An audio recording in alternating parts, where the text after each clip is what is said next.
All right. Did you join us, Aristides? Let's see. No, still ringing. There he is. Okay, Aristides, can you Oh, hear us? I can. I can hear you. Excellent. Can you hear Peter? Peter, you there? Okay, well, Peter. Hey, he's on. Jesus Christ. I'm So, here. I'm here. I put it on mute for a second. Okay. okay, okay. I'm streaming. So uh, Hello, everybody. okay, great. We're just we'll add the Kissinger death day later. We basically I'll edit that as the episode goes on. Kissinger just died, and Yes. yes. Yeah. Yes, yes, there is a God. Yeah. At any rate, if there is a God, actually, hopefully he's in hell and burning severely. We'll go to live stream now. So, see, T Tank Berry says, "Good evening, loud and clear." Three. He says, "All three. God bless you, T Tank Berry. God bless you. You have no idea how grateful I am to you. Obviously, T Tank Berry is the first man in. He is somebody you have no idea how much I love and appreciate T Tank Berry. I'm maintaining his identity in secret. As I said, great example of a blonde-haired, blue-eyed Nordic Aryan who is on my side. I've had a wretched experience. What was effectively this morning? Yesterday morning, Tuesday morning. It was Tuesday morning. I may organically go into that. There's a reason I'm bringing up the ethnos of this individual because of what I had to deal with on Tuesday morning. That being said, I've am here now. T Tank Berry says, "God bless you, brother."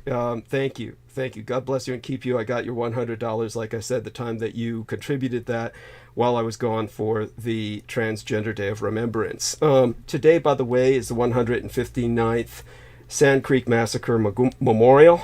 And this was when the most congressional medals of honor ever awarded at once were awarded to the U.S. Army when 700 cowardly white trash American soldiers massacred half a thousand Native American, Indian women and children. And their tally was not beaten until the Japanese Americans of World War II, when one was awarded the Congressional Medal of Honor, and then in an investigation that was conducted after the war, it was found out that they all should have been awarded Congressional Medals of Honor, but the racist white trash American establishment wouldn't allow it. And so they had to be posthumously, long after their death, awarded the most medals of honor of any unit in American history, 21. So that means 20 dead Japanese Americans were awarded the Congressional Medal of Honor years after their death for their accomplishments in World War II. Now, there's just either end of the spectrum in terms of these Medal of Honor awards. And they exemplify just how capricious the entire system is. Amy Como, thank you so much. I do want to talk to you later about pate and caviar. Very important. She has, of course, lived on that because it gives a high punch dose of nutrients all at once.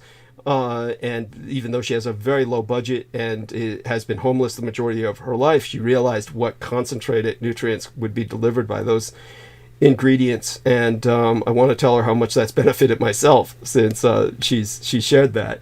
And aside from those items that come to my mind immediately, I want to thank, before I forget, and hopefully we'll bring up later, Stephen Myers for contributing 75 United States American dollars. Honestly, had to go supply shopping just yesterday or the day before, and would not have made rent if it were not for him. So he helped me make rent this month, and I'll still have a few dollars left over for that dry spell until the check deposit's on the third day of the month. And all that being said, we will proceed, of course, with other aspects of Sand Creek Massacre later. I'll go into the history of it, not necessarily while Peter Moon is on with us, unless it arises organically. but I'll definitely try and explain to people just why metals mean something at some points and nothing at others. And as a matter of fact, we should actively strive to rescind or order Congress, whose salaries we pay to rescind those 20 medals of honor awarded to the United States Army, white trash motherfuckers, who killed those Indians 159 years ago. And, you know, once you hear the whole story behind that, you'll understand why I have the attitude that I do towards them. And the amazing thing is, whenever I brought this up in the past, people have tried to, honestly, people have tried to revise history and say, oh, those weren't regular army. Those were frontier militia or you know, paramilitary colonials, you know, like people on the frontier acting under some kind of, you know, putting on false army uniforms. No, they were all U.S. Army, because you can't award civilians congressional medals of honor, motherfuckers. So understand, these were all U.S. Army, every single one of them. And what they did was just basically, just to give you a hint, they gutted babies, and they used their skins to create hide for their coin purses and shit like that. They took women's vaginas and used them as basically a kind of hat band by cutting the vaginal lips and stringing them out to dry under the sun. They truly treated the Native Americans as animals, and they did this while they were alive. I want you to understand, it took several days for these Native American women and children to die. And by the time they were finished with this massacre, they were singing Christmas carols. So you're talking about something that began this night tonight and then lasted till Christmas. And these men were all given congressional medals of honor, or 20 of them were. All of them were honored as a unit with hundreds more medals. So understand that this was like one of the greatest, you know, shall we say, medal awards ever contributed, because this is the kind of behavior the U.S. government wanted to encourage. So, you know, goddamn the United States. And anybody who thinks otherwise, that American flag is something that's worth saluting, you're an idiot. And when it comes to your U.S. Army, this is the true heir of that tradition, was Michael Aquino.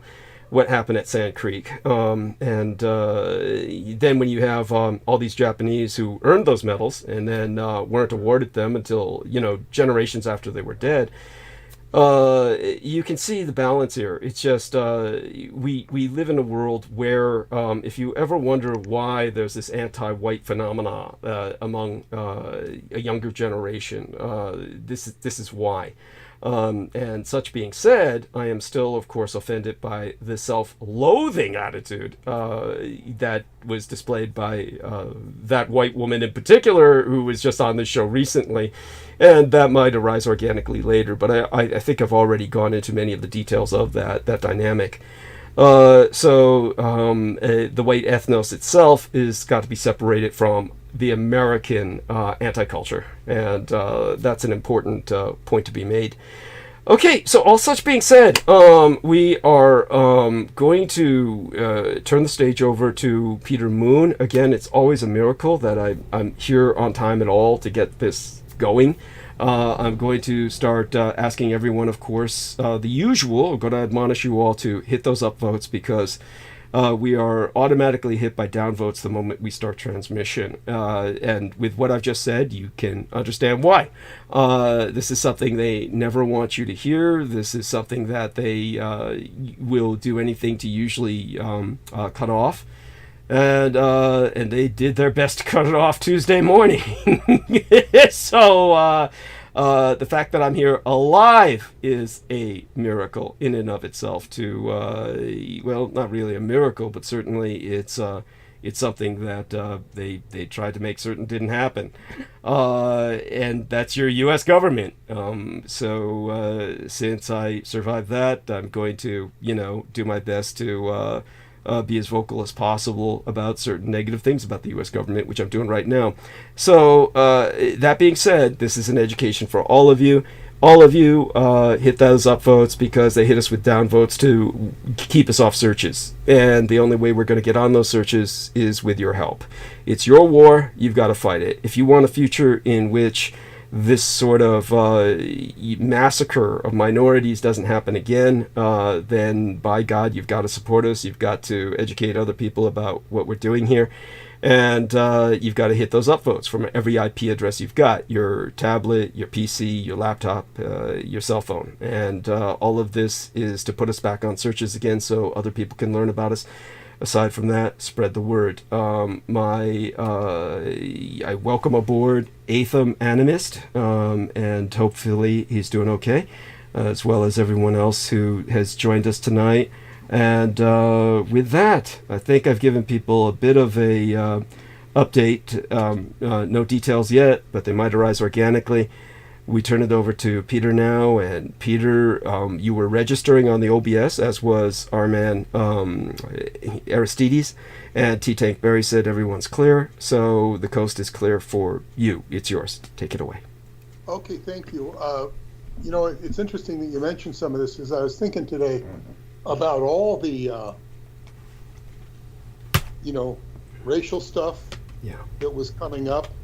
Most of the racial issues were coming up while Trump was president, and the incidents, and whether the incidents are happening all the time. It's the degree and politicization, yeah, politicization of them. Yeah. And I'm thinking back. I said,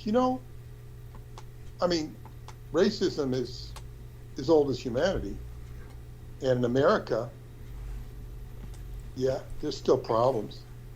I can't tell you how much better it is than it was when I grew up. It's light years different, better. It's not fixed. But I thought of the politicization of it. Mm-hmm. And it's like, what did it really accomplish? I think politicizing it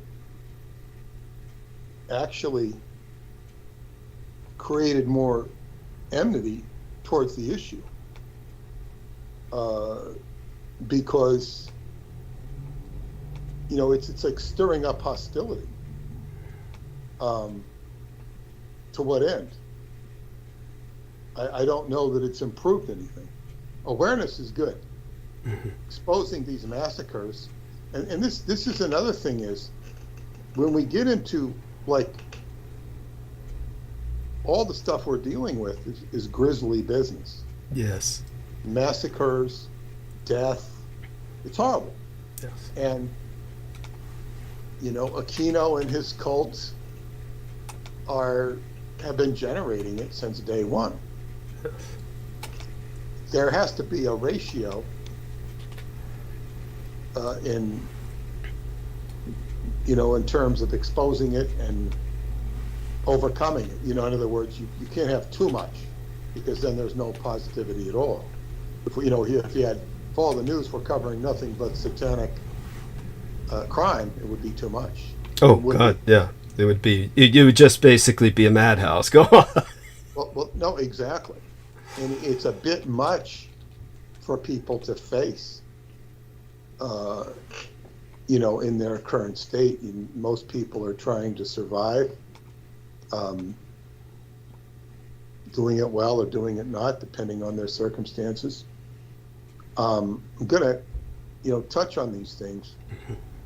I suppose I should start to some degree where we left off.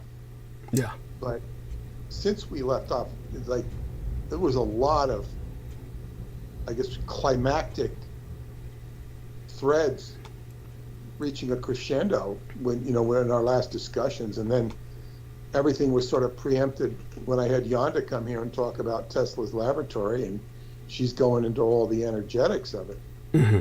which was, interesting, fascinating, and they're trying to raise money for restoring the lab. I'm sure they will. Mm-hmm. Tesla's lab has become a much bigger issue. I mean, it sat there for years when I got into this business. Yeah. And it just sat there. And I had a friend who lived at Montauk. He used to come out to Tesla's lab and just stalk it. He used to go out there and sneak into it. I mean, what's there? I was not interested in anything whatsoever. What am I going to do? Hang around some old buildings, stalk the lab. He was really into it. That's very bizarre. I don't think it's healthy. Go on. Well, whatever. He had a long friendship with him. It just wasn't my cup of tea. If I want to hear about Tesla, I go to, they showed a picture of Tesla's car. Preston actually saw Tesla's car that ran on quote unquote nothing. If I wanted information on Tesla, I'd go to Preston. But it just was like, all of Tesla to me he was a key part of history. I didn't even know about him until I started hanging out with, the psychotronics group. Interesting. And I never heard of him. And of course, I didn't hear about him at Psychotronics, although he'd be discussed was at the Keys of Enoch group, where Howard Metz, who I was talking about the other night, he was mentioning Tesla. I said, "Who's Tesla?" And then I read a book on him. I got knowledgeable about him, but nevertheless, amazing guy. But the problem with Tesla, or not Tesla, we've discussed the problems with him, and I was not unaware of those. Right. Maybe from a different perspective, but that he had some human frailties that undermined the glory of who he was. Thank you. His fallibilities sabotaged all his talents. Go on. Yeah, and I didn't look at it from the perspective you did. I didn't have all the information. What I looked at it from was his unwillingness to embrace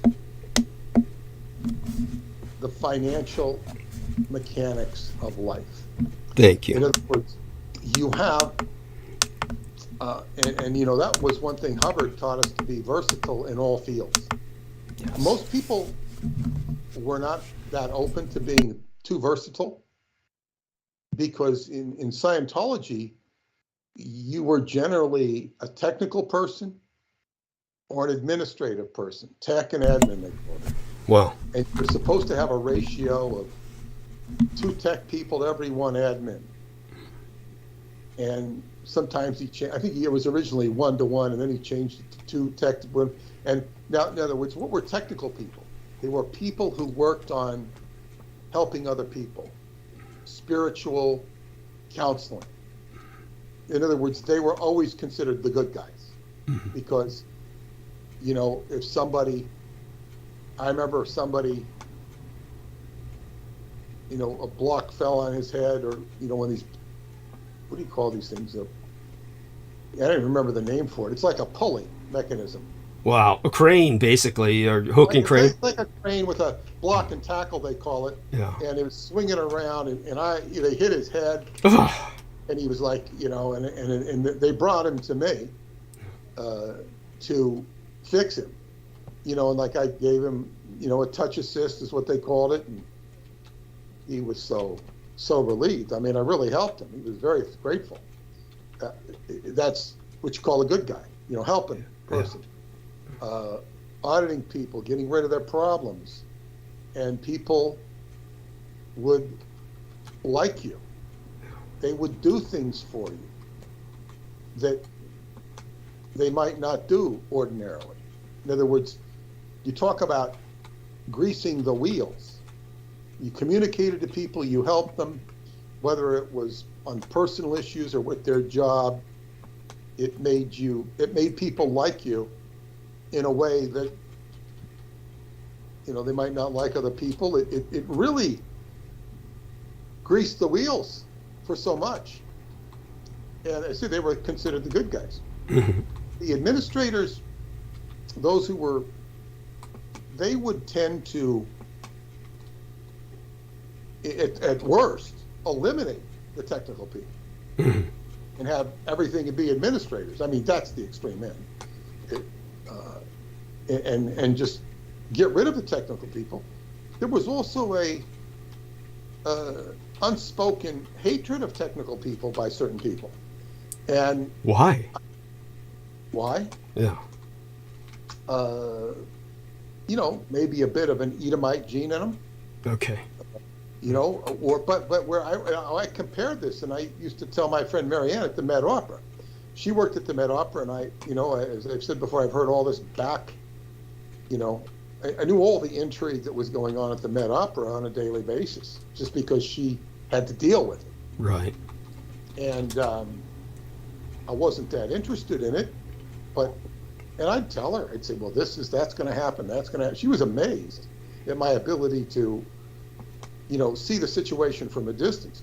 But the thing was, and she said this, now she could straddle both. She was an opera singer. She did not sing opera at the Met. That house was not conducive, or her voice was not conducive to that opera house. But she wasn't hired. The fact she was hired just as a job, because the fact that she got hired as an administrative assistant was a coincidence that she happened to be an opera singer and knew opera as good as anybody. She knew it. She studied at the Conservatory of Music. So she was a real aficionado of music, of opera music. She knew it.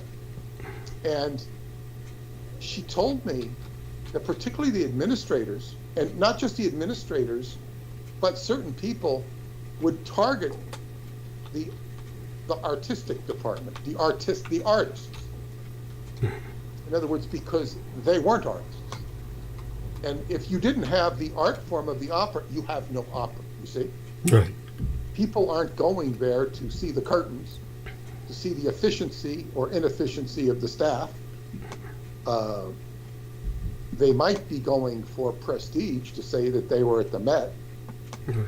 But if you don't have opera players, you don't have an opera. And they'd be targeted, particularly by the people at the top of the food chain who didn't understand the art, who didn't appreciate the art.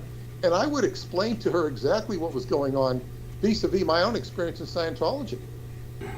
In Scientology, the auditor was the artist. He was doing the work. Hubbard called them the most valuable beings on the planet, because they were the ones that could administer the procedures which would relieve you of your pain and suffering and increase your ability.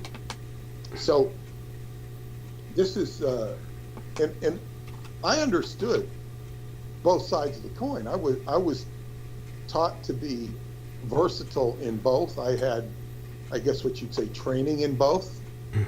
My heart was in the technical aspect, but some people would just refuse to embrace one because, they're, it's kind of like this. And like, I was so inspired by my best friend, Greg. I talked about, he passed away 2.5 years ago. His mother always described him, this is in later life, as versatile. I learned sports from him. He was very good in sports. In later life, he says, I wasn't so good. Well, maybe he wasn't. But he sure was good when he was younger, and he sure taught me a lot. And then he went into music. He became a consummate musician. Mm-hmm. He was a mechanic. He was a boat mechanic. He had his own yacht that he inherited from his father. His father was very wealthy. And he could do boats. He could do cars. If I had a problem with my car, I'd call him up, and he'd say, well, it's probably this, And he used to tell me that when he'd be driving his car, he'd call his dad, and his dad would know. You just talk to him, he'd know what was going on with the car. His dad was and the funny thing about his dad, he was my second dad. I never knew he was such a good mechanic. I never knew that my whole life. When I, grew up next to him, he was expert mechanic. He had a trash business. He used to fix the trucks. That really saved him a lot of money. I mean, but he made a fortune as a owning a garbage collection company. And he was just like a regular guy. I mean, it's just, they were just neighbors and our best friends.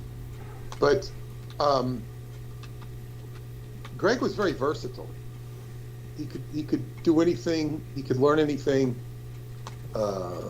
and he inspired me to be versatile. I wouldn't say I was as versatile as he was.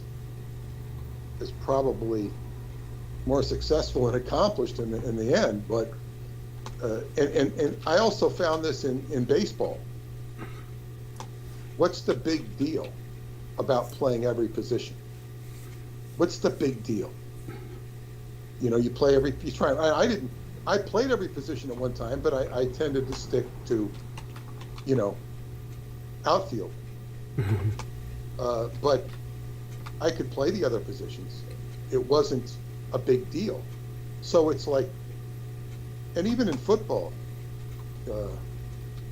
I guess later in life I enjoyed the blocking part of it, which we don't do anymore because that wasn't my forte. So it's like it's neat to be versatile in life.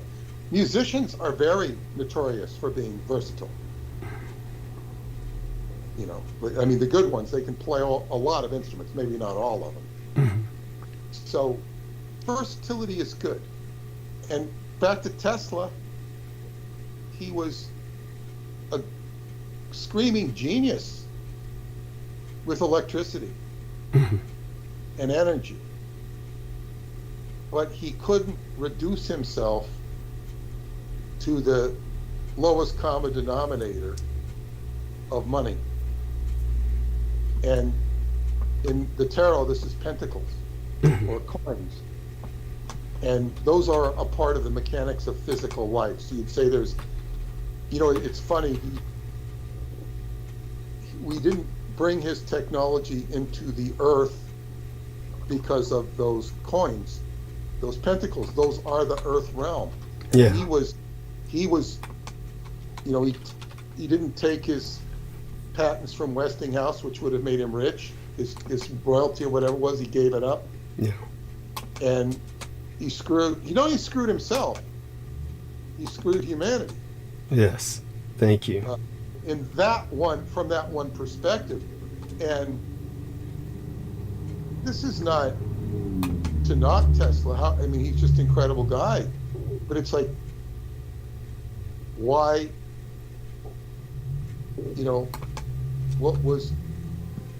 there was a defect in the perfection. And we can say the same thing about the Christ story. He couldn't deliver. He couldn't deliver the final, so he has to come back because he couldn't account for all the, he couldn't play the political PR game. And perhaps there was a virtue in that. That's arguable. But, so anyway, Tesla, and this is the one thing I noticed. I mentioned two things in the previous broadcasts that I emailed. One was Bohemian Grove, and one was Tesla. These get a bigger response. Now, this is, of course, trigger words. People react. Oh, Bohemian Grove. Tesla. Like it's some big conspiracy. I have found mildly interesting applications of Tesla I've seen on TV where they'll apply some technology of his on a very small basis, but mildly interesting because it doesn't solve the problem. Right. These are not the problems. And we have invention going on all the time. We're moving into the time of great invention with Pluto moving into Aquarius in February. And this will bring a lot of things to finality as Pluto leaves Capricorn. I think it sinks back into it for a few weeks in September, but this will bring a lot of political issues to a finish they might linger, might bring some to a head, and then they'll linger until the fall of next year. But the point is, there's these certain trigger words that make people I think the biggest problem with Tesla is the Elon Musk company. It degrades the word. Thank you. It really is offensive. It's like calling Christianity. It degrades, most of these denominations degrade the whole subject.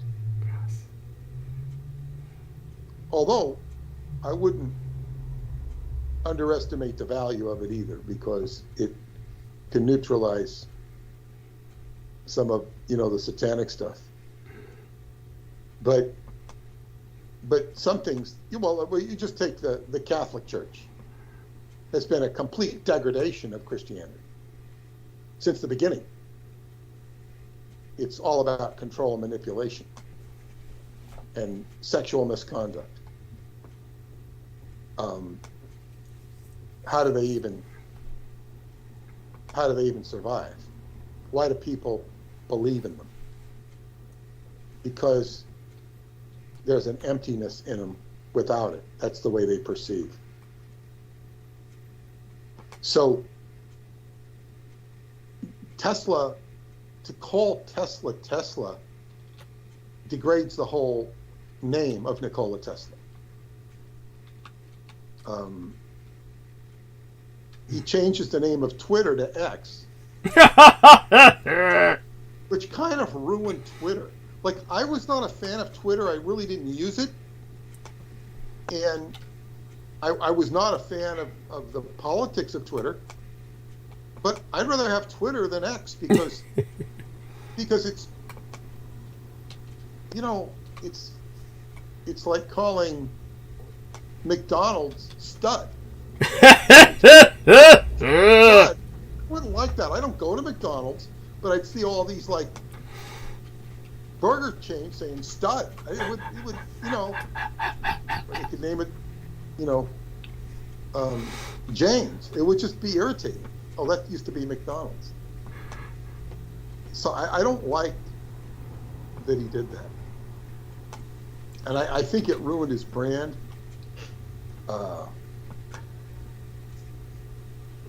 I'm not a fan of Elon Musk. Thank you. Never was. I remember the first time I heard his name from a girl in Romania. She was all fascinated with Elon Musk. Oh my God. Who's this guy?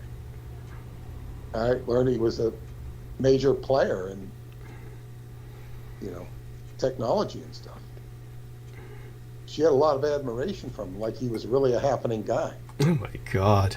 But I didn't know who he was. I thought he was, boy, this guy. I didn't know. He sounded suspect to me. But you've got a good instinct. Go on.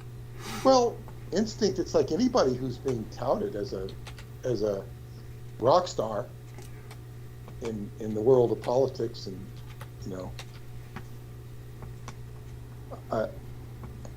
you have to look at with. I mean, that's been my whole life.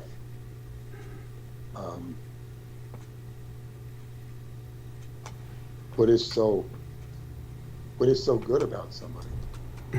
My whole life I've seen people touted with great acclaim. Right. And okay, what's the big deal? Oh. People put in a name. By the way, Peg Henry says we're having a lot of buffering, and it seems to have cleared up a bit. So thank you, Peg Henry.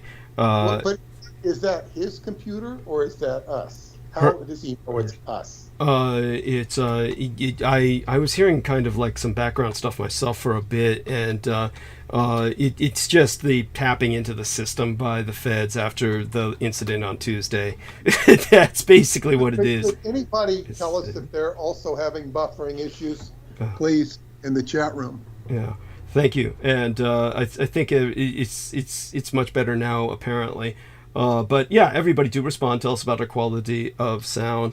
And so in the meantime, let me say hello to Victoria, who has joined us.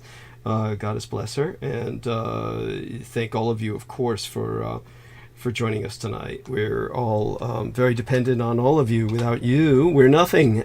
And so, okay, let me see if I can get this over to our people. Okay, T-Tech Barry says no buffering. Yeah. Okay. Good. Yeah, these are often issues. You know, I'll get communication saying, you know, that link doesn't work, this doesn't work, and more often than not, it's a problem with the person's computer.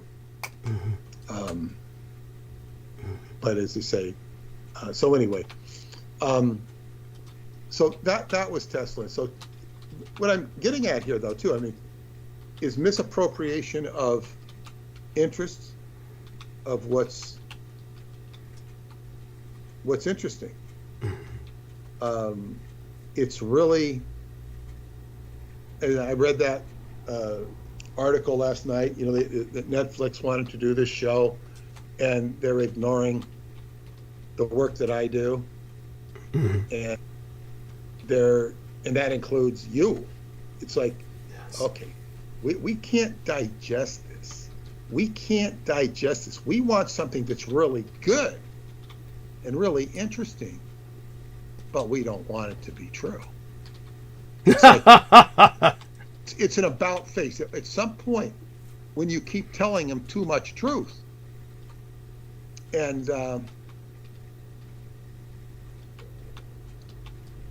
I would liken this to, well, like my friend in Romania told the story of this church in Romania, where they said, you know, the priest announced, he says, you know, come to church on Sunday because the devil's going to show up. And the place was packed. Of course. And I think, you know, the devil did show up. They saw themselves. What the rhetorical answer was to that, the priest was making a point. And if Christ showed up, people would run if they're Christians. If they weren't Christians, they might have good reason to run. Or see, you know, but yeah, people will refuse to call. Now, I've seen, and I want to bring this up tonight, I've seen people I know, I wouldn't call them my personal friends, I know them through social media or through my job, acting very inappropriately. I don't mean that they're misbehaving in a sense that would be considered unethical, but they're saying and promoting the wrong things, and because they don't know any better. And this has to do with rejection of your work, Douglas. Okay. It's like they're going in the wrong direction. Yes. They should, if they listened to what we were doing, or even a sliver of it, they wouldn't be doing what they're doing. Yeah. They'd be enjoining us. But instead they're promoting lesser than. Yes. I can't say that it has no value because I haven't listened to what they have to say. But it's kind of like the secrets of AI. Okay. Secrets of AI. Oh, you're going to tell us the secrets of AI. But that's just one example. There are all sorts of people pursuing information trails that are either absolutely worthless or relatively worthless. Yes. I can't speak for all information trails because, you know, and I say relatively worthless because maybe there's some saving grace in it for them. But and it's not my job to point them out, to say, you know, so and so is really stupid because they watch this sitcom every Thursday night or something. No, I'm not talking about people watching TV, but I'm just saying, it's like, I'm not, it doesn't serve me to be pointing out people's stupidity, right? At least on a routine basis. It's like people desperately need to be educated, and they need to be educated in things they don't know they need to be educated on. Mm-hmm. Now, there's an awful lot of dynamic action in the world going on that has nothing to do with any of this. This subject we're talking about, that has to do with inventions, have to do with people overcoming challenges with tech or with anything. I'm amazed at all the convenience things that have been invented that can enhance one's creature comforts in life, in addition to nutritional products, so on and so forth. Seems to be an infinitude of creativity out there that is benefiting the world in at least small ways, and perhaps in better ways. And I should mention this, I did not know this. Two of my friends, who are both, one's particularly conspiracy minded, one is to some degree, certainly, and I did not know this. And they know it from their professions. Now, conspiracy people might know about this, is that the biggest owner of single family homes in America is BlackRock. BlackRock, it's traded on the stock exchange. It's a big conglomerate. It's never been associated with anything good. And what would happen is, in the state of Florida, if somebody would put a bid on a home, the legal system was worked so BlackRock would be able to outbid them. And this has driven up the price of real estate in America, particularly in Florida, to absurd proportions, to the point where people trying to buy a home, you know, is very challenging. It's become, owning a home is more disproportionate than ever in terms of trying to get your foot in the door. This creates a lot of challenges and stress, and you've talked about it in San Francisco, where people making six figures would have to rent a flat in San Francisco, and you know, they're paying $1,000 each to rent it. Yes. Probably more now. Yeah. But six figures is a lot of money. But how can six figures be a lot of money and then not be a lot of money? You know? Right. So things, but this BlackRock thing, I didn't know about. I never heard about it. But, and as I say, these people knew about it because of their professions. Yes. And this adds a lot of stress to our world. This is a stress point. I don't know what to say about it, but it's a stress point. And well, just bringing it up is an important point, to bring it to people's attention. It's probably more important and more stressful than the racial situation.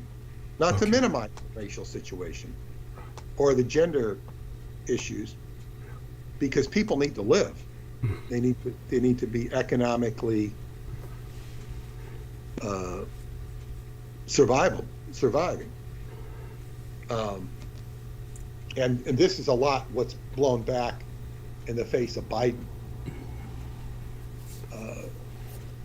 Because people will have more immediate comfort with Trump in terms of it's easier to survive in terms of their daily bread, so to speak, because of the policy in place. Not all of which are good, because of the fracking and stuff like that.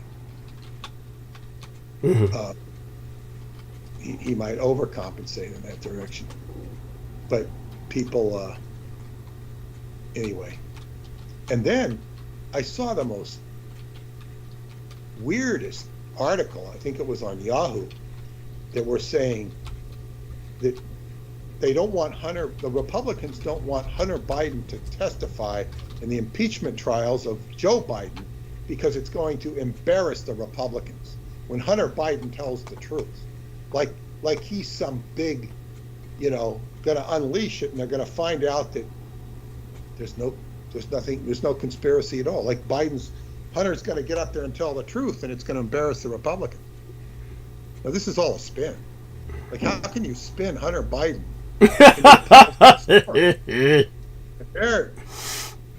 They're spinning, They're spinning like crazy. I mean, they don't quit.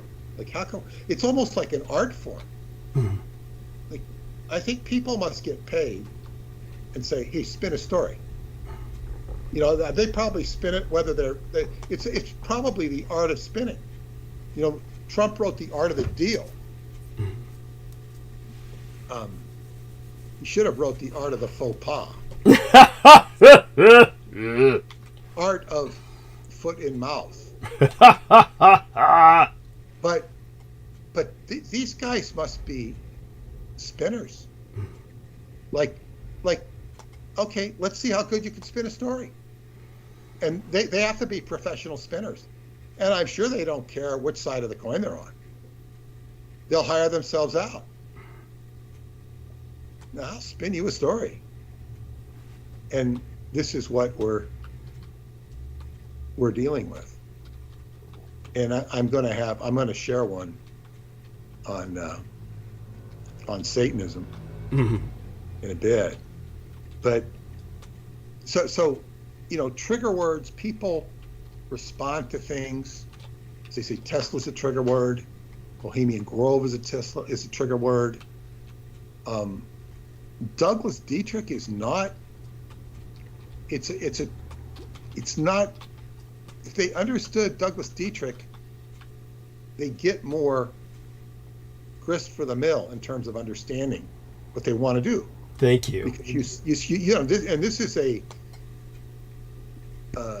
lack of acumen in being able to discern data. A lot of people have been triggered in the wrong way from the banners you have put up, with the sexuality you have, I guess what you'd say, exhibited in your banners. It triggers people. And I would say is, I've seen these things, and they don't excite me or turn me on personally. It doesn't do anything for me. But I never judge them to the point of getting in the way of what the information stream I'm trying to get at. Thank you. It's like okay.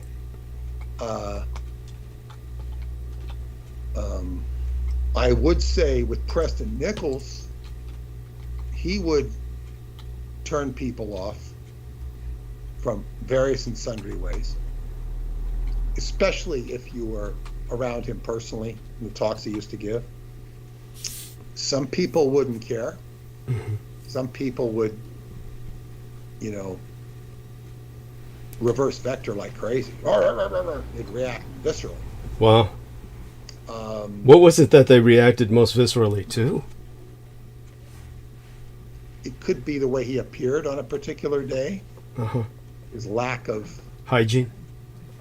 It could be. He didn't always look the same. Okay. But it was just his not really caring about his physical appearance, Right. his whatever it was, and or the subject matter he would bring up could be pretty either very weird or very, I guess, offensive. And sometimes it wouldn't be that way at all. Mm-hmm. It wouldn't be that way at all. But in other words, people could be triggered by him. And they could basically see something that wasn't normal about him. Right. Normal. And of course that appeals to somebody.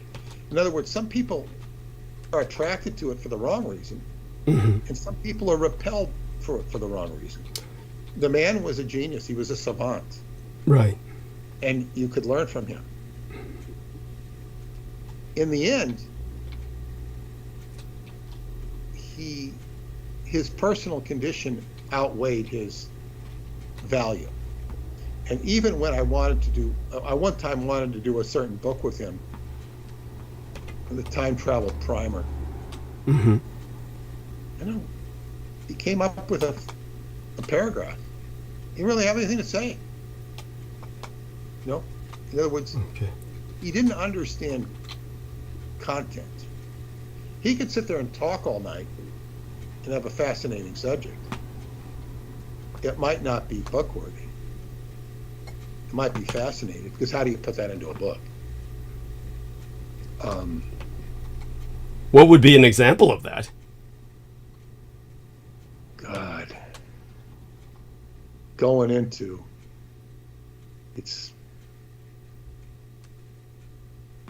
I don't know, just going into intricate stuff that is just fascinating. Like you kind of, I don't even know how to describe it.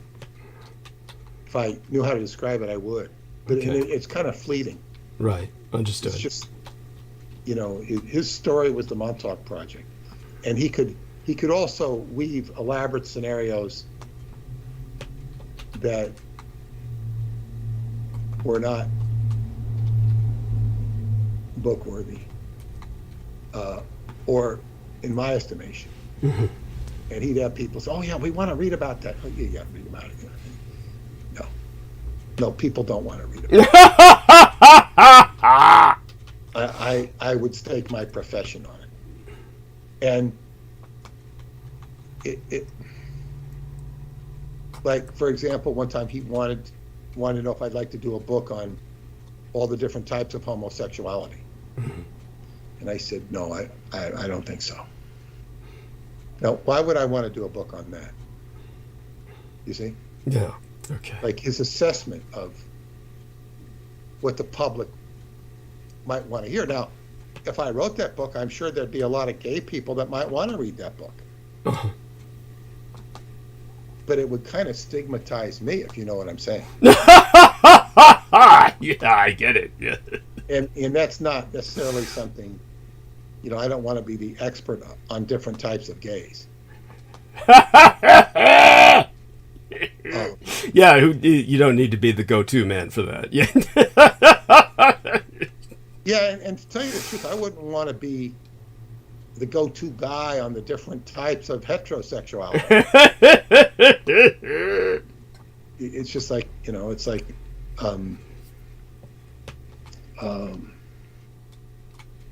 some things breed toxicity. But anyway, so he would definitely trigger people. And as I say, what are we here for? What I'm here for is to mine certain information and clarify certain things and bring knowledge and truth to the world in a way that people can sort to restack the deck. This is what I've been told, that my books help people understand what's going on out there, the bigger picture. This is what I seem to do, and I'm happy to do that. And people but as you say, they're excited by trigger words. And I can also understand that. Like, what is it that excites a person's interest? Well, let's say if there's I'll reduce it to football. If there's two good teams playing, wow, that's exciting. That might be an interesting game. Even if you don't care about either two teams, oh, that'd be an interesting contest. I'll watch it. It gets your interest. Or it comes with a movie. Movies are very hard to get me interested in. It doesn't matter who the movie star is, because it's the same old bullshit. Yeah. I've become very jaded towards entertainment. It's not that it's impossible for me to watch it. I started watching a show on Amazon Prime many, many months ago, Joaquin Murrieta. Mm-hmm. I was very interested in Joaquin Murrieta because he's the bandito of California, the San Joaquin Valley, where I live, named after him, although they don't. That's not historical, it's the truth. He was the hero of San Joaquin to the people. I watched this thing. It was pretty interesting. And then it became anti-historical, and I said, this is just bullshit. You know, it was a good story, but it was not historical. So I said, it's bullshit. I haven't finished it. I'd kind of like to finish it. I started watching The Lord of the Rings on Amazon Prime, or the prequel to The Lord of the Rings. Watched that. I couldn't finish it. I had no interest to go back. It's hard to watch movies for me. Movie The Titanic. I've never watched it. I've seen pieces of it, but I know people were going back and seeing that again and again and again, which they were probably responding to a, subtle psychotronic signal. Watch me again. Watch me again. Well, in terms of the Titanic, the people who watched it the most were gays. They loved Leonardo DiCaprio. That was his biggest fan base, and it turned out that the people who were seeing it like 20 times in a row were gay guys who were obsessed with. People I knew that were going back were not gay at all. But that may be what you say, but I don't think it was just them. They might have been the majority. Yeah, the majority of the diehards. Yeah, but a lot of other people. Gay people love. They have a certain affection for artistry. They enjoy it. They just like, they dig the hell out, like Cher. They dig the hell out of Cher with her costumes. They like it. I think she looked absurd in some of these costumes, the few that I've seen. Yeah. But, so what? That's what they like. They're entitled to like what they like. But I'm speaking more of the, I guess what you'd say, socially redeeming value. And even when subjects come up now that I might be interested in, you don't want to watch those because you say, well, what are they gonna feed me about this subject? Now they beat the Knights Templars to death. When the Da Vinci Code came out, then they just it's Templar here, Templar there, Templar everywhere, and they ruined the subject of the Knights Templar. Take it completely away from anything. It became corny. Yeah. So now I knew this woman. I had a big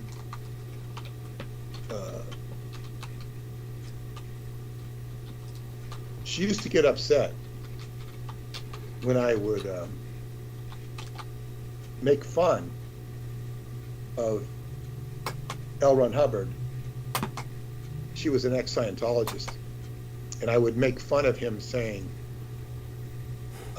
because there's this thing that you can go and hear it on YouTube on these upper level materials when he goes, there was no crime. No crime. And I thought it was funny. And Marianne, my girlfriend, she used to love to hear. She thought that was so funny when I'd say that. She thought that was so funny. This one girl, she'd get very upset. There was no crying. Now, she wasn't upset that I was imitating Elon Hubbard. Mm-hmm. She was upset I was saying, there was no crying. There was no. Interesting. As if I was like, taking Christ away from her. There was no crying. There was no crying. I think it's funny. It's like, okay, so what? It's, and in the sense he was talking, he was telling the truth, because people are all responding to implants. And in the reference point he was talking about, most people had false ideas about Christ in their head, and probably still do.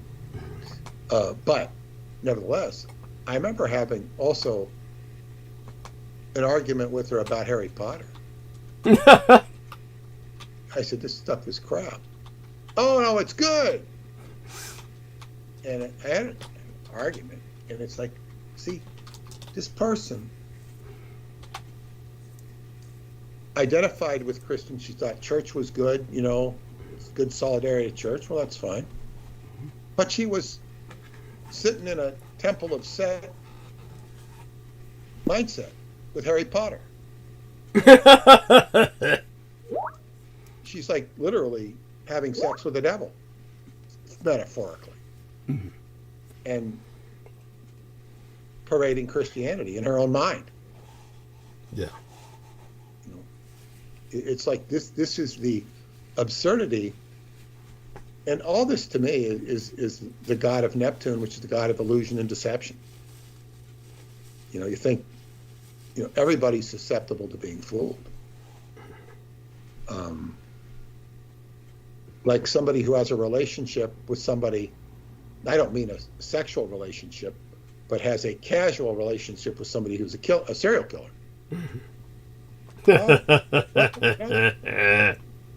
He'd let me borrow his tools when I need them. Yeah, he'd help me with my motorcycle, but you didn't know he was a serial killer because you weren't his target. You were, he was a regular Joe to you. So, people can be fooled.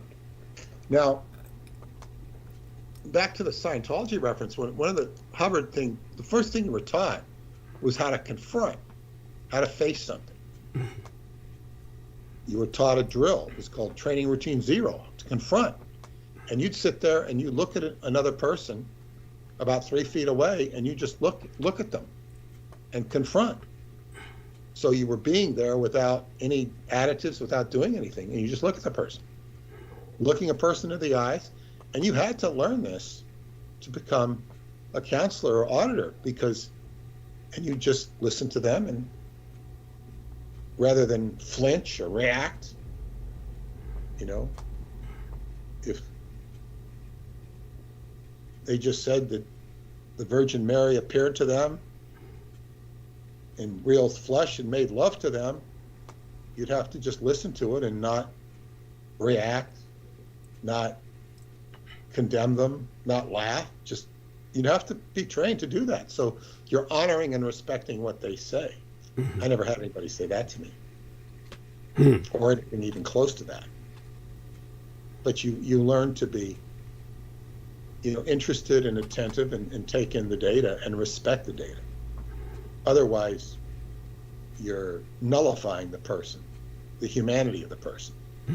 So confronting was the first thing, but confronting applied to anything. And when I first learned confronting,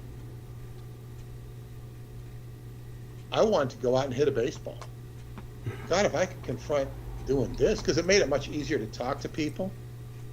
Oh, I want to go hit a baseball. I want to see if I can hit a baseball better, because I'm just confronting the baseball. I could already hit a baseball, but I said, wow, this makes it easier.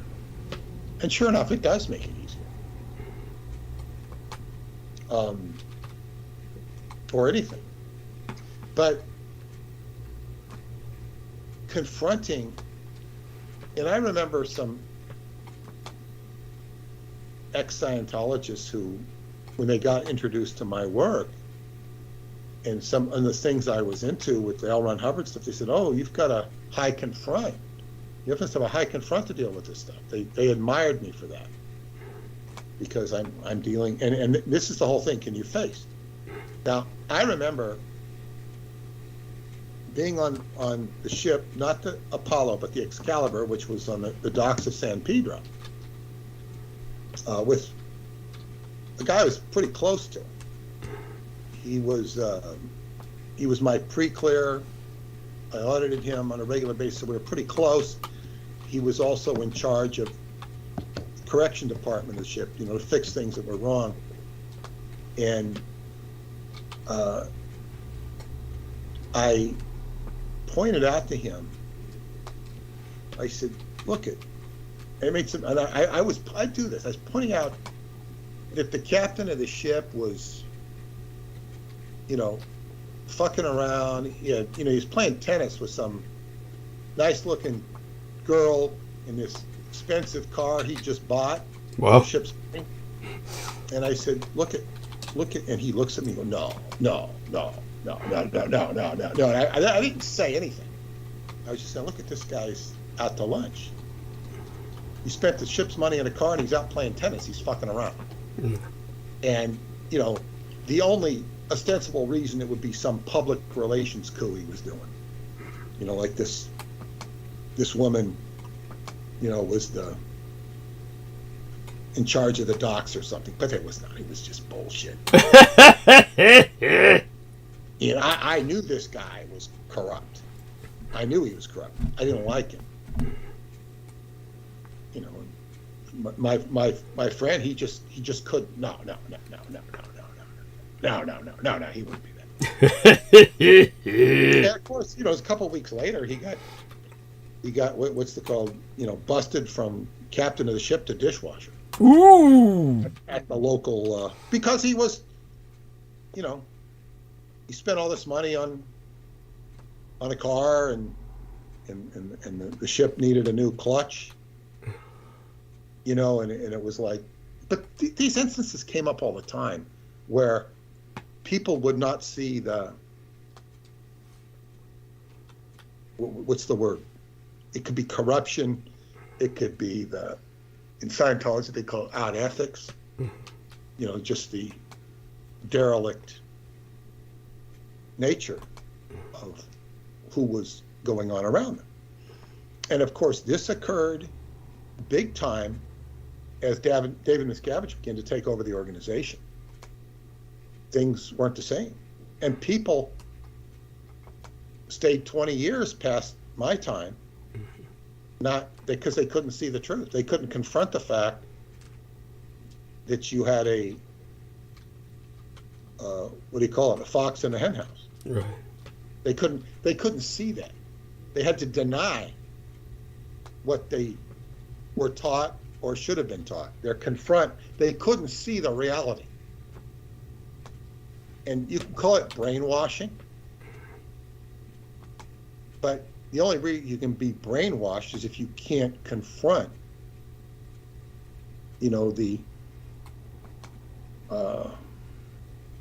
what am I trying to say? The criminal element in your environment. And I was very well schooled in this. Not in terms of criminal, but in terms of what they called suppression. And did a course on it, which is to say, okay, what's suppressive? And all the different anatomy of suppression, and you could just, what's stopping you? What's inhibiting? What's making you not feel good? I mean, this was a whole anatomy of looking at all the different ways you could be suppressed, harmed, or hurt. And it really created a buffer. Mm-hmm. And you see that. Now, it didn't make you foolproof. I couldn't, expel David Miscavige. I couldn't get. I could have conceivably been put into a position where I could have, neutralized him, but my name was taken out of that assignment by somebody who ended up getting screwed over by Miscavige really bad. So it's like, whatever. I'm glad everything worked out the way it did in the end. So anyway, confront, and now I'm going to go into this and I picked this up off of a Scientology thread because somebody is exploring the process church, our good old friend, the process church. Now, for those of you who have never heard of the process church, they were considered to be, they love to say this, a splinter group of Scientology. This is kind of absurd because it really wasn't Scientology. The person who was the mastermind behind it, Mary Ann McLean, mm-hmm. she was in Scientology, and then she went off and said, we can go out on our own and do this stuff, and they got involved in all this satanic stuff. And I'm going to read an article here, which it's in the LA Weekly by Doug Harvey of July 22nd, 2009. It says, Love, Sex, Fear, Death, the inside story of the process church of the final judgment. People investigate, well, where did Scientology and process church there, and they're trying to find some connection with Scientology and devil worship. And the best connection you'll find to that, which isn't really devil worship in the truest sense of the word, is Jack Parsons and Aleister Crowley, Connection L. Ron Hubbard, mm-hmm. which I've written quite a bit about. But anyway, this article starts, the satanic ritual abuse, or SRA conspiracy fad of the 1980s. Oh, like that word. What? Oh, they had to use the word fad. They had to get that in there, fad. Oh, yeah. It's like, the fad. But by the way, I noticed in that article about the purple color, they said these trunculus snails might be the source of Tecalet blue. I like the way that they tried to leave that in doubt. We'll get to yeah, that. Go on. Yes. The satanic ritual abuse conspiracy fad of the 1980s may have torn apart families, destroyed the lives of innumerable innocent people, and set the credibility of clinical psychology back at least 50 years. My. But for fans of sleazy, poorly researched, exploitative true crime books, it was a godsend. Now, what a nasty sentence that is. Oh, yeah. Like, in other words. Well, Satanists wrote that. That's an Edomite. An Edomite wrote that. Well, cognoscenti, what is that, like people that are cognizant, the cognizant crowd, the intellectually elite. Well, the cognoscenti hold a special place in their hearts for such early fabrication as Michelle Remembers, and the Satan Seller. The piece de resistance of the genre was Maury Terry's enthralling 640-page bestseller, The Ultimate Evil, which attributed the Manson, Zodiac, and Son of Sam murders to a global satanic underground, masterminded by a sinister cult known as the Process Church of the Final Judgment, led by the shadowy and charismatic Robert de Grimston, who had disappeared from public view in the early 70s.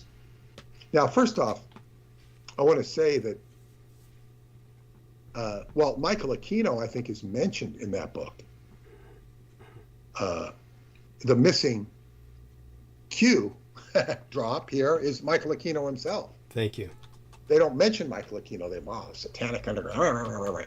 It's like, the only problem was that by the time Terry's 1987 magnum opus briefly rekindled the flames of the dwindling SRA media frenzy, de Grimston had reverted to his birth name of Robert Moore and was working an office day job on Staten Island, while the Process Church itself, from which he'd long been excommunicated, had morphed into the Best Friends Animal Sanctuary in Kanab, Utah, the largest no-kill animal shelter in America.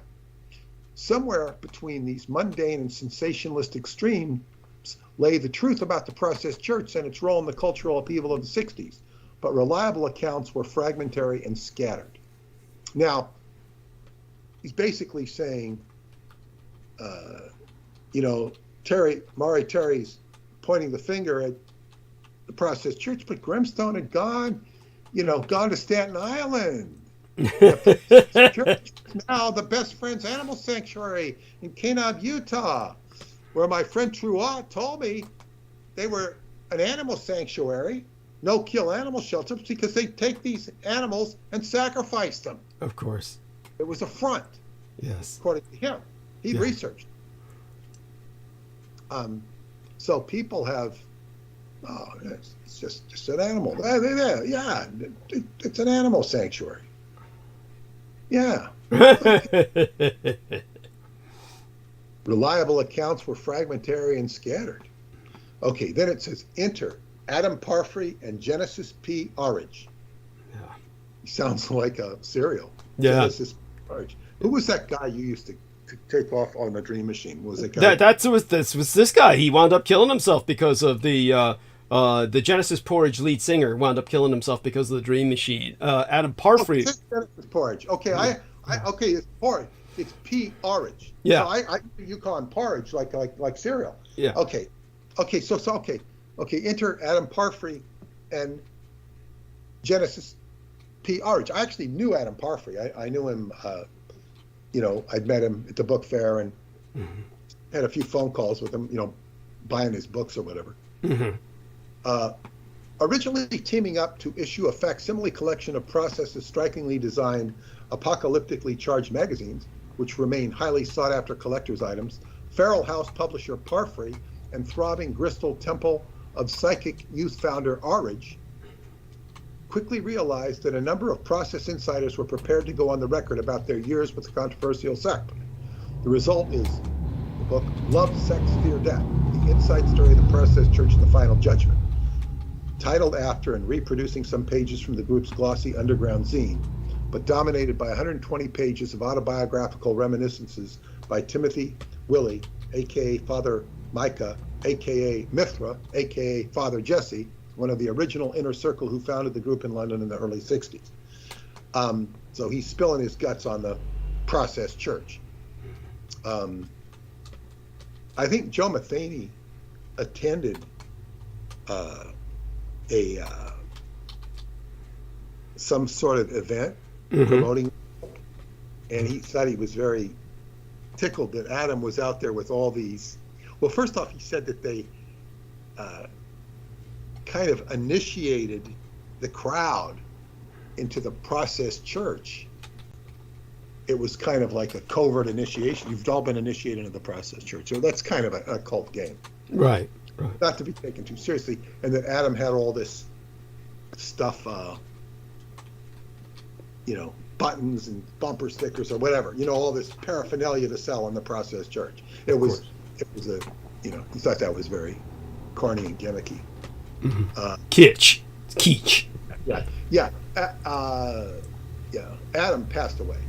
He was diabetic. He passed away some years ago. Oh. I guess Porridge is dead too, right? Oh God, yeah. Yes. Yeah. Okay. Willie, the guy telling the story, was friends with former public school boy and British Army officer de Grimston, then Moore, at architecture school, but had lost contact for a couple of years when in 1963 he got a call out of the blue. Now, he's saying, I didn't know Grimston was a British Army officer. I never heard that before. That's interesting. No, I mean, that it tells you everything you need to know. One of the guys who started stalking me was a British Army officer who worked with intelligence and, of course, interrogation. Just basically, they called it human intelligence, which had to do a lot with brainwashing people. And this was a friend of course, that idiot who wanted me to have sex with him, Stephen Outram. And so Stephen Outram sicked this guy on me. And this guy was calling Revolution Radio saying that, Douglas Dietrich is saying these vile things and they're disturbing my son. My son's listening to this. And, and I said on air, of course, with the time difference in England, that means his son is listening to this at, between 2 a.m. to 5 a.m. in the morning. At which point, you should call the social workers on this guy for child abuse. What's he have his son up for listening to me? But there you go with that. that these guys are they're united. Remember that Michael Aquino had an international security clearance, and these pylons, these branch churches of the Temple of Set that he was establishing in England, were done so with the help of the British military intelligence. So this man, de Grimstone, was a product of that. If I've never told you that before, it's because it just never came up. Well, it doesn't surprise me, but that one line is pretty revealing in itself. Okay, de Grimstone and his new wife, Marianne, had decided to leave Scientology and create their own program of psychological and spiritual development based on the use of an e-meter and self-examination in an intensive interview scenario. In the course of his reminiscences, Willie reveals what has been rumored for some time, that de Grimstone was more or less a dummy figurehead for the megalomaniac schemings of Marianne. Marianne McLean's childhood was defined by poverty and neglect in Glasgow, where she became a high-end prostitute in London, supposedly hooking up with Sugar Ray Robinson for a time, before she recognized that her particular talents could be put to more lucrative effect in other areas. As the de Grimstone's, quote, the compulsions analysis, quote, sessions attracted more and more disaffected proto-hippie types, the group had remarkable spiritual experiences and began suspecting that they were not only on the cutting edge of experiential psychological research, but were also, in fact, the chosen spiritual elite ordained to herald the end times. According to Terry, this is Maury Terry, the author of Ultimate Evil and the son of Sam Killings. According to Terry and his ilk, what followed was a rapidly expanding, systematic program of ritual sacrifice and atonal music designed to precipitate the apocalypse through the summoning of a Celtic death god named Samhain. How do you say it? Samhain. Samhain, yeah, that's fine. Samhain. Samhain, yeah. Billy's account is somewhat more prosaic and farcical. Following the process church's random global I don't know this word, peregrinations. Oh, yeah, you're saying it right. It's pretty right. Peregrinations. I'd have to look at it. It's one of those things like, yeah. Let me look it up. Yeah, I can't spell a word unless I write it down, and I can't pronounce a word unless I'm looking at it. Like pre-registration. Yeah, it is like pre-registration, pre-reginations. And let's see what we get. Okay. Peregrinations. Peregrinations. Yeah. Means humorous. Yeah. Go on. A journey, especially a long or meandering one. Yeah. Okay. So Willie's account is somewhat more prosaic and farcical, following the process church's random global peregrinations, incoherent channel theology, which gave equal billing to Satan, Lucifer, Christ, and Jehovah, an increasingly totalitarian bureaucratic hierarchy from the point of view of an overworked acolyte, de Grimstone, who believed he was being guided along a path of spiritual evolution by an incarnate goddess, or at least a secret Sufi master. I mean, they're making de Grimstone sound like a complete idiot. I don't believe that he was a complete idiot. I don't know, but I mean, it's just very, it's a farcical description of somebody. Yes. While there are plenty of juicy bits, your flagellation, your sex orgies, your celebrity cameos, yelled out by Klaus Kinski and Miles Davis, who'd have thunk. Most of the anecdotes in love, sex, fear, death, abetted by numerous shorter memories and period documents, are sorted in a less titillating sense. A gradual unraveling of a seemingly sincere moment of collective inspiration into all too familiar routines of coercion and greed, charting Willie's inevitable disillusionment with and departure from the new religion he had helped to invent and define. It is an unglamorous saga of indentured panhandling, dumpster diving, child neglect, public access proselytizing, and Heather's level Machiavellianism, detailing the insidious banality of evil more convincingly than process theology or Maury Terry ever could. So he's saying it's all banal, it's all, it's just common Yeah, it's not just even worth calling evil. yeah. He's gonna banalize it in order to get everyone to dismiss it. Go on. Yeah, and of course, Maury Terry's talking about murders. Murders. No, thank you. De Grimstone was forced out by Marianne in 1974, and after unsuccessfully trying to start a process revival, gave up and got a real job. Marianne kept revising and renaming the group, gradually removing all references to Satan and Lucifer, before realizing that it was easier to persuade the rubes to part with their hard-earned jack for the protection of poor little defenseless animals than to facilitate the what the fucking word is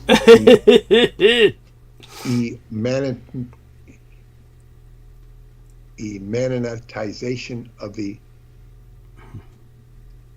eschaton. Eschaton is like the end, the end days. It's like, a religious catharsis of orgasmic apocalypse.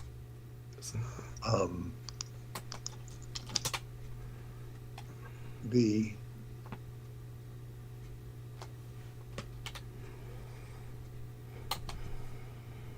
emanatized is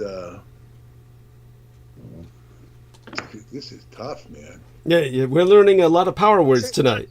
It's actually a phrase in Wikipedia. They have it in political theory and theology. To emanatize the eschaton is a generally pejorative phrase referring to attempts to bring about utopian conditions in the world and to effectively create heaven on earth. Theologically, the belief is akin to postmillennialism as reflected in the social gospel of the 1980 to 1930 era. The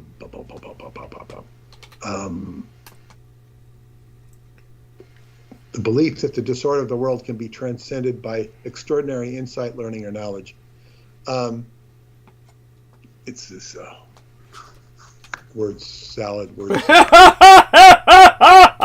Yes. Okay. So yeah. It's easier to protect animals than to, bring on the end times. Ultra ironically, Willie recounts a rumor that her death in 2005 was the result of an attack by feral dogs that had broken out of their sanctuary, in quotes. Who says Jehovah doesn't have a sense of humor? Now, I would say that the dogs killed her if she was killed by dogs because they were sacrificing them. Thank you. Exactly. So, and Scientologists who are on this thread of process church, I don't know how many of them are just kind of, saying what happened here. And they're not growing out of this.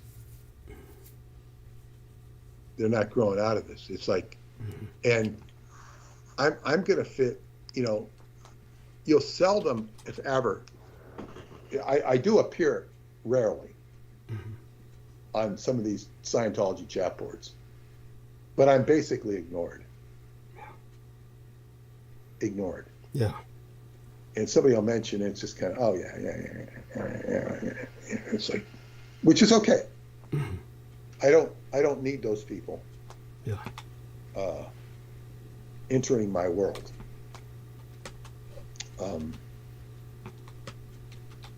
And this has to do with people, what can I say, barking up wrong trees.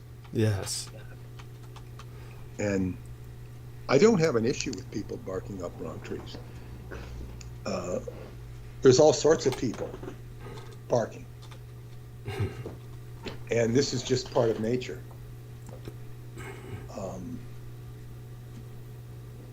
To try and convince the world of anything is a ludicrous endeavor. Yes.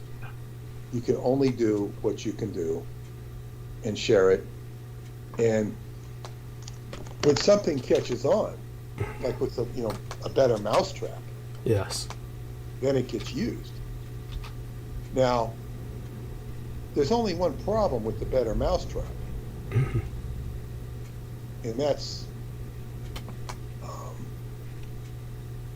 when they had an incredible mass transit system in LA, Yeah.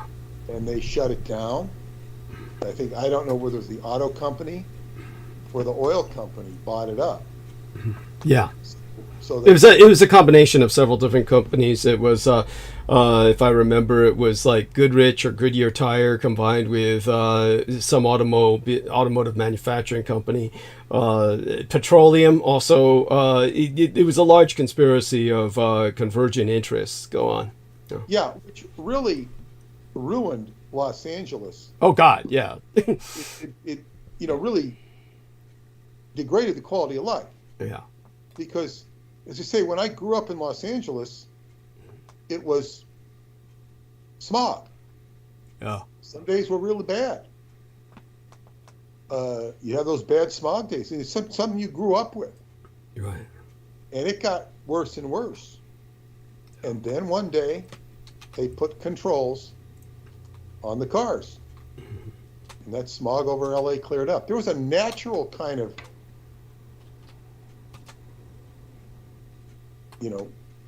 condensation over the valley. Yeah. Over the basin, we call it. And it's like, when it improved so much with the gasoline, the restriction. But the problem with cars now in LA is that,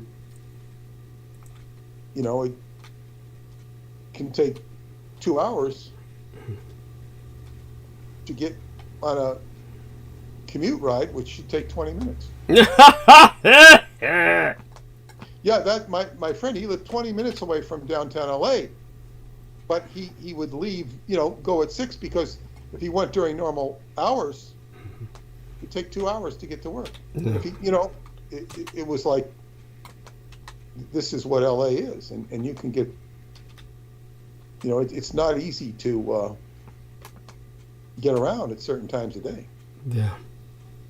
So, automobiles have really compromised the quality of life in Los Angeles. If they had a mass transit system like they used to, it would be much better.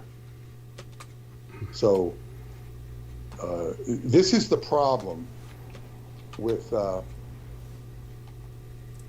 you can have a good idea, but it can get, messed up or compromised. So I was going to say, it's a better mousetrap. The auto industry had a different mousetrap, a different transportation system, which lessened the quality of life.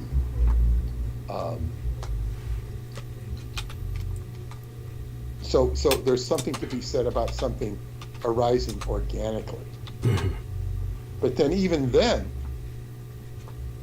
there's the censorship of, if you have, one person told me there was this big event. I think it was in Atlanta. They had all this. It was one of the people who helped Preston with his Montauk investigation. He was a physicist. He was a really sharp guy. And he talked about all these free energy, or I shouldn't say free energy, cheap energy devices. And they have a big, what do you call it? A show, event? Just a, I think, what would you call it? Just a gathering of some sort to promote something, right? Huh? Well, yeah, and then he says, all Convention. these inventors ended up dead. See, this is like... kind of like what Laurie and Ann Fenton wanted for all of us at the Super Soldier Summit. Yeah. Yeah. So this is the unfortunate thing that can occur with building a better mousetrap. Yes. It's basically. So it was a conference. They had them all come to a conference, which was a setup so that they could all be fingered. That's the term. They were all fingered at the conference. Yeah, and I would venture to say that Dr. David Anderson is probably not targeted for elimination for a similar reason to yourself. Well, there's there's always a chance to eliminate myself much more than Dr. David Lewis Anderson, as happened Tuesday morning. So we'll get into that organically later, soon enough. But go on. Well, in other words, they don't eliminate you because they're afraid of you. Well, they are afraid They to eliminate you, but yeah, they're afraid to a degree, but there's certain things that they've been planning out for a long time, and they tried to carry it out Tuesday morning, and there's logic what behind it. Tuesday morning. Tuesday morning, basically what happened was that the day beforehand, like I had told everyone, I'm like gone from my home for long periods of time for reasons that I've explained. And as a result, I don't take out the garbage much. But when I am home, I produce a reasonable amount of garbage. Now, compared to, say, for instance, your average individual, your average American, my waste production or the kind of refuse that I produce is like nothing. But there's enough of it where it piles up. And so because I'm taking it out basically once a month, then I'm left with the conundrum where I'm paying a garbage bill for a small toters so that I can save money.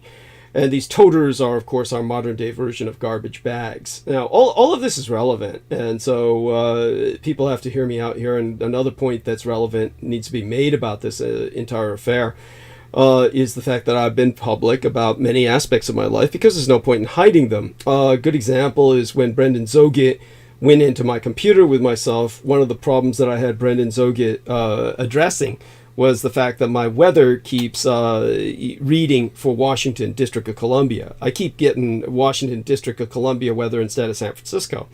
And, of course, he pointed out the fact is that everybody who keeps breaking in my computer works in Washington, D.C., and they have literally, for their own convenience, they're spending so much time on my computer, have set the weather monitor for Washington, District of Columbia. So we have to constantly reset it for San Francisco because when they go into my computer, they keep putting it back to Washington. So when it comes to everything that they know, there's no point in trying to hide it. So I'm very public with things like, I'm never answering the door again.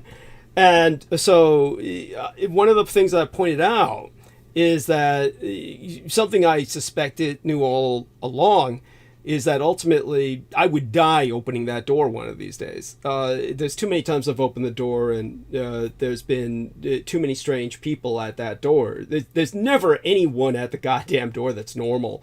And it's only like years of like Pavlovian indoctrination. It's kind of like what Michael Aquino took advantage of whenever he wanted to leave meetings. He would have me come into the meeting saying, "Mr. Aquino, you have a phone call."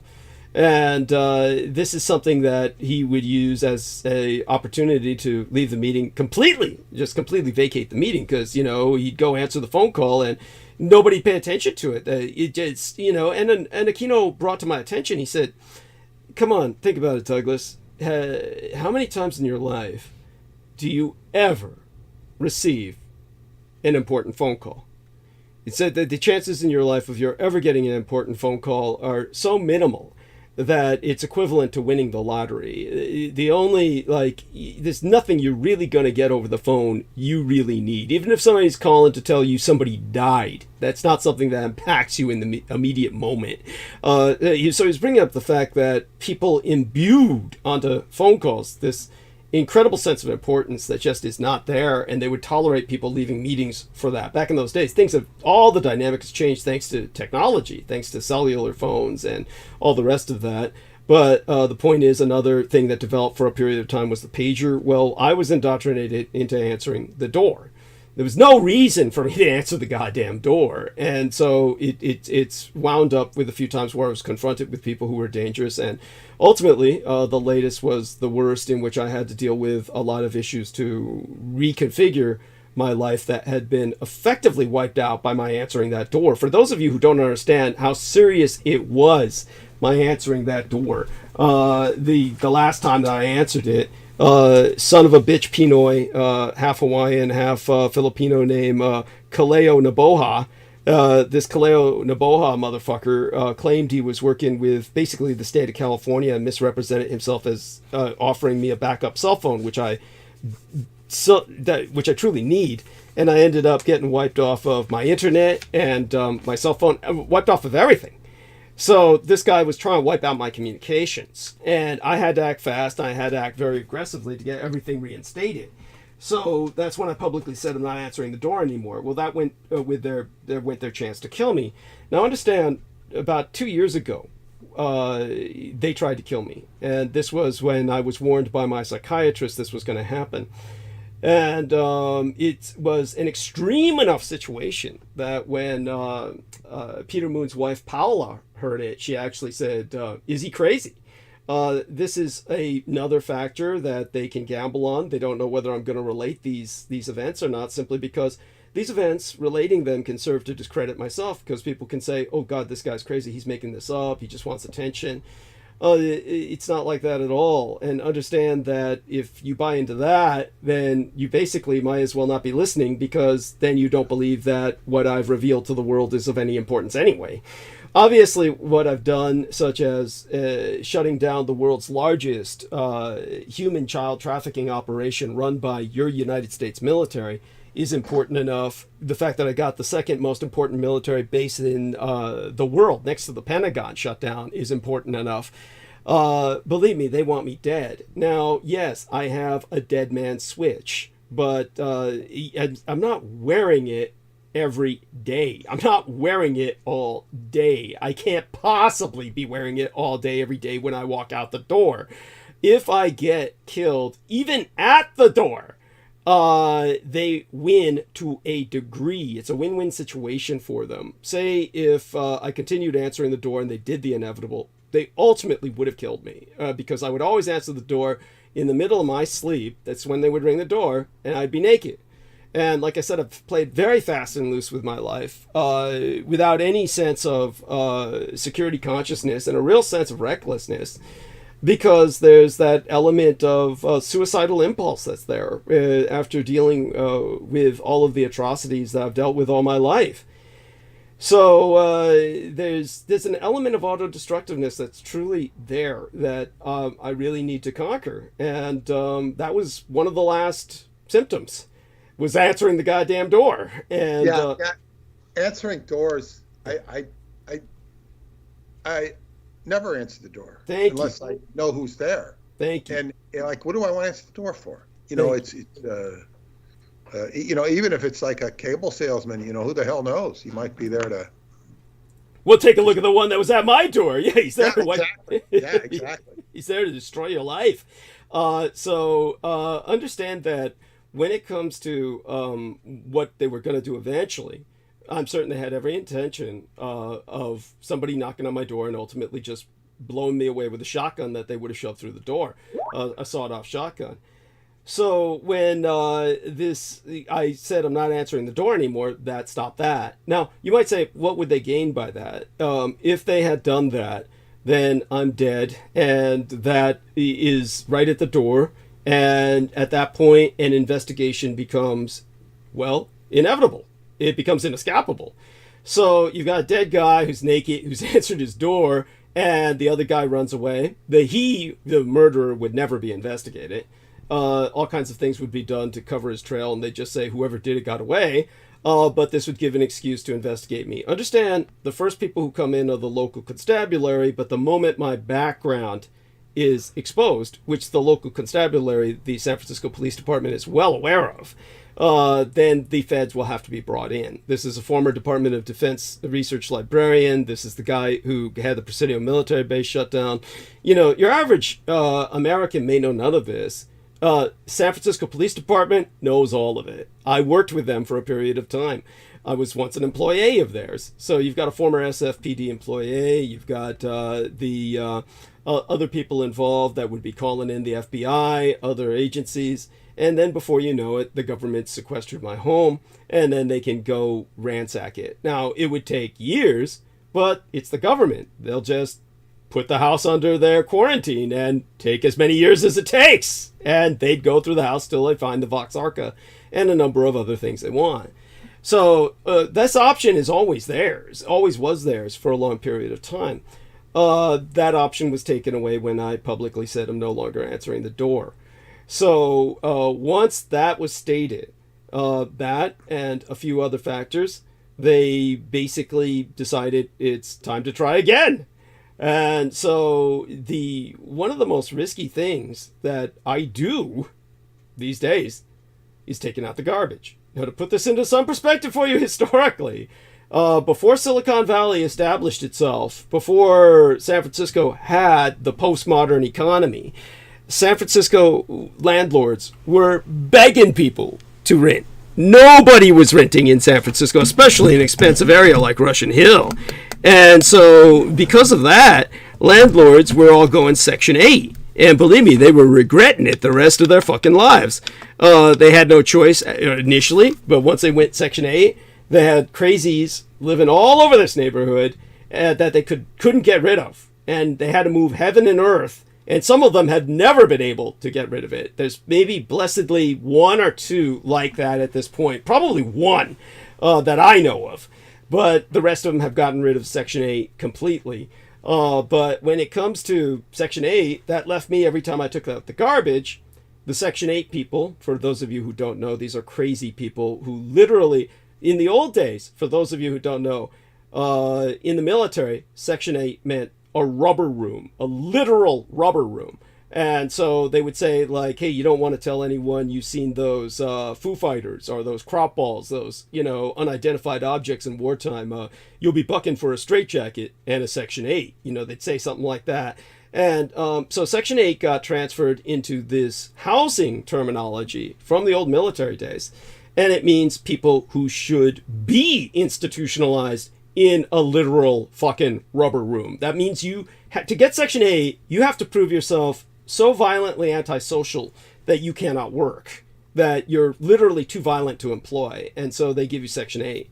And whoever argues with that and says, oh, no, I'm a pregnant mother with 3 children and I'm on Section 8. Okay, definitions expand, but that was the original definition. And believe me, it held true all the while I was dealing with the results of it.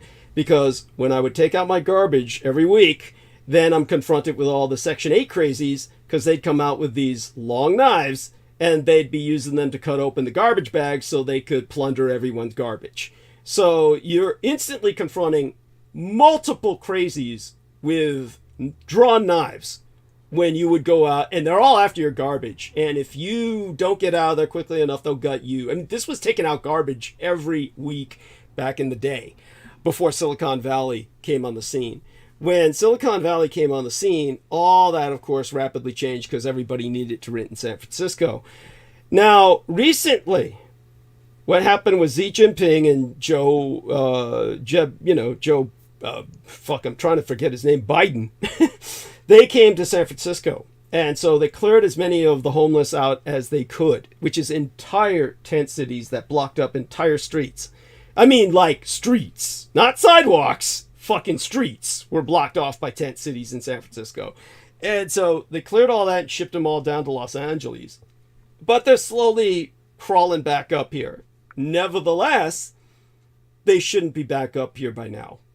So, not in any numbers. And this is what added to the suspiciousness of the situation. So, when I, of course, have been out late at night, there's things I've seen that are truly supernatural. There's things I've seen during COVID that might or might not have been. I have enough going on in my life where I'm not going to stick around and find out. One of the things was one time when I was out, late at night in COVID, taking out the garbage. Then some woman's walking up the street. Now, San Francisco is one of those weird-ass places where, because we're the most congested city in the United States next to New York City, nobody has parking.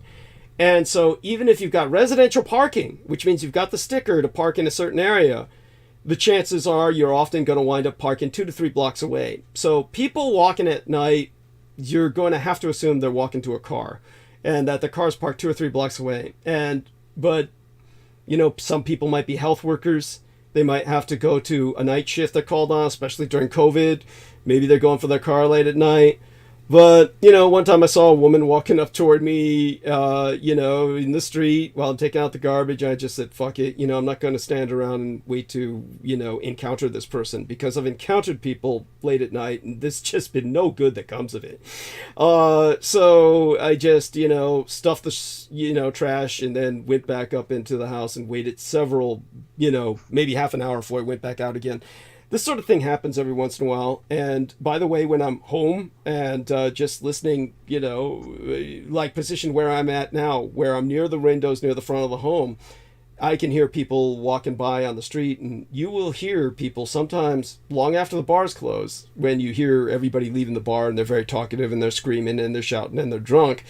Then sometimes 2 hours after that, you hear the real crazies who had nothing to do with the bars, and they're just meandering by and they're screaming at the top of their lungs at entities that they see and might very well be in front of them or confronting them. There's activity going on the metaphysical level that a lot of people are unaware of, that these homeless people will see and encounter on a regular basis. They're schizophrenic because they see more than you and I. It's what drives them crazy.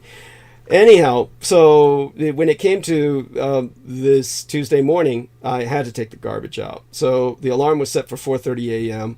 I had stayed up far too late the day before, because I'm usually too amped after a show to really go to sleep right away. And so I go through the usual struggle of whether I'm going to get up at all or not. So because I got up, I've got a pretty exact grasp of when everything happened. So I go outside at about 4:45 a.m. and just get dressed, go outside. Normally, strangely enough, I put on my combat shoes and zip them up. They got these faux laces. They were issued, but we never wore them during Desert Storm because the sand would have melted them. So we wore different types of combat boots than these particular ones, but they were issued among what other boots we were issued. But they've always proven great for me ever since the Gulf War. And so I wear these santan beige, rather snug combat boots that you just zip up. The laces are fake. And so when I didn't do that this time, I just went out in the sandals. And of course, the one thing I never forget to do is, at a minimum, unblade it. So I have my blades with me. That comes from the old days of you take out the garbage and you're confronted with Section 8 people attacking you with knives. You yourself will have a knife. So that's a habit ingrained into myself that is just never broken. That's reflexive. So I went out to take out the garbage, and we're talking 4:45 a.m. And the first thing I see when I'm taking out the garbage is a young, sexy, blonde chick walking down the hill. And important to remember, all this matters tactically here. I'm on a hill. I'm on a fairly sharp incline, and most people would consider this unlivable.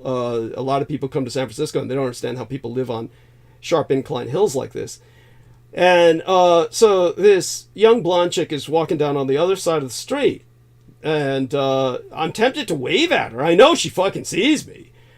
And I was just thinking, what a crazy cunt. Like, the only thing I could think of is she's got a job in Silicon Valley, and she's got an early commute, and she's got to walk to her car parked 3 blocks away, or she's going to a 24-hour gym to work out before her job starts, which is not in the local area in San Francisco. It'd be outside of borders, of San Francisco, because they don't do 24-hour gyms in San Francisco anymore. Not that I know of, because of security reasons. It's just too dangerous. So it could be that. But then I realized she was reconnaissance. That it's what we would call running recce. And she had to communicate to the person who attacked afterwards. And I'm certain there was a whole group involved with this, which is the only thing that makes sense. After I saw her and just said, to myself, shaking my head, like, people got to understand that no job is worth your life. I just basically went back in the house, got more trash to take out. Now, understand, because I amassed so much trash, I have to run up and down the street and put my trash in other people's garbage cans. And I usually run my own recce. Run a reconnaissance by going across the street and doing that. Now, I was really lucky this week because the apartment, the door down from the door down from next door is an actual apartment house. and they put out very large toters, large bins, and it was empty practically. They just put it out simply because it was, you put it out during that time of the week, but apparently nobody in their garbage was nobody in their apartment complex was producing any garbage. So I was able to fill up all the shit in there, and that's when, I was looking at the blonde girl across the street. And then when I went back in to fill up my own toter, get the garbage to get that, then I came out, probably had the toters already out from earlier when I discovered that the other toter was empty, and so I was just putting my garbage into my own toter in front of my home. Now, there were 2 cars in front of my home, and there's only 2 cars that can ever park in front of my home at once because we got driveways on either side. So it's driveway immediately to my right, and a driveway 1 door up to my left. So the 2 cars parked in front of my home were a Volkswagen Taos and a Nissan Acura. And if the Nissan Acura had been parked right in front of my home instead of the Volkswagen Taos, this guy could never have done what he did. Instead, the Nissan Acura was too low slung, too close to the ground. That was parked just further up the hill, but right behind the Volkswagen Taos, which was right in front of my home. And so what happened was, while I was loading up my garbage, white guy shows up from behind the Volkswagen. And I mean, just shows up. He didn't come from across the street, because I did not see him coming from across the street at all. And I said to myself, okay, he came from across the street, just trying to convince myself of that. And he must be just somehow got here. I missed him. I really got to get better at paying attention to my surroundings. And he's going to open his car door and go to work. Okay, he keeps moving. He came up standing up right behind that Volkswagen Taos, the opposite of mine. And then he keeps moving, but he's not stopping at the car door. Then he keeps going past that, and I said he's going towards his car, further down the street. But no, he comes around the Volkswagen Taos, and he comes towards me. Young guy, blonde guy, fit guy, but he's all in black. That goes without saying. He's all in black. And basically, he pulls out his knife. And so I pulled out my knife. Now, everything is working against this guy. Because what I figured he had done was he came out from under the Volkswagen Taos. He must have, during the time I was in the house, sequestered himself under the Volkswagen Taos and realized he couldn't attack me from under the Volkswagen Taos, because that's like coming out from under a locked bathroom stall. The only thing you're going to be doing is swinging a knife at my ankles and reaching out to grab me and trip me or something. It's going to look ridiculous, and it's going to be... He's basically trapped like a bug. And so there's nothing he could do tactically there, not to mention there's a whole array of toters, myself and my upstairs family. The people, well, they're not my family, but the landlady's family upstairs that's got their own toters. So he's got a forest of toters in front of him that acts as a fortress, preventing him from doing anything, solid plastic and garbage. So he's got to get up from behind the other side of the car. So when he stood up, he was almost certainly forced to do that because of the cold under the car. So this is why he was so insulated. He was all packed in black, and I discovered soon he had a lot of padding. There's no other word for it. Now, he might have even had a Kevlar vest, because they might have warned him that I might be armed with a firearm.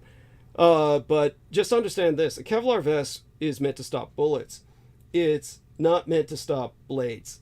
It's any needles or knives will go through a Kevlar vest like it's butter.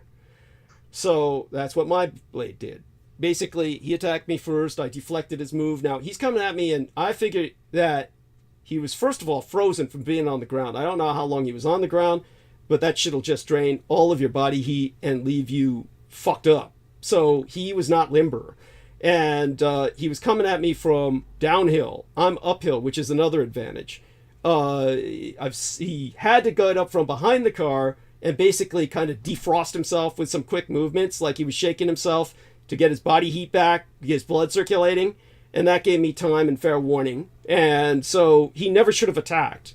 It's first coming up from behind the car, I see him, he's coming from around the car, I'm already got my blade out. By the time he charges me, I'm deflecting his blow, and I shoved my blade through his gut. Now, I kept pushing, of course, all the way to the middle of the street, where I then have the choice, do I leave the blade in him? Because if I uncork him, he's going to bleed all over the street. And I figured, fuck, he's so insulated. I pulled the blade out and no blood came out, which meant that it was all being absorbed by all the insulation of all the padding he was wearing. And probably would have gotten out eventually, no doubt within minutes. But I made certain, leave him in the middle of the street. The less you fuck with the body, the better. And as soon as the car hits him, which they will, because he's all dressed in black, no one's going to see him, and they're just going to run over the body, and the first thing they'll assume is he got hit by the car. And when they bring him in for the investigation, they might, if they cared, ascertain, oh, it was a knife blow, but then guaranteed there would be no records of this guy. Everything would be wiped, and they'd have to assume he was homeless anyway, even though I knew he wasn't homeless from the moment I saw him because he was too well kept. He was clean cut, he was shaven, he was not homeless. So, but, they would just assume meth head, drug addict. Even if they didn't find anything in his system, they'd figure he was killed by a homeless person. And then with no papers to investigate, just nothing to follow because they've got homes on either side of the street that could have something to do with it or not. Likely not. And, they just let it go. Nobody would follow up. So the best thing to do is not call the police. There are incidents like, if he had broken into my home, yes, then you can call the police. However, because it's all outside the home, if he had succeeded in stabbing me and left me dead on the street, then they would have accomplished what they wanted, which is, oh, Doug Dietrich died, taking out the garbage. Okay, that means local police are called in, at which point the FBI immediately is called in because of my background, at which point everybody else is called in, and then they sequester the house, and then they can take all the years they need to search for the Vox Arca. They won't have my sisters, and that will still be, of course, a threat to them, but they've solved half the problem. So don't think that they're, quote-unquote, afraid to kill me per se.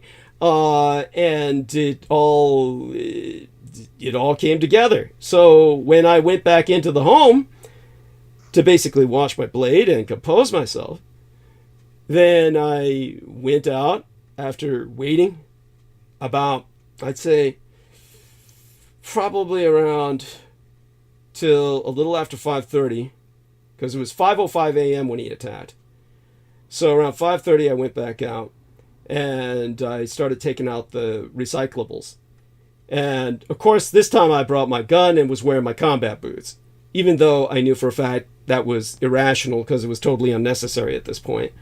The body was gone. And this is to be expected. They were obviously organized this, and so the pickup squad came and took the body because they don't want any investigation. He had failed in his task. He had probably just been told there's some old Asian guy works at this, lives at this place, works out of his home. He's taking out his garbage at this time, and they knew when I would be taking out my garbage because the holidays are over. So they knew I would be stuck taking out my garbage. I wouldn't be at the estates. So they knew that, and everything was planned. The girl was the recce. Then the guy followed up. They were both blonde-haired, blue-eyed Nordic Aryans. So definitely government. It's not like some hate group. One thing I'll tell you, white supremacists who might hate my guts, the one thing I can tell you about all white supremacist groups, none of these neo-Nazis are blonde-haired, blue-eyed Nordic Aryans. Blonde-haired, blue-eyed Nordic Aryan ethnic peoples hate themselves and would never join a racial pride group. They hate themselves. They're indoctrinated to hate themselves from birth. What they do sign up for is government jobs. And so these probably were actually born and bred in some kind of program. Probably guaranteed it was that. The same kind that I ran across all the while I was working with Aquino. So he was gone, and that was it. And then after that, the morning was easy. As soon as the light came up, the old Chinese lady who comes around for the cans, I was able to give it to her, so I wouldn't even need to load up the recyclable toter after I had dumped all the rest of the recyclables in other people's garbage cans. She just filled my recyclable up with the empty boxes after she took all the cans out that I put them in. I put them into boxes to make them easier for her. And then my neighbor, Calvin, came out, and I said, oh, hey, I need you to have my phone number. I made sure he had that. By that time, he said, hey, you've lost a little weight. And I said, oh, that's for the best. That's an unusual observation concerning it was the holidays. But I assure you, I probably lost about 3 pounds of water weight in that half hour. But the fact that he noticed that was because I had taken my jacket off, my hoodie, and that was because all the stress I'd been through, all the exertion, I didn't even need the hoodie that cold morning. I was at that point, I was all warmed up. So that was it. And it's definitely something that you have to consider. Do you share this sort of thing at all? And it's something that people can run away with and say, this guy's making stuff up to make himself sound important, or he's just self-indulgent, or it's nothing like that. Anybody who knows me should know better. And they should know that somebody who's done what I've done, this is going to be par for the course. This is the reality of my life.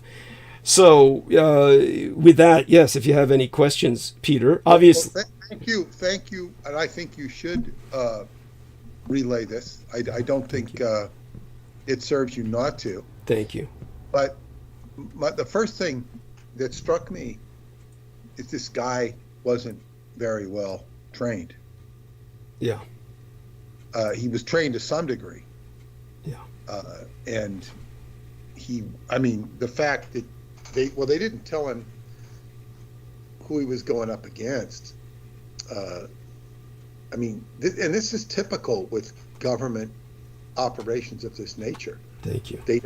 The people are usually lacking they're not high echelon people, and they screw up. It's not to say everybody screws up, but this is I've noticed it's very typical. It's not because people with real skills and aren't going to do this sort of work. Thank you. A point to be made here. A real professional private assassin would have backed out of it, just with the way everything was going down. I think that this person was raised in a program and they really had no choice. It was like, this is part of something they were raised to do, and they were told that if you fail at this, there's no future for you, you're expendable anyway. If you succeed, there's better ahead for you. It's this sort of thing where he was trapped, where he had to carry it through even though he was at every disadvantage. Does that make sense? It makes a lot of sense to me. It makes a lot of sense.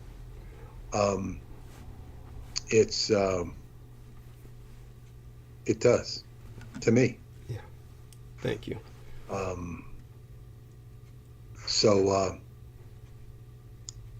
Because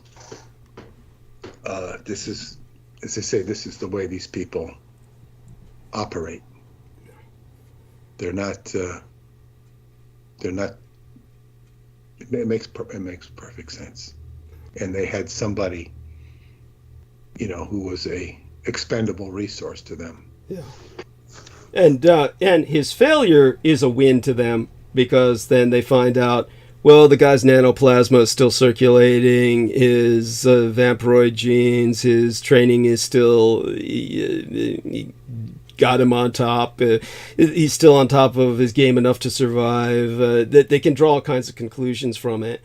The real fact is, it really comes down a lot to a combination of two things in particular: my vampiroid genes and the nanoplasma, because I don't train and I don't exercise. I mean, literally, I lead one of the most sedentary lives you can imagine, and I'm still got the blood pressure of an athlete. It's almost unfair, but it's certainly, it's one of the reasons I'm alive. Anyhow, back to Peter with this. No, that's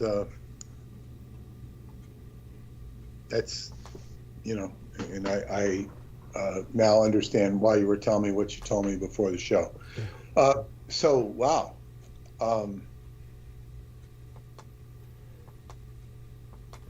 That, I guess one thing is, don't go out at garbage. It's like, there's certain times. I mean, I've taken precautions over such things, even when I, not under the scrutiny I could be now. Yeah. It's just like I'm vigilant that way. Nobody's impervious. Right. I live in a municipality that's we had they report crimes all the time on Channel 12. Yeah. You get has the Gilgo Beach murders and whatnot, but it's,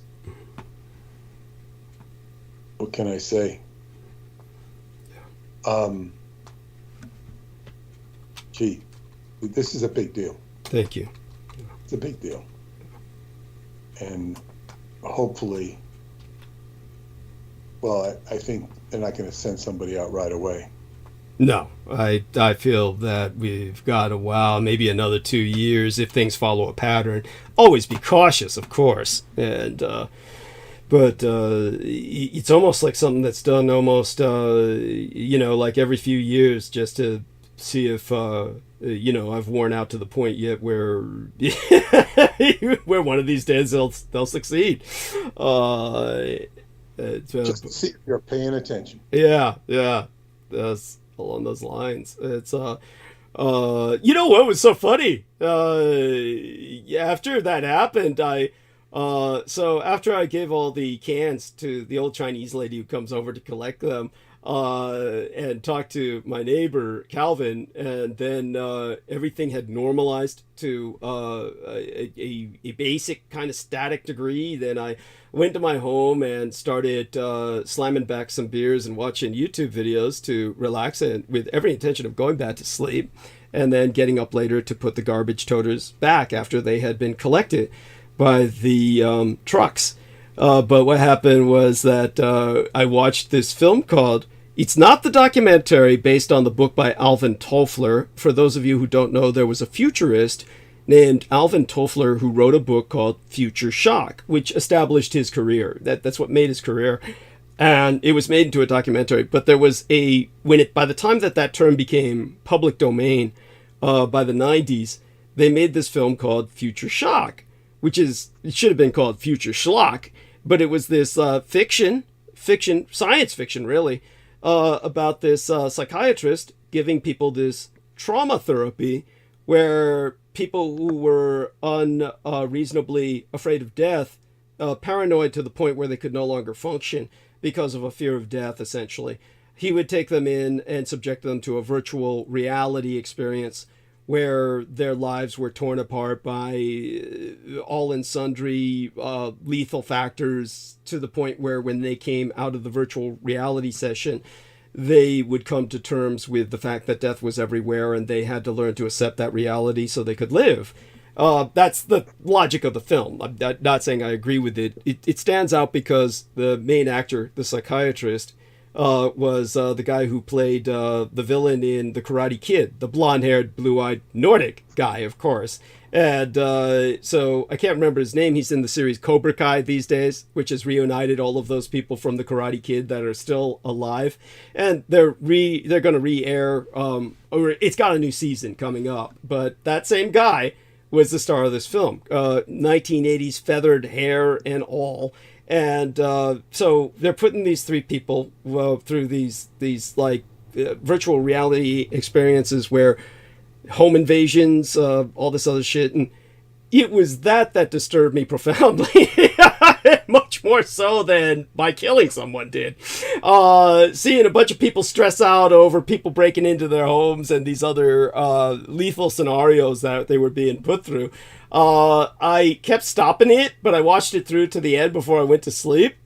Then when I got up and the toters were all collected by the refuse collection trucks, then, they were all put in front of the house so I could put them in the basement to show my upstairs landlady's family what a great guy I am.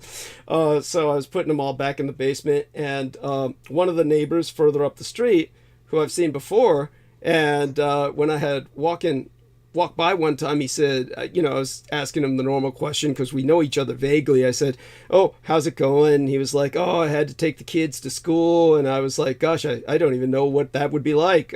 But then he said, yeah, you've been there, done all that. And I was thinking, geez, how old do you think I am? But then, I guess he figures that I'm some mature, responsible citizen type, and I'll let him live with that delusion for a while. At any rate, he rolled by. He basically was taking his kids on a bike ride, and they were young enough where they both fit on the back of his bike while he's the one doing the bicycling. They're basically in these like safety seats, like baby seats. And I was thinking, those aren't kids that go to school. They go to a daycare center. But they were cognizant enough where when he waved at me and said, hey, good morning. And I said, hey, good morning to you too. Good to see you. And they waved back and said that as well, the kids. So they're cognizant enough for that. But that added a sense of surreal stability to the morning. I just killed someone, left their body out to be collected, just like the garbage was collecting everything from the toters. And then, family guy with his 2 kids bikes by. Hey, how you doing? 10 a.m. in the morning at that point, and it's like, yeah, my day just got started. So I went back to bed after that, sure, in time, and then woke up later and took care of a bunch of other stuff in the crypt, and here we are tonight. So glad to be alive, and with Pete and Brendan, who's in the text with us, and as well as Aristides, of course, everybody, Team Dietrich, Mark's in the chat, and of course Victoria out there, Clarice, Claude, and everybody. This brings up another issue, and it's totally on point with what you went through with our friend Jennifer. Yeah. Yes. Have you heard from Jennifer recently? Last time I spoke to her was that she was hoping to be on tonight in the chat, and maybe even appearing with us in the roundtable come around midnight your time. During the witching hour, whenever you retreat into slumber is when I call everybody all around and see who responds. So I'll be calling both her and Victoria, among others, and seeing if they respond. But it seemed like, other than what I reported to you, she seemed like she was sick, but okay. But definitely Brendan Zogit felt that it's an occult attack on her health.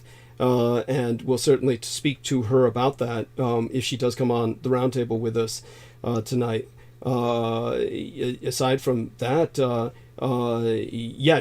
nothing other than the last time what I showed. I very strongly, after we spoke about that before, that you see, she has done a lot of work. Yeah, done a lot of work into subjects, for lack of a better word, could be considered dark. Yeah. And there's if not a price to pay, there's a compensatory energy thing that goes with it. And I couldn't help but think of Tracy Twyman. Yeah. And, she's different than Tracy Twyman. I think so. Tracy Twyman was hanging out with the worst of the worst, but go on.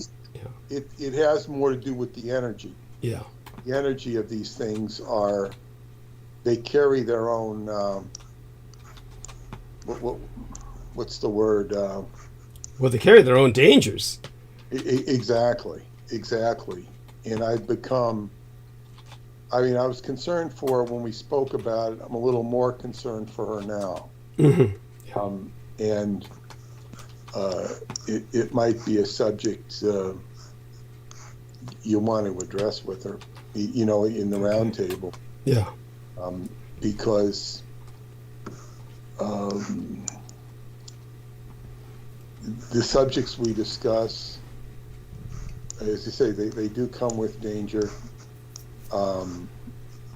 and it's easy to be dismissive of the danger when you have some familiarity in dealing with them, and you can feel impervious to the dangers.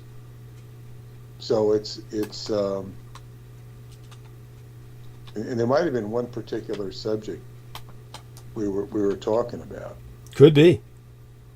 But anyway, Oh, I did want to mention that. I wanted to mention it publicly. Yes, it should be on record that we are concerned. I think that that's important. Thank you. Yeah, with regard to, we can now touch on, for the audience, Douglas wanted to put it in the headline. I would have put it in the headline, except it hadn't happened when I wrote the thing. It happened just before we went on the air, or it was announced, is that Henry Kissinger died. He passed away just earlier today, and he was 100 years old. I think he must have had some goal to live to 100. I mean, I don't know about you guys out there, but I think that would be a big benchmark. Like, God, I made it to 100. Yeah. It's like kind of like, God, that's not something most people make it to. Let's, we can say goodbye now. It would be like an accomplishment. And on the subject of death, Jimmy Carter's wife died, and I got a little bit more information. Is that Jimmy Carter, who's been in hospice for like 10 months, he has home hospice care. Mm-hmm. So that's a lot, but he was able to attend the funeral. Now, hospice, hospice didn't mean you could attend a funeral, but he must get top of the line care, and he's at home. So it's like, wow, and he had enough get up and go to it. They said he struggled, and you could see he was struggling. But she just went in there for a few days. Once they see she went into hospice care, she was probably living in the same home. It set me up for a lot of confusion, saying that he went into hospice care. Interesting. I think he was in a facility. He was at home, right? Which is good for him. Yeah. It's a lot better to be at home than to be in some facility somewhere. Oh, of course, and of course, an ex-president would have that wealth. But go on. Not necessarily wealth. He's got care, not wealth, but care. He wasn't too wealthy. Okay. He has a pension, and just presidents have health care for the rest of their life. Okay. And no, he was never. He did have a peanut farm. Yes. Which he, and I really admired Trump for not putting his assets into a blind trust like Jimmy Carter. What an idiot. Jimmy Carter put his peanut farm, I think it was worth, if not $4 million, $1 million. Mm-hmm. He put it into a blind trust, and it just went straight broke. They didn't know how to run it. Oh, my God. So when he got out of office, he had no money. He had no money at all. Oh, my broke. God. He had his presidential pension. But this is the idiocy. I mean, Trump was just, who could be that stupid? Sad. Really sad. Yeah, so whatever. This is, he's living, down. I mean, he's going to get the last grunt out of his body, I guess. Yeah. By the way, of course, I'm really embittered by the fact that Kissinger was born in the same year as my mother, and a month before her. No, he was born in May of 1923, so many months before her. And so my mother was born on December 5th of 1923. Her birthday's coming up, as a matter of fact.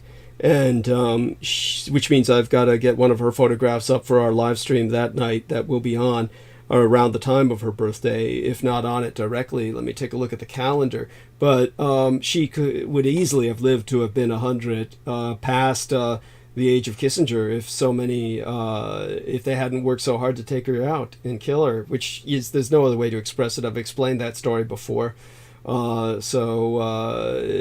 Basically I won't be on the night of her birthday. It's December 5th, but we'll be on the Wednesday after her birthday. So I'll probably be honoring her on the 3rd. December 5th is a Tuesday. December 5th is a Sunday? It's a Tuesday. So we'll be acknowledging.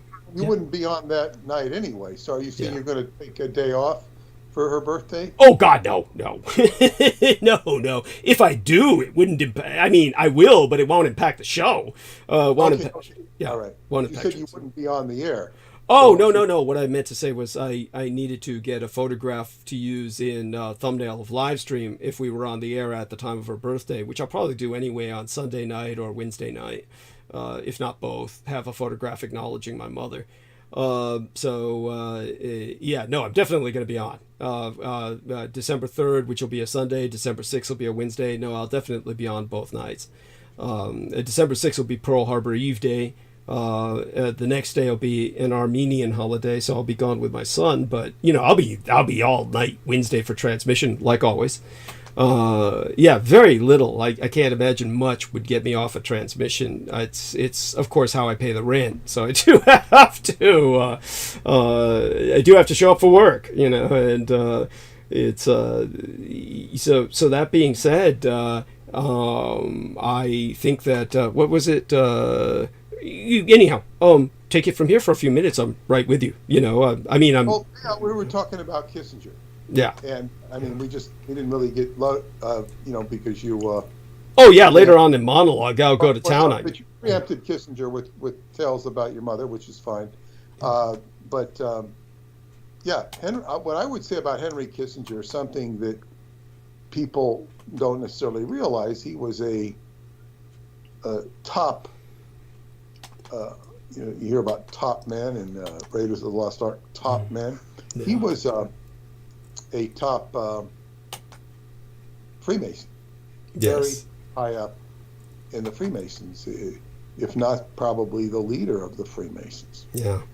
He was just, and of course, Freemasons are often identified with Jews because Freemasonry is all based upon the story of Solomon. Yeah. Who was king of the Jews. Yes. Undisputed king of the Jews, whereas Christ was a disputed king of the Jews. So be that as it may, that's Kissinger, and very powerful man. Very powerful man. Said he died at his home in Connecticut, and I remember I used to talk to a guy on the phone very early on, and he used to, tell me about all the massive dog sacrifices that used to occur in Connecticut. And he said they all led, towards Kissinger's house, which I think he said was right over the border from West Salem, New York. That's incredible. These dog sacrifices. Yeah, it makes perfect sense. It would be. By the way, they sometimes pay kids to do this for them, and that way, if the kids get caught, there's nothing the kids are going to say that's going to be believed. The kids themselves will simply assume to be disturbed. They'll be assumed to be disturbed, and the kids themselves will pay the price. But I knew for a fact that there were some of these cults in California that were paying kids to kill the dogs for them and leave them kind of in these trails similar to what Peter Moon is talking about, guiding entities towards their establishments or facilities. Just so people understand, the Freemasons, all of the founding fathers, of course, everyone knows they were Freemasons, or you should know that, and they were practicing deists. And the deists are people who believe that there has been a God who created the universe, but he's since abandoned the universe, and therefore individual men can ascend to the throne of God, which is what they thought Washington himself was going to do, George Washington, and built statues of him ascending and the like. It's those statues are not even put on display because they're so demonstrably worshipful. Yeah, go on. Yeah. Offensive. Yeah, thank you. Thank you. Yes. Yeah. And so go on. I mean, if Kissinger was a Freemason, it's more proof for the belief that a cabal does its best to control and destroy the world, to do as much damage as it can in the most malevolent sense. Well, what I would say, I featured, I don't know if I featured Kissinger by name, but I will talk a little bit about Kissinger's history. Is that Kissinger, of course, was brought up in Germany. He was German first and foremost. Yes. He spoke fluent German, of course, because he grew up in Germany. And his parents came over to America to escape persecution in Germany. And he joined the army. At some point, when he was in Louisiana in the army, he became involved with a man named Fritz Kramer. And Fritz Kramer, he acknowledged and heralded as his mentor. Fritz Kramer is a more interesting character than Henry Kissinger. But just let me say that Henry Kissinger, after his involvement with Fritz Kramer, when he was going into the army, when it came to the post-war, when Patton was killed and all that, and as the war wound down, Kissinger's job, because he spoke fluent German, he was a translator, he's perfect. He went in and rounded up the SS, or not the SS, the Gestapo. He rounded up the Gestapo because he could speak their language. It was a match made in, service, because he, it just, and now that was his rise to power. He was interviewing the Gestapo. Well, Nixon was also in Navy. Well, he was in Navy intelligence, bringing the paperclip scientists into Glen Cove, Long Island, and you'll see Glen Cove, Long Island. You'll see that mansion is used in the movie North by Northwest with Cary Grant. Right. James Mason is the German agent, and they actually used the very house that Nixon occupied as naval intelligence and brought the paperclip scientists to work for Galset, which was the Guggenheim Aeronautical Laboratory, which became Jet Propulsion Laboratory. It merged with Theodore von Karman and Jack Parsons' efforts and became the Jet Propulsion Laboratory. So this is some of the history of Henry Kissinger. Now, Fritz Kramer was a man that Mae Brussel was utterly fascinated with.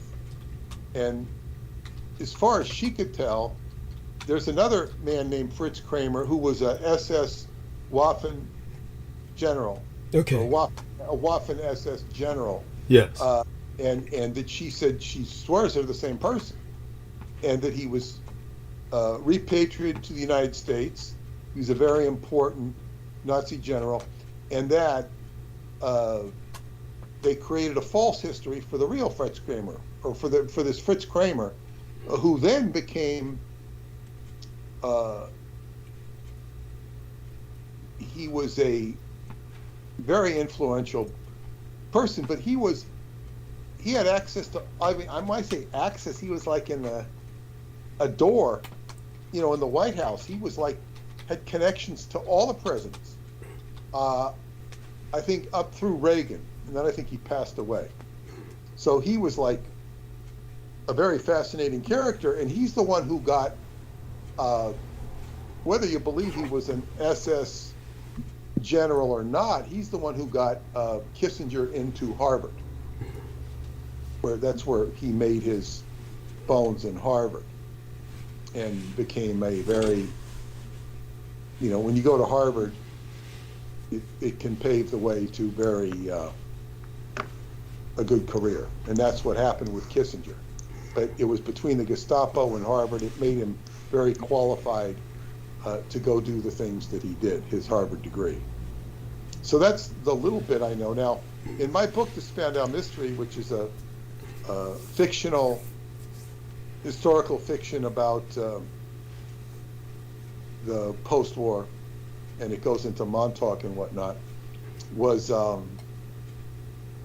this is based on history, that one of the things the Germans did is they got all they had the most extensive file on the who's who of Freemasonry.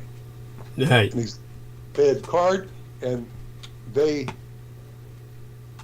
I can't speak for them, but they were probably far more interested in getting rid of the Freemasons than they were the Jews, at least initially.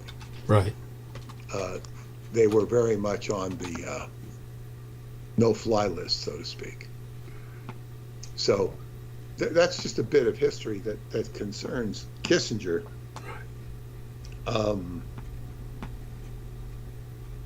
don't know if maybe you're going to go into. Oh, I'll go to town on that son of a bitch. Yeah, in monologue, I'm going to rip into that fucker because that's saying that's a given. That's obligatory. It's obligatory.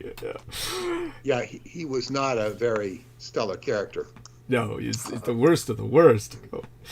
But as they say, but he was very powerful. Yes. And did something else happen today? Well, like I said, it's the 159th commemorative day of the Sandy Creek Massacre. But as for today, what might have happened, I guess something's always going on. I mean, a lot of things have happened recently. But if anyone, say for instance, Aristides, cares to remind us, Aristides, did anything happen today? We'll see if he responds or whether he's kind of like checked out for the moment. If not, no, I'm here. Yeah. I'm here. I actually had I'm not near my desk here. I had some little notes, interesting shit that was going on, but let me go look. Yeah, sounds good. Thank you. Appreciate that profoundly. I do want everyone to know I'll be covering a number of topics tonight. I will try and explain as well the cultural peculiarities of Taiwanese people and why they basically, the line being drawn is the communist Chinese on the mainland on the side of the Palestinians, if they display any side at all, while the Taiwanese are siding with the Israelis. It's a backwards world in the Pacific, and it shouldn't be like this. And we're talking about the people, of course, not the art elect. I think one thing that they brought up today is the fact that every time anyone conducts a Bitcoin transaction, all the water that's used to cool down the heated computers that are processing all this stuff so rapidly is equivalent to fill in somebody's domestic swimming pool. It says a single Bitcoin transaction is so environmentally hazardous that every single transaction uses up enough water to fill up a backyard swimming pool. It's catastrophic. Back to Aristides. Let's see. Well, there's a big thing over Elon Musk traveling to Israel because he may have said some things that weren't appropriate to certain people, and he went over there and paid his penance, and disgusting. Disgusting. Yeah. Go. Yeah, had to hang out with the president, and which is different than the prime minister. Both of them. Yeah. And just so people know, the Israeli president is the equivalent to our vice president. It's a position that's strictly ceremonial. Go on. Yeah, right. Please. No, and they had a little, photo op and taking them around. They gave them some little dog tags they put on them. That it was pretty pathetic. It was exactly what he deserves. Exactly what he deserves is to go crawling on his knees to Israel before his masters. Now he's showing us who his masters truly are. Thank you. He accused of saying some or echoing some anti-Semitic sentiments on his site, so they couldn't have that. So, and so he has to go over there and basically prostate himself. Right. Oh my fucking God. I'm so glad I'm not him. Oh my fucking God. Yeah. Peter, do you have anything to say about that? Isn't that pathetic? Well, it's typical. It's typical. I think, who was the person who did that? There was, you said when the Israeli war broke out, this professor who was exposing Netanyahu. That's right. His name was Best, I think. Professor Best, I think, but I'll have to look it up. Go on. Yes. Well, these people are very powerful now. What I've seen a lot of YouTubes of Jewish people. I saw some YouTube where some rabbi is seemingly accosted. And I say accosted, I mean they just get his attention for YouTube. He's probably willingly participating. I don't know that, but the point is they asked him what he thought about this, and he says, he said there's like at least 200 synagogues that are completely in disagreement with what's going on in the treatment of the Palestinians. So there is a lot of strong sentiment within Judaism itself. He said the Zionists do not represent Judaism. He says they have nothing to do with the religion of Judaism. Thank you. And I think that was, good to hear. It's positive. Yeah. Or it's better than so much of the stuff we do here.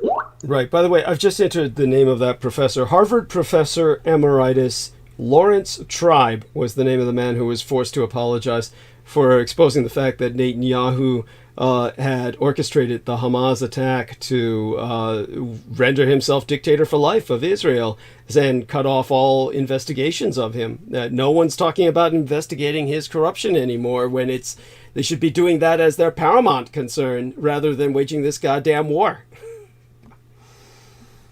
It seems to be of no concern to anybody. Sad. Tragic. Netanyahu. Yeah. Netanyahu or his and the whole Hunter Biden issue is all these issues, not just Hunter Biden, but it's like so many of these issues just kind of wane away. They just go away. It's all about what's the media, what can it put in your face? Anything it wants. It's disgusting. By the way, our man Aristides just entered an image that's AI generated of Elon Musk wearing a yarmulke. I mean, the rest of you, shall we say, less culturally conscious people out there might call it a skull cap, but it's a yarmulke, and he's licking the Wailing Wall to the delight of many Jewish authorities around him. Let's put it that way. It's a very funny AI-generated image. They should not have given these tools. They encourage you to wear yarmulke if you're cavorting with them. It's not like they don't consider it a violation or a imitation. They like you to wear, if you walked into a dojo in certain areas wearing a black belt, they might call you on it. Right. But if you wear a yarmulke, they like it. Even if you're not Jewish, they encourage it. Yeah, it's considered something that's like inclusive as opposed to exclusive. It's it is what it is. But go on. It's called Jew for a day. Yeah. Yes. By the way, speaking of, just like Aquino said, he used stupid people the way stupid people use guns. Our dear Amy Como, who was talking about visiting Burlington in Vermont the other day and how frightening an experience that was for her. She just said the potential for violence was palpable. She was literally feared for her physical safety just going into this. She doesn't live in Vermont. I know she's been in Vermont. No, she lives in Vermont, but she doesn't live in Burlington. Burlington. Yeah, okay, yeah. Burlington. Yeah, I think I might have heard her say something about that. tell us about Burlington. So what happened was that recently there's been some, I'll say, Judeophile. Basically, there's other terms people use, like people who love celebrities or are obsessed with celebrities to the point where they practically stalk them. They're called star fucks. And there's a certain kind of pathology where certain people just want to be cops so bad that they dress like cops and misrepresent themselves as law officers. They call them cop fucks. I mean, rather than using a term like Jew fuck, I'll just use the term Judeophile, but I can guarantee you this was not a Jew. But some Judeophile, some Jew fuck, in other words, he basically shot 3 Palestinian students in Burlington, Vermont. And he basically, his name is Jason Eaton, Eaton, sounds very English. And it's... he basically blew away these 3 Palestinian guys because 2 of them were wearing keffiyehs, which are the traditional Palestinian scarf. I had one myself, an Arab shema, a keffiyeh, that was stolen in Australia, along with everything else. But when it comes to this guy, they're refusing to charge him with a hate crime. This is, how protected... He's basically a soldier of the Jews, and he's acting under Jewish orders. So they're just saying he's cool. They're not charging him with any hate crimes. What are they charging him with? Something like... It's not even murder. It's not even murder. What is it, though? It's something like assault or... What do you call it when somebody is like murders somebody by mistake? They kill somebody by accident. Like you hit them with your car, and they call it like manslaughter or something like that. They're trying to charge him with that. Why? So exactly, go back over it. What exactly happened? Just 3 young Palestinians were looking Palestinian, dressed in. 2 of them were dressed in their keffiyehs. They were speaking Arabic when they were close to the University of Vermont, which one presumes is very cosmopolitan. It's like Our Lady Amy. I think you're stretching Burlington. Burlington, it's a big town in Vermont, but it's Vermont. Vermont is not New York. Burlington's way up in the north. It's like it's where it's like opposite Plattsburgh, more or less. Yeah, it's not that far from Plattsburgh, where the chicken farm is. Yeah. There's definitely an element of Vermont. It's very independent. I don't know Burlington that well, but there could be elements of great backwardness there, meaning backwardness. Yeah. And you have some pagan community up there. It's also very French up there. Interesting. Of course, Amy could talk more about it than me. Good point. She does speak fluent French. Yeah. So the tragedy is the one survivor of these 3 young lads has got a bullet lodged in his spine, so he's going to be paralyzed the rest of his fucking life. And so he's completely bodily paralyzed and just eaten out of his head. And the other 2 are dead. They're the lucky ones.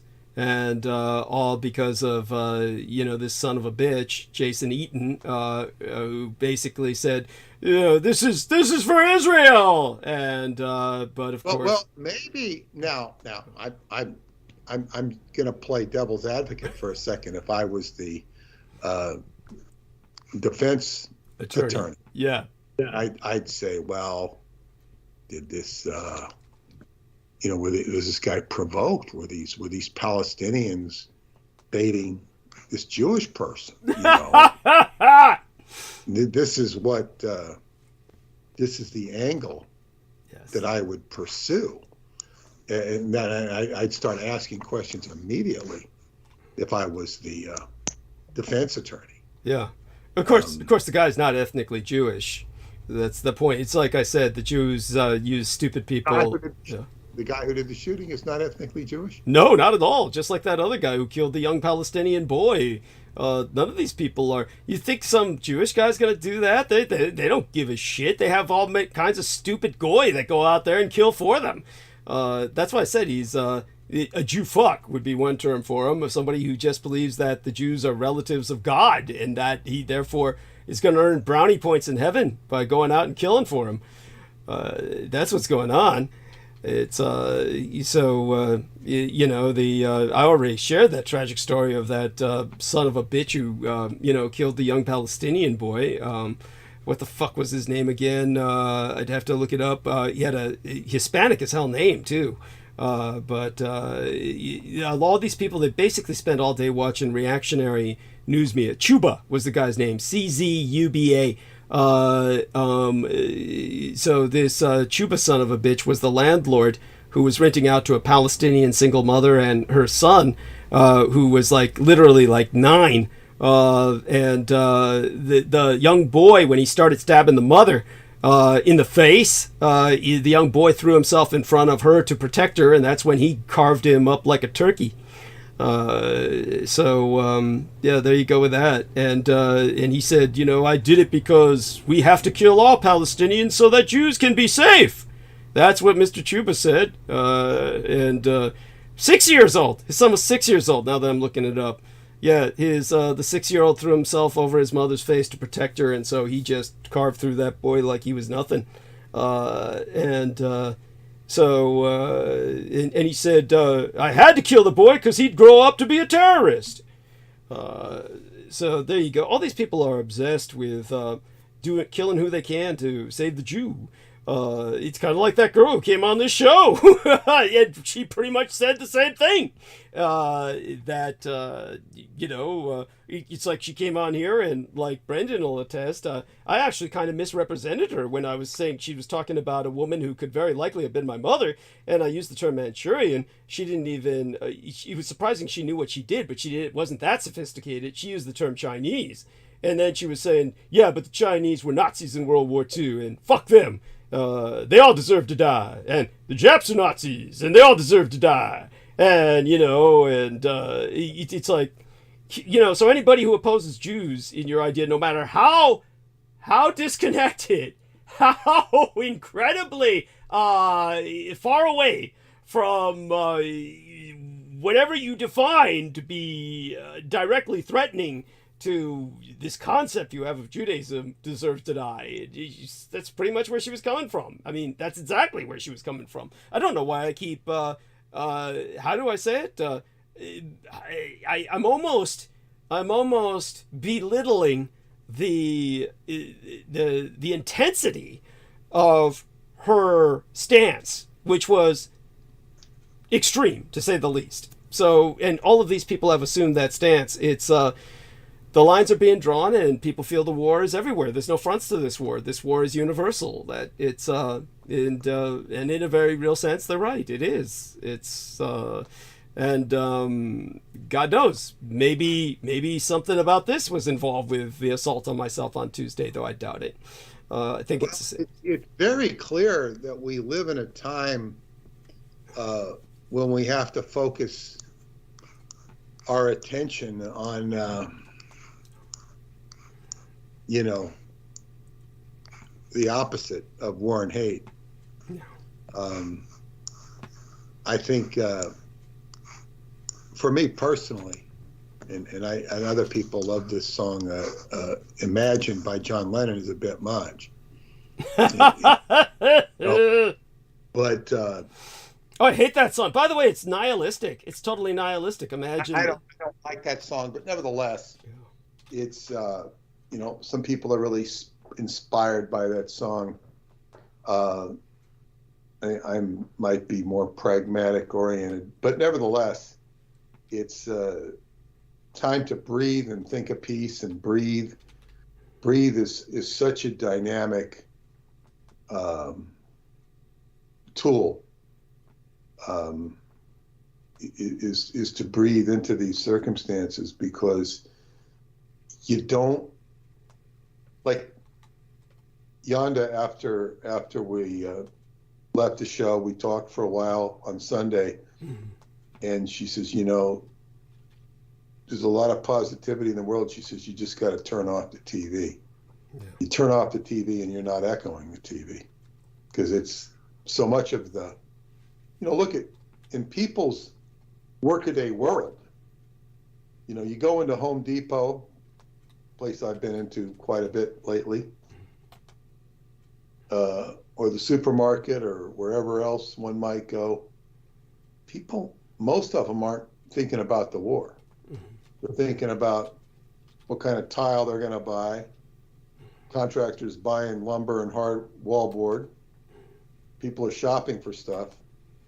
You turn on the TV and, you get assaulted with negativity. Yeah, it's like, yeah. So it doesn't hurt to turn off the news. It doesn't hurt to not watch the news. I've listened to a bit. I mean, I'll tune in here and there. Seldom will I listen to it for very long. Seldom. The one thing about the war right now, it's calmed down. Yes. It was even astrologically designed to calm down with Venus moving into position with Libra. Now Venus is squaring Pluto. But yeah, with the hostages and the Hamas is, okay, we'll give you a few more hostages. And it's like the Zionists, or the Jewish Defense League, or whatever it's called, JDL, they're kind of like between a rock and a hard place as regards their own agenda, because they've got to listen to the United States to some extent and say, okay, well, we're not going to kill people. Well, you're getting hostages. And the Hamas is like, yeah, here's some more hostages. They're elongating the whole process. They're making it very difficult for Israel to wage war, active war on them, because they keep giving them hostages. Thank you. I mean, but I said this in monologue, that Israel has blinked, that they've actually defeated their own purpose in terms of the war they were waging by agreeing to the ceasefire and then allowing the extension. It becomes more and more difficult to restart their genocide, but it's good. Yes, it's good that they did this.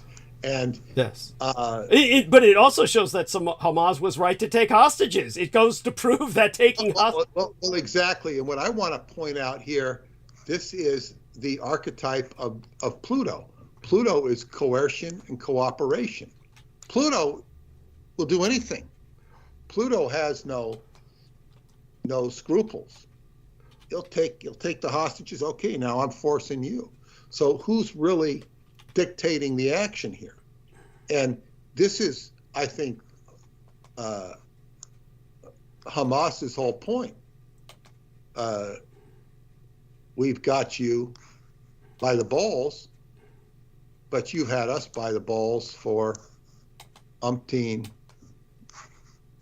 years. Generations.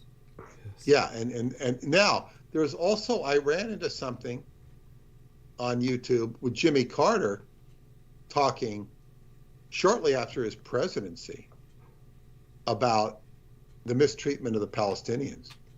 He says, you would not believe how bad it is. Nobody will talk about it. He says, nobody will talk about it. Yeah. But here was Jimmy Carter talking about the mistreatments of the Palestinians. This was subsequent to him winning the Nobel Prize for hammering out a peace between Israel and I think it was Egypt at the time. Maybe it was the PLO, but I think it was the PLO. But he hammered out a peace agreement, and he was saying that the treatment of the Palestinians is horrible. He says, "You will not hear about this." Is Jimmy Carter. Good for him.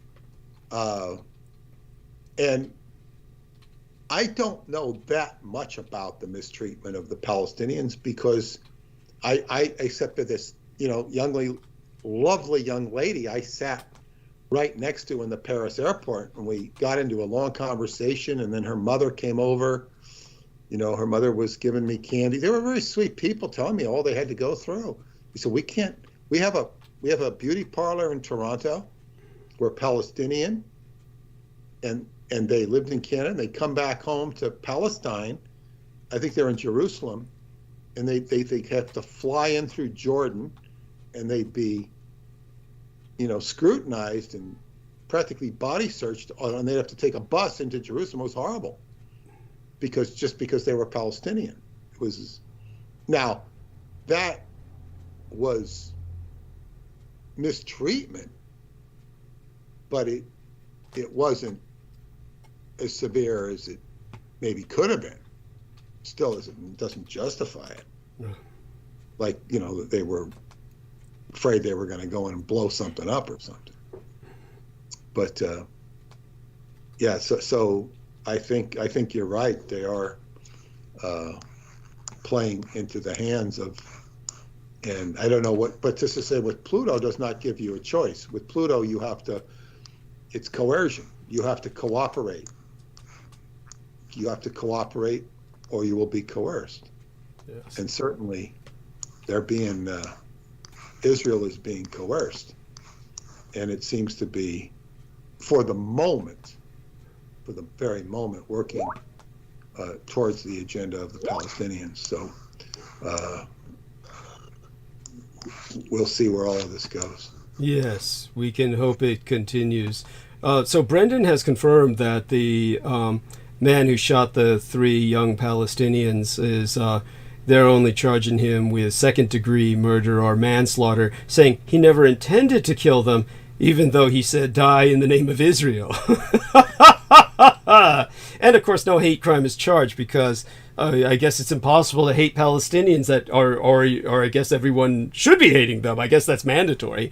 But Sarah George, state's attorney, said law enforcement officials do not yet have any evidence to support a hate crime, which under Vermont law must be proven beyond a reasonable doubt. Just reading what Brendan sent. But she said, I do want it to be clear that there is no question that this was a hateful act. This is the state's attorney speaking.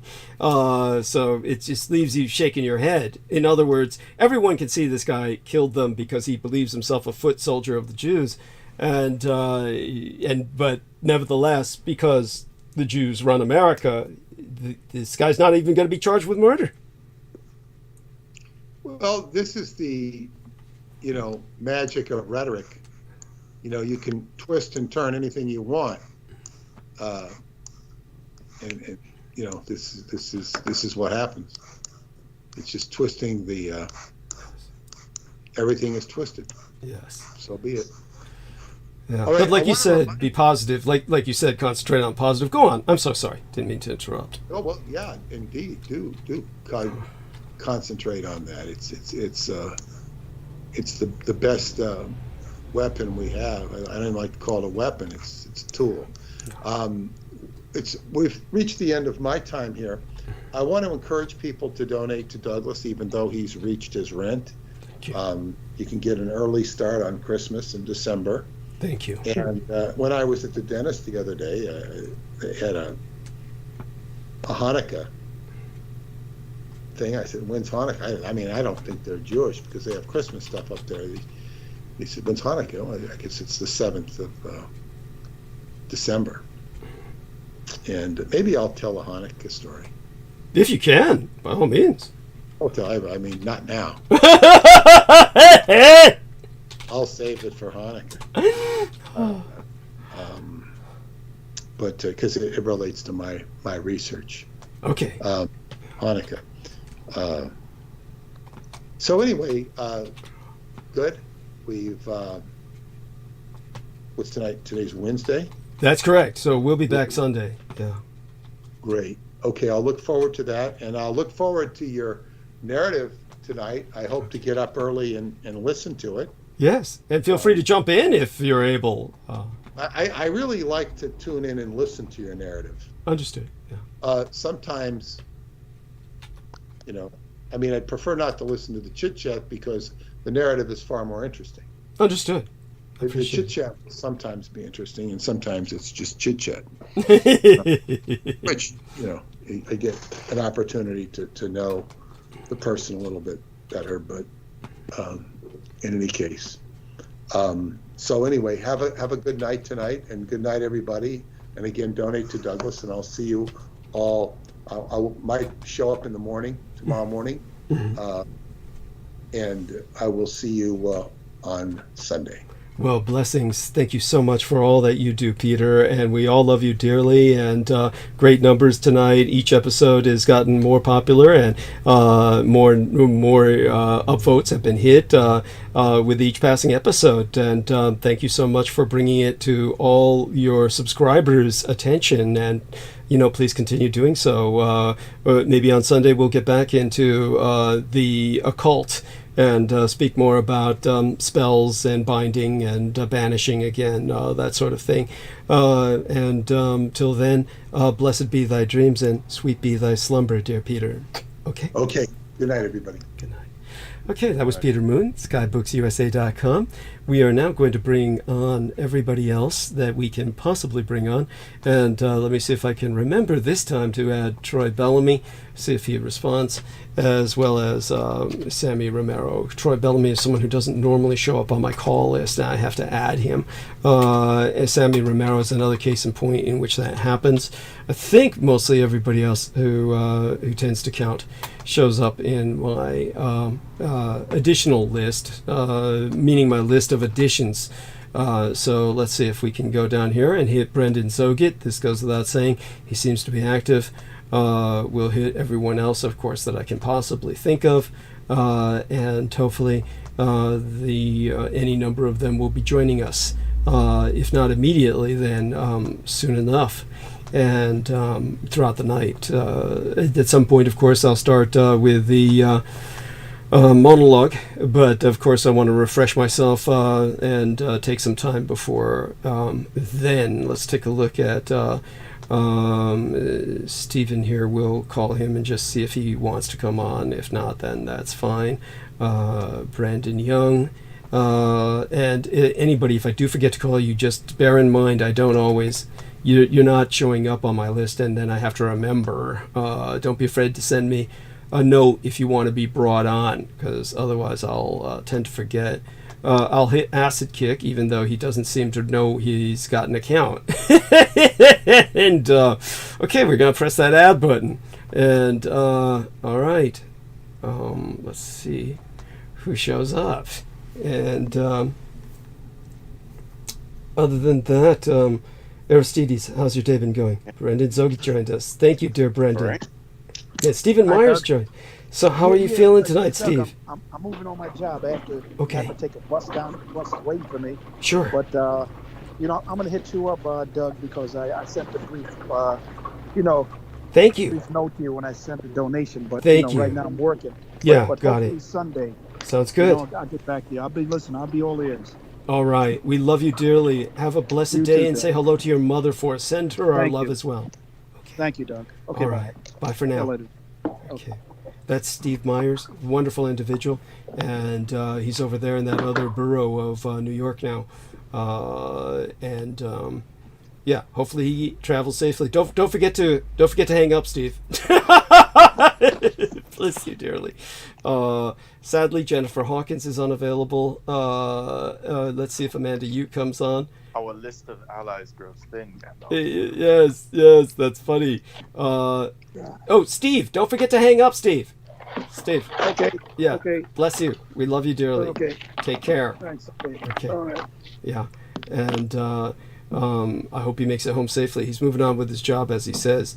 And so, Brendan and Aristides, both of you gentlemen, do me a favor. I certainly want to talk to both of you, but is there anything you need to tell me before I refresh myself? Because I certainly feel the need to do that. And So. okay. How about you, Brendan? Anything you need to tell me before I refresh myself for a good 10 No, minutes? I was just gonna quote Lord of the Rings a couple more times. Oh, if Brandon Young were with us, he would appreciate that. Yeah, and Right, I was hoping. yes. Oh, that's Where was Gondor when the Westfold fell? yes. Yeah, of course, it depends on whether it's a good day or a bad day for Brando, whether he can relate or I mean, not. I think that Tolkien's lodged far enough in the hippocampus he can bring it He out. can recall it, hopefully. Yes. Okay. Like the one thing he seems joyful about. Yes. True enough. Okay. Well, both of you gentlemen seem to have got. Are you at work, Brendan? Yeah, I'm always bored. Yeah, shit, that fucking sucks. Man, this addiction to work, you know, Brendan's got to get over it. It's like, Big thing, yeah. You're almost as bad as the other people. I know. And they're like, And then why it's can't... always that, Yeah, go on. it's always the trip, like, when I was your age, I was working 5 jobs. I literally had my friend tell me that. Oh, yeah, they can go fuck themselves. 5 jobs. Yeah. And I'm like thinking to myself, like, yeah, I'm like, why would you want? Yeah, it's like, go fuck them. They tell them to go fuck themselves. They're all pieces of shit. Someone else to go through. Yeah. It's, first off, they're lying through their fucking teeth. People like, Yeah, they're all lying anyway, but beyond that, right. back in those days, the money they earned, Details, it always ends up like, yeah, beyond the fact that they're fucking lying, all the money that they earned went farther than any money goes today. You have to earn like you have to work 3 jobs today to earn the income from 1 job back in those days at least. You know, so you know the money is stretching just a fragment, just a fraction of what they could buy with their money. So you know they're all living in a world where they had opportunity. saving money. Yeah. So just remember, we can't hear you, Brendan, unless you like get that thing really close up to you. Wait, is this better? Infinitely better? so. Or Yes, is it... infinitely better. So I'm Infinitely. gonna have to do it like this. Yeah. But Yeah. But they're always like, oh, why aren't you saving money? It's like, I would if I could. I mean, I don't know what kind of... You think I'm like retarded or something? Thank you. Thank you. Daft? Do you think I'm daft? Thank you. Like I'm just swimming in money and I'm like, yeah, fuck it, I don't need to save anything. Yeah, it's like that, you know, Judith Ager telling me you should save up money so that you can pay half for when I come visit you that time. And I'm like, wait, you know, which part of my life do you not understand that I relate on the radio? I don't even have potable water. I have to buy water because I don't have potable water. You know, it's like, where do you think I'm going to be saving this money up? You know, how do I do that? I like have to ask contributions to make rent. It's like, Jesus Christ, these people like think that, I guess they think everything's some kind of scam and that, you know, you and I are just like, you know, putting on some kind of pretense or something. That, It's starting to get ridiculous. Like, I don't even defend. There's no even reason to defend yourself at this point. Thank you. It's just say fuck you or something like that, or like you know, or just cater to them. Say that I don't work because I'm lazy. I'm not some stupid ass sucker like you. Yeah, say something like that. Just piss them off. You know, and it's that's half of what my family wants me to say. Yes, of course. Oh. Why would I do all that work when I could just sup off the government? Yeah. That's like basically what they want me to say. It's like, I mean, that would be ideal, but I have to go to England first and then thank you. live in a council estate. Yeah, thank you. Yeah, like that which chick has told its him. own challenges. I still want to ask George Knight if he was insulted when that chick asked him that. That chick asked him, "Do you live in council housing?" And it was like, "Oh my God, that's like asking." George is like the exact opposite archetype of who would live in a council estate. She's out of her fucking mind. Thank you. Someone who's like working every day and shit.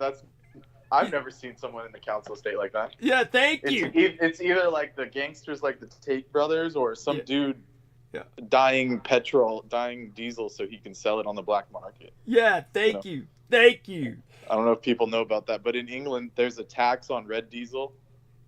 Yeah. Which is street diesel. So they take, or I think it's actually white diesel. Yeah. There's a tax on white diesel. So they take red diesel, which is like tractor diesel, and they'll do this like cancerous procedure where they take the dye out of it in the backyard shed. Oh. And then they'll sell it at like market price and make their money back. That's so. Because some people. Oh. But they're gonna die early because they're basically giving themselves cancer, right? Yeah. They're inhaling diesel fume for like 8 hours a day. Oh fuck, Jesus. And if they get caught, they get basically destroyed. Their lives are destroyed by the tax man. Oh Jesus! I mean, it's just awful. Like, is that even really worth it? Yeah, no, of course not. No, of course not. No, it's kind of like the what's her name again? Christine said, she's wandering through Pakistan because of the food. I mean, really? Yeah. Really? Not absolutely not. Yeah, there's There no. was a couple. There was something else that she said that I wanted to bring up, but it just like I couldn't even retain it. It was so absurd. Like, Oh man, we could have so much fun with her if Victoria or Jennifer shows up. Then we can get back on the subject just for the fun of it, a little bit. But anyhow, okay, gentlemen, you've got this. I'm gonna refresh myself for about 10 minutes now. Aristides, understand? Of course, Brendan's at Well, work. And what? Go yeah, on, Brendan. I was gonna ask, like, can you possibly do a little bit of the banter, because I'm at this school alone and I have to like not be distracted, because Okay. as per what Douglas was saying, it's like they wait for the opportune moment to get you, It's true. It's true. and it's like I'm sure I'm on that list for sure. Yeah, you are. Yes. and like they know that I'm here alone, so it's like any second. Good point. I can't just be dilly dallying. Good point. So, how many minutes It's do better- how many minutes do you need us to banter? Probably like half an hour. Half an hour. Okay, so let's try and last for about half an hour, so Brendan can wrap this up. And so it's about 9:16 p.m. here in California, and it's Yeah, about that's 50 why yeah. I sent you there was like a revolver gif or like the flare gun. It was like that was me saying that, basically. Got it. I have to be on high alert here. Got it. So I tell you what, I'll stick by for about half an hour. Let's see if we can do this till about 9:45 p.m. California time, which would be about 12:45 a.m. in the morning Eastern time. Aristides and I'll handle this. So Aristides, tell us a bit about what got you interested in materials science engineering. Okay. I didn't really start out in the materials end. It just kind of ended up as the job I slid into. Because I was in mechanical. I mean, you can go to school for actual materials science. But it's just kind of the end of it that I got into once I became employed. So, yeah. And I just had an easy in for a job and I took it. And, you kind of, once you get started in something, you just tend to just stay on that track. yeah. Especially if the money's good. Yeah. Which it was. It's not as good now as I have a different job now. But Okay. it was Eh, good for a while. It's good while it lasted. And so, like, when it comes to materials science, we can talk a bit about studies that have been done about how quickly the submarine, what was the name of it? The Titan, crumpled. I forget. Yeah, and the Titan crumpled so quickly, of course, they're saying, well, you see, the people couldn't feel it. It was too quick for them to feel anything. But they knew it was going to crumple. And I personally think that French, diver who Brooke felt some sympathy for, because she said, he'd been on several dives. He was like famous for all the work he had done. And he was kind of like the pilot, not the pilot, but the navigator. And it was the crazy, multi-millionaire who ran the company was piloting it, I think. But, of course, he had that little joystick, the little Atari video game console he was passing around among them. And at any rate, the French guy had just gone through a bitter divorce, which was probably why he needed money and probably was suicidal. And I think that guy should not be excused. He would know how dangerous that entire thing was, or damn well should have. So I think he's just as guilty as the wealthy guy in terms of, playing with the lives of others. Of course, it's hard to feel sorry or sympathy for people who are so fucking filthy rich that they have nothing better to do than, travel near a fucking site of mass death that for the sake of getting a thrill of seeing, a wreck that had been portrayed in film. But in a sense, they all were right where they should have been. Just feeding themselves to the gods of the sea and taunting the dead, as it were, whistling past the graveyard, as they would say in my dad's day. My legal father's day. I don't know if they had sayings like that in Germany. So aside from all of that, your own observations about the material that was used, by all means. I would not have gone in that thing. Yeah, thank you. Yeah. At all. I mean, I don't know. I didn't look into the specifics about it, but it doesn't sound trustworthy. I don't know.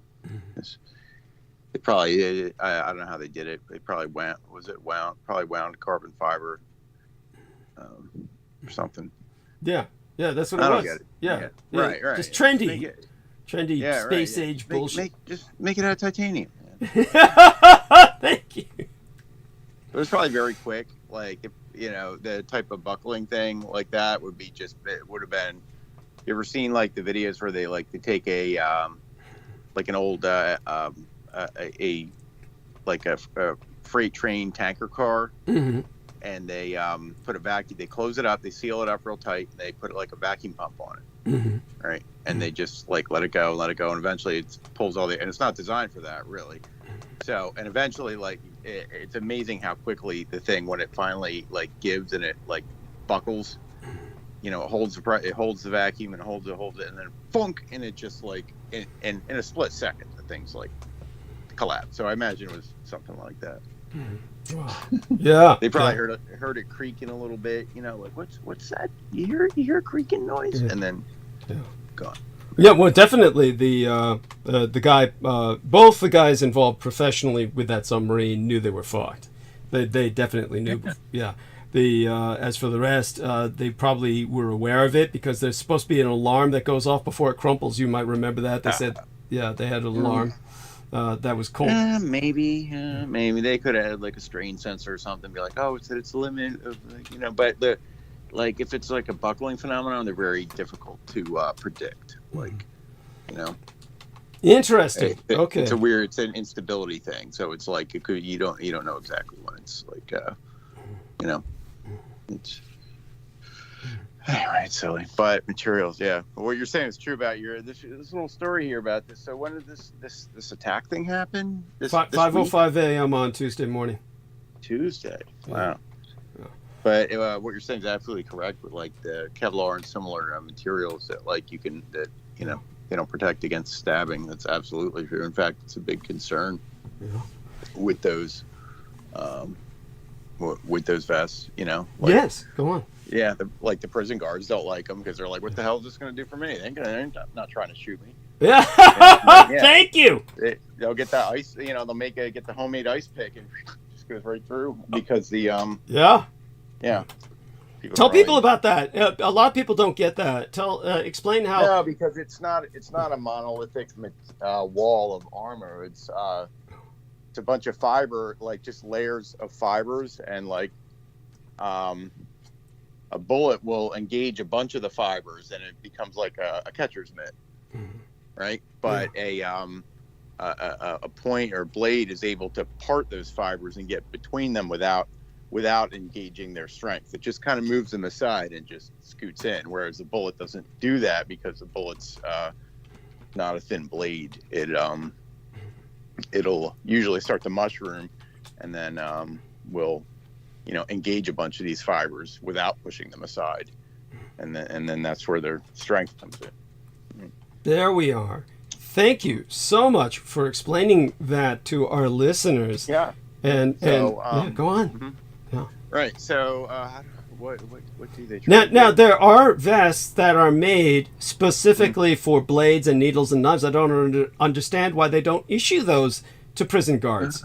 What's going on with that? Yeah, I'm not as familiar with that. There's probably a number of things that they can do me a favor, and can you do some research on that and maybe find me one and we can purchase it together or something? Yeah, right.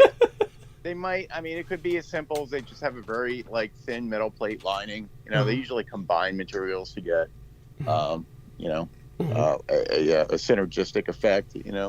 So it could really just need a very thin layer steel or something, and you're not going to stab through that. You know? Right. Well, just to put this into perspective, I do have a vest, but it's very old, and at some point do want to replace it just because, you know, things do get old. And in terms of this vest, it's not the Kevlar vest, which I also have, but it was made to take needles and knives. It was actually an anti-stab vest.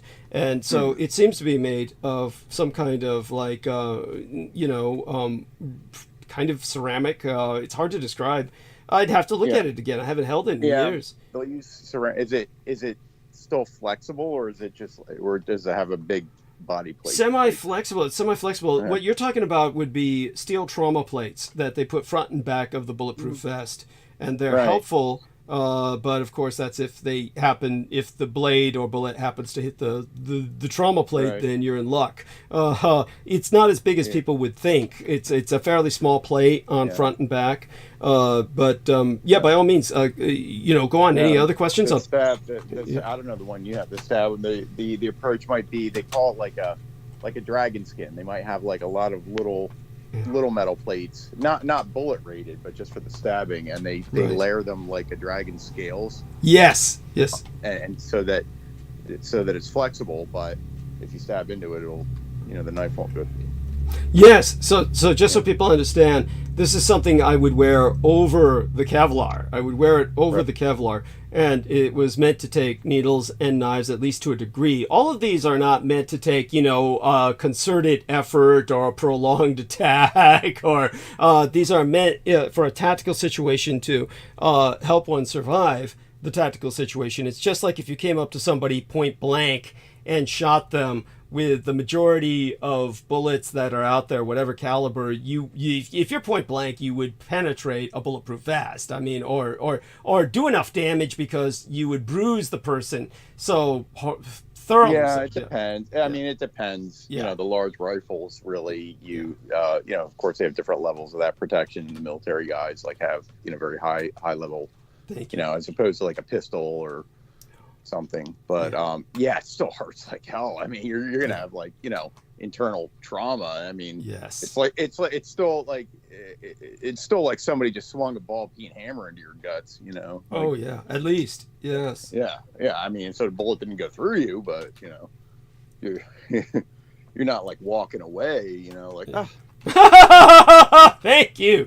Thank you. Oh, well, it depends. Sometimes. I mean, there's videos of guys like testing, or what was the one story, like the two drunk guys were arrested. They were drunk and they were taking turns putting on the vest and shooting each other with a revolver. Oh God, yes, these idiots. These fucking you just shake your head. Yes, this is like you by the way, people can look this shit up on YouTube. There's people who do this all the time.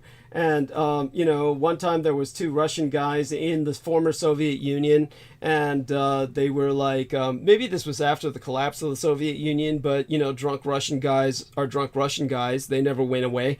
And they were standing guard, and they had bulletproof vests, and one stabbed the other with a bayonet because he had asked him to. He says, see if that go through my bulletproof vest. And so he took out his bayonet and stabbed it. Yeah, went through his bulletproof vest, and it killed him. Darwin Award is what they call that. You know, a case of natural selection, if ever there was one.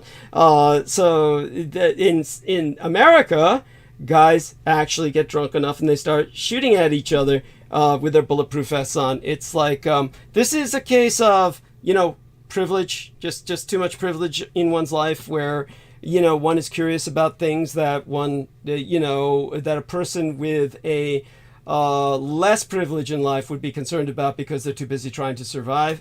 So it's an example of why I have a lot of contempt for people with privilege. But we have that. What else comes to your mind? This is like a fail video subject, so go on. Any other fail, you know, video fails you can think of? Or I don't know. I'm trying to think. Nothing's coming to mind right now. I'm trying to look up the materials they use for the stab vest, but yeah, if you can find that would be great, and then we can. They have one, so yeah, they're. I mean, oh shit! In, like, find out stab vest, and all these ads are coming up. Man! Oh, just send me some links at the ones that you think are best. You know. Yeah. Let me see. Here we go. Yeah. High-end covert stab vest. You know, I don't know, like $300 you can get into one. Cool. That's cheap. Yeah. I mean, how much is your life mean, worth? Everybody, you think how much right. is your life worth? So yeah, go on. So I mean, maybe that is something you need. Yeah, yeah, no shit. We all do. Yeah, this is. I mean, it's like a day in the life of Douglas Diedrich. It's like I took the trash out, and I stabbed the motherfucker in the street. Then I took my recycling out, and then I went to sleep. Think about that. Think about it. But that was after I watched the video on Future Shock, and that bothered me more than killing that guy did. Yes. Oh God. It was 3 stories, basically an anthology of 3 stories. The first one was disturbing, but they all had quote unquote happy endings. The people are cured of their fear of death, but the one in the middle was funny. It was funny because the guy was a mortician and he was afraid of death. A mortician afraid of death. And he was supposed to be. This was the phony part of it. It was the 90s, but he's supposed to be some guy who's typing toe tags for the dead. And this is all this guy does supposedly is type toe tags. Okay, I can't imagine anyone that's all they would do. But he's doing that in the film, and he's afraid of death. It goes without saying, and that was funny how they showed that. So if anybody wants to see it, I won't give you spoilers on that. Just watch Future Shock. The psychotherapy film, the science fiction psychotherapy science fiction. Okay. Yeah, I'm looking up. Okay, so some of these stab vests, they're just some of them they're using just better because Kevlar. Everybody thinks Kevlar, but like Kevlar's actually is ancient. It's like this goes back to like the 80s and 90s. Yes, and they have several generations of polymer fibers after that, and so they're saying here it's basically very tightly woven so that the fibers can't be like pushed aside like in the old style vests. So okay, it's not necessarily a hard plate. Yeah. Yep. Aramid fibers is the class of so that's fascinating. All the stuff these days is not nobody's being issued Kevlar these days. They're all a newer generation. There's different names for them that probably hybrid. They must all be hybrid. I assume they would combine, right? Different fibers. Yeah, well they're not even using Kevlar. That's old. They have better ones. Mm-hmm. Better types of fibers. They're still polymers. Extremely high strength polymers, but yeah, I guess they just weave it real tight. So they have they have these vests you can buy. So it covers all around, your sides and so yeah. I'll do some more looking into that. Thank you. God bless you. Of course, always appreciated, and definitely I want everyone to understand that this is Team Dietrich. We've got quality people. See, this is our man Aristides is, and of course I don't know how comfortable you are with sharing anything about your private life, but I presume everything's going as well as can be. Anything you wish to share? That's going all right. Mostly just your day-to-day stuff, which is enough. I think it's pretty. Didn't kill anyone taking out the trash. Very boring compared to that. I'm almost, I hate to say it. I wish something exciting like that would happen. No, you don't. No, you really don't. Not like that. But, yeah. And so, other than that, let's see. Now we're gonna hold for about. I could tell something like that's never happened to you because you think that's fun. Actually, give Aristides more credit. You tell us about what positions of danger you've been in life. There must have been a few. Tell us. Oh, me? Yeah. Well, let's let Aristides tell us. Yeah. Oh, I don't know. No terrible violent conflicts like that. Okay. As far as no, but I mean a potential like automobile accidents. Yeah, I got myself into accidents, done dumb shit, not for a long time, but wrecked a couple vehicles and walked away, and so. Yeah. So in terms of what about accidents like sports accidents, like anything done while mountain climbing or base jumping? No, I haven't done any high adventure stuff like that. Good. Here we go. Good. Putting a link for you there. How does a stab-proof vest work? Oh man, thank you. No, that's appreciated. Let me, do me a favor and send that to me in the private messenger as well. Otherwise, I'm just going to try and cut and paste it here right now. But this is incredible. See, thank you. I mean, because when I purchased this was years ago. I'm sure what they got out now is much more improved. So I'm definitely want to seek these things out after the latest experience, and obviously probably interested in new Kevlar vest myself at some point. Thinking about but the last time I went to the stupid uniform store in San Francisco where they sell such things, motherfucker wouldn't sell it to me. I can't sell it to you. It's just, a lot of places want to make vests illegal. Yeah, it's true. Right. Under the presumption that people are going to be emboldened to go do bad things if they have, but it's purely a defensive thing. It's like, what if you just don't want to get shot or stabbed? Thank you. Now this is the horror of the situation. Is basically they're basing this on the fact that a couple of Romanian bozos wrapped themselves up in Kevlar and robbed a bank, then got into a prolonged gunfight with officers But the irony is that if they send the real guys after you, they have high caliber, armor-piercing rounds. They don't really. Yeah, they're going to take you out. One hit will get you with their kind of weaponry. Yeah, good point. Your point's well taken. Yeah. No point. Nevertheless, it's always good to have this shit anyway, and it doesn't hurt. Well, I'm saying if you were to like they were saying you're going to do a terrorist attack or you're going to attack like the cops with it, and you won't be able to. They won't be able to subdue you. But the truth is, they have these Full Metal Jacket rounds that are just people killer rounds, especially the SWAT teams. Yeah. No, they'll go through a ballistic helmet. They've got rounds that'll go through a ballistic helmet. It's there's some even gnarly ones that normal people can't afford that are basically high temperature rounds. They can melt through metal. And I forgot what they're called. They're called fire breathers or something. Holy shit! Maybe you can look those up, Aristides. I mean, oh my god, that'd be. That'd be cool. Yeah, they have some. Do you want a box, Douglas? Yeah, of course. That goes without saying. Yeah. It's always good to have. Always good to. Caliber, 357? Oh, 357. 357, of course. That's my preferred. And it was one of those things where let's put it this way.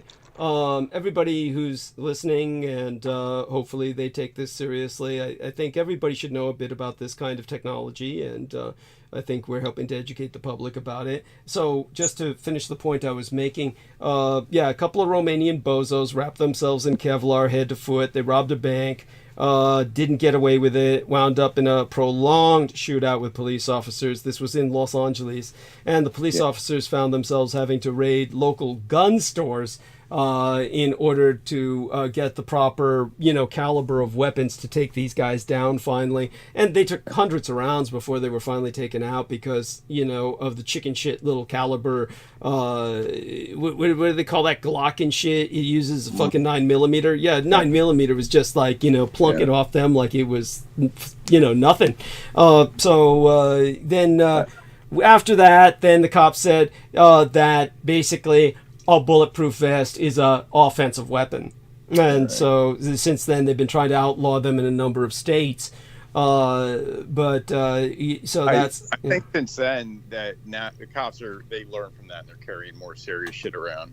Yeah. Go on. Yeah, just you're one. It's not you're one Flatfoot with his 38, snub nose. They're all walking around with or M16s in the back of the car. And, thank you. Though, I mean, they got M16s, that's for sure. Though, personally, I think an M16 is a piece of shit myself, but yeah, they've got those. And it is what it is. Which they're not going to be, well, I don't know how they are with the vests. They're not great, but they're pretty fast and pokey, so they might get through a lot of vests. Yeah. Yeah, you're talking about the NATO rounds from the M16. Yeah, especially the ones with the steel pin in them. Okay, interesting. See, you're very familiar with this. Yeah, and so other than that, by the way, how about Halloween? Did you dress up as anything? No, no, I'm kind of over that. Okay, that's cool. A lot of parents do, especially when their kids are younger. They kind of, get all with it and take the kids out but no, I didn't. The kid can go out and do that on her, and she's not. I mean, she's not a kid anymore. So what do they do when they get older? They go out and they, there's parties. Let's go to the Halloween party. Yeah. Right. But it's funny. Oh yeah. So,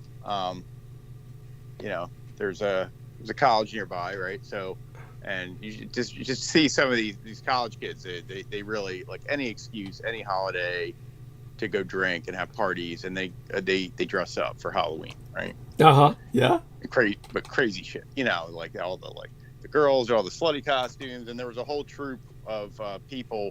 You can apparently get like a dick and balls costume, right? Where you run the whole body's the penis, and there's these like two giant balls down by your feet. Yeah, and there's like a whole troop of dudes just running around as giant dick and balls. That was Halloween. You saw this. Mm-hmm. Yeah. Oh God, that's so fucking funny. You didn't find that amusing? Yeah, that's amusing at least. Oh yeah. I could dig it. If you want to. I think I got a picture somewhere. Yeah, that'd be funny as hell. Yes, sure. Oh my goodness. I'll look. I don't know where it is right now. And oh my God. Everybody. If the ladies don't come on, when I return from refreshing myself, I'll be going into monologue.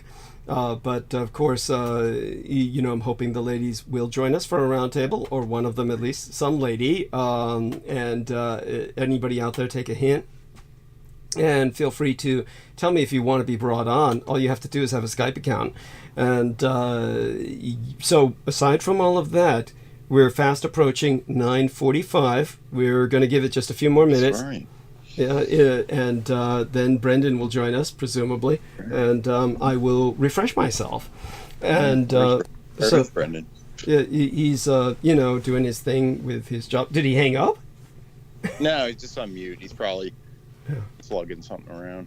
Yeah, poor guy. I mean, oh my God, just that work would kill me. And he is, after all, I'll tell people, he's in a fairly frightening environment. He's in this decrepit, dilapidated school that is slowly closing down. Jennifer Hawkins has joined us. Hey, sorry, I've been just. Can you hear me? Okay. Yes, honey.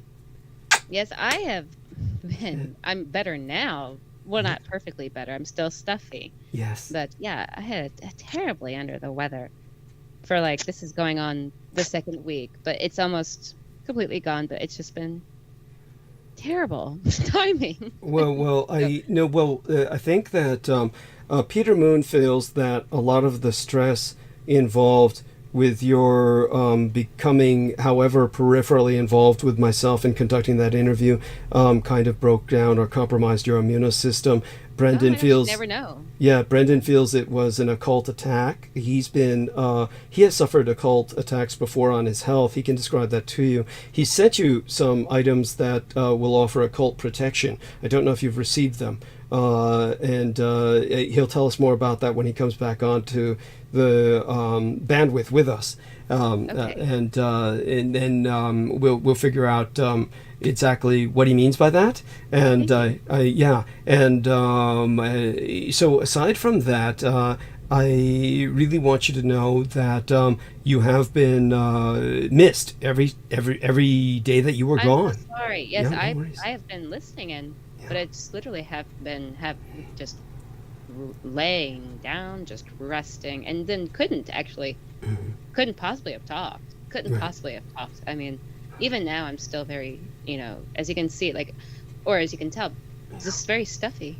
No, that's fine. No. You sound perfectly clear. But I believe you. I believe you. I believe that you feel stuffy. I believe you feel stuffy. I feel that way. Yeah. But thank you. Yeah. So. And it's only if I were to listen very hard, and only because you make us aware of it that we might notice something. But honestly, you're fine, and you sound good. And so tell us a bit about whatever you're willing to share about everything that's happened since the last time that we spoke. Oh, well, the holidays came and they went, and then I didn't, I don't do a lot of that. I kind of just, it's not really something I do. And then the weather has been, I mean, not much has happened because I've been really on the men. I've been laying low and just kind of focusing on resting and everything. And there have been changes, but mostly just, I have been contemplating, though, everything that has happened and how things are. I feel like they are changing. I think that there's a lot of things like that in a subtle way that are changing because of, I think it's important to notice that there are subtle changes because we, talking as we do. And I hope that we will talk more in the future. But yes. I mean, not anytime soon. Or well, sometime soon, whenever you'd like. But yes, I think mostly just kind of writing it out because I don't usually fall under the weather. I just really don't. And no, this was definitely cold chills. This was go on. Fever and the whole 9 yards. Which is not something I usually go through. Yeah. And I won't go to a doctor, unless but I didn't, so I wasn't going to do that. But it was terrible. I mean, it was absolutely terrible. No, but anyhow, no, I mean, nothing to write home about lately that's been happening.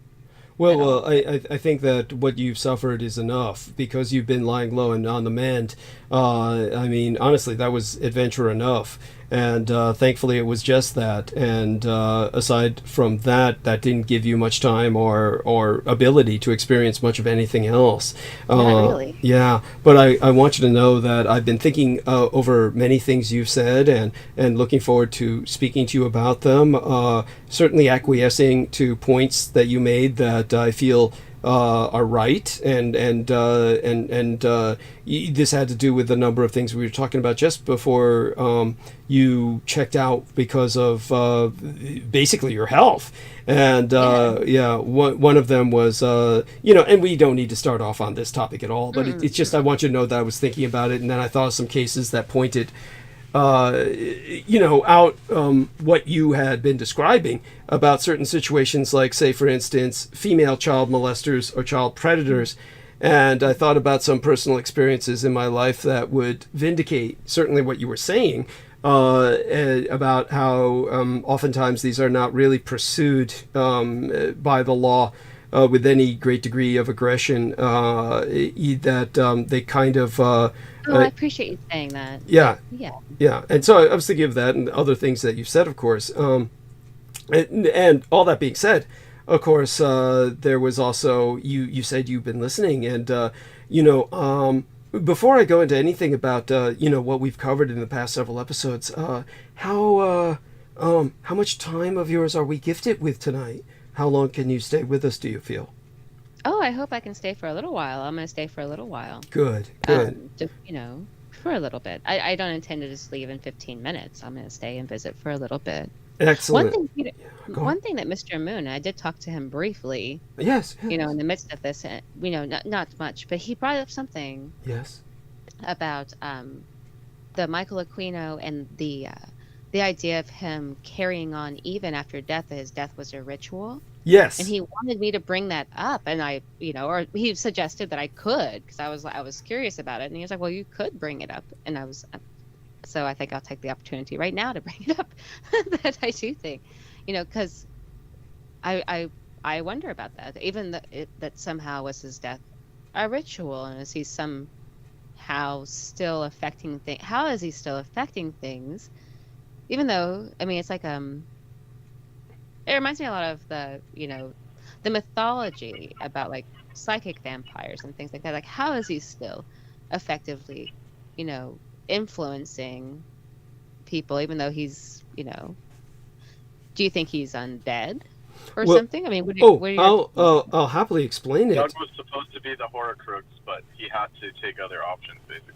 Yes, thank you. So what Brendan will explain this to you, and will give you good analogies or parables to use. The one thing that it must be explained so that people get a better grasp of using such resources is the fact that Michael Aquino had international security clearances. He was a member of the World Affairs Council. He had opened up several branch churches of the Temple of Set. These were called pylons in England. And one of his acolytes was J.K. Rowling's. J.K. Rowling's went on to become, of course, the authoress of Harry Potter, the Harry Potter series. And she actually explains many concepts in that series that are Aquino-esque. So one of those concepts is what Brendan is going to explain to you while I refresh myself. When I return from refreshing myself, I'll join the conversation wholeheartedly. That's very interesting. I can't. Yeah. Right now, what I'm going to do is I'm going to take a number of painkillers because, of course, they basically have a bit of a sinus headache after,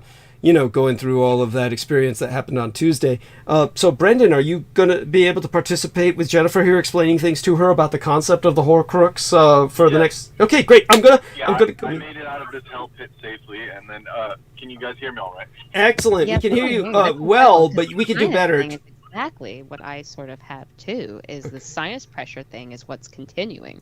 Interesting. It is strange and interesting. Anyway. Oh yeah, that's in my case, of course, that's always kind of a chronic back and forth. I'll tell people about that more in the future, though. I think the last thing people are interested in is my inflamed sinuses. But I believe it's called deviated septum, Douglas. Yeah. That does come from coke abuse, which I got to get to. So I'll be back in about 10 minutes or so. Brendan and Aristides and Jennifer have got this. Aristides, say hi to Jennifer. Oh my God! Really. Yeah. Hello. It's good to see you guys. Yes, I'm happy to be here. Okay, I'll be back in 10 minutes.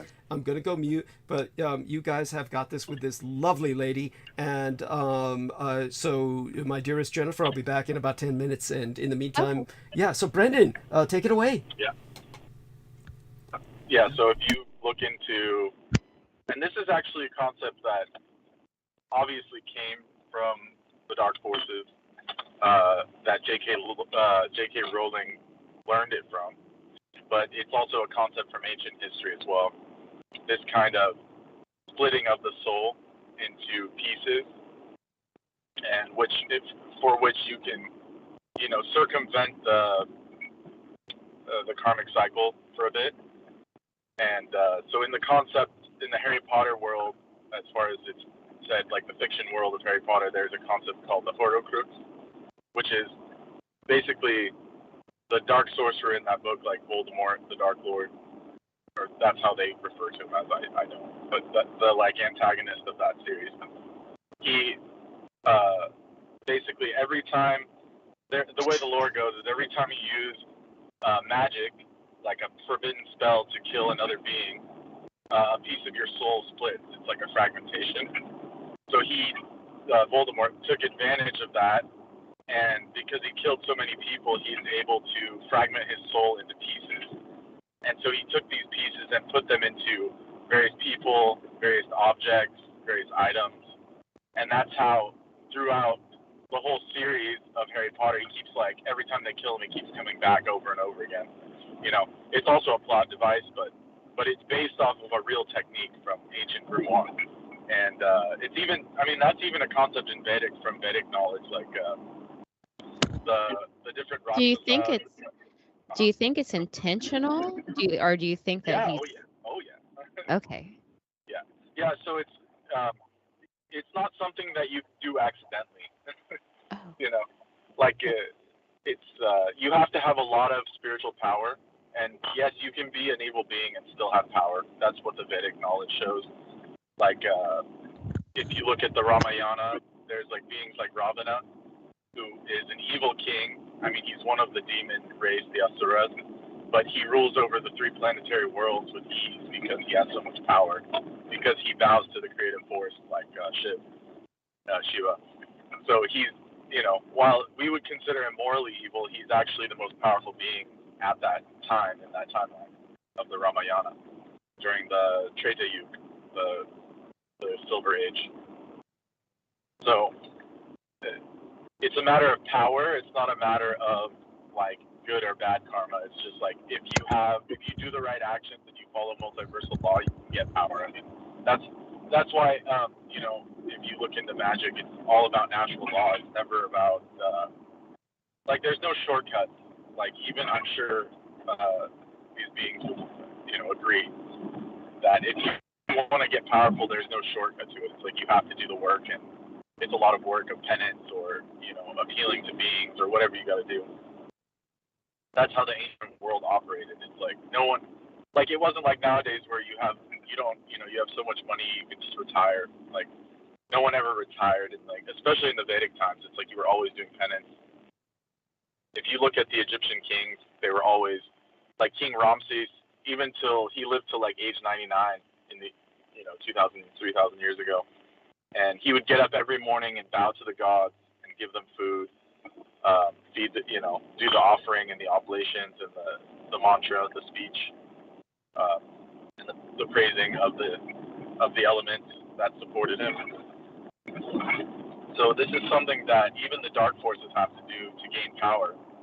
It doesn't make them good or neutral, but the point is, it has to be intentional to do this whole Horcrux thing. So I made a joke to Douglas about it's clear that Q had done that because Do you think seen that, so evidence is he latent inside of other people or in objects? Are you saying objects like in the classic case with Harry Potter, or like do you think he's a part of like almost sort of mildly possessing some of his victims? Yeah, no, other people for sure.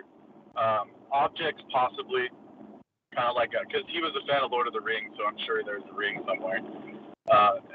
But also like just in general, there's like what would be the like nuclear fallout type situations, like people like JMO, where where he would just like try and conjure him up, whether or not he was the actual Horcrux or not is kind of like irrelevant. It's like some of these people are so obsessed that they try and activate that aspect. Oh, so even just the fact that they are still really fixated. Yeah. So that's also that's almost like a nuclear fallout type of situation. But there are deliberate cases that Douglas can go into, but that's what I'm convinced of it, and I've never been entirely convinced that he's completely dead. I really don't. There's never been any evidence of it.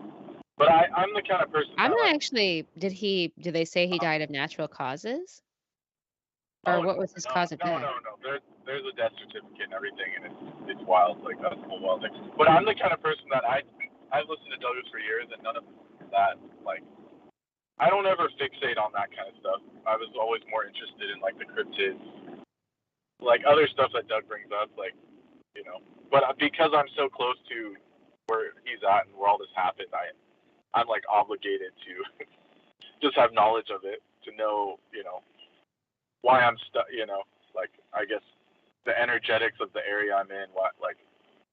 What are the implications of me living here? And where do you? Well, no, I shouldn't ask that. But yeah. What? No, you can. You can ask whatever. Oh, because you said the energetics of where you're living near. Northern California. So it's so all the places Douglas talks about, I've been to the Presidio. I've been to all these places. Oh, I see. Yeah. Just because when we were younger, I went to a nicer school, a middle class school. So they would take us on field trips, pretty much throughout the San Francisco Bay Area, up into the mountains here in Northern California. We'd go 10, 15 field trips a year from the time I was in kindergarten until about 8th grade.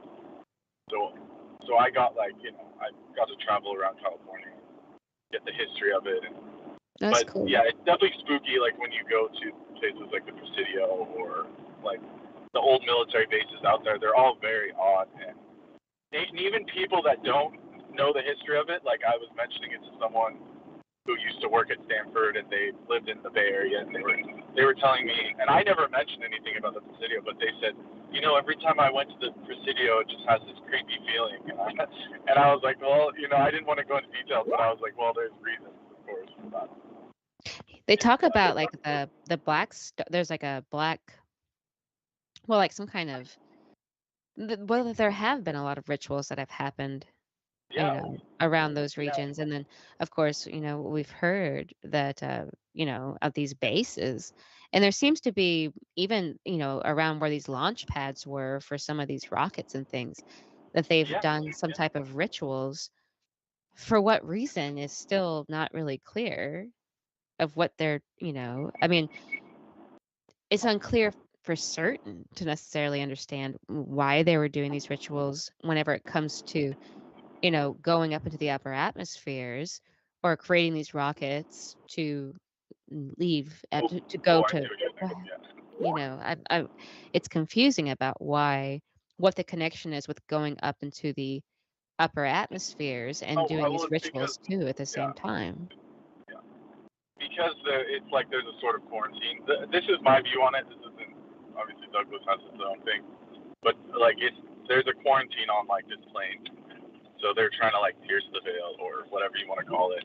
Oh. Like because it's not entirely from the Vedic perspective, it's like there's not like a, you know, like there's no physical space. It's actually like another dimension. Like so the beings that are here are trying to get into the heavenly planes, so that's why they're all obsessed with, you know, piercing that veil of the, what would be called like the, you know, the waters, the heavenly waters. Have you heard of that? It's called a sky stone.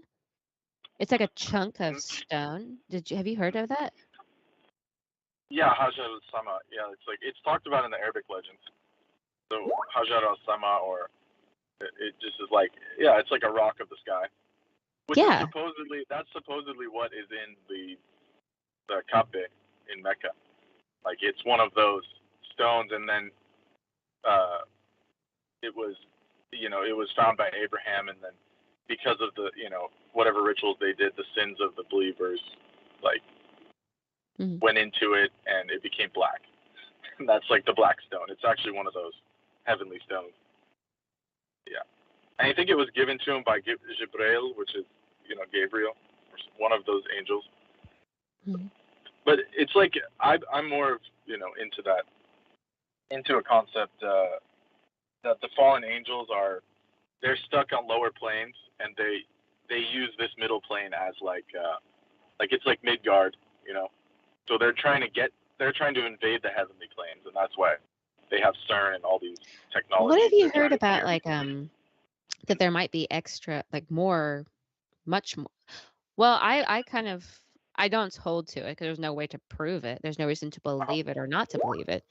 But I kind of, I entertain the idea that there could be a lot more land, or perhaps an immense, maybe even something so much like an infinite plane or something. And that there are possibly worlds so far away that it's like as if you are going to another planet. They're that far away and they're inhabited in some way. Have you heard anything of the kind? Oh yeah. Like you're saying on this plane, like yes, like it's bigger than what they claim. Yeah, of course. I mean, it's when you go past the ice wall, there's more stuff like you know, like the Admiral Byrd story or whatever.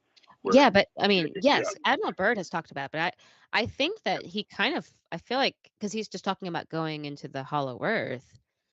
But yeah, well, there's like two versions of that. It's like he goes either past the ice wall or he goes into the hollow earth. But either way, there's more land. Yeah. Like on the other side of that, that's part of. You kind of think so? Well, it's you know, in the Vedic story, which is what I take that as conviction. Like these ancient Vedic explanations, like it's a real science. Like the Vedic world, this is pre-Hinduism.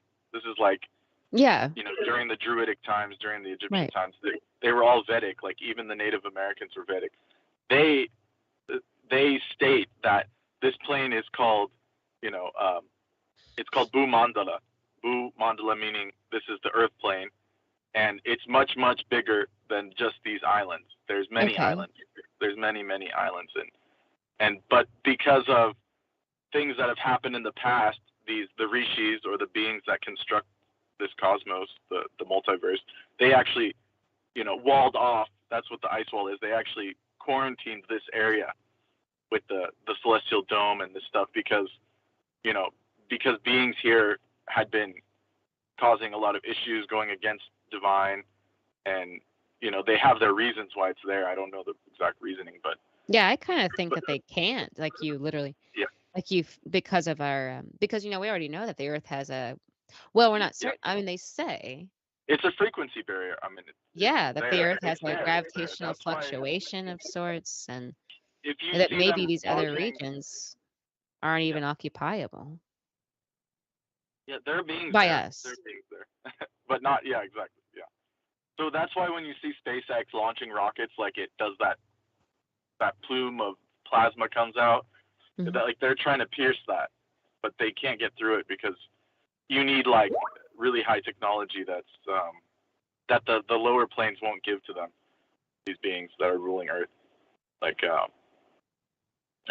and even the heavenly technology is way higher. Like I've always wondered why the moon landing, with what you're saying, Yeah. that why they, the Russian cosmonaut, I can't remember his name right off the top of my head. I'd have to look it up real quick. But the man who came up with the calculations that were used by Apollo 13 to launch Apollo 13 up to the moon, it was the same calculations that were used by this Russian mathematician.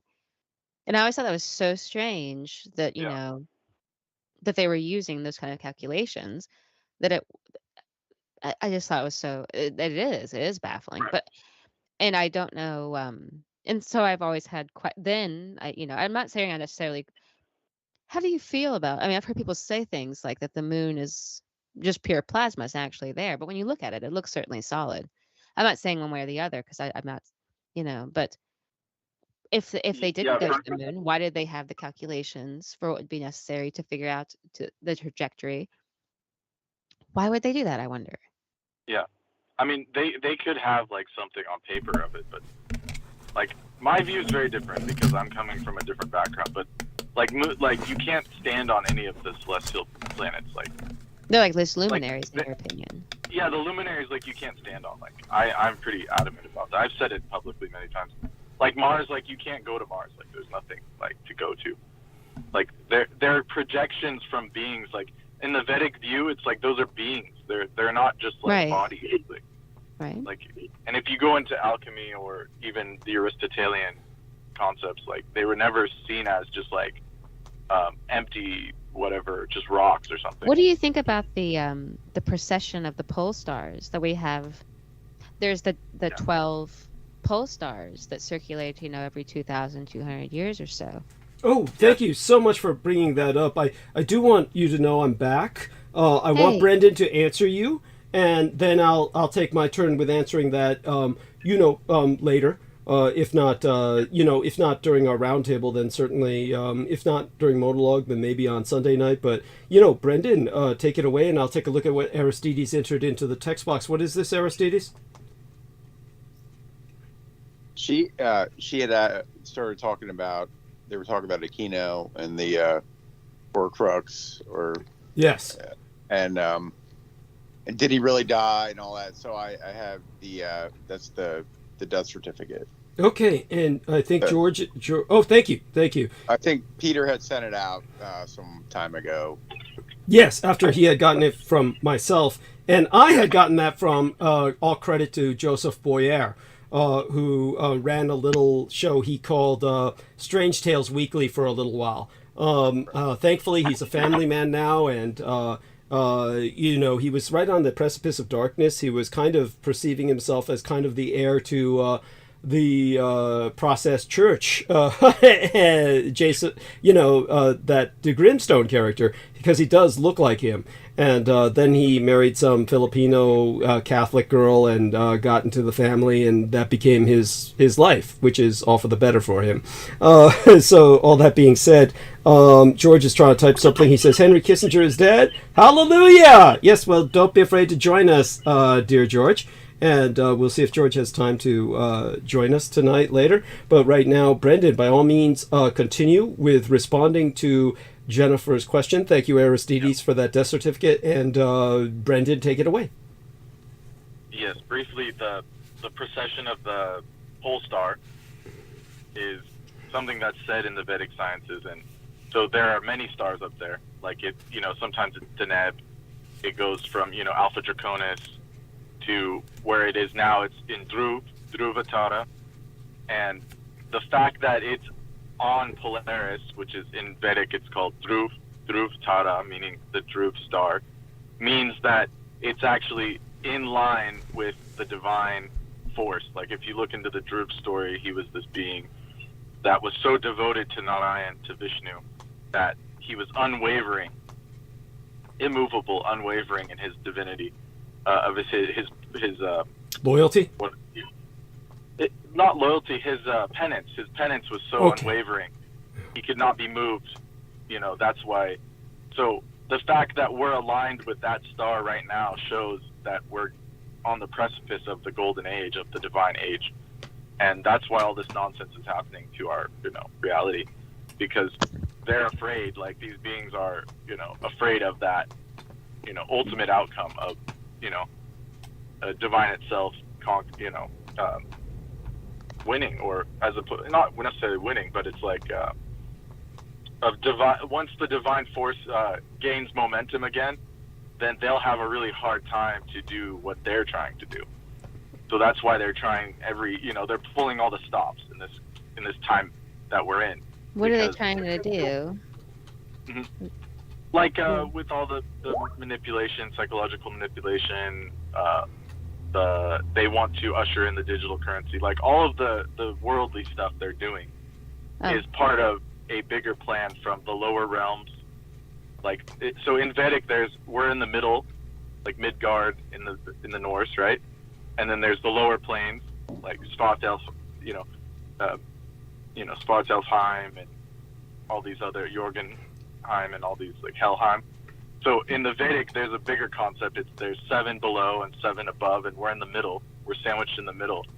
So all these forces are fighting here on the Middle Earth. Middle Earth, that's where Tolkien got the term, Middle Earth, we're here. And so the beings from the lower plane are not exactly nice beings, and they're using us, humans, and this plane to stage an attack on the heavenly plane, which this has happened many times in history. That's what all the mythologies say. Do you think they're from like a first world or something? Like these beings, do you think? Go ahead. They have their own plane. It's called like Patal. They're in like the lower realms, like below us. They have their own kingdom. Like it's more technologically advanced. It's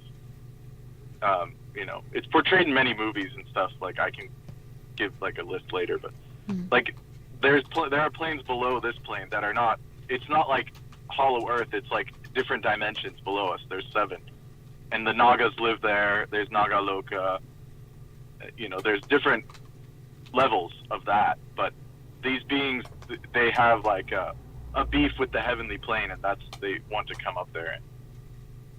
It's a long story about it, but it's in the Vedic knowledge. If you ever want to look, you could look up Patal and the wars that have happened. Like, in fact, the Mahabharata war, like that's in the Gita that everyone knows about.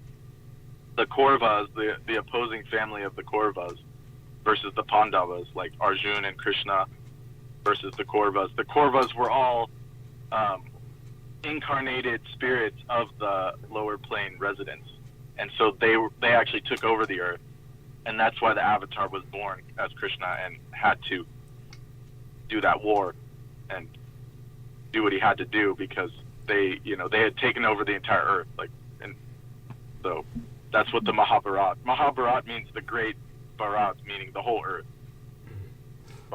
And the term to use is that this is why he had to prosecute that war, not do that war. Yes, thank you, Doug. Yes, yeah. Good. So, well, he didn't actually start the war. Krishna didn't start the war. It was well, I'll get into it. Whoa, just because someone's prosecuting a war doesn't mean they started it. I didn't say instigate. I didn't say instigate the war. Okay, understood. Yeah.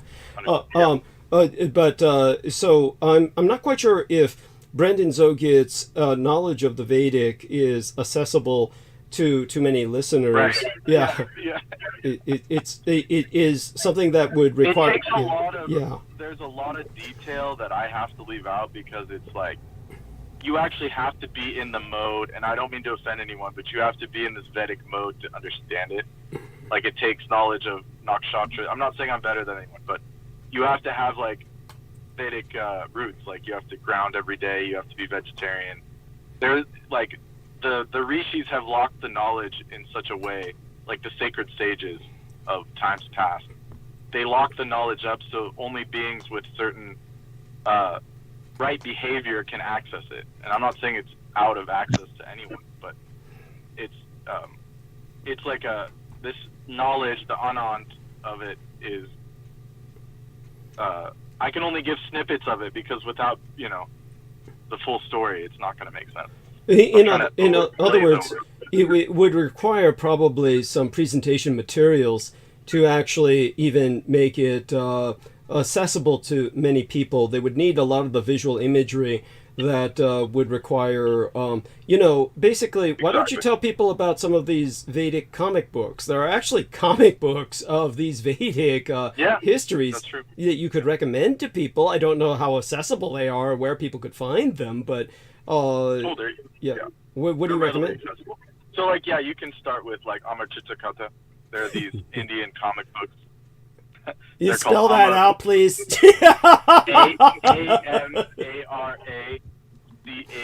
Amarchitra, Amarchitra, and then Katha, Katha. It's a very famous. Very nice. I'm gonna look that up. I mean, that's that's extremely interesting.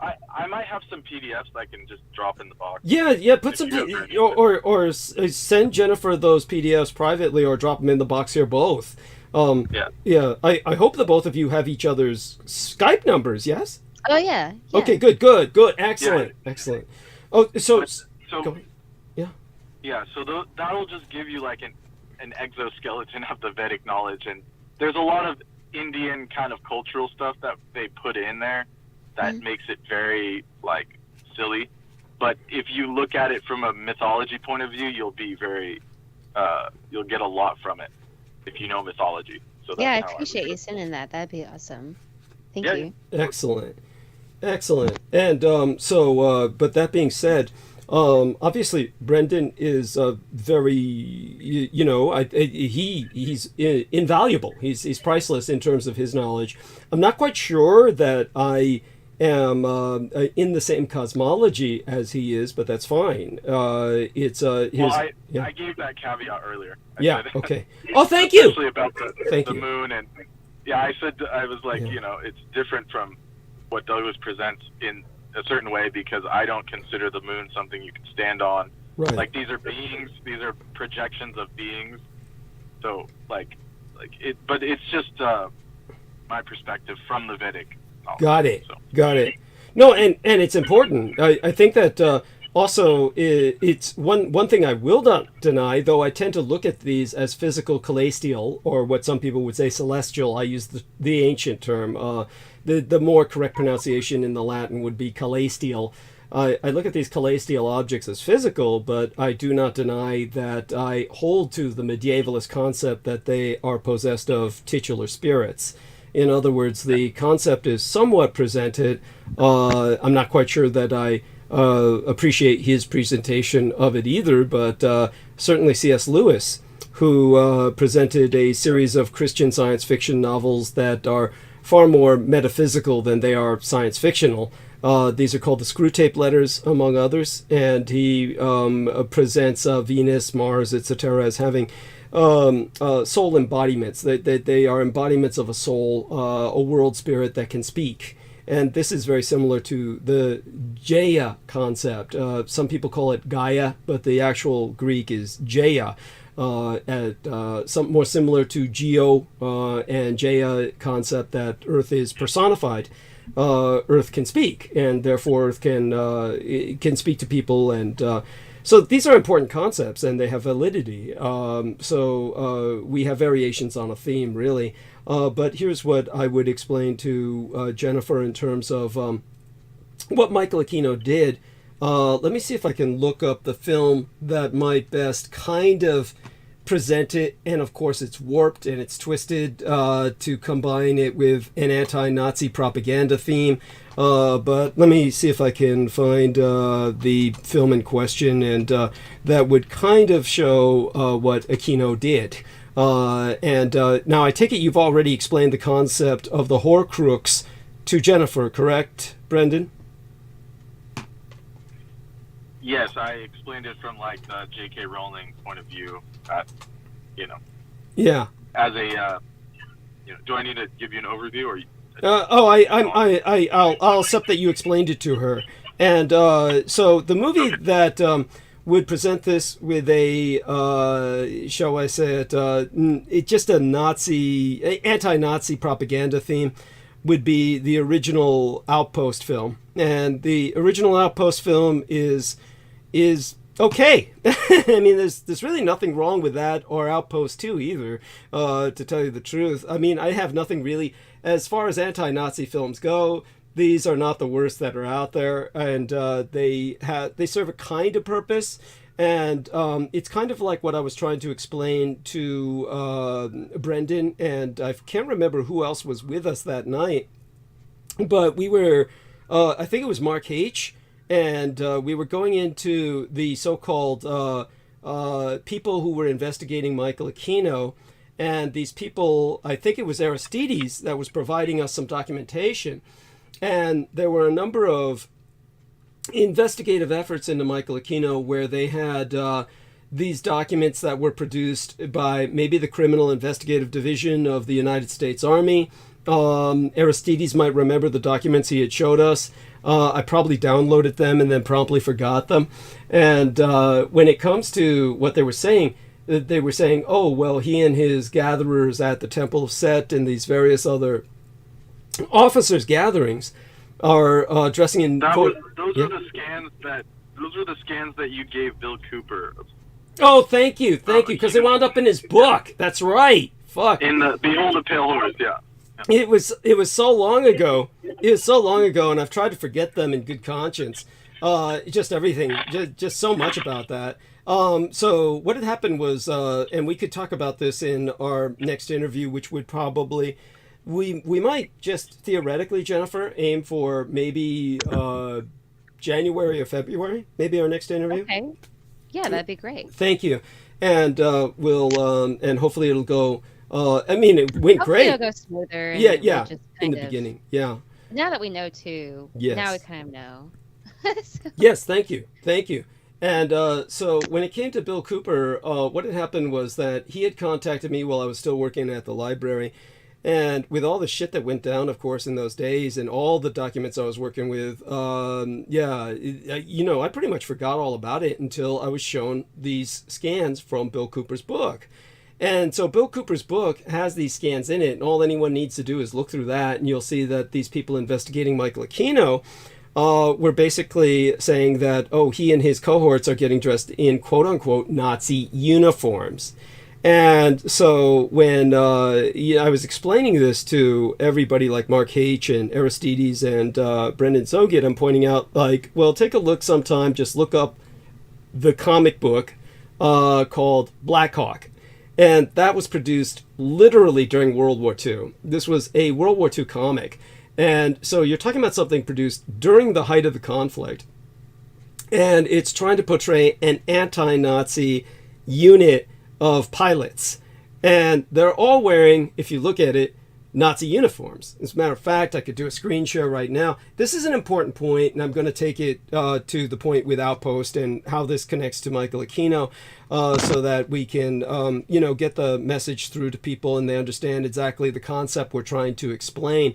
But let me take a look at Black Hawk Comics here. Of course, I don't want to overly dwell on the funnier aspects of Black Hawk World War II comics because they just get, it just gets kind of silly. But it is funny nonetheless. So, Jennifer, I'm sharing screen. Can you see this cursor moving around? Mm-hmm. Okay, excellent. So now we go to the screen here, and you take a look at Black Hawk World War II comics. And here you see only the cap that Black Hawk is wearing. Black Hawk is supposed to be the hero this is supposed to be the Fox, the Nazi villain. The first thing you'll notice is Black Hawk looks like he's wearing an SS cap. He looks far more Nazi than the German guy does, which is absolutely bizarre. And that's just the beginning of it. If you go back to the other aspects of Black Hawk and just the uniforms that they're wearing, we take a look at the images. And again, this is produced during World War II. And these are supposed to be Allied fighters against the Nazis that they're portraying. Black Hawk military comics. Here we go down. There's Black Hawk. This looks... Basically, what he's wearing is a Nazi Panzer uniform. That's what he's wearing. It's a combination of that combined with maybe a U-boat officer's uniform. And so the first question your average person would ask is, why do all these anti-Nazi air commandos, why do they all look, like Nazis? But the reason is that they were supposed to be able to infiltrate the Nazis. Now, of course, this is all ruined by the fact that they got a Chinese servant named Chop Chop, who's just like he's... And by the way, this is like a modern rendition. In World War II, they had this poor fucker looking like it's just awful. It's just indescribable. As a matter of fact, here he is. I can forward the original Chop Chop. Well, here, yeah, it's like, here we go. I mean, I got it. I mean, it's here he is, right here. It's all the yellow background. Here's the Chinese guy. This is how the poor fucker looked during World War II. Oh, God, they made it smaller. It's like, this is guy, buck teeth, up the ass. He's got a little top hat that's got a propeller beanie on it. It's like big ass. It's just, this is just horrific. Just horrific. But it's like, this is the Allies, and this is how they viewed, their Chinese allies. It's just a bunch of, but if you take a look at them, they all look like fucking Nazis. And this is so they could essentially, quote unquote, infiltrate the enemy. The reality is, everybody knows that the German uniforms look so fucking good because they're designed by Hugo Boss that the Allies are all saying, God damn, I wish I could look like that. But the end result is, look at Chop Chop. Here he is. There you go. This is like a 1950s rendition. This is like, man, no, it's the 70s or 80s, actually. I can tell by the logo. So look at how they had him looking in the 70s and 80s. I mean, that's their idea of the Chinese guy. He carries, of course, a kitchen cleaver. A kitchen cleaver. That goes without saying. No gun for him. Got the meat cleaver? Yeah, he's got a meat cleaver. Just awful. Yeah, but everyone else is dressed like, of course, like Nazis. But, okay, so my point is this. Michael Aquino and the Temple of Set were dressed in uniforms like these. They were dressed in these uniforms because they were carrying on the spirit of this anti-Nazi resistance. In other words, they're very anti-Nazi, but because people are ignorant of the history. Now, maybe people will say this is just a comic book. Well, it's not. The reality is the comic book was supposed to be based on real secret units that were developed. I dropped that article from the book in the chat. Okay. It shows the underline and then presumably your note that says Order of the Trapezoid. Thank you. That's right. That's what I wrote. Yes, I wrote that over the scan that was later integrated by Bill Cooper into the book. Yeah, but if you look at these guys, the head guy is supposed to be Polish, which was supposed to be, quote unquote, the first victim of Nazi aggression was supposed to be Poland. And they, of course, forget that the Soviets divided Poland with the Germans, and they always leave the Soviets out. One of the guys is supposed to be Swedish. One guy is supposed to be actually German resistance. And then the other guy's French, of course, has the stupid mustache. And then the other two guys I don't even remember, but some sort of European nations, obviously. None of them were actually Russian. And then you had the Chinese guy, which was just, there to so that future generations could be upset. And so all that being said, this is the point, was that Michael Aquino and his ilk were emulating the World War II OSS, or Office of Secret Service units, that were actually using such units that would dress in Nazi uniforms, theoretically, to infiltrate the Nazis. But the reality was their morale was made higher simply by the fact that they finally looked stylish, more stylish than any of the other Allied units. Now, all that being said, then you go to the movie Outpost. And in the movie Outpost, when they actually show what they actually show in that film is supposed to be how do I express this? Basically an application of quantum mechanics. And so if you see scenes in the film, what they are doing is they take an entire unit of an elite SS force, and they all agree to commit suicide because they're basically going to be trapped in a time warp by a quantum mechanical device that will enable them to remanifest at a later point in history or when they're needed. It's this kind of conceit of the plot that you can see it here in the shall we say the what they're trying to portray is this. I'm going to make it larger for you, and they show it in this kind of fashion where see the this SS unit has killed themselves, and then a mercenary unit goes into Bosnia, where this was essentially the bunker in which they committed to mass suicide, and that's when the SS personnel start reanimating. They are remanifesting, and but the whole point was that they killed themselves voluntarily to entrap themselves in a time flux. And this way they could keep re-manifesting again and again and not be destroyed. They're on a different physical plane. They are essentially fighting from an antimatter plane. Now, it's interesting because in the original film, the Nazis win. It's just they overtake the outpost that the mercenaries are trying to steal from. The second film is essentially the same. In the sense that the Nazis in Argentina, South America, basically get the key that they needed to resurrect many more units like this. So the films are not necessarily ones in which the Nazis lose in 1 and 2. Then the third film was just a piece of shit about the Soviets, pro-Soviet propaganda that was supposed to take place during the war itself, and it didn't make any sense. It was not in continuity with the other two films. But the two films, even though this is all projected as anti-Nazi propaganda, understand this is where Aquino was coming from. Even though he had nothing to do with these films per se, that I know of, one thing I can tell you is that certainly what he was involved with his own suicide reflected everything that is reflected in these films. So it's just like you've got these people in the Temple of Set who are anti-Nazi. You have Michael Aquino, who's anti-Nazi. He goes to the Wewelsburg Castle to try and conduct a binding ritual on my birthday Eve Day, not only to bind myself to him, but to try and bind the elder gods from returning to wage any war or struggle against the anti-gods.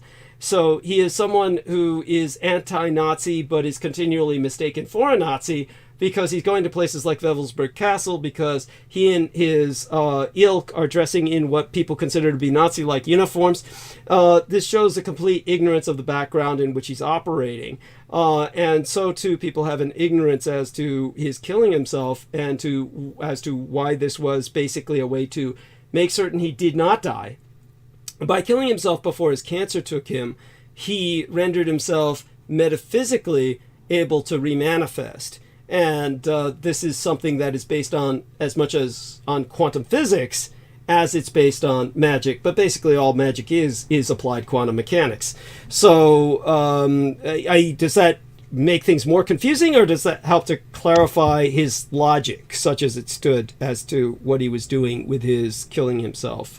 The one thing I will also explain is that the death has to be traumatic in order for this to work. You can't just lie down and die in your sleep, or take an overdose of heroin or something to die peacefully. You can't just take a bunch of sleeping pills and fall asleep. It has to be traumatic. You have to kill yourself in such a way that your spirit is essentially knocked out of the body. You can't go peacefully because the spirit's not going to remain here if that's the case. The death has to be traumatic for the spirit to be jolted out of the body and remain here. Is there a time frame on that? Like, is there a certain amount of time that, will that last? Well, the beauty of the movie Outpost, And understand, when we bring up these films, and people might think this is ridiculous, you're bringing up stupid films, and I can understand people's protests in this regard, but understand, if you ever watch the film Outpost, it takes place in the same area of Yugoslavia where I fought as a mercenary. So, in other words, this was my old stomping grounds that this was filmed in. When they're making this film about this Nazi bunker in Bosnia, the second film is kind of stupid because they show this old Nazi woman, a nurse, who's like injecting dead bodies, as if the injection is now bringing them back, as opposed to the quantum mechanics that were applied in the original film. But other than that, there's elements of the film that stand out fairly well, such as the key to the machine, the quantum machine, being essentially falling into Nazi hands. The old guard in South America, not neo-Nazis, but the old guard in South America, falls into their hands at the end of that film. So it's like, in that sense, it made sense and held the continuity. But the film itself shows there's no time limit. It's eternal. They're in this time flux. They're outside of the space-time continuum, so they remanifest whenever they feel needed. Like they need to remanifest. It's almost at will, combined with someone disturbs them. That's essentially what happens in the film, is someone disturbs the bunker. Now, of course, this is because this is the conceit of the film. In Michael Aquino's case, there's no time limit, but he's had to manifest within a number of people that are less than stellar, people who were open to him, who wanted to receive him. One of them being someone who was on the show in the past, named Jameson Reese, who now is adamant that he houses Michael Aquino, or an element of him, a piece of him, so to speak. Was there anyone else that you brought up, Brendan Zogit, or anyone else that came to mind? Certainly there were many other people that also are acting as outposts, if you will, for Michael Aquino. But you explained generally what I've just said to Jennifer to a degree, right? Definitely. Yeah, I mentioned JMO too, and then pretty much how you said it, but you summed it up quite nicely there. Okay, thank you. And then there are other fiction kind of parallels, like the Hellboy franchise. There's like that Nazi, I forgot the name of the character. Well, they basically use Rasputin. It's Rasputin. They basically use Rasputin. Yeah. But I was saying there was the guy with all the steampunk gears, and he was like made out of sand. I can't remember. Yeah, I can't remember. But yeah, it's not that I was ever a fan of Hellboy, but yes, he delves very deeply into the occult, and it's not like the person Mike Magnola did not do his research, but he's just Carl Rudrick Kroner. Yeah, Kroner. Yes, the bond. Kroner. Yes, the bondage steampunk gear. Yes. Yeah. Go on. And so, yes, he's done something to himself. What is it in the film that he's done? Basically, he's become immortal. Yes. Okay. Yeah, through that same, let me see if I can find something. He's basically phased out of this reality. He's basically phased out of this reality and into a kind of metaphysical superhumanity. Okay, so now all of these, again, Jennifer... He extended his life to conquer death in an attempt to harness the quote-unquote Shakti energy force. So they're using Vedic technology here. Yes. Yeah. So this is part of the lore of the, Well, understand that Mark Mignola is a Temple of Set member. He's a Sethian cultist. Oh, yeah, big time. Yeah. And all of these people... You see in the first Hellboy, the very first scene of the film, they're in Antarctica. Yes. And there's like that portal that they open. They're fighting Nazis, and somehow the Brit guy's there, like Hellboy's father. And it's like clearly in snow. They like try and claim it's Siberia, but it's clearly Antarctica. So that guy definitely knew something. Yes. Thank you. And it's through, of course, his time with Aquino. Mark Mignola is no spring chicken.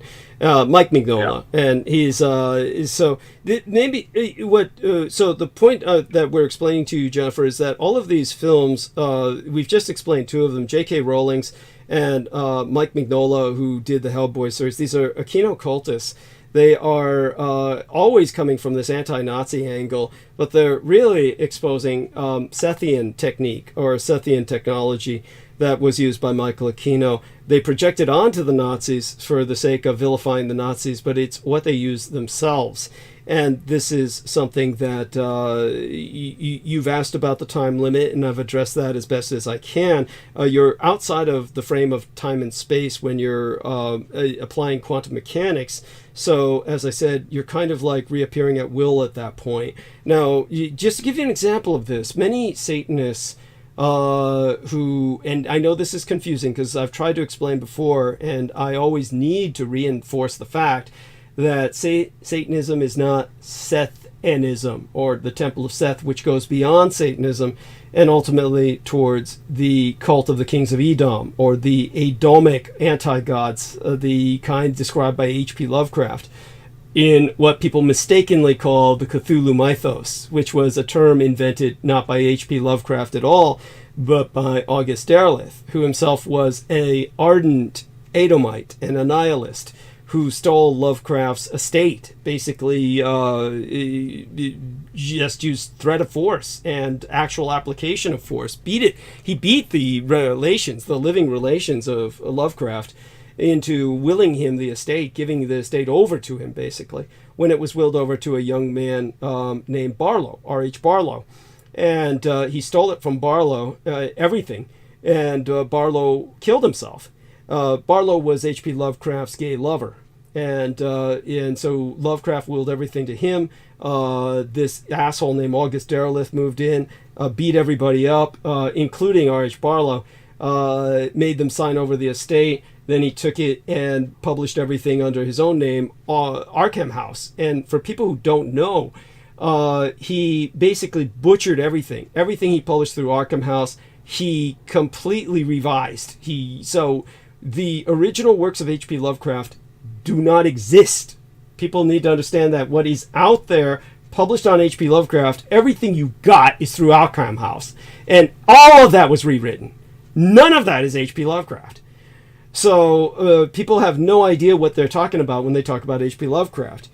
And so the original shit was what was given to Michael Aquino through August Derleth. That was the stuff I was dealing with. So I know what H.P. Lovecraft wrote. And the point is, no one else does. I mean, no one. Other than, of course, unless you're a cultist of the Kings of Edom or the Temple of Set. This is the damage these people have done. But one of the reasons I'm bringing that up is because, of course, many concepts were explained in those stories that Lovecraft was trying to share with the world and warned the world about. When it comes to the so-called Cthulhu mythos, Lovecraft never called his work that. Again, that was an August Derleth term. But that is Edomic. The concept, regardless of the misnomer, is Edomic. And that is what the Temple of Set is. Satanists, on the other hand, what they are engaging in is basically a worship of those destructive forces that are ultimately constructive, in the sense that they're cosmic composting, part of the cosmology, as I said, of recycling souls that are damned. It's all part of the cosmology where all that's good sources from the divine, ultimately, just as evil does. But the Edomite concept is nihilistic, has nothing to do with the cosmic ecology. It's the equivalent, as I've said, of industrial waste that does nothing but destroy nature, has nothing to do with nature's ecosystem, like spent nuclear fuel rods or massive chemical spills. That's what the anti-gods are the equivalent of. And this is ultimately what the Department of Defense took to ushering into this world, portaling into this world. And of course, their greatest enemies were the Nazis, who used the Elder Sign to ward these anti-gods off. Now, you mentioned the pole stars and the changing of the pole star, but the pole star itself does not really change. It's something Aristides brought up. Aristides was bringing up, well, the cycles of the zodiacal ages And we're speaking, of course, right now about Western astrology as opposed to Vedic astrology with its own signs and its own completely different system. Or of course, we're not speaking at all right now of the Chinese zodiac, etc. But Western zodiacal cycles are about 27,000 years, approximately. And so it's not that the pole star changes. Rather, the zodiacal sign that is coming into its own age is changing. But the pole star lasts pretty much a long time until the poles shift. And that's when you get a change in the pole star. But around that is what cycles the Big Dipper, or more classically from the days of the ancient Norse cultures, the Thor's chariot, or Thor's wagon, as they would call it. And Thor's wagon is what we would know as Ursa Major, the Great Bear, or the Big Dipper. That's what forms the swastika in the skies. And that's what holds the anti-gods at bay to a great extent. And so when it comes to the changes in the constellae, as we enter an age, exit the Piscean age, enter the Capricornian age, the Aquarian age, these different changes in ages, it's simply that the zodiacal season is changing, but it's not necessarily the pole star that's changing. But as such, these seasons have a great impact on all humanity. They change humanity. The Draco, which was one of the latest seasons, was a very dark age, very dark age indeed. And the age we're in now is kind of a very weak age, and we're entering an Aquarian age. Which, of course, the New Age made a big deal of in the 60s and rendered rather ridiculous.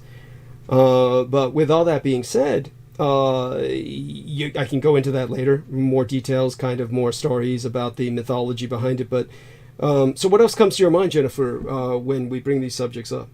What else comes to your mind? Oh, Jesus. Is she there? Whoa! Oh, sorry about that. Sorry, I was muted. I had it muted. No worries. No, but okay. So, in people like Michael Aquino or other individuals that are taking these, power positions of persuasion over society, and they have these huge influences, and they make it into positions of power like this.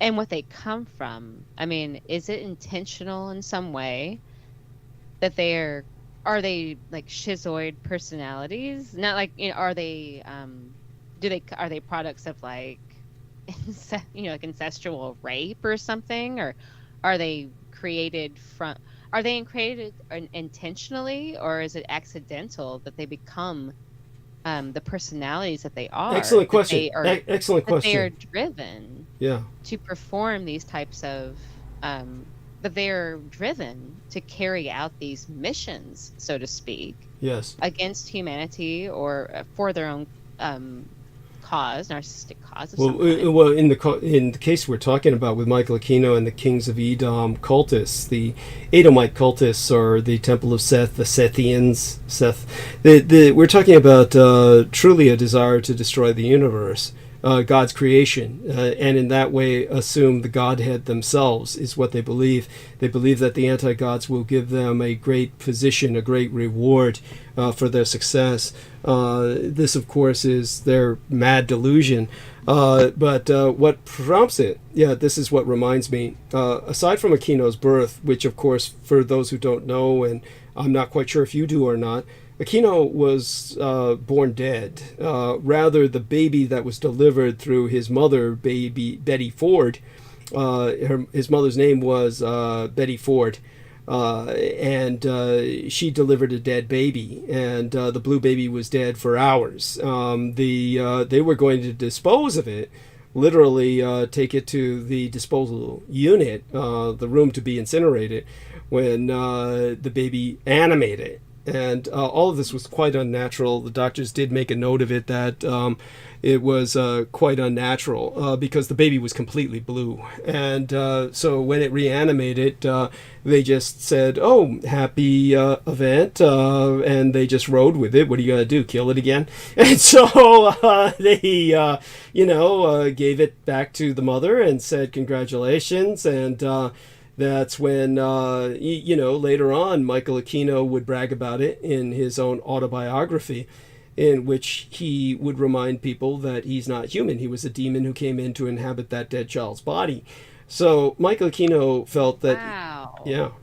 he was convinced he was not human, that he was a demon who inhabited that child's body. I never got the demon's name because that would have been too much power over him. He would never have allowed that. So no one knew the demon's name that inhabited the child's body. But he definitely insisted he was not human. The baby's body not only was born dead, but was born with the whorl, that's spelled W-H-O-R-L. And so the whorl, that it'd be basically the shape of the swastika upon its chest, which is what the Buddha had. Now, people might think, well, if the swastika is the elder sign and it holds off the anti-gods, and Aquino's born with it, how is this possible? It's basically because that's his way of controlling the anti-gods. He was born with a built-in ward, so that he has a ward right on his body that keeps the anti-gods at bay. It made him a far greater summoner and sorcerer in terms of his contending with them.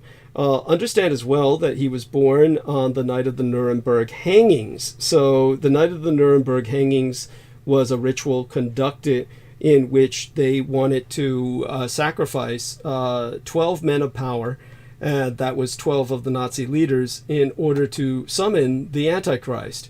And the men who conducted this, they all were foiled. They were foiled by the fact that one of the men to be hanged, Hermann Goering, suicided.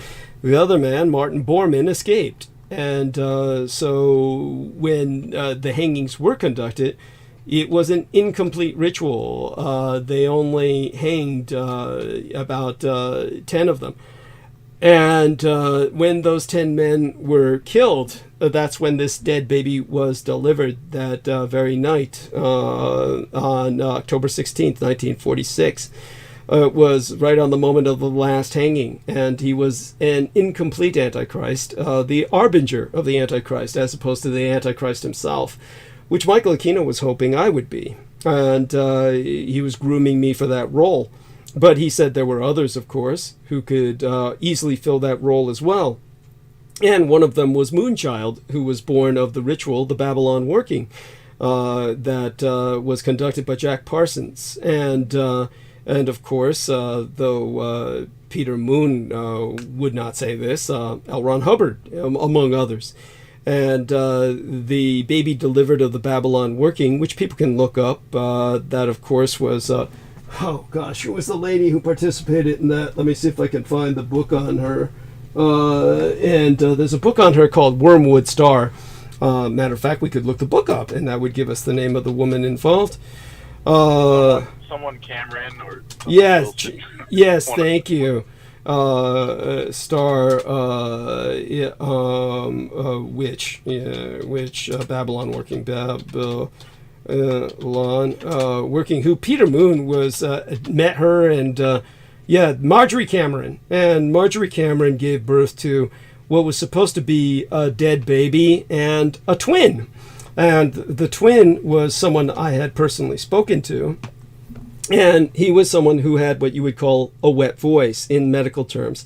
A wet voice means someone whose voice is gurgling as they speak.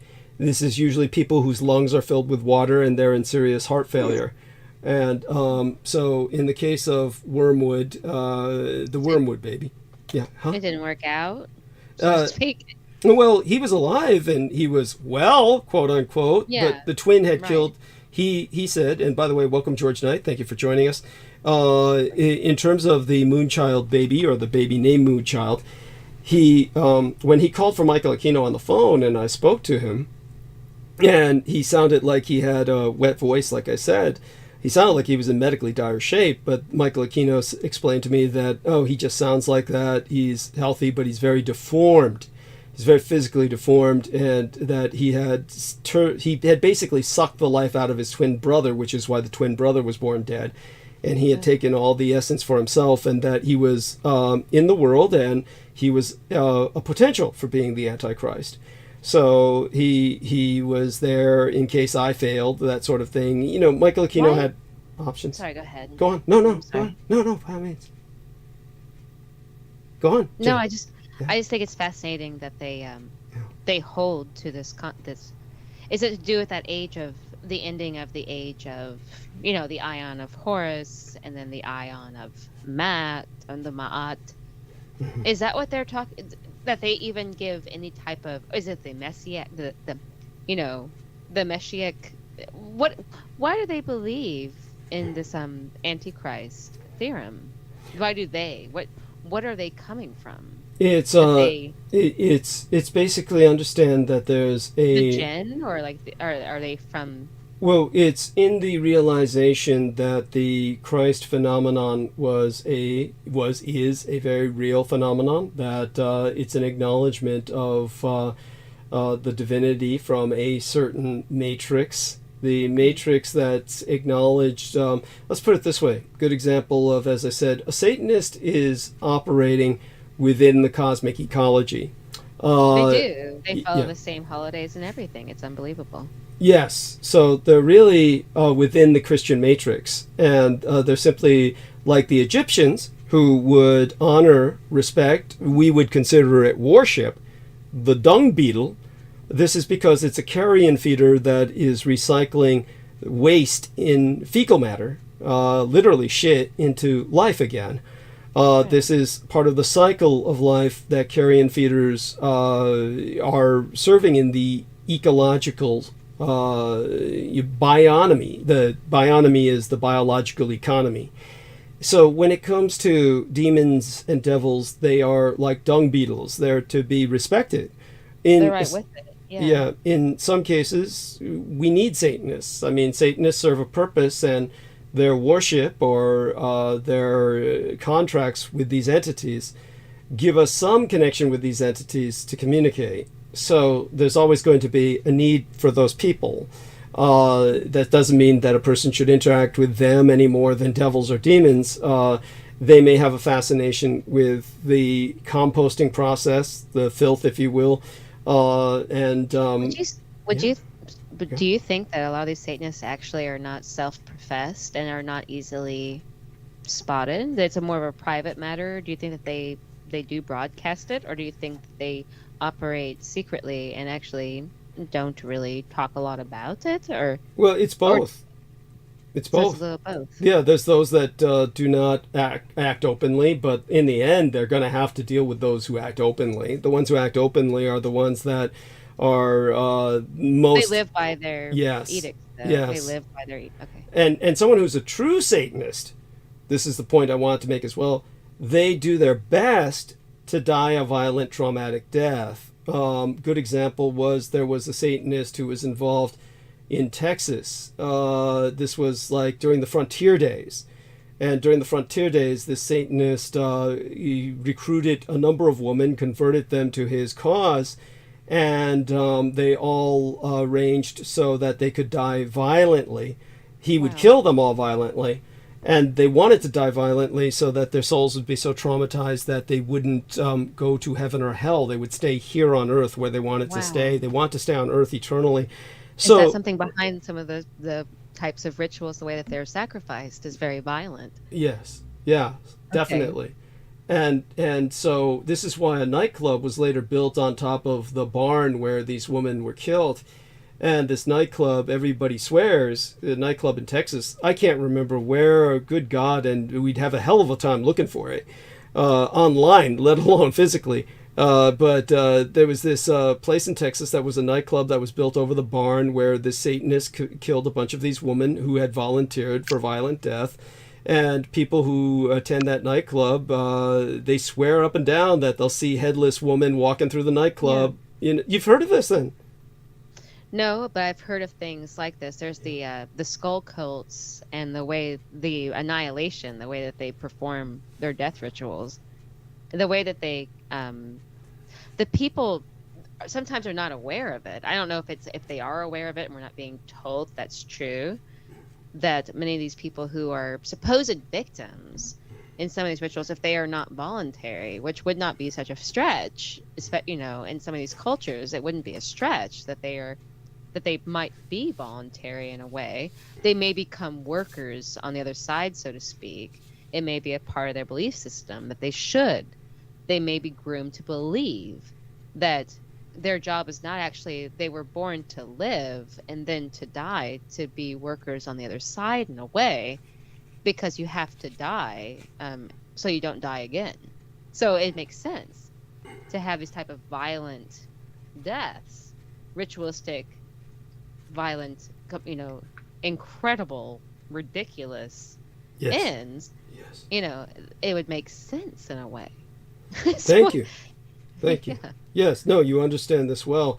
And and that was the point I was trying to make, to also bring us back to Aquino's. But I've never heard of that before. Okay. At all. I'd never heard what you'd said, that yes, it would be intentional. Yeah. That's a whole new concept to me. Okay. That has never occurred to me, that they're doing it possibly intentionally. Yes. And it makes sense, so that they don't go one way or the other. They'll stay. Yes. Yeah. Earthbound. It's called a certain level. Yeah. Yeah. A certain level. And, as you say. Yeah. Exactly. And so George Knight, tell us what's on your mind, and of course say hello to Jennifer as well as everyone else. Yes, hello Douglas. Thank you for having me on, and hello Jennifer and Brendan. Good to see you, George. Yeah, nice to speak to you too. So I can't be on for much longer, Douglas. I just wanted to come on, say hi, and just let you know that I'm still around. Oh, thank you. No, it's definitely appreciated. And is everything okay as well as it can? Yes, everything's well. Thank you very much. I just wanted to come on very quickly just to, and I was contemplating whether or not I should speak on air about it, but yesterday afternoon, our friend, the physics. The guy who claims he's into physics. Yes, go on. Yeah. Yeah, he made a massive fuck up at work yesterday, and it was because of his lack of his incompetence. I've got to go, everybody. I've got to take off. Oh, you do? I do. I should. Okay. It's 1:00. I just noticed that. It's 1:00 my time. Well, we love you dearly. I'm going to still listen. I'm still going to be listening. Okay. But you guys have a great night, and thank you so much. Yes. Now, stay safe and be well, and do join us on Sunday if at all possible. Okay. Yes, I should be able to just fine. Yes, thank you very much. since you're still recovering, I might try to give you a private call before Sunday if possible. Okay. Okay. Yeah, that sounds good. All right. I'm feeling much. Thank you. Have a great night. Be blessed. Thank you. Take care. And go on, George. Yeah. So how did this guy fuck up? Yes, this is funny as hell. We royally effed up, big time. Douglas. Oh shit. Yeah. So his understanding of physics is certainly. Yeah. Oh my god. As you know, we erect, we provide these drop wires going across roads and from pole to house or property or premise. And he decided to attach a horizontal, what we call swan neck. It's what we call bracket 32, and it was doing a 180-degree angle, and with the tension going 180 degrees the opposite way. So the way he mounted it to the wall was he drilled 4 pilot holes, filled them with these wall plugs, and used these very small 4mm screws to hold the bracket on, but it was at horizontal angle and it was bending at 180 degrees. And he thought this was going to work. He erected it, and when he was pulling the drop wire through, the whole thing came off the wall, and he could have killed someone. No! So he royally effed up, and I just responded saying, just use a effing eyeball. Just do what the last guy did. And you can see there's another drop wire, a copper drop wire that was mounted using an eyeball. That's what you're supposed to use. Yeah. This guy really, and I was just thinking, you're a guy who's got this understanding of physics, a basic level of physics understanding, and his incompetence. And it's under investigation. Oh, jeez. Well, he deserves it. He's been such an asshole. It's like you said about all these people who have been, assholes to you. They all wind up paying the price one way or another. Yeah. One way or another. Yeah, bad things happen to them. Go on. Yes. Yes. Without my intervention, it just sort of happens organically. Yeah. Yes. Incredible. But no, I just wanted to come on just because I had to. I felt compelled to come on and just speak of that because, and if I ever wanted to, I could just say to the world, just review this transmission. You'll see what I said. Yes. It's something I said publicly because I said it to our senior peers, our supervisor, and we were discussing it yesterday. So now it's under investigation. So. Yeah, it's exactly what he deserves, and oh my God, hopefully you won't have to deal with him in the near future. And so tell me, were you now when you came on a show the other day and that Christine was on? You remember her, right?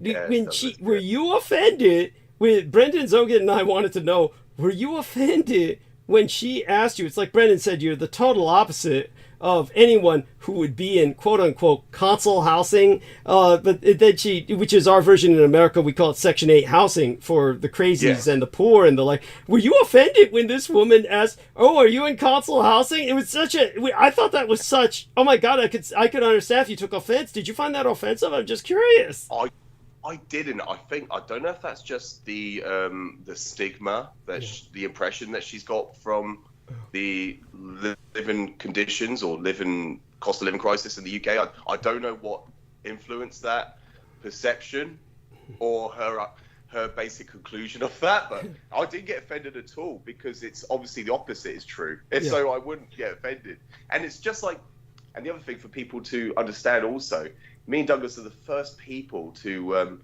certainly me as being a Briton, being a man who's been born in the UK, I'm the first to criticize anything we've done in our history. I'm the first one, but it's not like I am antithetical towards or I oppose anything. It's how to explain, how to put into context, Douglas. Everything that we've articulated throughout history is we put things into some form of articulation or context for people to understand, but it's not like we are against or opposing. We are basically, what we are doing is elaborating, criticizing what our government has done or what our country has done throughout centuries. Whenever we articulate, it doesn't mean we are so-called quote unquote, not like the individual that individual who's in the Air Force who got done for treason. Well, he was exposing the locations in Ukraine. I think he was. Oh God, I'm trying to remember. You're talking about the guy who was in the National Guard. I think maybe it was the Air National Guard, but it was the the Texas. Was it Britain? It was in the United States, wasn't it? Yeah. I'm trying to think of the individual's name, but we actually put it into we discussed it on the show. We said that. Yeah, and it's not like what we are doing. There's nothing we are doing that is detrimental. We're not exposing anything that's going to be detrimental to national security. There's nothing we are exposing that's going to be. They're not going to send us any form of assailant or assassin to come out and take us out or put us in jail or anything. That's what I'm trying to explain. Yeah, we're not. And by the way, apparently you didn't hear what I said earlier, but you can review that later. By the way, the guy you're talking about was Jack Teixeira, who was TX. That's how I remember. TX. That's a mistake. TX. Air National Guardsman. Yeah. So that's the man. So go on. Yeah, and so it's if anyone thinks or assumes that if someone says anything about the British rule in like India under the British Raj, if anything, that the end result of that rule and the laws that were stated and what the British was doing in and the result in the 100 million deaths, over 100 million deaths, I'm not going to get offended by that at all. And if anyone assumes that anything that my country has done in the past, which could be could be concluded as diabolic or evil, I'm not going to get offended by it at all. I'm the first one to expose it. I was not offended at anything what Christine said, because the opposite is true. Yeah, Douglas. No, it's that's... too early in the morning to try to put things into feelings and expressions. No. I mean, it's good to learn that, and also I think that she was probably how would I say it? Did you hear the rest of her ravings? She was like, yeah, go on. She was like projecting because the only time she's ever been to England, she had to stay with that homeless Ukrainian guy that was in council housing. So Thank you. That's her only reference. That's her only reference. Reference point. Yeah. And that's from that personal experience. Yeah. No, you're absolutely right. And but nevertheless, I found it offensive because she was projecting that. It's like, it's not the thing you ask somebody. It's like asking somebody, "Hey, are you on welfare? You look like you're on welfare." It's like, it's one of these things you don't say something like that to somebody. It shows how she's so off. Just so off in so many ways. But what our man George just brought up, I want to remind people that a lot of people don't realize this because, of course, look, the Scots, they have this long history. They've obviously, as far as I'm concerned, should have their independent Scotland. But I do want everyone to understand that a lot of these atrocities that were committed during the time of the British Empire, believe me, the Scots are equally responsible. One of the greatest villains in history was the Lord of Melville, who was a Scotsman. And it was Lord Dundas, Henry Dundas, who was responsible for extending slavery, responsible for a lot of crimes committed by the British East India Company. I mean, the Scots aren't just the Indians as they portray themselves as being colonized by the Brits. They're also the fucking cowboys that went out there and helped the Brits to colonize the fucking world.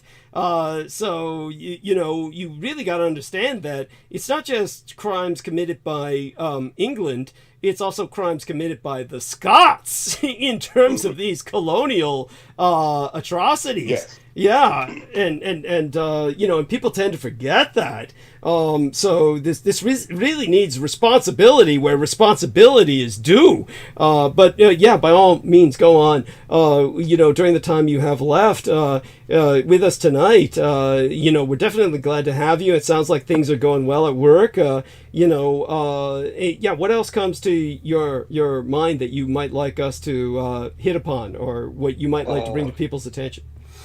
Yeah, I wish I had more time, Douglas, so we could actually go into several matters, actually. But I would try and come on the next transmission on Sunday, being Monday. But yeah, I was just like, I jumped on, I listened to I opened up the YouTube, your YouTube channel. I opened up the page on my phone this morning, and I saw the title and it said Henry Kissinger death, and I was like, oh my God, and I just quickly Googled it, and so effectively today he died, which I obviously by the time I went to bed last night and I woke up, he had died. And so just announced this on the 27th, the 29th of November. And I was like, oh my God, effectively today he passed away, and I was like, he was 100 years old. Yes. Like, it just seemed like he was just going on forever. It was disgusting. Go on. And the man is so grotesque. He is one of the most unbelievably unesthetic. Yes. You couldn't get a more uglier person. Just Thank you. Aesthetically. And that was just from the nature of this individual. He was one of the most diabolic evil men I've ever encountered in my research. And that was before I even discovered yourself, Douglas. I knew how unprofound this man was. I can't overemphasize just how evil this guy was. Thank you. And it was very. And of course, he's an individual we could probably talk about future transmissions. Yes. I'll go to town on him tonight in monologue. Yes. Yeah, obligatorily. But go. I do want people to understand. George Knight is right. I mean, this guy's voice, his face. It's just everything about him was repulsive. His manner, his voice, his face. He just seethes with just. He's like garbage incarnate, like a talking pile of garbage, and he's there just to exude repellence, just to make you revolt. As inside, so outside. It's like The old Hermetic principle. Yes, thank you. He's just exuded you just shit and vileness, and so, but the elites loved him, and so I'll go into that. Yeah, no, definitely appreciate that, George, and other than that, of course, I'm just so glad that you were able to drop in and talk to us for at least a little bit and say hi to Jennifer. And so when it comes to what else? Obviously, there's the death day of him, and we've got things going on in England recently. What's going on in England? Just a number of things. I've been trying to point out lately what I could about the English situation, but what's going on there that you think is something we might need to pay attention to? Do you know what? There is really, I've not really, for the last, I would say, week. Yeah. Everything, whenever I turn towards any media platforms, it's about Israel and Palestine. Okay. Predominantly. So yeah, it's just they've been talking about this so-called ceasefire. Was about a few days ago. Yeah. Talking about this. Israel blinked. They blinked. So Israel's really like now they're being jerked as the Hamas is releasing hostages in a trickle. So, yes. Oh, yes. Yeah. And so that's the situation. But there's these rallies. There's these everyone around the world is mobilizing to the so-called quote-unquote activists. These people are protesting against the atrocities committed. And I actually the one thing I can actually relay, Douglas, is I did review a small snippet of Piers Morgan's one of his latest interviews with someone. He was thoroughly criticizing Israel. So I think Piers Morgan's stance has now shifted, swayed towards that now they are committing atrocities. They are killing.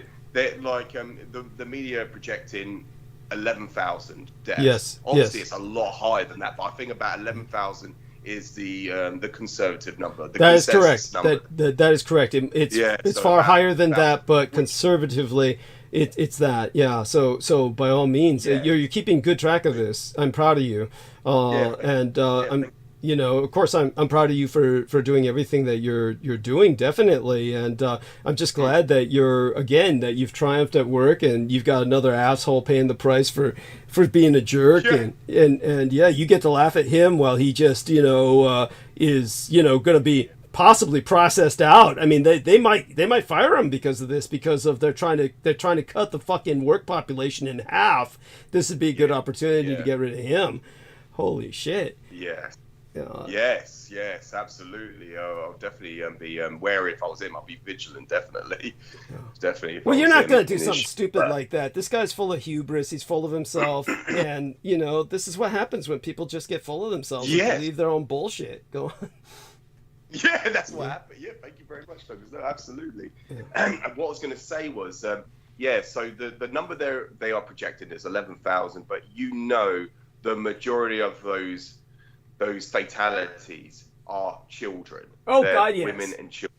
Yes. There is no refuting that. That is predominantly that's going to be women and children that are going to be suffering at the hands of Israeli atrocities against civilians, and it's terror. It's terror. There's no other word for it. And that's what Piers kept relaying, that he is, because he kept asking, what's his name, Andrew Tate. Do you condemn Hamas? Do you recognize them as a terrorist organization? Of course, he did not.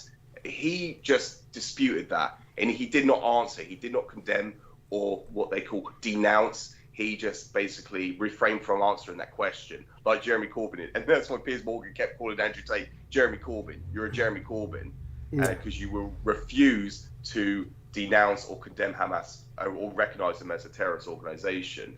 But now I think Piers is now recognizing that. And it's amazing how the name Hamas, they call Hamas recognized internationally as a terrorist organization, but they don't recognize the IDF, Israeli Defense Force, as a terrorist. Got it. That's the reason why Israel named it defense, because people think they are a defense force. Yeah. They are only acting in self-defense. And of course, what we've always gone into with the in the United States,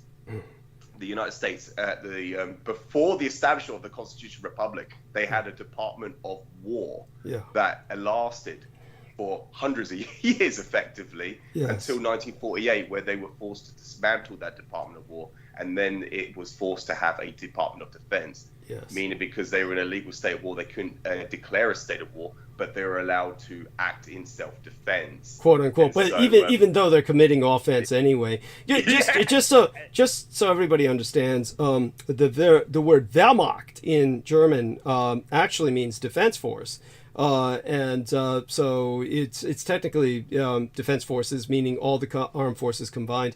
The word defense has this very loose terminology, but everything that George Knight says is true.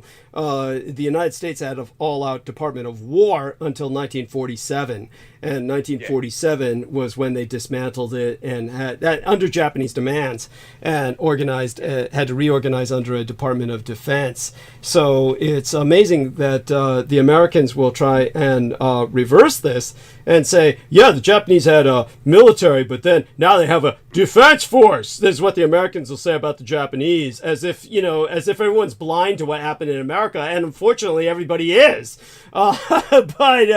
Yeah, it's outrageous. But such being said, at least Britain doesn't have that level of hypocrisy. At least Britain still has a fucking royal military.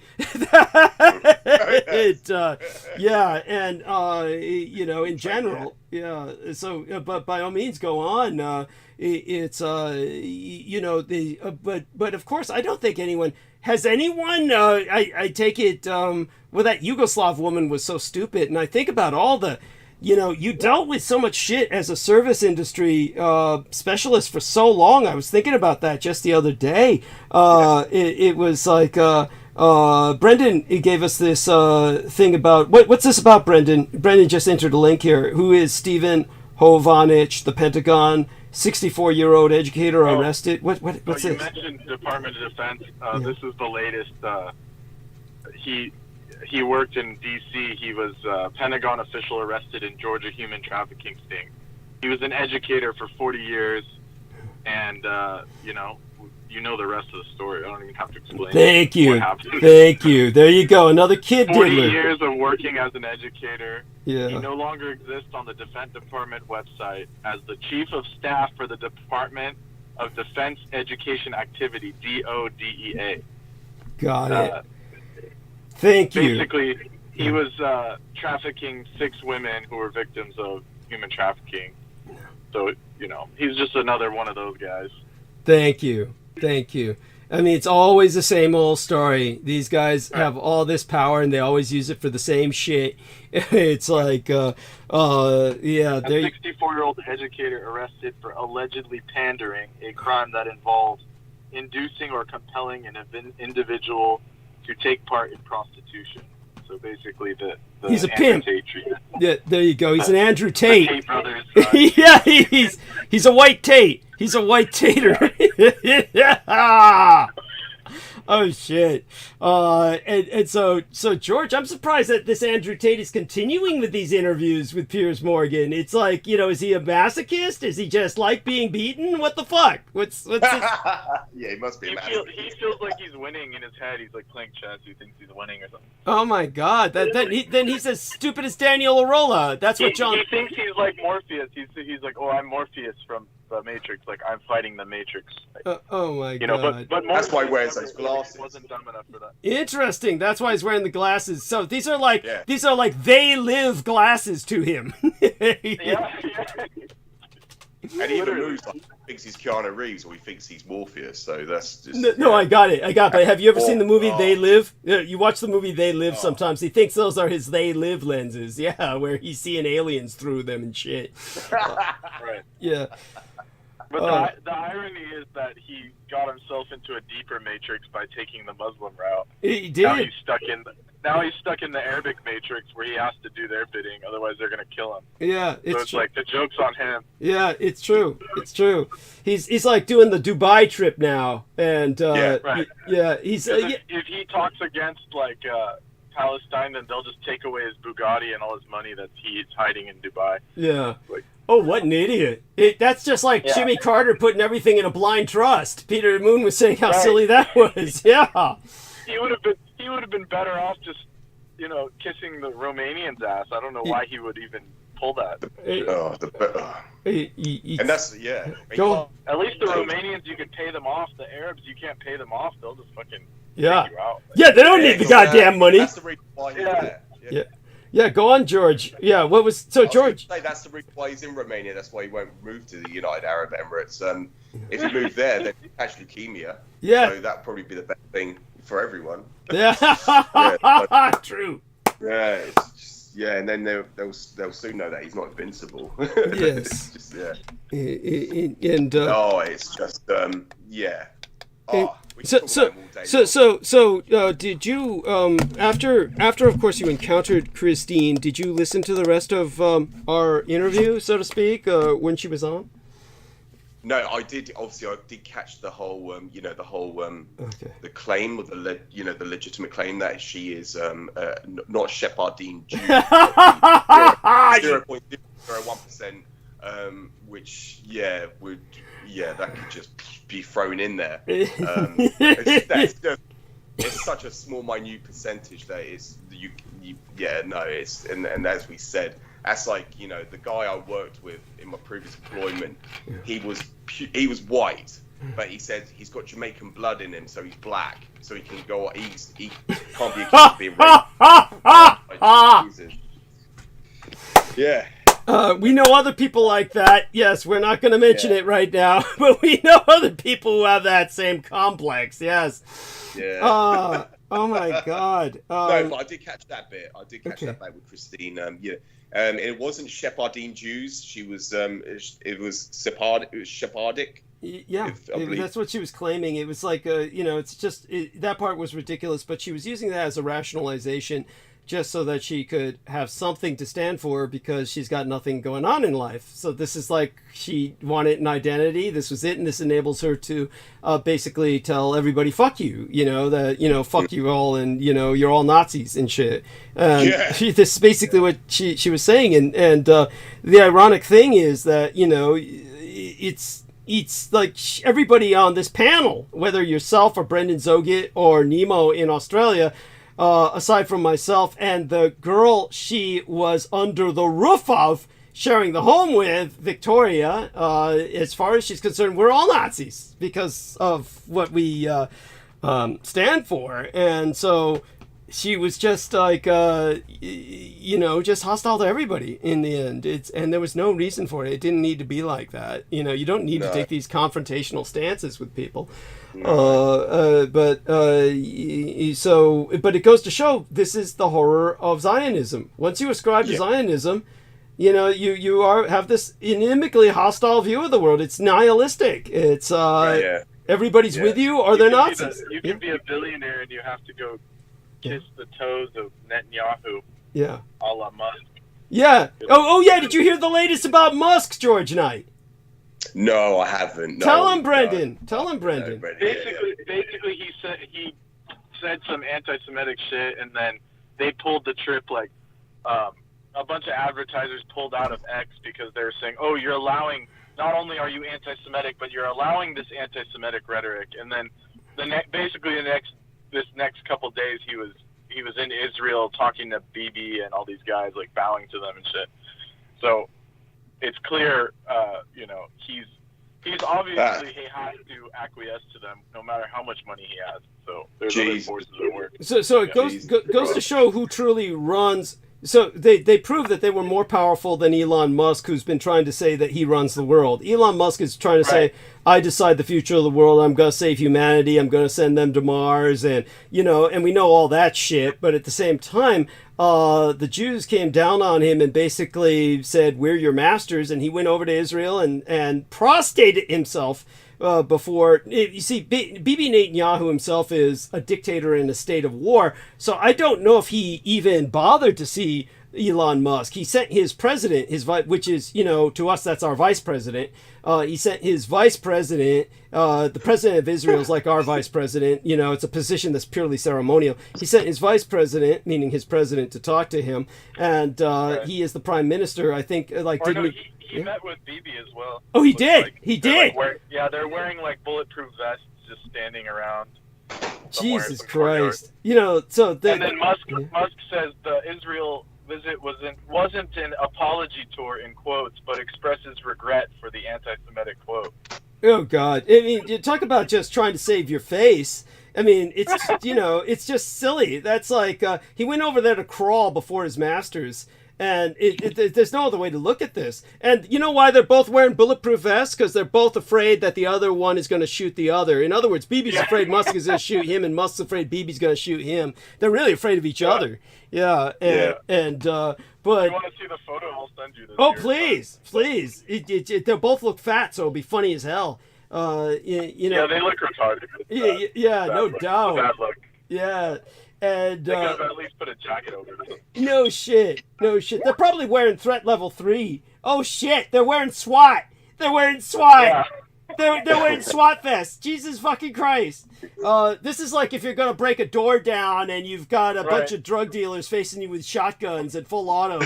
Yeah, this is like touring the scene of the Hamas attack. That's what they're saying. Yeah, it's New York Times, so it's got a paywall, but I can easily break through that. Basically, what happened is that dozens of brands suspended their advertising on X. Yeah. So it, the flight of advertisers threatened to cost X tens of millions of dollars.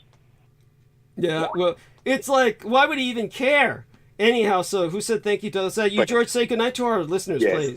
Thank you. I do apologise. I do have to shoot off now. Thank you so much. And it's been wonderful sharing this short period with Carry you. on, George. Good gentlemen.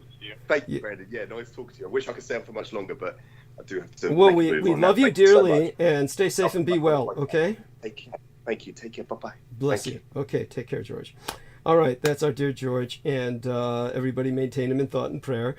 Okay, so Brendan, when it came to, were you able to, did you physically send something to our dear Jennifer, like this Hawkins and like? Oh, no. Okay. No. I wouldn't be able to do that. I just over Skype I sent her an image of. Okay. I won't mention it, but it's okay. It's a protective ward. And did she respond to this, or did you talk to her about this? She saw it, but I didn't explain what it was for. But okay. So I'll tell her. When I send her the ownership content. Excellent. Yes. But it was like I did it as like a preemptive, so it was like a homeopathic. Excellent. Like I didn't explain it, but it definitely blunted whatever they sent at her. Yes, it did. It did. Does that make sense? Yeah, absolutely. Yeah. Believe me, I'm with you on this, and I think you did great, and I appreciate that. I'll thank you for her. Kind of like how after like that the other day when that Chris Dean shit was going down. Yeah. And I put the picture of the Centauri, like the healing herb, and then it just shut her down within literal seconds. I mean, it did. It was like they like just retreated immediately after that. So whatever homeopathic healing effect that it had was enough. It's truly. She was, she's almost, how would I say it? It's cliche to say this, but it was like she's demonic, really. She's like, just it's on this hate trip and, wants to say, just the whole thing about, it's like I wanted to feel bad, like, oh man, she's some drug addict, but it's like she lost all sympathy. And then, just all her stories and her whole attitude, it's like, that's what I was saying is like, you can't have sympathy for these people because they'll just take advantage of you and like call you names and shit. It's true. It's true. It makes you hate them, but you don't want to. I don't know how to explain it. No, this is what they thought. They want your hatred. They want your hatred. Yeah. They want that energy. And it's what she feeds off of. In my case, the problem is she's attacking before she gets to know anybody. And in my case, when she was saying shit, like, I don't know if you heard her say, yeah, that's your insecurity. And I was like, oh yeah. Yeah, like, it's, and she was saying, you've never been to these countries. And yeah, I mean, that was like, you're kidding me, right? Like you never even had a chance to explain or like you can't just jump to those conclusions with anyone. Thank you. It's just... Yeah, it's like you just don't do that, but these people do. They like she felt that only she knew about traveling. Like she was in that kind of mindset. That is so bizarre. bizarre. I've been to so many countries. Is that the drugs? I mean, what does that? Is that the fucking drugs? Yeah. It's like lack of empathy. Your empathy gets deleted. The opiates literally delete your empathy, so you become like. What is it? Is it solipsistic or something? Where you're solipsistic. You're creating your own reality. Yeah. Yeah, where you're like the only one that can decipher it and shit. And that's, what happens. It turns into the. Thank you, and that's what she was representative of. Honestly, it's something that bears going into only because it's so. It's so pervasive. It's like she's not alone in this. You got a bunch of other self-loathing white women who, just say that, the Jews are where it's at because there's nothing else in their universe. This becomes their alpha and omega. And then when she's like going, the Chinese are Nazis, fuck them. The Japanese are Nazis, fuck them. That whole trip, it's like everybody's a Nazi. It's oh my god. And it's like so much. I mean, like so much has been done to just brainwash people where Nazi equals bad. It's like, I mean, there were just like innocent people in those countries, in Germany too, that like. Just like here, it's like I don't want anything to do with Trump, but I was here and I'm, Yeah. Like thank you. My money went to that. Yeah. My money went to Biden and all this shit that's going on, but it's like there's no empathy, like there's no humanity in these kind of historical things. It's just like, oh, Germans are evil, like every single one to the last one, like because they quote unquote supported Hitler. It's like, I mean, it was like politics. He just took over. I mean. Well, let's put it this way. When it comes to what I've tried to explain about that in the past, you're talking. Like they can't make like a, what is it called, broad strokes. Yeah. And yet, that's exactly what's going on with. Here's what we can say about the Israelis. I noticed that the half of the Israeli population that was protesting Netanyahu is fucking shut up. Why aren't they still protesting? This is the time when they should be demanding. The quote from Musk right here. Speaking of empathy loss. Yeah, what did he say? He said, let's see. He said the rebuttal is made. Well, Israel has killed civilians also, but there's an important difference here, which is that Israel tries to avoid killing civilians, whatever the fuck that means. It's a lie anyway. It's a fucking lie. They're aiming to kill civilians. Right. They certainly know what they're doing. They aren't aiming to kill any soldiers when they're aiming at hospitals and shit. Right. I mean, this is insanity. So he's just full of shit. In other words, they really tried, right? Yeah, he's regurgitating their really fucking party line. They avoid killing civilians when they blew up a hospital full of children. Yeah, thank you. And the church, not to mention the church, because they're Christian, they didn't. Because it's Orthodox, they never once mentioned that. Yeah, thank you. They destroyed an Orthodox building of ancient heritage that was full of children of all faiths, and that, of course, gets brushed under the rug real quick.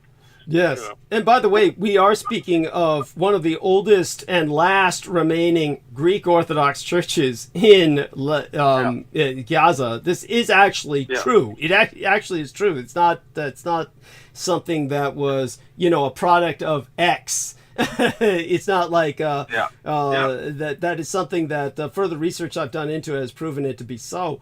So I do want people to understand just how serious the situation is. Like I said, I'll be covering a lot of this stuff in monologue. I'm hanging with our man Brendan for as long as possible, of course, just so that I can,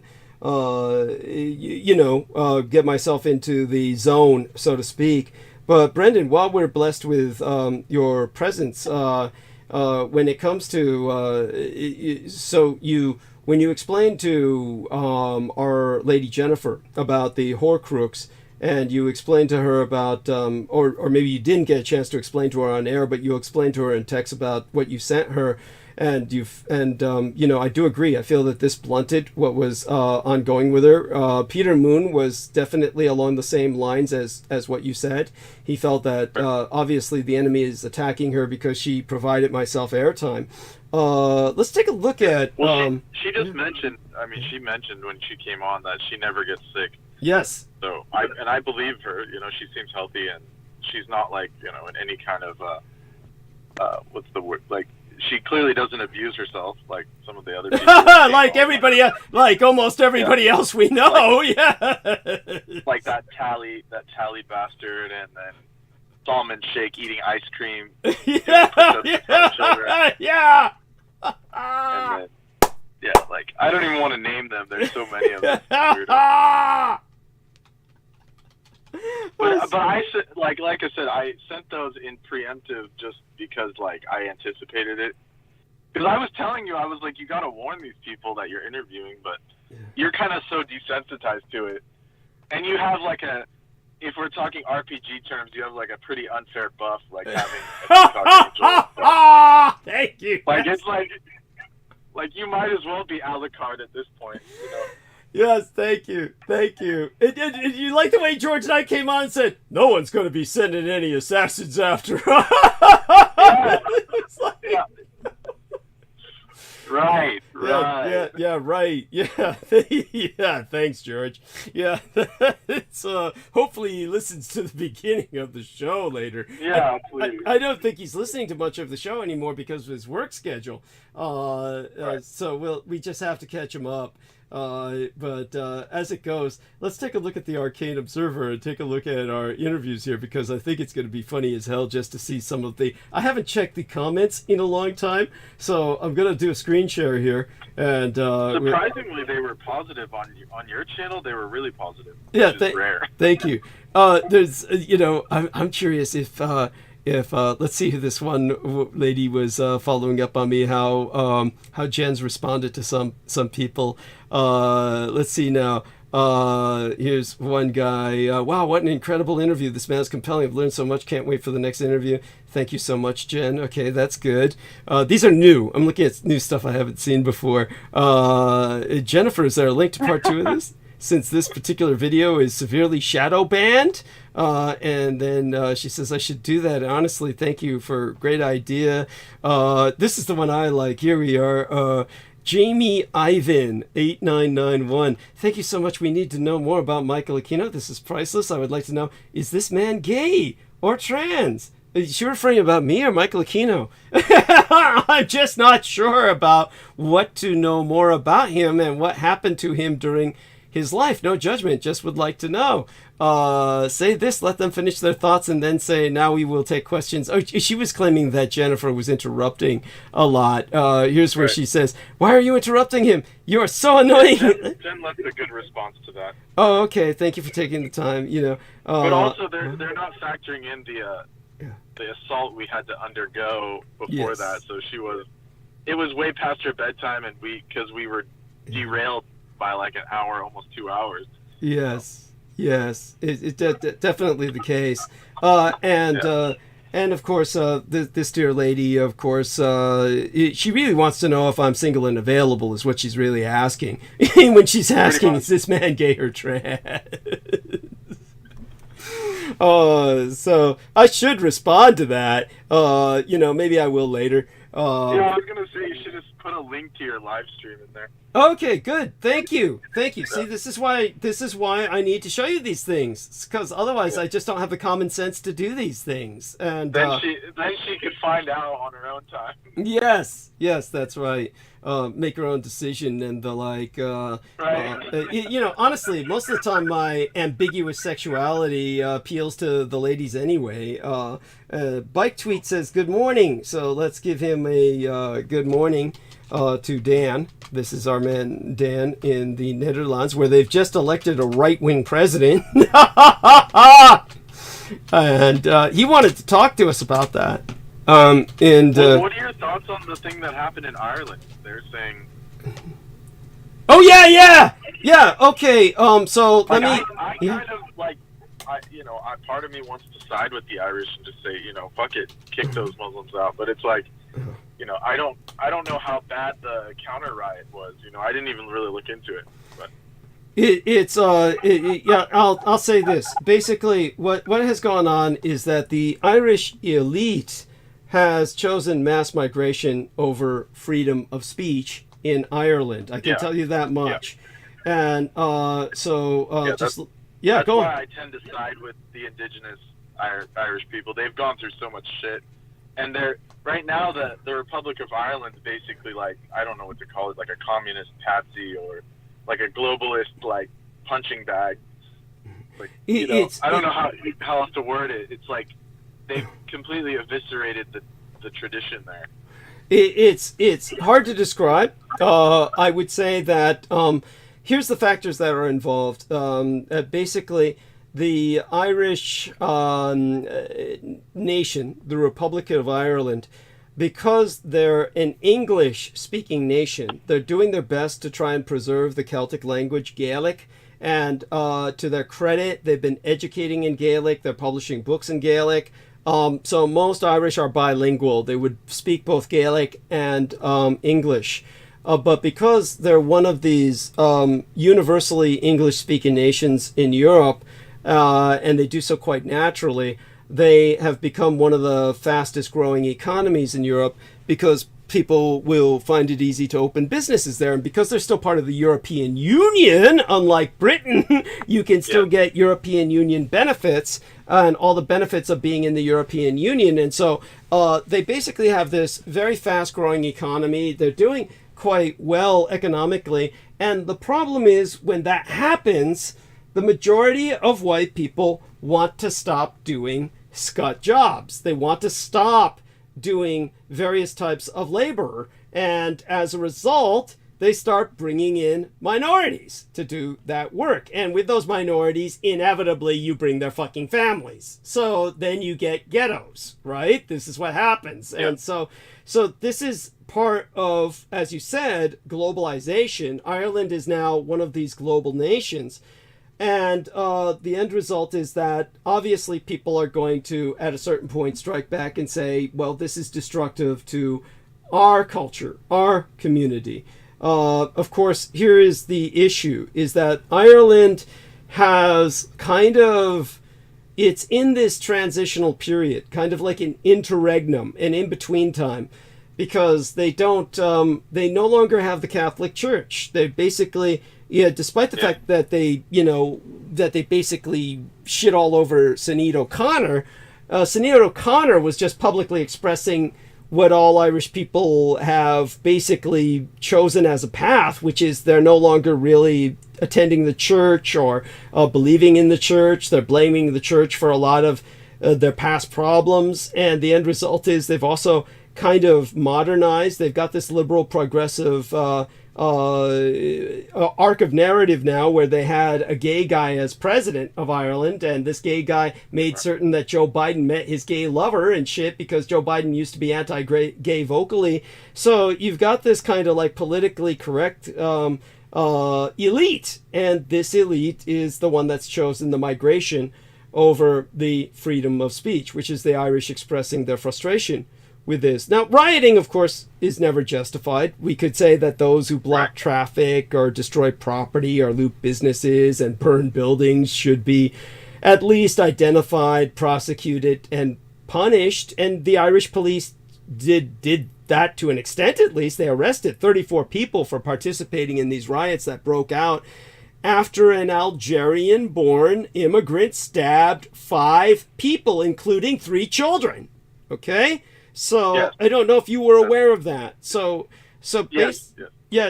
prosecuting those who broke the law, including this Algerian immigrant who stabbed 5 people, should have been the end of the matter. But the Irish government is sensitive about the fact that their immigration policies, which I must emphasize, or rather cannot overemphasize, have led to almost 20% of the country's population being foreign born, are unpopular. It's as simple as that.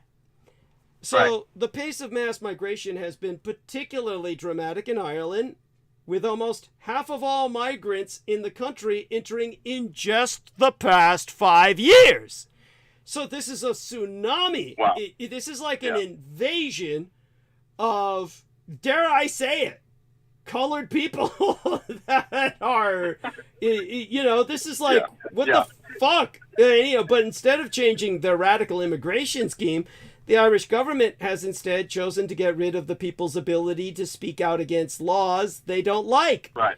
And the Irish Parliament is now considering a, get this shit, hate speech law that would make it a crime to not only dissent from mass migration, but even possess written or digital materials that call for less immigration. So it was Ireland's Green Party senatoress, Pauline O'Reilly, who said, and by the way, she said this in favor of the new hate speech law, we are restricting freedom, but we're doing it for the common good. You've heard this before, right? If your views on other people's identities go to make their lives unsafe, insecure, and cause them such deep discomfort that they cannot live in peace, then I believe that it is our job as legislators to restrict those freedoms for the common good. Now, O'Reilly had nothing to say about the discomfort caused to natives by mass migration, or the need to restrict migrants' freedom to travel for the common good of the Irish people at all. But this is where you run into the potential for, well, another fucking Irish revolution. I mean, that's basically what we might come down to. And if so, then you'll see Ireland become a Nazi nation. Now, wouldn't that be nice? Don't forget, Ireland was a nation. I'd buy a plane ticket immediately afterwards. Yeah, thank you. Ireland was a nation that sided with Adolf Hitler. They remained quote unquote neutral, but they sent plenty of troops to fight with the Nazis, volunteers that were never officially counted. And don't forget Otto Skorzeny, that SS commando, spent time in Ireland after the war for reasons that should be obvious. Oh, yeah. Yeah, and don't forget when Adolf Hitler, quote unquote, died, they sent one of their representatives in condolences to Berlin. In the middle of the war, Ireland sent a representative to wartime Berlin to show Irish condolences. This, of course, was deeply offensive to the Allies. So the Irish gave a big fuck you to the Allies. So good for them on all counts. If anyone might go Nazi in a revolution, it would be the Irish. They had an Irish Nazi party, and during the war. So you're talking about people who got a history where this could go in the right direction. But all that being said, this is completely different from what's going on in America. And yet, at the same time, just to put things in some perspective, for what it's worth, America's population is 20% Black African American.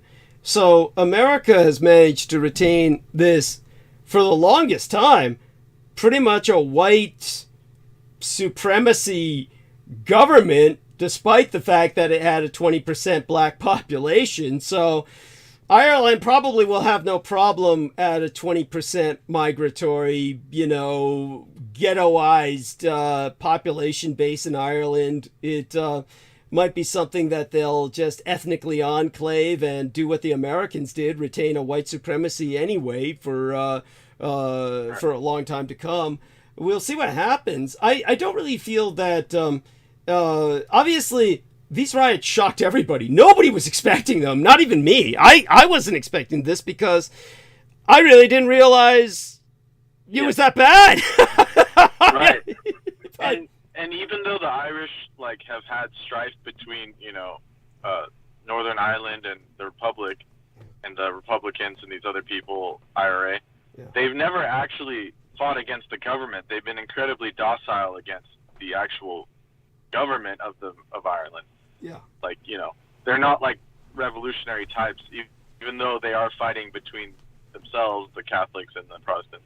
Yes. So, does that make sense? Absolutely. No. I'm very familiar with many listeners may not be, but they should be. Right. They should be, because all of this was universally known throughout the 70s and 80s. I mean, don't forget the IRA was considered like, you had people like saying, to think in our time we would have religious conflict, saying how anachronistic it was.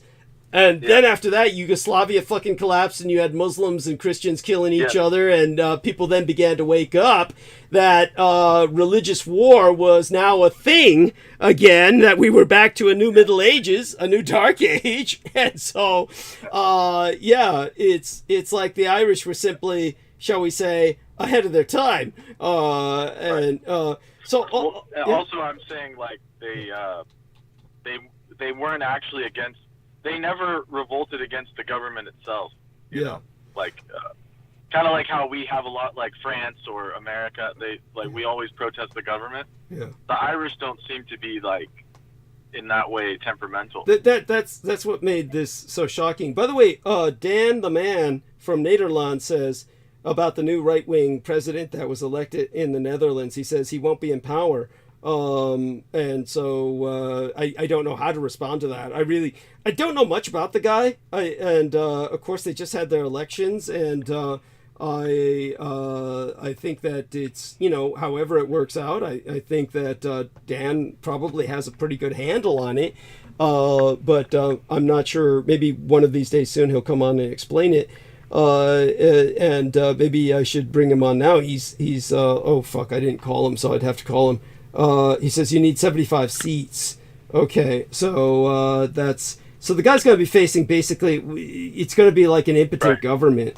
I don't even know how these European governments fucking work. I mean, Jesus, when, you've got to have all these seats and they're organizing these coalition parties. I don't even know how they get anything done in Europe with these, But then again, look at us. He says he is the biggest party, but only had his numbers covered by the heart here. 39 seats. And it sounds pretty frustrating. So I don't know how Dan feels about this, but it's obviously just I think there's interesting. Go on. On the history of this, Republic of Ire, spelled Ire. E-I-R-E.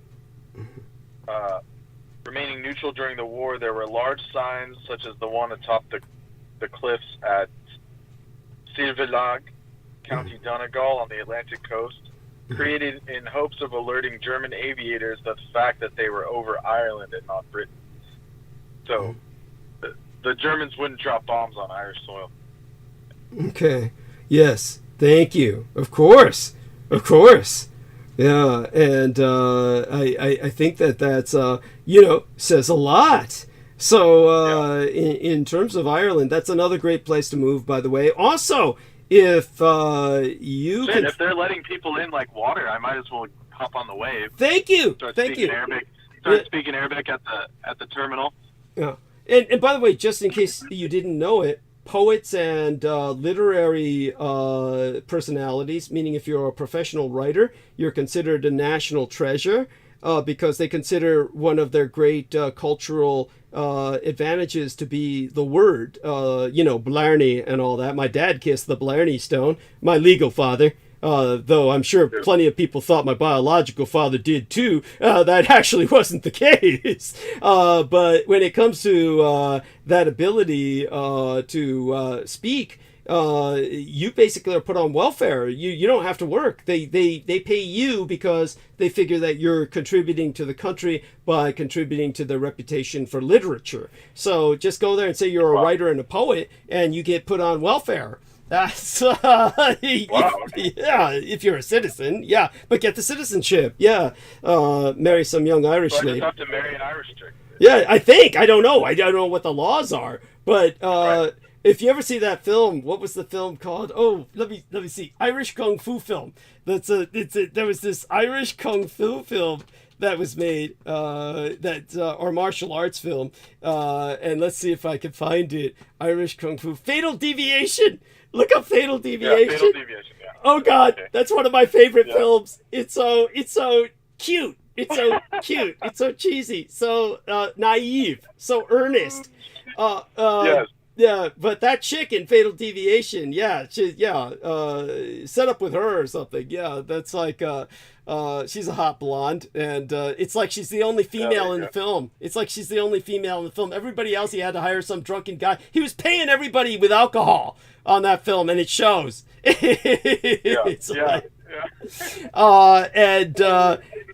have you seen this film? You seem familiar with it, or?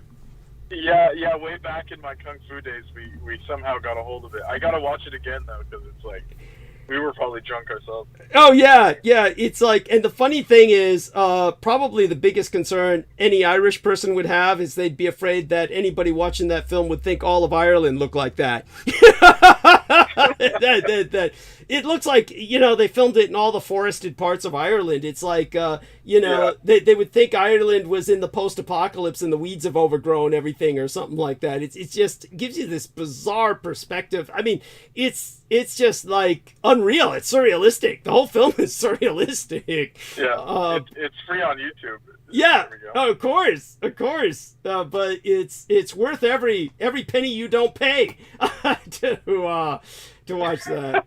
Yeah, but so he says that's 2 million votes that this guy has to have. Holy shit! So this guy, honestly, Dan, how do they run anything in Nederland? It's like I don't see how anything gets done. But it's just bizarre to me. I think that a lot of these European political systems, he says, so makes sense they made him big. And a state news channel reporter had a slip off the tongue and said, just tell us who you want to be the biggest and we'll take care of it. Oh, holy shit. Oh my God. I am, impressed. That's like, holy shit. So there you go. That's our correspondent from Nederland, showing us what's going on there. Brendan has brought up important points about Ireland, but yeah, it's a beautiful country. And oh, you know what?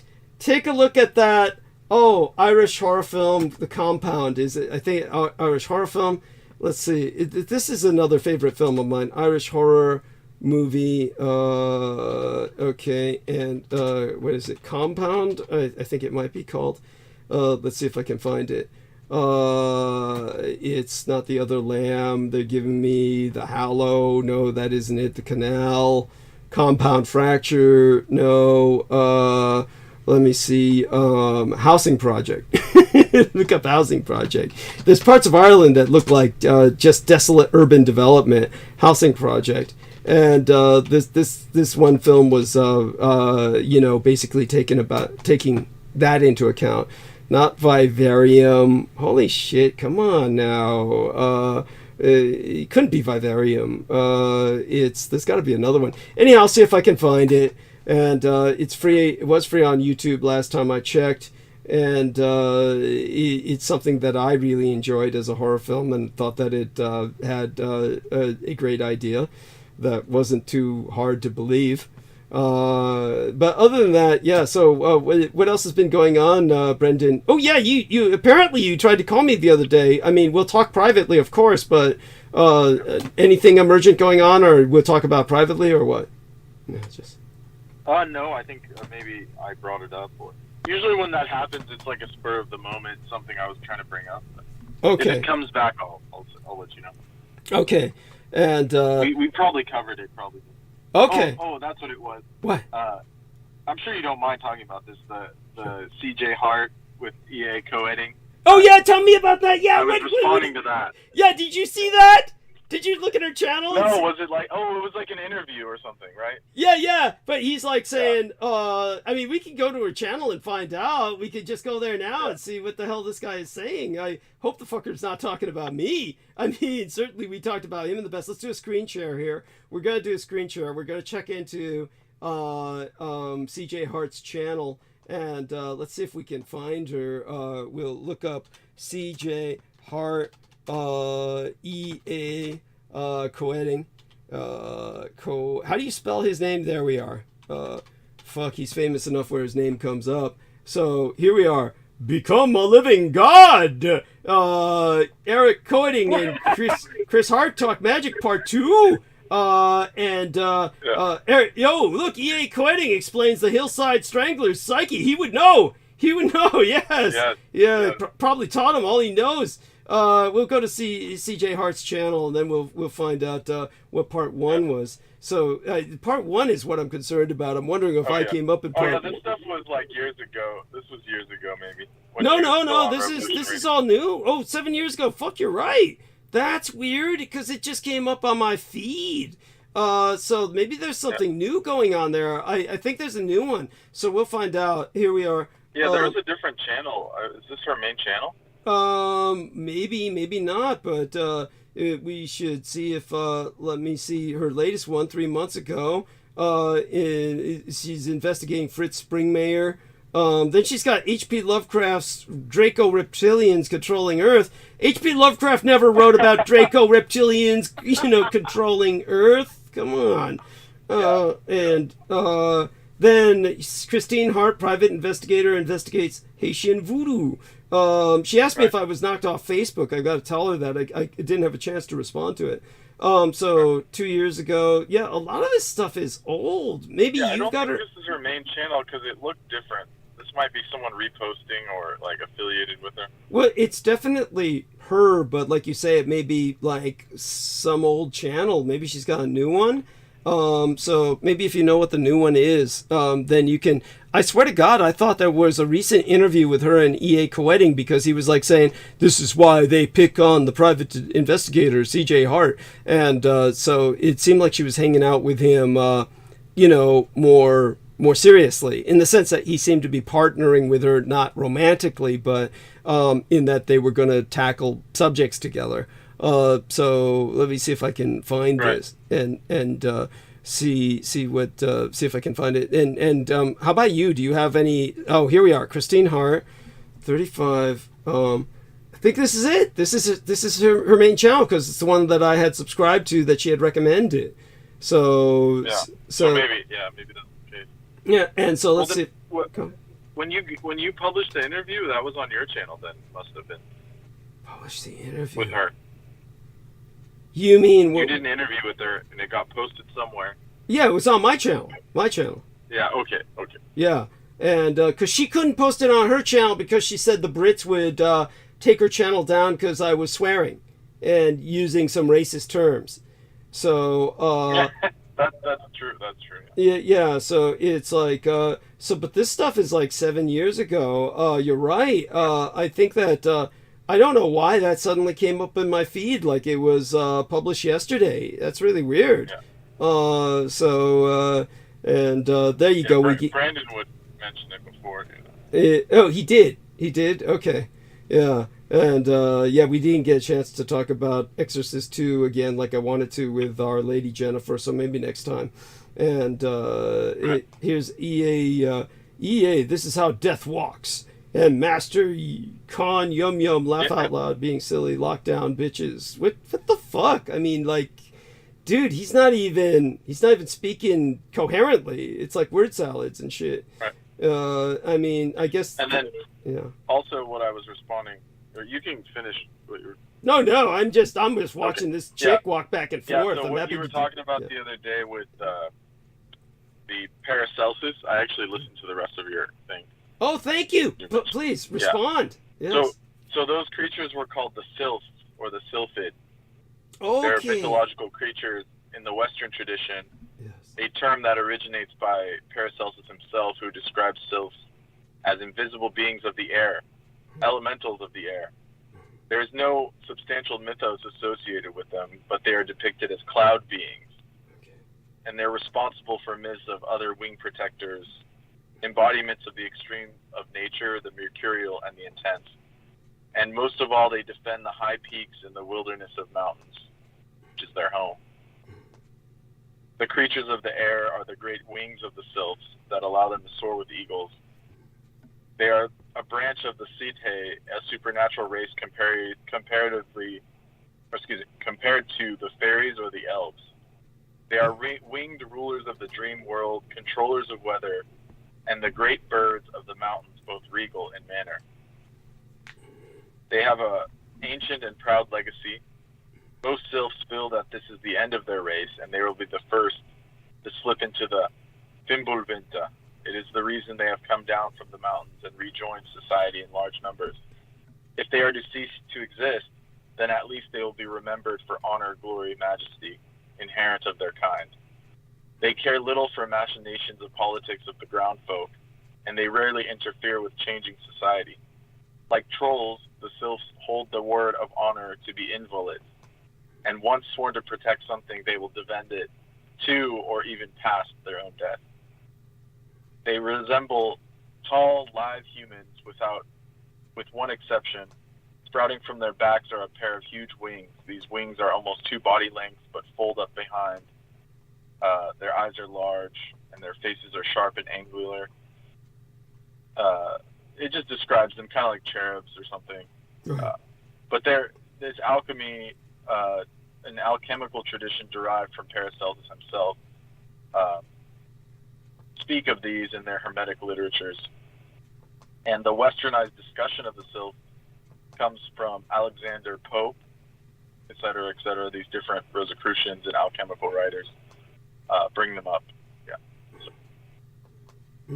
I have a photo of one I took like yesterday. I'll send it to you right now. Okay, is that the cloud being? Yeah. Excellent. Yeah, send it again. Yes, by all means. In the I just took it like the other day. Like one of them appeared after I was trying to contact you, like that same day. Yeah. And by the way, thank you so much for sharing that. And here, some things shared by our man Aristides. Let's do the screen share again, and I can show this to you. I'm going to assume Aristides has faded off into sleep, but he shared this in the private messages with me. 2 things. Now, I hope you admire Greta Thunberg more if you didn't before. Watch! Greta Thunberg takes the mask off fully as she chants to crush Zionism at disturbing rally. Good girl. So wait, where's Tate now? Yeah. Right? Yeah, no shit. Yeah, where's Tate now? Yeah. It's like he was basically challenging Greta, like, oh, you're just some lackey for the globalists talking about global warming. Now where is he? Yeah, thank you. Yeah, shows he's yeah. I mean, she's just crushed him in every way. Right. He's just wrong about everything. Then here's what the Jewish Journal says: the inside story of how Palestinians took over the world. Incredible. In-fucking-credible. Right underneath, becoming a rabbi is now within reach. I thought they were supposed to combat, like, the whole, like, instead of neutralizing the whole trip about, we rule the world, Jewish people rule the world, now they're just, like, what is it, like, inversing it? Like, yeah, reflecting it? This is what they're doing. Yeah. Satanic inversion. Yeah. Yeah, some insane shit like. I don't know. I've never been to a jewelry store and it's been a Palestinian guy. Like maybe a car dealership or something. Yeah, there you go. I mean, look at this shit. The brilliant Palestinian plan to capture the pliable minds of American college students was laid out in front of me 25 years ago during a very sinister business meeting in Israel. This is by a guy named Gary Wexler says this. I mean, really? Really? This is embarrassing. They should be embarrassed. Thank you. This is the level of what Jewish propaganda has come down to. This is like, this is the protocols of the elders of Palestine. This is right. Right. I was there. I saw them. They plotted to take over the minds of college students. It's like, really, you have so little faith. You have so little faith in any educated, literate young person's ability to discern what's right and wrong. Right. Yeah, that you just feel that somebody can just go in there and jack their brains. Yeah, the fact that you happen to be killing people on a daily basis, even before October 7th when Israel was like killing people in the West Bank. Yeah, years, just, that somehow this would go by unnoticed, and that an educated person who's indoctrinated to believe that humans have rights would somehow not notice this and think it was all cool. I mean, just bizarre. Yeah, I know it's supposed to be, the title's supposed to be like sensational, but it's like how Palestinians took over the world. Like, you gotta be kidding. I mean, thank you. Like, thank you. You gotta be kidding me. These people are like, they're out of their minds. Meanwhile, there's like the governor of Hawaii is not Palestinian. Last time I checked, I mean. Thank you. Go on. Like, all the best real estate in the world is in Palestinian. Yeah. It's like, by the way, our man's being sarcastic in case you didn't know it. I mean, Palestine could be a beautiful country if it weren't a fucking open prison camp. This is like, they've got wonderful seaside land. And so here, I'm taking a look at this photograph. I've downloaded it. This was sent by Brendan, and just a beautiful image and very uplifting. And so, but these beings appear to those people who are open to them. Right? This is essentially what's going on, is that you're receptive. Or just people that pay attention to nature. If you pay attention to nature, they'll be there. Yeah. There's like a lot of bird feather clouds that show up, or like these, they're like sunbows or sun dogs that show up. Like, those are actually beings, like, creating that. It's not just like inert matter just floating in an ice crystal, like the meteorologist, it's an ice crystal in the stratosphere. No, like, these are actual sentient beings, and if they will respond to certain types of music or sonics or praise. If you praise nature, they'll show up more, and you'll see them more and stuff. Mm-hmm. And our man, as I was saying, they're like like elves or fairies. They're like very connected to nature. They're like elementals of sorts. So if you do the proper work and proper actions, they will reveal themselves to you, because they're an honorable race, I would say. Yes, thank you. And so our man Dan in Nederland says, I've seen those. My granddad took a picture of it like 1960. So, that's incredible. I definitely appreciate his sharing that. And let me give him a nice positive response towards that. And good. And our numbers are up. And how about... All right, Douglas, I have to continue on. Okay, I understand. Go to sleep. I have stuff to do in the morning, but it's been good. Well, we love you dearly, and stay safe and be well. Obviously, take care of yourself. And now, and of course, prepare for self-defense always. Definitely. Locked and loaded, as they say. Yes, by all means. So hopefully you can join us on Sunday, and hopefully you and I can talk privately before then. We'll catch up a bit because with everything going on, obviously it's I think that it's right. I think things are picking up. Obviously, it's a sign that they take us seriously. That's for sure. Their attack on Jennifer shows that they consider her one of us. So we'll take that as positive. It seems that like you're getting a bit more exposure than they want. Let's put it that way. Yes, true.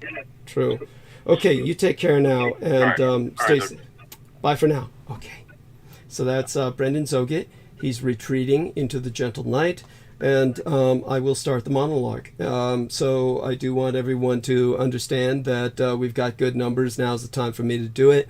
Henry Kissinger, the war criminal, beloved by America's ruling class, has finally died. This happened yesterday. The infamy of Nixon's foreign policy architect sits eternally beside that of history's worst mass murderers. A deeper shame attaches to the country that celebrates him. In a statement, his consulting firm confirmed that Henry Kissinger died on Wednesday at his home in Connecticut. He was 100 years of age. Of course, his full name was Henry Heishben or Heisheben Alepred Kissinger or Kissinger. that would be bastardized or anglicized into Henry Alfred Kissinger. So understand that Heinz, as he was known in Germany, Heine, his, shall we say, nickname, Alfred Kissinger, he was, as our man Peter Moon noted, born in Germany. And of course, he hated the Germans and wanted to exterminate them all. All we can say upon his passing is good riddance. Measuring purely by confirmed kills, the worst mass murderer ever executed by the United States was the white supremacist terrorist Timothy McVeigh. On April 19th of 1995, McVeigh detonated a massive bomb at the Murrah Federal Building in Oklahoma City, killing 168 people, including 19 children. Now, yes, of course, I understand, along with William Cooper, who went into excruciating detail about this, that this was done by the feds themselves, but Timothy McVeigh was in it up to his neck. It was he was as responsible as they were, in that had he been solely responsible, he would not have minded. He probably went to his grave thinking that he was. Now, the government killed McVeigh by lethal injection in June of 2001. Whatever hesitation a state execution provokes, even over a man such as McVeigh, necessary questions about the legitimacy of killing even an unrepentant soldier of white supremacy. His death provided a measure of closure to the mother of one of his said victims, Kathleen Trianor, whose 4-year-old McVeigh had killed, has said, "It's a period at the end of a sentence." Now McVeigh, who in his own psychotic way thought he was saving America, never remotely killed on the scale of Kite Kissinger, the most revered American grand strategist of the second half of the 20th century. The Yale University historian Greg Grandin, author of the biography titled Kissinger's Shadow, estimates that Kissinger's actions from 1969 through 1976, a period of 8 brief years when Kissinger made Richard Nixon's and then Gerald Ford's foreign policy as National Security Advisor and Secretary of State, meant the end of between 3 and, well, in actuality, 4 million people. He explained that that includes crimes of commission, as in Cambodia or Kampuchea and Chile, and crimes of omission, like greenlighting Indonesia's bloodshed in East Timor, Pakistan's bloodshed in Bangladesh, and the inauguration of an American tradition of using and then abandoning the Kurds. Not long before Kissinger died, Grandin told Rolling Stone magazine, and here I quote his T, "The Cubans say there is no evil that lasts 100 years, and Kissinger is making a run to prove them wrong. There is no doubt he'll be hailed as a geopolitical grand strategist, even though he bungled most crises leading to escalation. He'll get credit for opening to China, but that was de Gaulle's original idea and initiative. He'll be praised for détente, and that was a success, but he undermined his own legacy by aligning with the neocons. And of course, he'll get off scot-free from Watergate, even though his obsession with Daniel Ellsberg really drove the crime. Now, by the way, I've just been given some photographs about Wilders, the individual who won the elections in Nederland, who's supposed to be right-wing. And I'm being sent some photographs by Dan Vandermeulen out of Netherlands, in which we see this individual with, the Russian flag as well as the flag of Nederland. So he's a Russian puppet. And he's also wearing what looks to be some kind of yarmulke. If this is not Photoshop and it's real, this guy is basically another Judeo-Bolshevik. And that really, here he is eating something in front of the flag of Israel. All of this could be Photoshop, but if it's real, which, I'll go for it. If it's real, it shows, this guy's another Judeo-Bolshevik. I'm appalled. So there you have it. So much for the right wing. He says that's what's called the AIVD. He says, sponsored by Israel, even the Dutch CIA investigated him for it. And so I want to thank, he says it's real. Okay, want to thank this for, our man Dan for all of this. I'm shocked, just appalled. And this guy's running Netherlands now. That means Netherlands in the hole. Well, like our man Dan says, he has no real power anyway, apparently. So there we have that. Thank you, Dan. And he's entering some more stuff. I'll check into it later. And in the interim, to continue with Kissinger, no infamy will find Kissinger on a day like yesterday through into today. Instead, in a demonstration of why he was able to kill so many people and get away with it, the day of his passage was a solemn one in Congress, and shamefully, since Kissinger had reporters like CBS's Marvin Kalb and the New York Times' Hendrik Smith wiretapped, newsrooms made it a solemn occasion as well. Kissinger, a refugee from the Nazis who became a pedigreed member of the Eastern establishment Nixon himself so hated and despised, was a practitioner of American greatness in the Trump cultic sense. And so the press has lionized him as the cold-blooded genius who restored America's prestige from the agony of Vietnam. Not once in the half-century that followed Kissinger's departure from power did the millions the United States killed matter for his reputation, except to confirm a ruthlessness that pundits occasionally find thrilling. America, like every empire, champions its state murderers. The only time that somebody I personally knew was ever in the same room as Henry Kissinger was at a 2015 National Security Conference at West Point.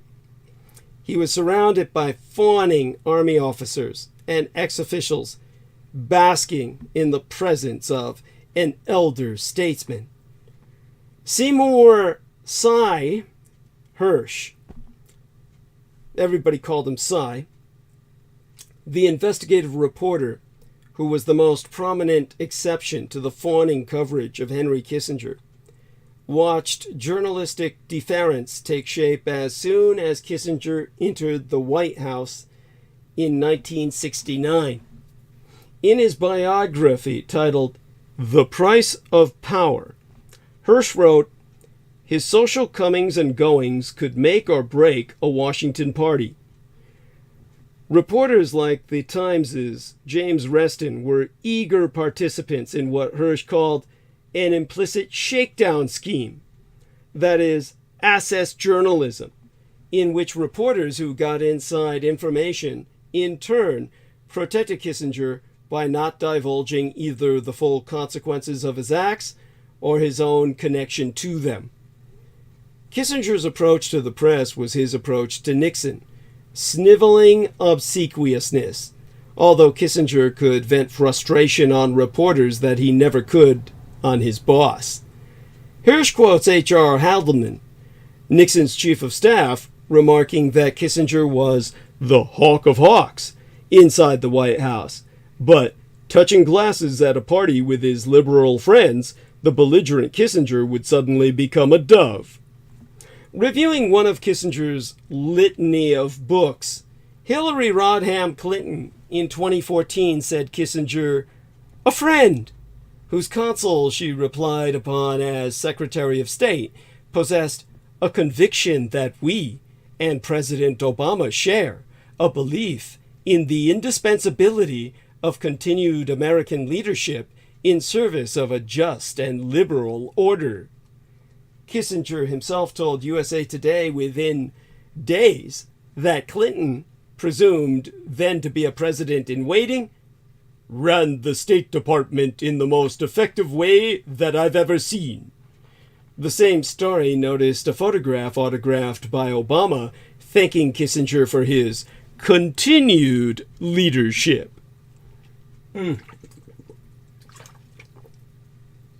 It's always valuable to hear the reverent tones with which American elites speak of their monsters.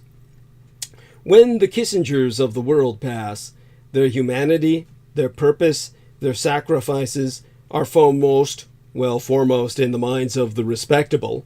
American elites recoiled in disgust when Iranians, in great numbers, took to the streets to honor one of their monsters, Qasem Soleimani, after an American drone strike under Trump's direct orders executed the Iranian external security chief in January of 2020. What they compared to the assassination of Admiral Yamamoto, the man who had personally planned the attack on Pearl Harbor. Soleimani, whom the United States declared to be a terrorist and killed as such, killed far more people than Timothy McVeigh. But even if we attribute unto him all the deaths in the Syrian civil war put together, never in Soleimani's wildest dreams could he kill as many people as Henry Kissinger, another mass murderous Jew in the shadow of Christopher Columbus. Nor did Soleimani get to date Jill St. John, who played Bond girl Tiffany Case in Diamonds Are Forever, as Kissinger fucked her. Or fucked her over. Kissinger's ascent occurred through an obscenity. Let's put it this way. Kissinger's ascent occurred through an obscenity that time cannot diminish. In 1968, Lyndon Baines Johnson agreed to peace negotiations with the North Vietnamese in tacit recognition of the nightmare he, building on the works of his trois immediate predecessors, brought to life in Vietnam. Kissinger, an influential Cold War defense intellectual at Harvard, had access to members of the diplomatic delegation to the Paris talks. He used it to feed information from the negotiations to Richard Nixon's presidential campaign, a campaign whose defeated Russo collaborationist Red Republican insurgent rival David Rockefeller Kissinger himself advised. And despite Kissinger's closer political ties to the coterie round Hubert Humphrey, Nixon's Democratic rival, Nixon ran for president, claiming to have a secret plan to end the war. His advisors told Hirsch they were deeply afraid that Johnson and Hanoi would reach an accord before the election. It would save lives in Vietnam. American and Vietnamese were that to be so, but it would undermine Nixon's hopes of exploiting the explosion in domestic anti-war sentiment. Nixon gratefully took what Kissinger gave him to make the American Empire's proxy regime in Saigon, whose regime peace would destabilize, more intransigent. No agreement was reached until 1973, and the war ended in American humiliation with Hanoi's 1975 victory. Richard Allen, a foreign policy researcher on the Nixonite campaign, later reflected to Hirsch, "It took some balls to give us those tips." After all, it was a pretty dangerous thing for Kissinger to be screwing around with the national security. Now, every single person who died in Vietnam between autumn of 1968 and the fall of Saigon in 1975, and all who died in Laos and Cambodia, where Nixon and Kissinger secretly expanded the war within months of taking office, as well as all who died in the aftermath, like the Cambodian genocide their destabilization had set into motion, died because of the fucking kike named Henry Kissinger. We will never know what might have been. The question Kissinger's apologists and those in the American foreign policy elite who have stood in or who imagine themselves standing in Kissinger's shoes insist upon when explaining away his crimes. We can only know what actually happened. What actually happened was that Jew Kissinger materially sabotaged the only chance for an end to the war in 1968 as he hedged bet to ensure he would achieve power in Nixon's administration or Humphrey's. A true tally will probably never be known of everyone who died, so Kissinger could be National Security Advisor. And once in the White House, Nixon and Kissinger found themselves without leverage to produce any peace accord with Hanoi. In the hopes of manufacturing one, they came up with the madman theory, the idea that North Vietnam would negotiate peace after they came to believe Nixon was adventurous and bloodthirsty enough to risk anything. In February of 1969, weeks after taking office, and lasting through April of 1970, American warplanes secretly dropped 110,000 tons of bombs on Cambodia. By summer of 1969, according to a colonel on the Joint Staff, Kissinger, who had no constitutional role in the military chain of command, was personally selecting bombing targets.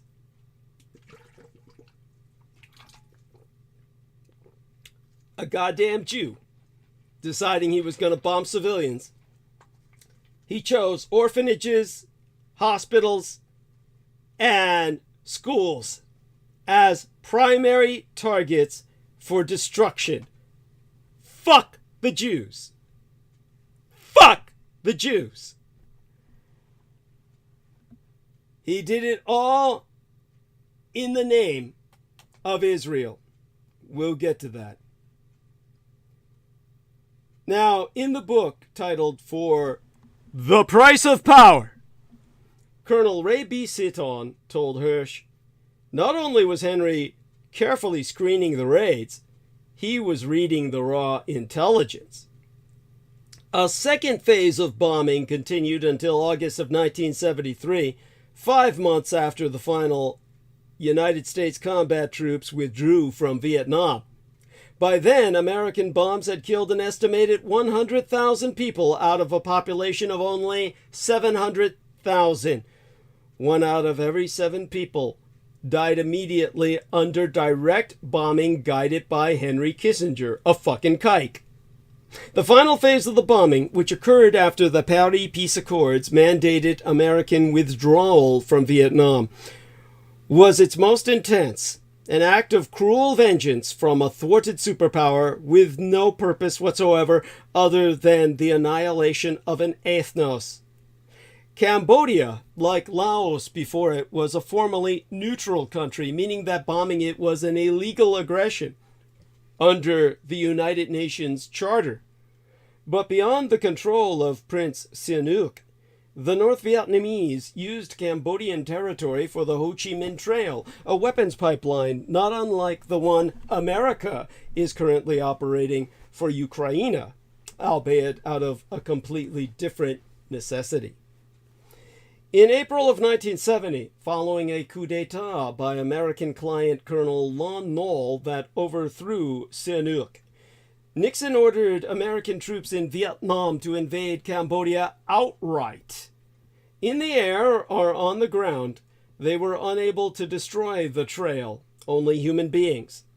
Those who survived reacted. A former Khmer Rouge cadre told historian Ben Kiernan, founder of Yale University's Genocide Studies program, sometimes the bombs fell and hit the little children, and their fathers would be all for the Khmer Rouge. Nixon and Kissinger's failure in Cambodia prompted in 1971 the United States South Vietnamese invasion of Laos, another failure. Kissinger later blamed defeat on the United States' clients rather than, say, people like himself. In his memoirs, Kissinger wrote, "In retrospect, I have come to doubt whether the South Vietnamese ever really understood what we were trying to accomplish." At the time, the secret bombing of Cambodia was a startling offense that prompted substantial political backlash when it became public.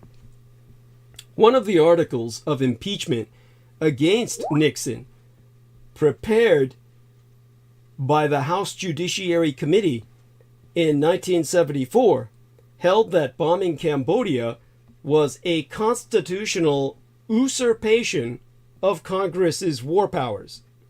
But on July 30th, the committee ended up rejecting the article, 26 votes to 12, and it never became part of the coalescing impeachment effort that stopped with Nixon's resignation. 40 years later, and likely as a consequence, United States presidents routinely bomb countries the U.S. is not at war with. They provide the barest minimum of disclosure that the bombs have even fallen, and often not even that. When the United States' declared wars fail, as they did in Iraq and Afghanistan, and by these I mean declared as police actions or peacekeeping operations, as the United States is forbidden by the victorious power of World War II, the Empire of Japan, from ever declaring war again. The American architects of these armed conflicts and stewards of these undeclared wars blame the client militaries and governments that they propped up. They covered their American troop withdrawals, retreats, in cowardice and infamy, with futile bombing campaigns that kill people so American statesmen can save face. Whether he realized it or not, when President Biden in July of 2021 blamed the Afghans for losing the Afghanistan war, to quote his T, "The Afghan military collapsed, sometimes without trying to fight," was a typical line. He was reaching for Nixon and Kissinger's template.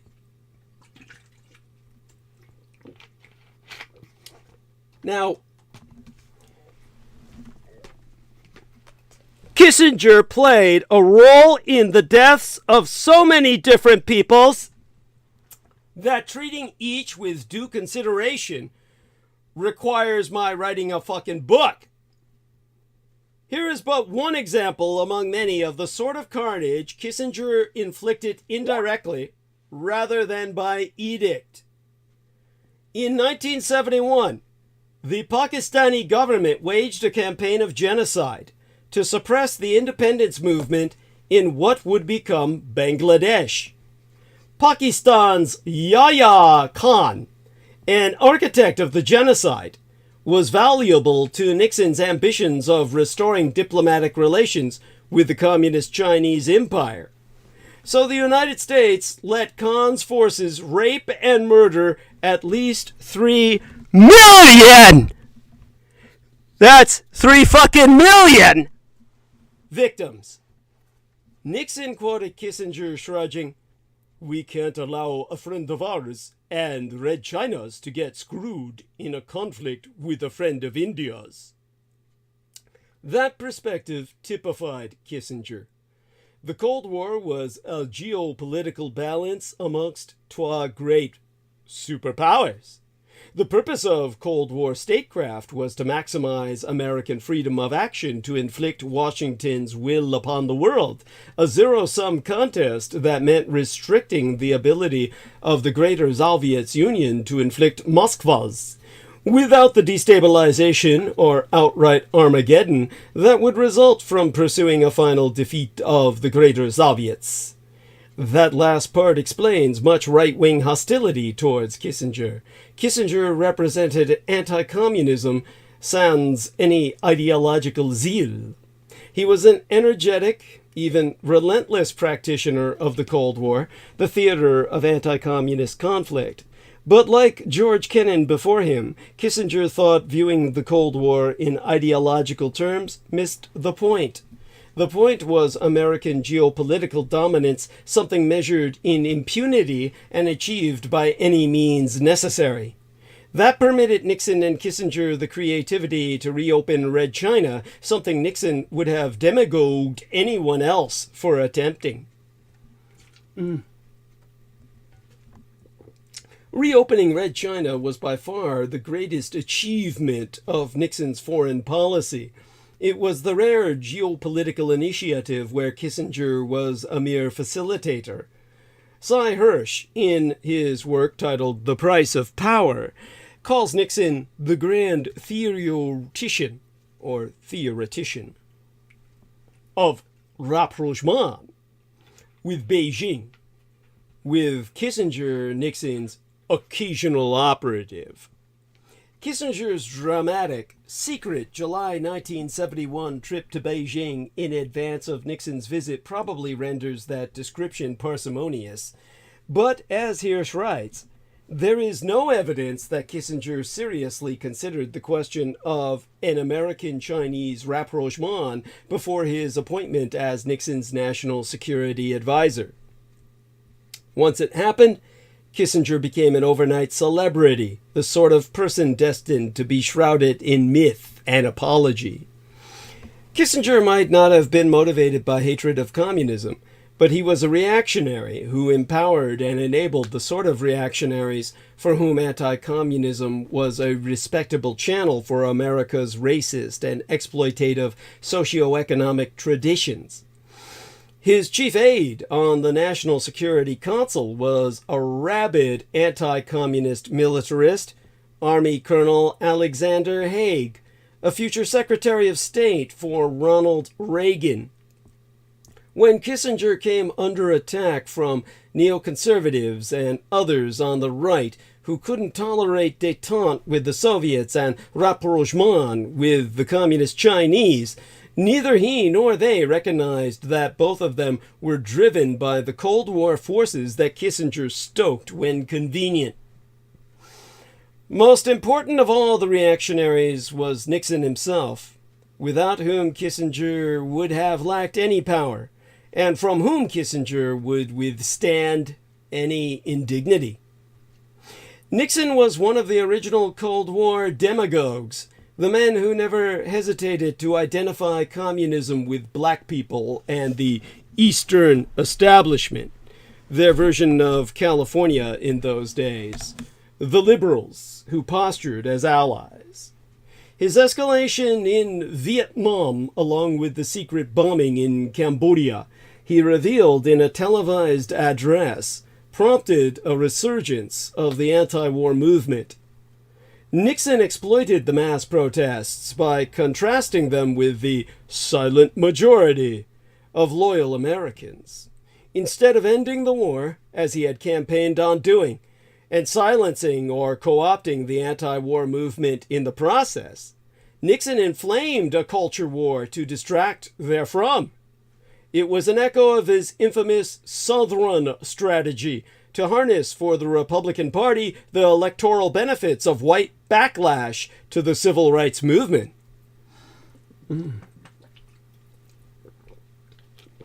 Nixon was never subtle about who he meant by the Eastern establishment.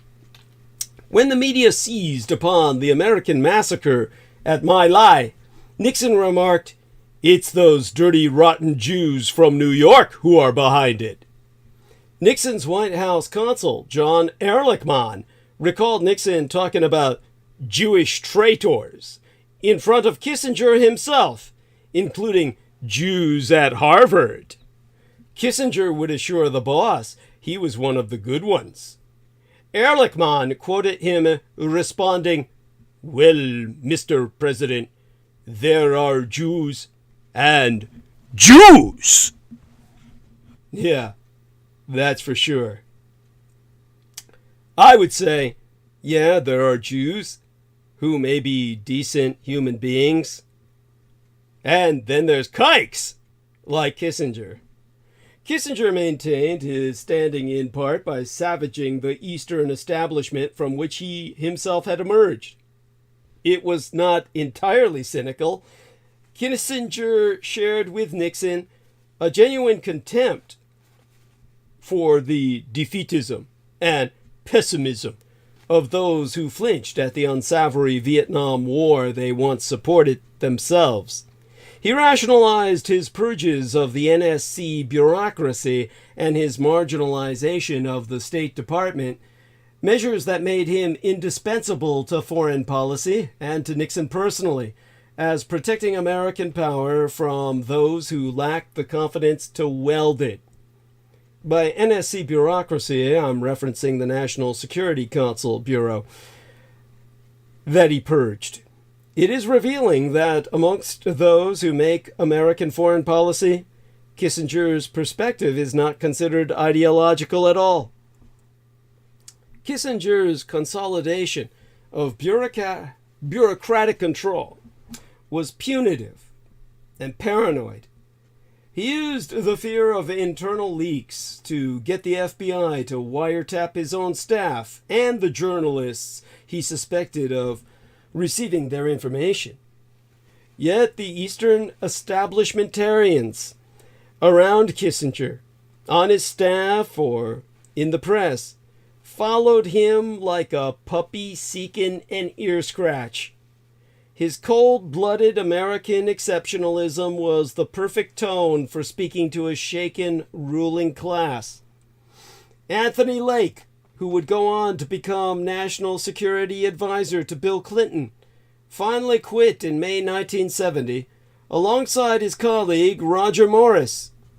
Their breaking points were the Vietnam escalation, Nixon's alcoholism, and the surreptitious White House wiretaps that Nixon also pursued to enforce loyalty. But Lake and Morris opted not to go public. For the work titled The Price of Power, Morris told Cy Hirsch, "I consider the failure to do so to be the biggest failure of my life. We didn't do so on the single calculation that it would destroy Henry. Can't touch the Jew." Weeks later, Kissinger, via Hague, had the FBI wiretap Lake. In Southeast Asia, Kissinger destroyed. But in Chile, he helped build a template for the world in which we currently live.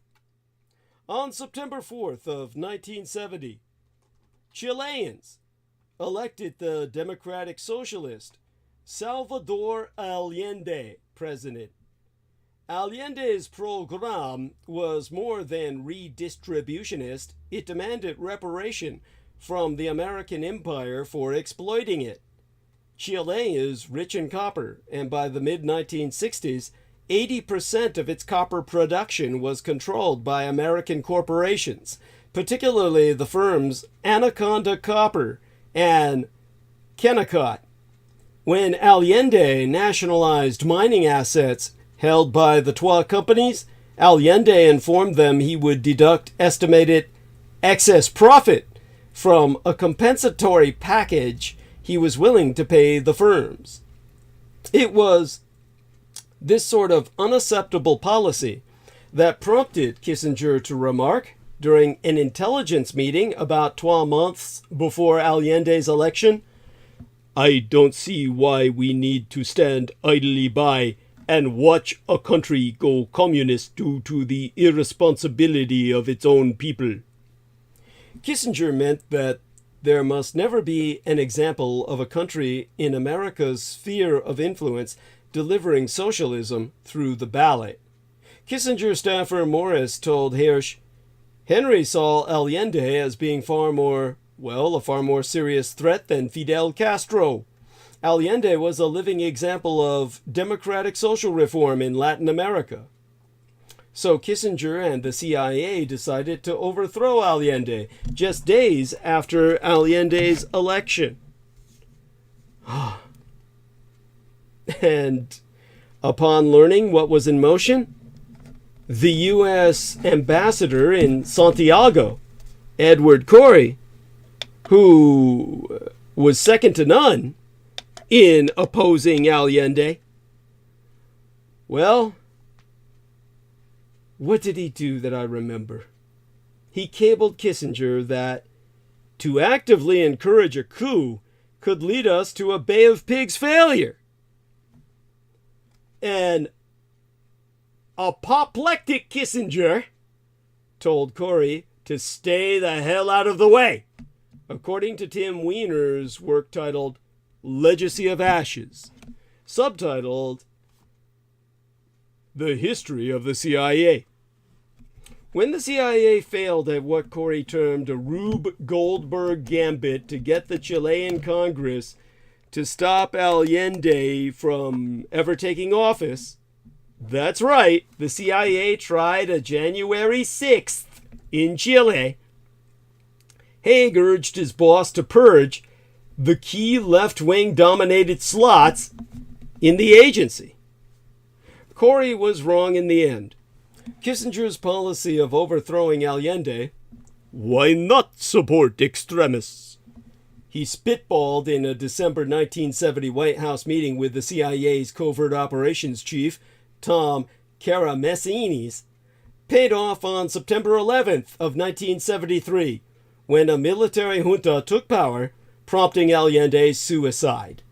He would be among the first of 3,200 Chileans to die violently under the 17-year regime of Augusto Pinochet and his Caravana de la Muerte, his caravan of death, to say nothing of the tens of thousands tortured and imprisoned. In a telephone conversation days after the coup d'etat, and the same week he denied at his Senate confirmation hearings that the United States played any role in it at all, Kissinger told Nixon, in the Eisenhower period, we would be heroes. The coup d'etat was only the beginning. Within 2 years, Pinochet's regime invited Milton Friedman, Arnold Harberger, and other economists from the University of Chicago to advise them. Chile pioneered the implementation of their agenda: severe government budgetary austerity, relentless assaults on organized labor, privatization of state assets, including health care and public pensions, layoffs of government employees, abolition of wages and price controls, and deregulation of capital markets. In his book titled Empire's Workshop, Grandin writes, multinationals were not only granted the right to repatriate 100% of their profits, but given guaranteed exchange rates to help them do so. European and American bankers flocked to Chile before its 1982 economic collapse. The World Bank and Inter-American Development Bank loaned Augustus Pinochet $3.1 billion United States dollars between 1976 and 1986. As Corey Robin has documented, Friedrich von Hayek's neoliberal Mount Pelerin Society held a 1981 meeting in the very city where the junta plotted the replacement of democratic socialism with an harbinger of today's global economic order. Pinochet's torture chambers were the maternity ward of neoliberalism. A baby delivered bloody and screaming by the kike called Henry Kissinger. This was the just and liberal world order Clinton considered Kissinger's life work. And this is what we need to discuss about our own economy as presaged by what went down in Chile.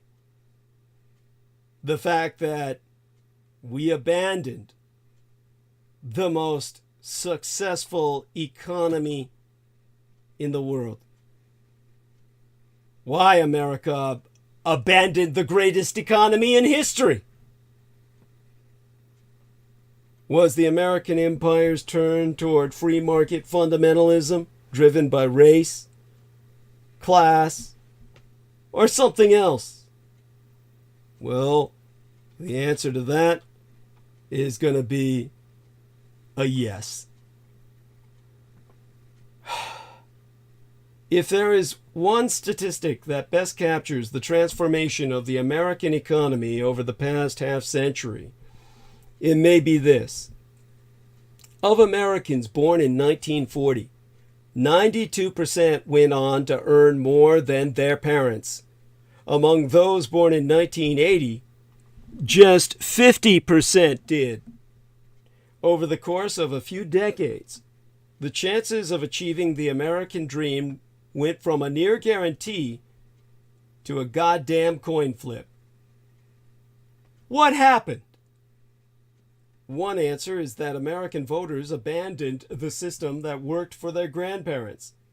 From the 1940s through the 1970s, sometimes called the New Deal era, American law and policy were engineered to ensure strong unions, high taxes on the rich, huge public investments, and an expanding social safety net. Inequality shrank as the economy boomed.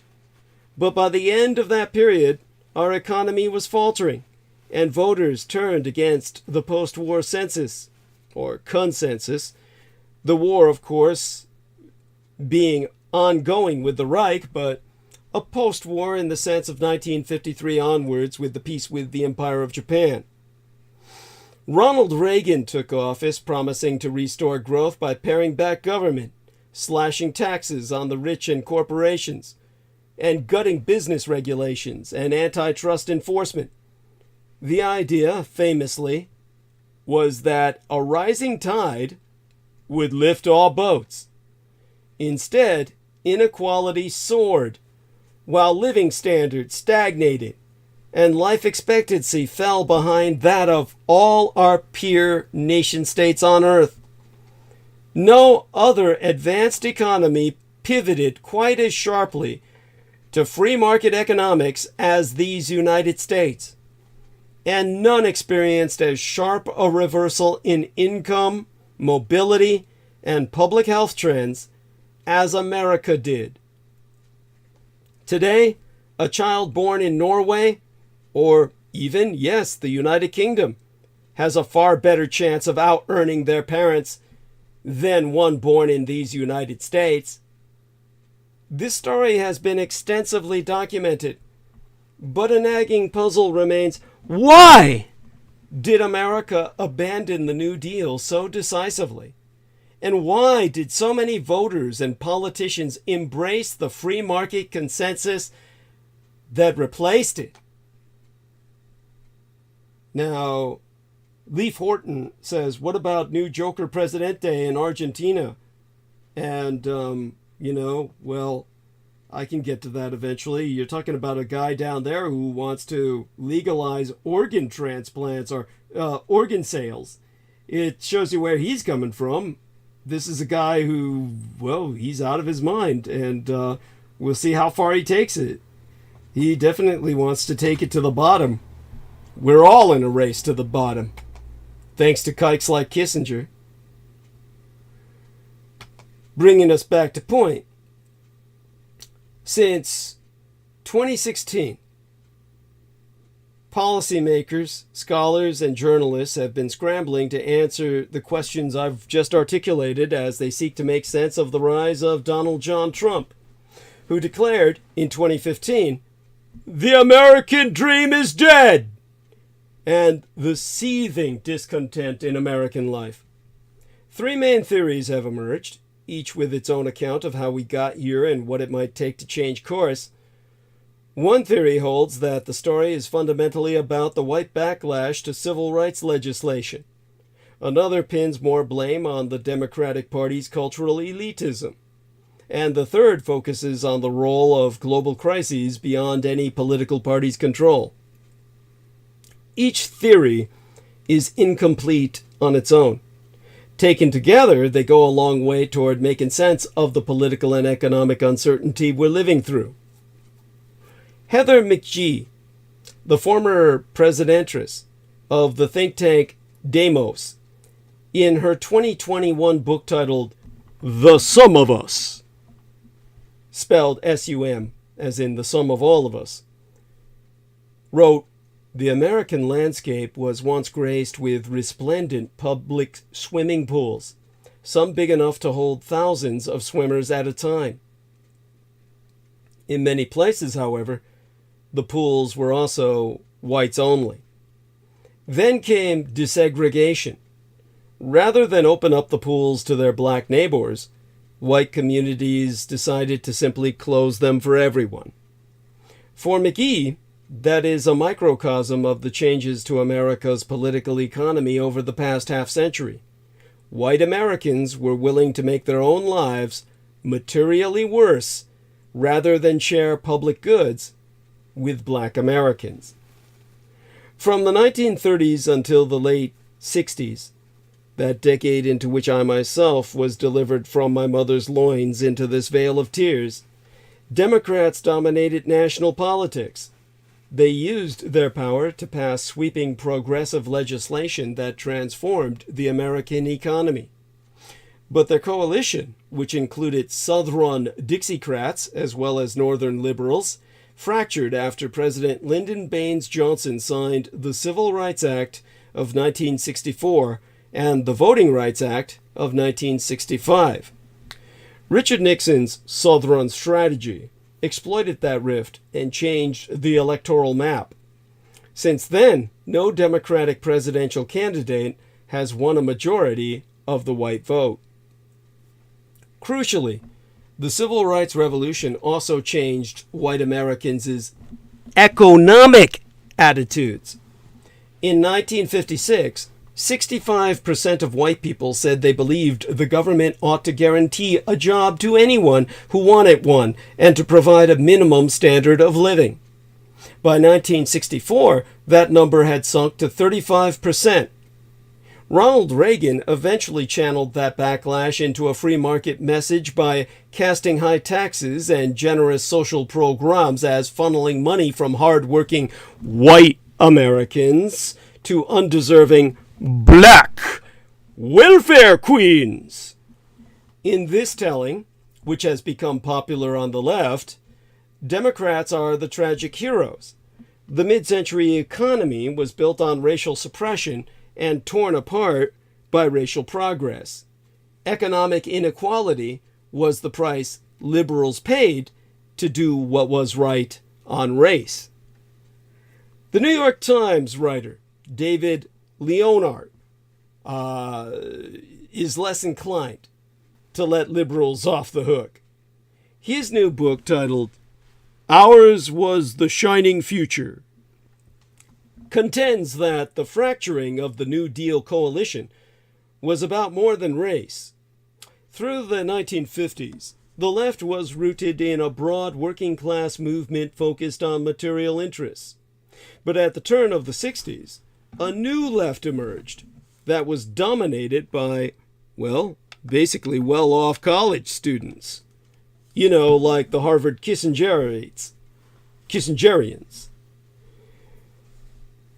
These activists were less concerned with economic demands than issues like nuclear disarmament, women's rights, and the war in Vietnam.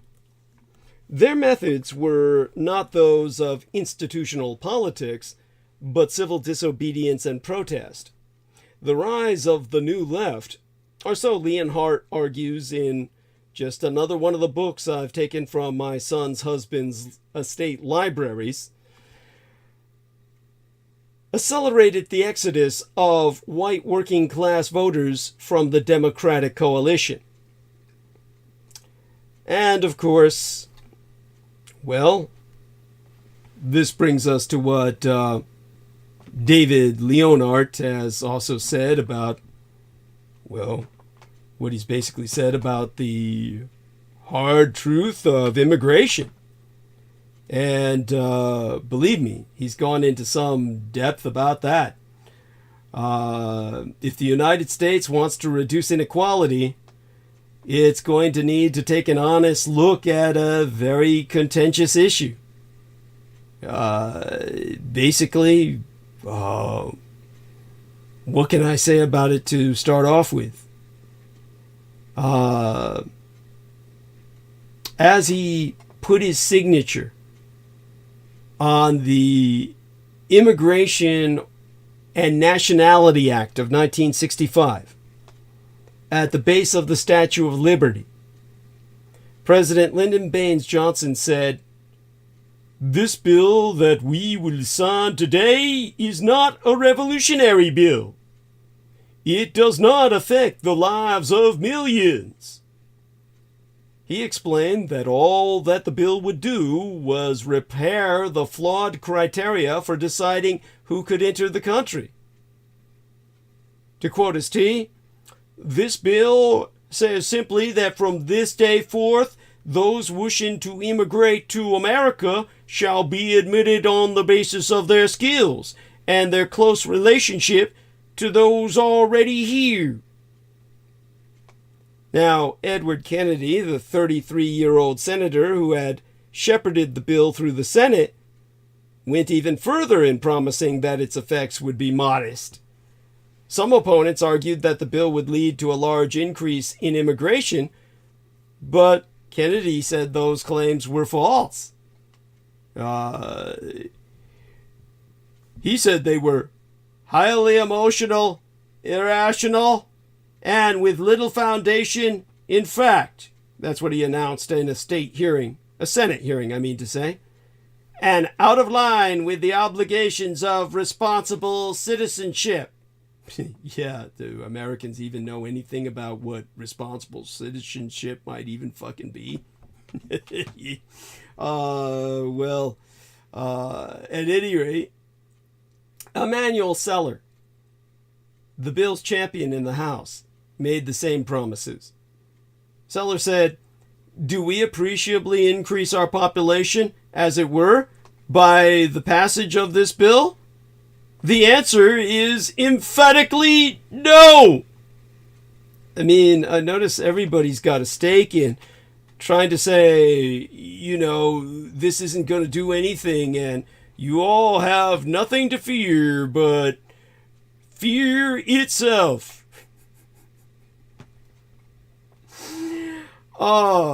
It's I don't know what to go on saying about this. It's one of these things that I could go on about for hours. It's obviously a very important issue, and it's one that I think that I can God, how do I say this? At least explain or attempt to explain in a manner that will help it make more sense to everyone. But it's certainly something that I think might detract me from my primary point on economics, even though they are intimately connected. So let me try and give it, again, sort of a thought here. I think that Johnson, Kennedy, Seller, and the New Law's other advocates all turned out to be entirely wrong about this. The 1965 bill sparked a decades-long immigration wave. As a percentage of the United States population, this modern wave has been similar in size to the immigration wave of the late 1800s and early 1900s. In terms of the sheer number of people moving to a single country, the modern American immigration wave may be the largest in history. The year Johnson signed the immigration bill, 297,000 immigrants legally entered these United States. Think about what our man Brendan Zoget and I were just discussing about Ireland. And you begin to get an idea of some of the reaction that people had to this, why they were basically shocked and very much responded in a reactionary sense that, led to anti-immigration riots. Not here in America, mindest ye, but we may yet have them. Certainly it's something that we've had in a sense. We will undoubtedly have more in the near future. This is something, of course, which I will try to counter. I think that America, unlike any other nation on earth, is all about immigrants. As John F. Kennedy said, remember, we're all the children of immigrants. So if you forget that or deny it, you're denying what America's all about, period. But back to the economics of the situation after a Czech live stream. Basically, when it comes to all of what we were speaking about with the Robert F. Kennedy, he emerges as an unlikely hero in the democratic retelling of our economic downfall. Although Kennedy was a committed supporter of civil rights, he recognized that Democrats were alienating their working class base. By that, of course, I mean the white working class base, which has since gone over to Donald Trump. As a primary candidate himself in 1968, Robert Kennedy emphasized the need to restore law and order and took shots at the New Left, opposing draft exemptions for college students. As a result of these and other centrist stances, Kennedy was criticized by the liberal press, even as he won key primary victories on the strength of his support from both black and white working class voters. But Kennedy was assassinated in June of that year, and the political path he represented died with him. That November, Richard Nixon, a Republican, narrowly won the White House. In the process, he reached the same conclusion that Kennedy had. The Democrats had lost touch with the working class, leaving millions of voters up for grabs. In the 1972 election, Nixon portrayed his opponent, George McGovern, as the candidate of the 3 A's: acid, abortion, and amnesty. The letter referring to draft dodgers, or the latter, I mean to say, amnesty for draft dodgers, not immigrants. Nixon went after Democrats for being soft on crime and unpatriotic, stealing Robert Kennedy's centrist law and order stance.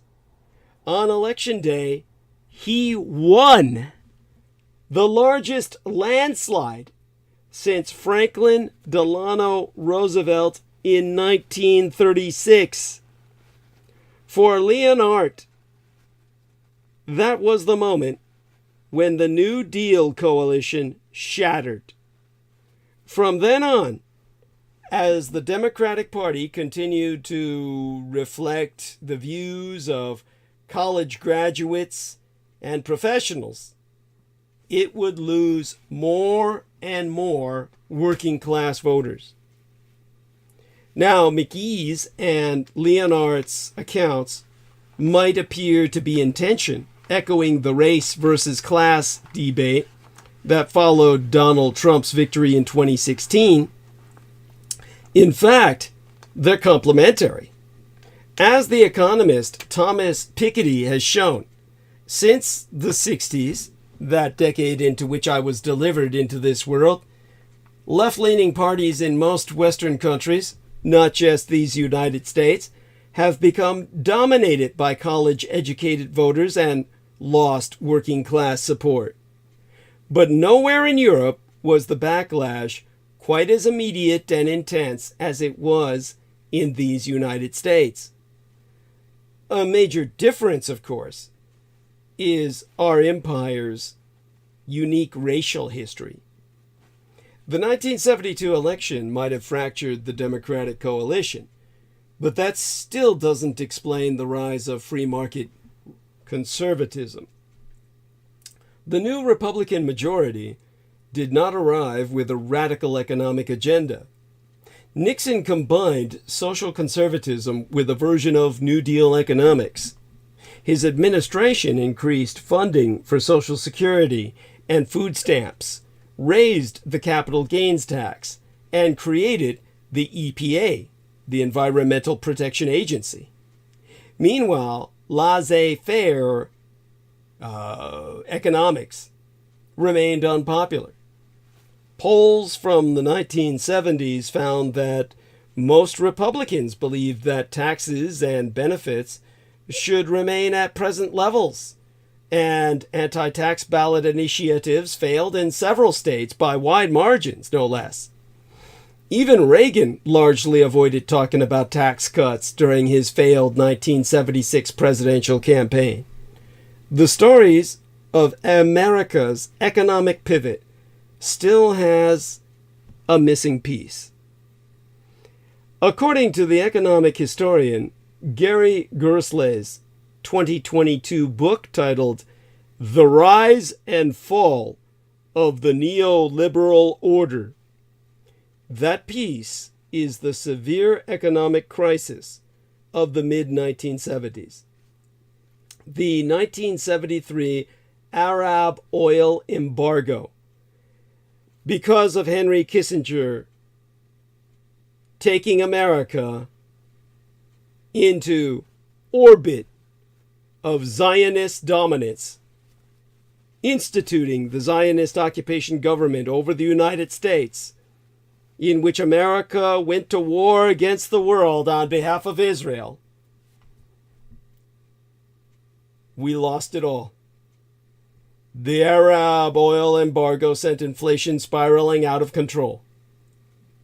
And not long afterward, our economy plunged into recession.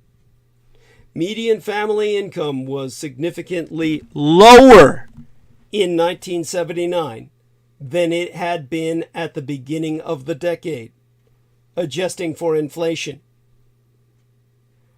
Gerstley writes, these changing economic circumstances, coming on the heels of the divisions over race and Vietnam, broke apart the New Deal order.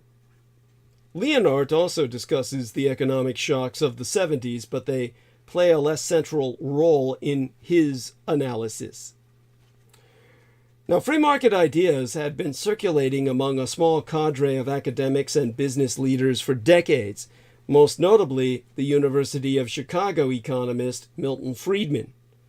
The 70s crisis provided a perfect opening to translate them into public policy, and Reagan was the perfect messenger.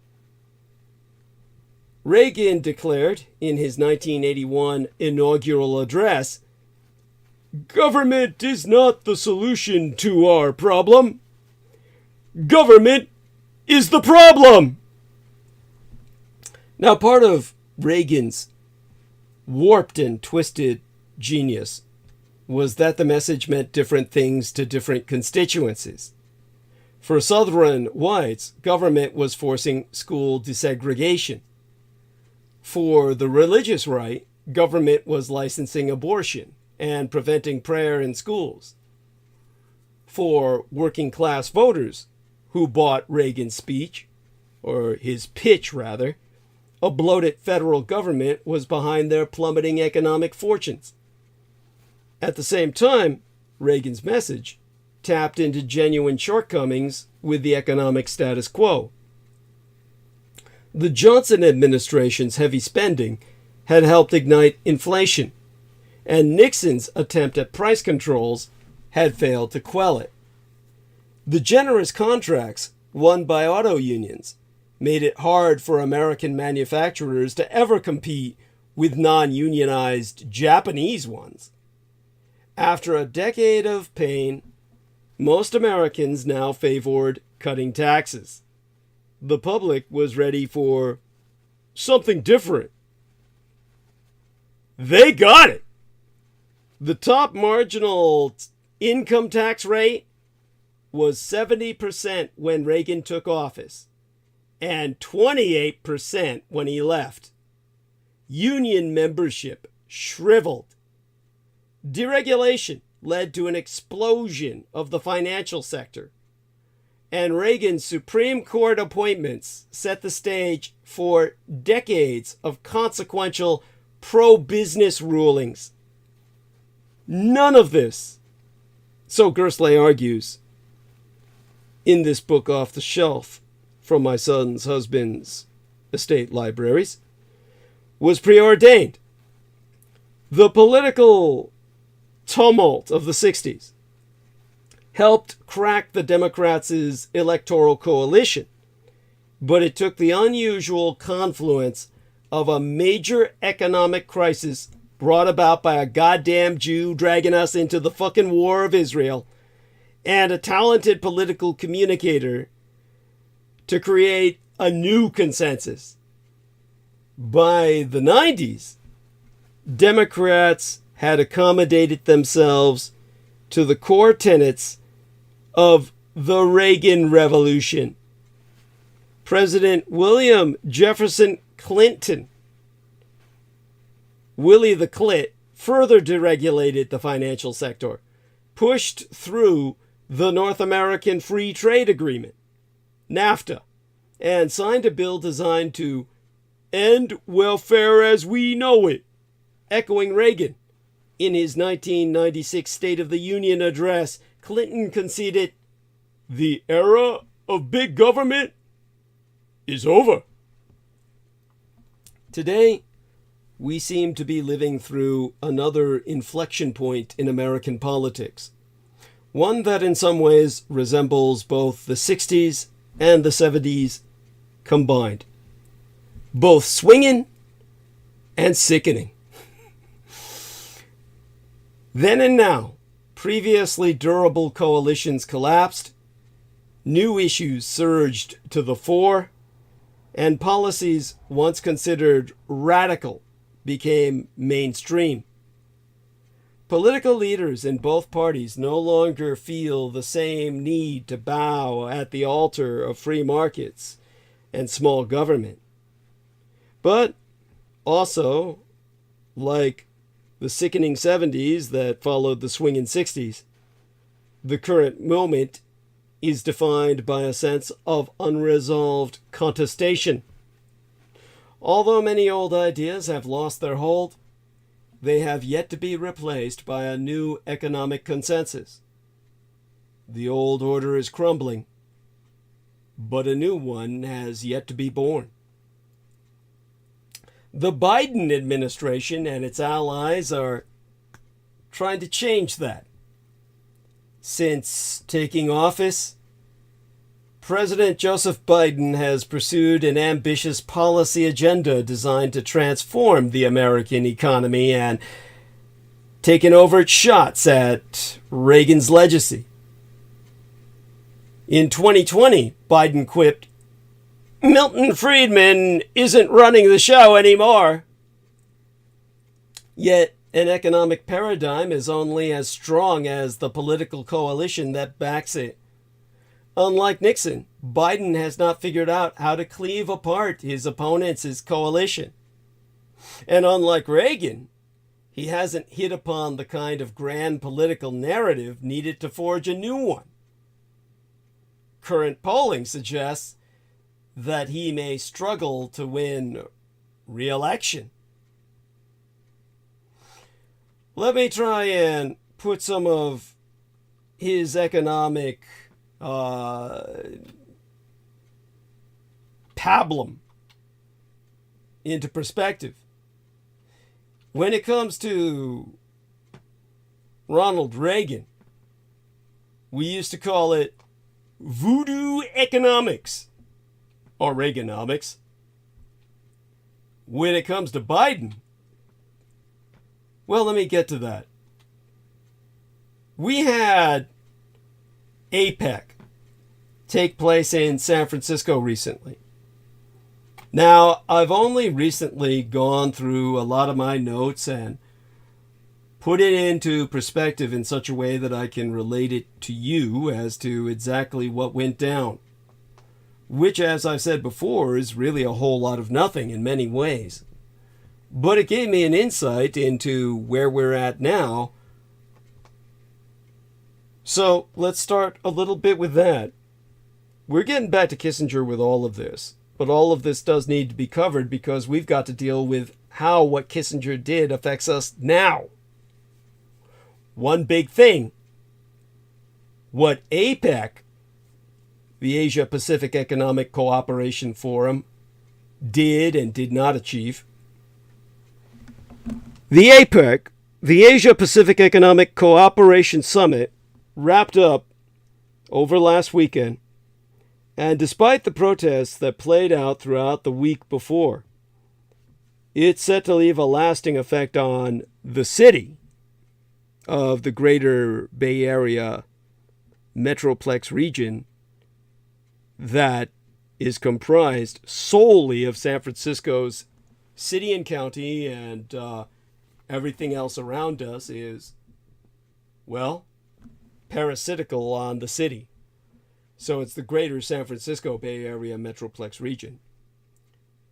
And APEC, well, APEC's never going to end here for better or for worse.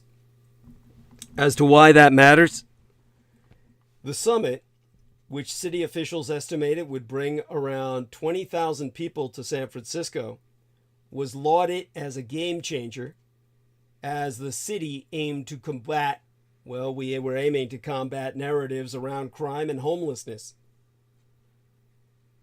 In terms of the state of play, San Francisco sought to put on its best face for the APEC. That included hosting a giant night market in Chinatown, organizing art walks, and installing lasers that beamed across the city.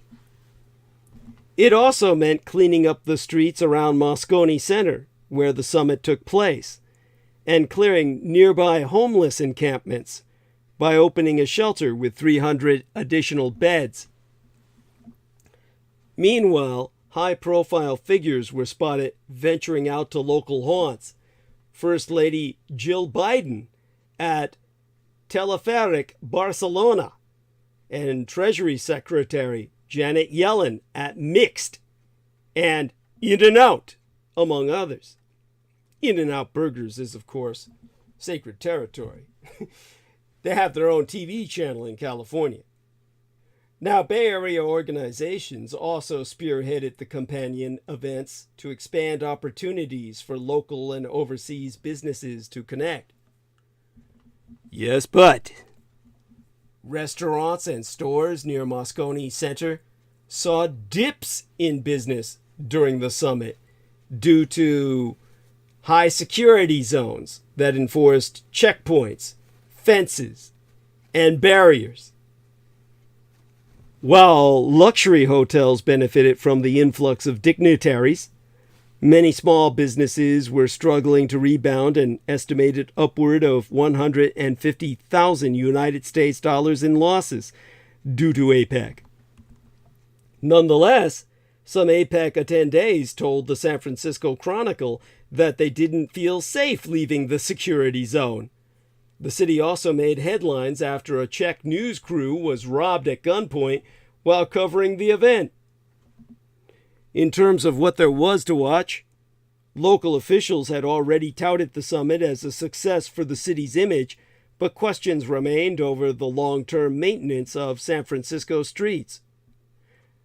San Francisco's mayoress, London Breed, our first black African-American female mayoress, has said the city was able to clear streets more effectively for APEC because of a recent court ruling allowing workers to clear homeless encampments when people decline shelter offers. Now, what I can tell you about APEC in terms of how it educated myself to our current economic situation under Joe Biden, what he's trying is to basically communize America. He is emulating economically the Chi-Coms, the Chinese communists. You see, Bidenomics is Xenomics with American characteristics. Deng Xiaoping, who led Red China from 1978 through to 1989, famously described his effort to integrate limited free market capitalism into Red China's communist system as socialism with Chinese characteristics. Taking that step helped Red China become an economic powerhouse and the world's second largest economy.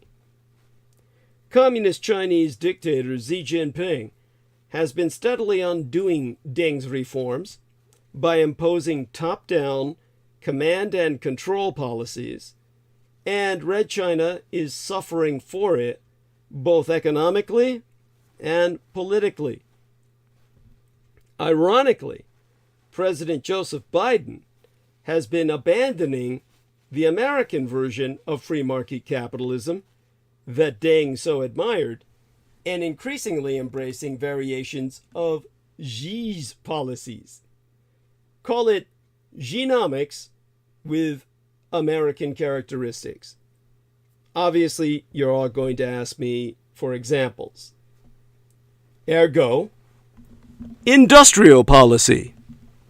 Indeed, it is one of Biden's chief strategies and has also been key to Xenomics. According to the IMF, the International Monetary Fund, industrial policy's goal is, their words, and I'm reading from their handbook on it, that's the letter that they reach because they've went all the way from A, B, C, D to I before I'm picking up reading their shit.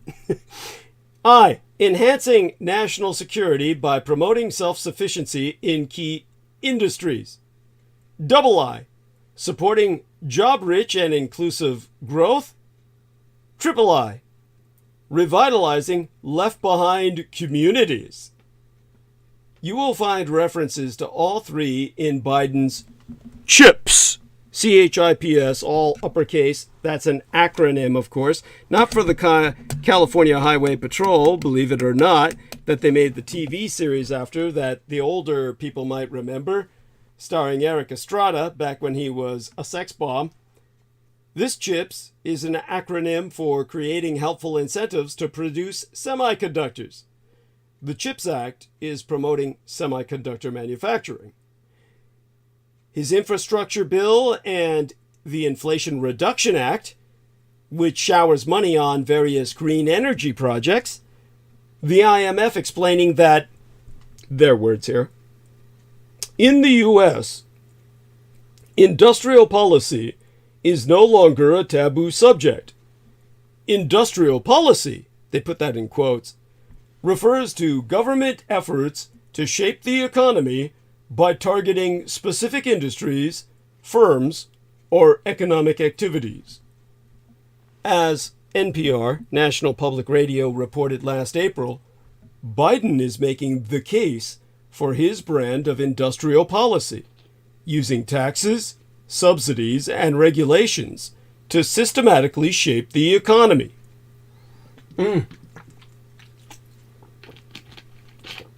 So how is that different from Xi Jinping's policies?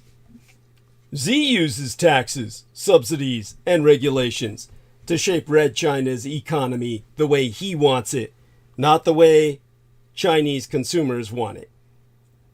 Xi may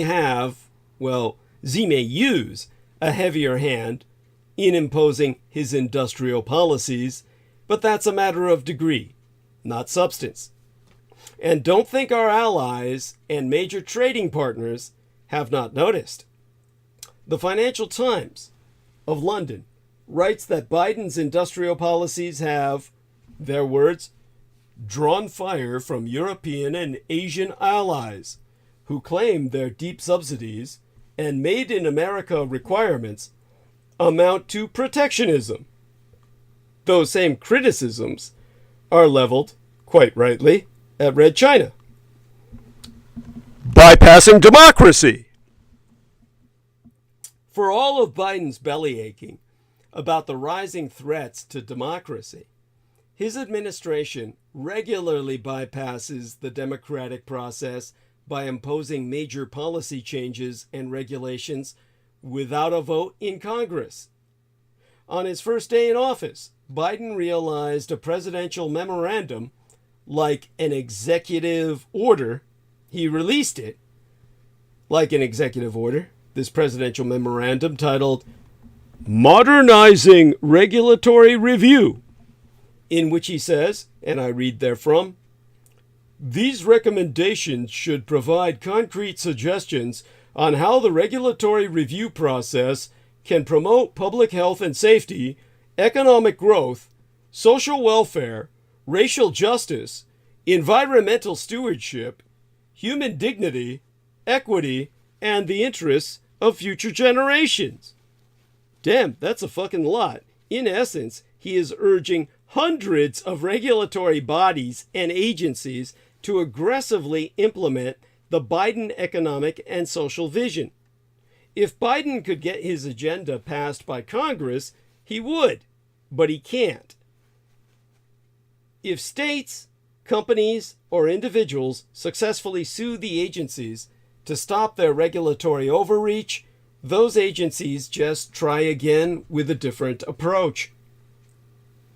Thankfully, American courts are one big difference between Xi and Biden.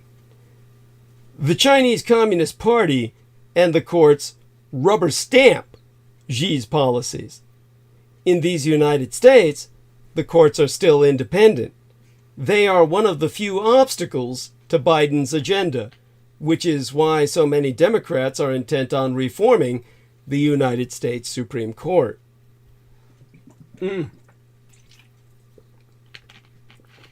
Another genomic example, government-mandated boondoggles.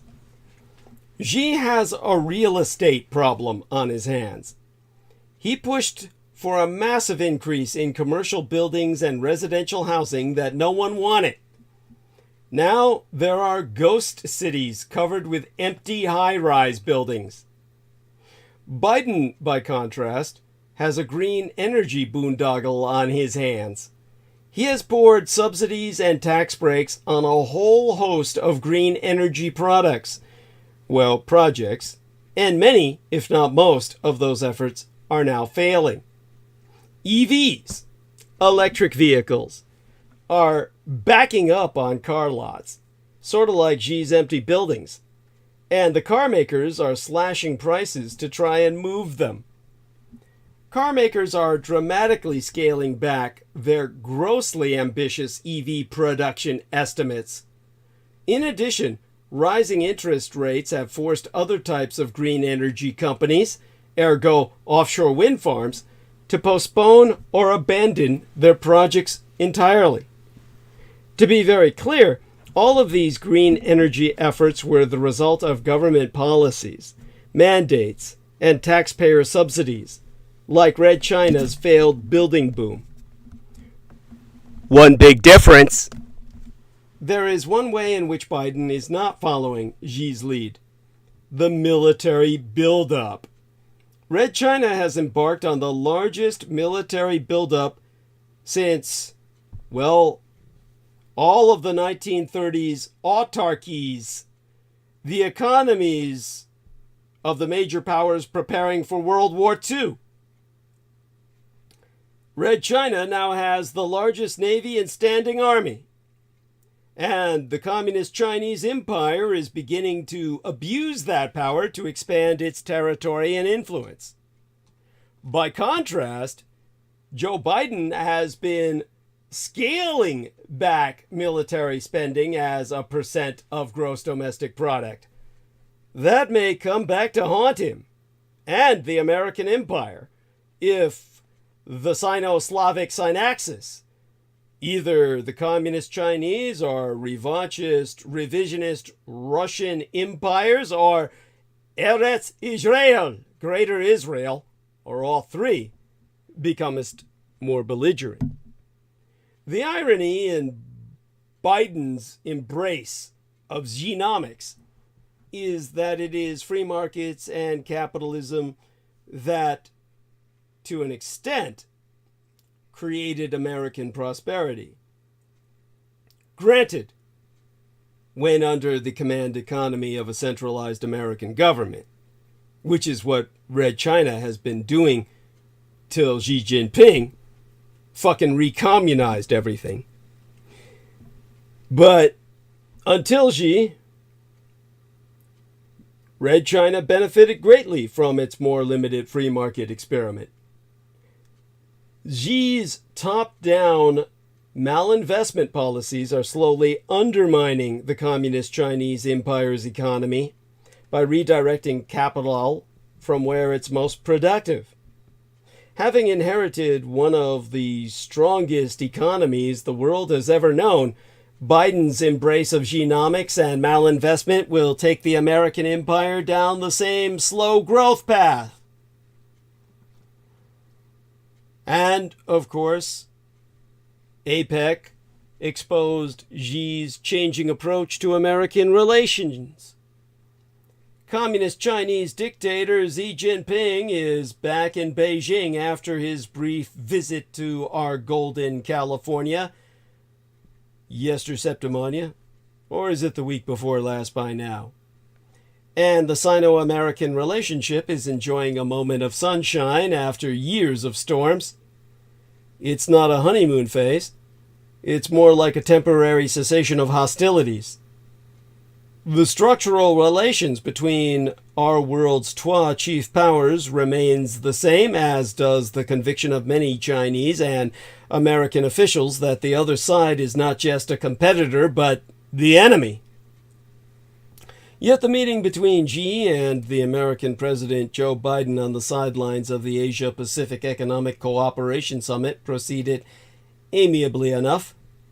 The consensus seems to be that the event was a small victory for these United States, which scored a significant deal over the fentanyl trade, something that Red China has resisted for years, and gave up relatively little in return.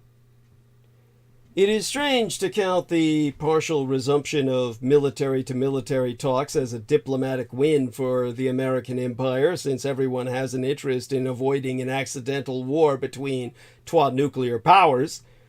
But since Red China was blocking them in the first place, it can go on Biden's scoreboard. Xi's nice words shouldn't be taken at face value. In 2015, he promised then American President Barack Obama not to militarize the South China Sea. Then he militarized the South China Sea. Sino-hawks in Washington, or people who want to perceive China as the military enemy, have expressed skepticism about the peaceful tone of the summit. Part of that is just partisanship, but there is a good faith case to be made that this round of engagement was flawed albeit one I myself think to be mistaken. That case, as I've heard in the last few days, is this. Red China's long-term goal remains to replace the American empire as the world's predominant power by weakening Washington's strength and increasing its own. However, the Communist Chinese Empire is also experiencing significant internal economic and political problems. According to the Hawks, it is playing relatively nice to, in the famous words of former leader Deng Xiaoping, hide our strength and bide our time. Backing off confrontation gives Beijing the chance to recover and eventually return to an aggressive posture once it steadies its feet at home. But even this overestimates the ability of the CCP, the Chinese Communist Party, to plan in the long term. In China's analysis, the erroneous belief that China thinks in centuries is strangely persistent and rooted in Orientalism, which is a concept that, they're alien. They don't think like us. It's true that the CCP often speaks in terms of future objectives, whether it's made in China 2025, that's a 2015 policy, or the 5-year plans that define state planning. But that's a hangover of the communist model, not Chinese policy. And plenty of other countries and organizations use similar terms, including the United Nations. Most importantly, Red China frequently misses or changes those goals. The 5-year plans tend to produce what the Greater Soviets called the storm period, a rush to artificially inflate numbers to hit the goals as the date approaches. That usually followed years of ignoring the policy because the politics might change and instead conducting business as usual for officials' own private benefit. When it comes to the big questions for Red China, such as democratization or its relationship with these United States, both party opinion and public opinion can shift. Many of the CCP crackdowns in 2013 and 2014 came because Xi and other leaders felt they were losing the public and that even CHICOM, or Chinese Communist officials, were getting too close to Washington. Xi's approach differs from his predecessors not because of some long-term plan, but because he's a different dictator, less competent, more authoritarian, and more insecure. Basically a loser. So today, Xi's approach is changing again, in part because it failed. It's true that Red China wants to be the world's predominant power, and why wouldn't it? But how it tries to reach that objective matters, and a pause in hostilities with the American empire at least gives Red China's leaders a chance to shift their thinking about Beijing's next steps. Chinese communist leadership that thinks it can outlast the United States economically and politically is better for a peaceful and prosperous world than one that believes it might need to strike first because Washington is actively planning a war. For all the nice talk, there is no sign yet of the Biden administration backing off its toughest measures against the communist Chinese economy, from tariffs to chip restrictions. Although American business leaders gave Xi a standing ovation at a private dinner in my Golden Gated San Francisco, they also expressed skepticism about Red China creating a better environment for investment. After all, most of the foreign money invested in Red China this year has flooded back out. Taking a break from mutual vitriol doesn't mean everything is going to get better when it comes to Sino-American relations.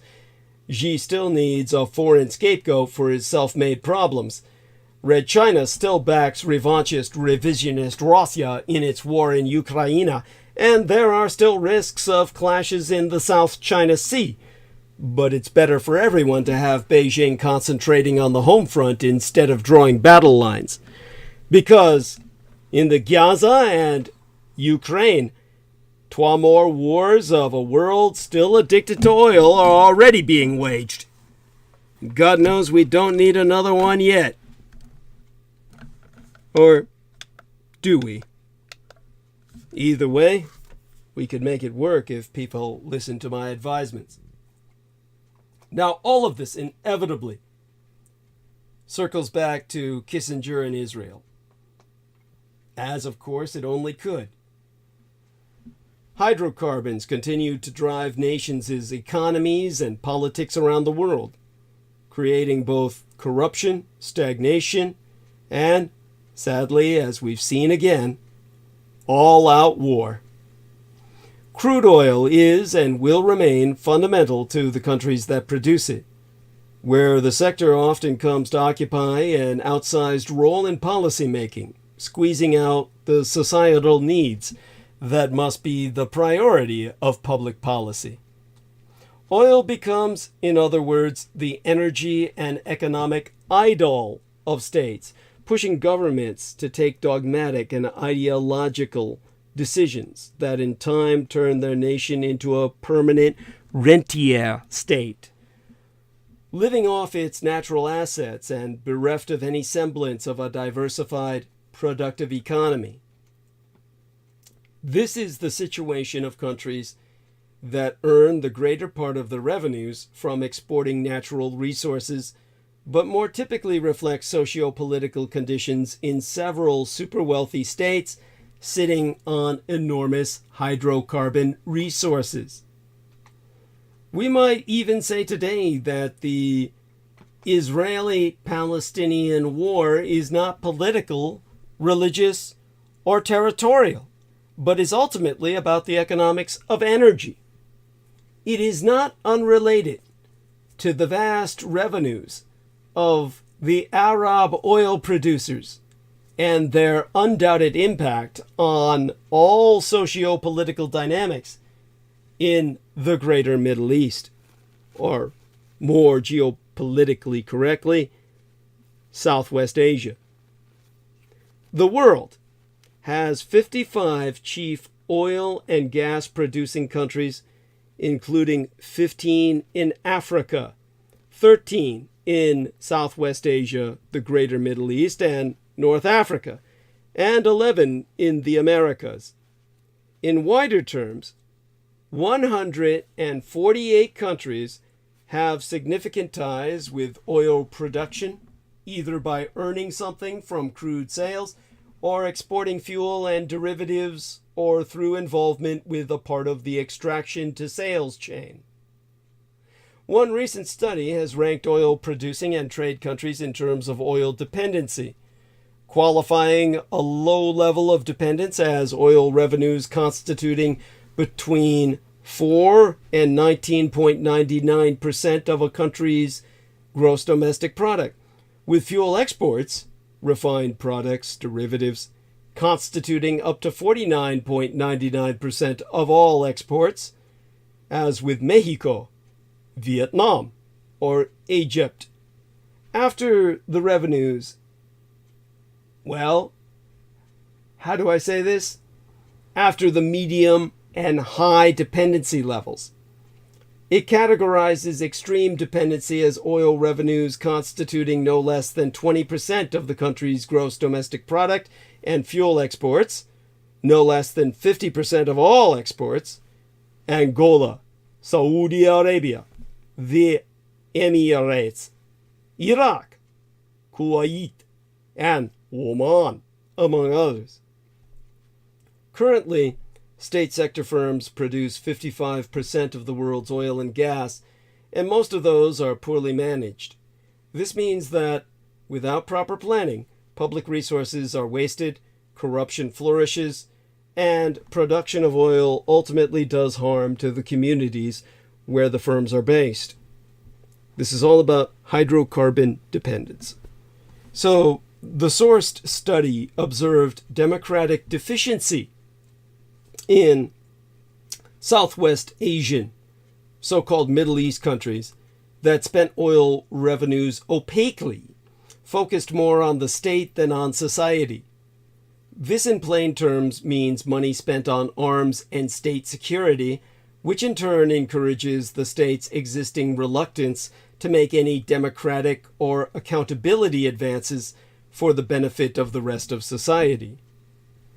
Yet even here, the finite nature of oil resources is already prompting shifts in states like Saudi Arabia and the United Arab Emirates, which have acted to diversify their economies, promoting tourism and real estate investment, for example, and alter foreign policy stances, forging ties with Eretz Israel, or Greater Israel, in a bid to create longer-term stability by peaceful means. The world remains dependent on hydrocarbons then, both through demand and the sheer number of countries producing, transforming, refining, and selling crude oil and related products to help keep their economies afloat. The annual Resource Governance Index, produced by the NRGI, the Natural Resource Governance Institute, is a useful tool here, as it gauges the quality of resource management.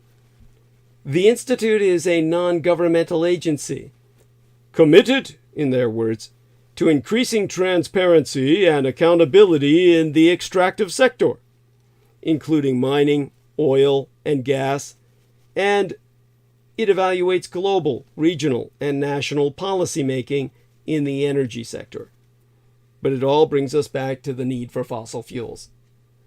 Fossil fuels keep the world functioning to the tune of 250 million barrels a day, as they are likely to be dominant for some decades more. The NRGI has made recommendations on making good use of their revenues, which are of particular relevance to Mexico, where, well, it's right next fucking door to the United States, so we'd better fucking give a damn. These include implementation of industry laws and policies designed to curb corruption and limit the impact of extraction on localities, boost oversight of high-risk areas for corruption-like licensing or purchasing procedures, boost transparency and accountability concerning the sector's climate impact and decisions taken on mining, as well as mining for the green transition. States should also encourage public debates and civil society contributions toward inclusive, fair, and democratic energy transition processes.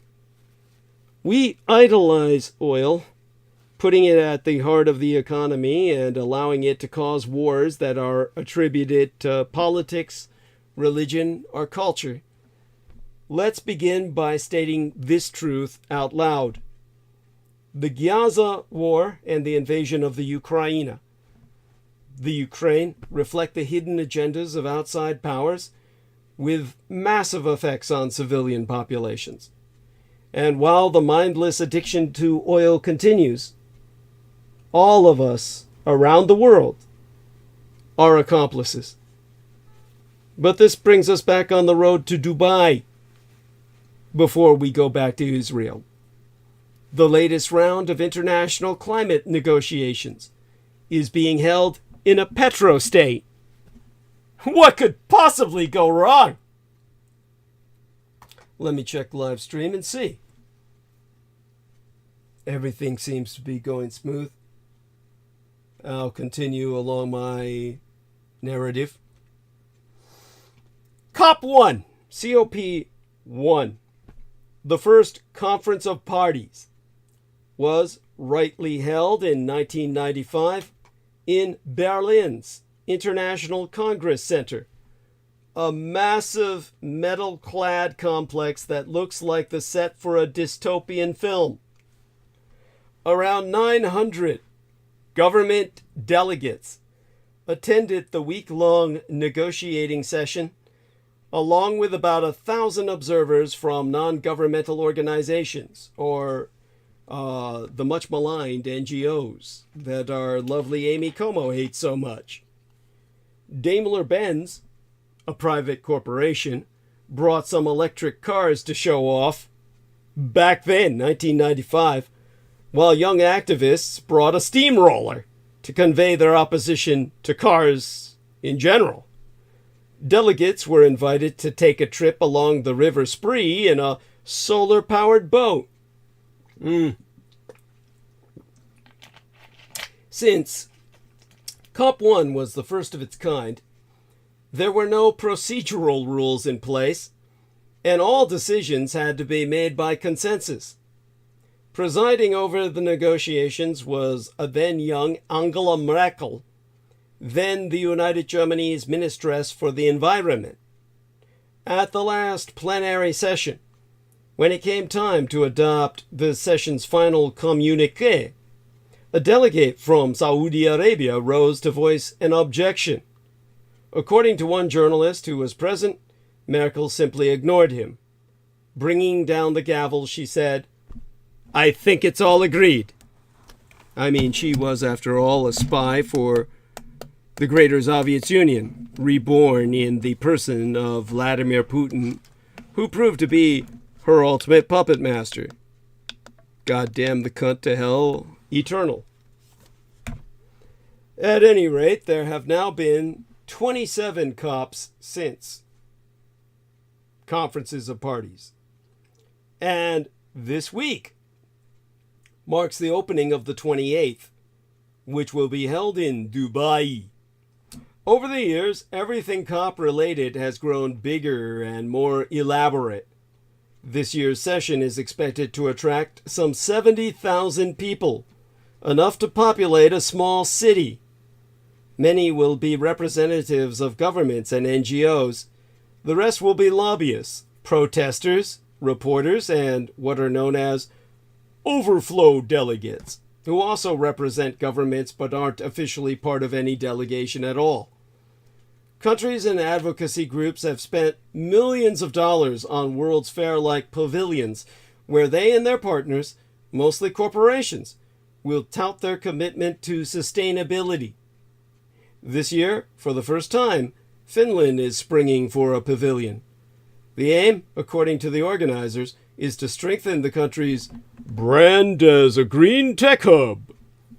OPEC, the oil-producing exportation cartel, as well, has decided to put up a pavilion.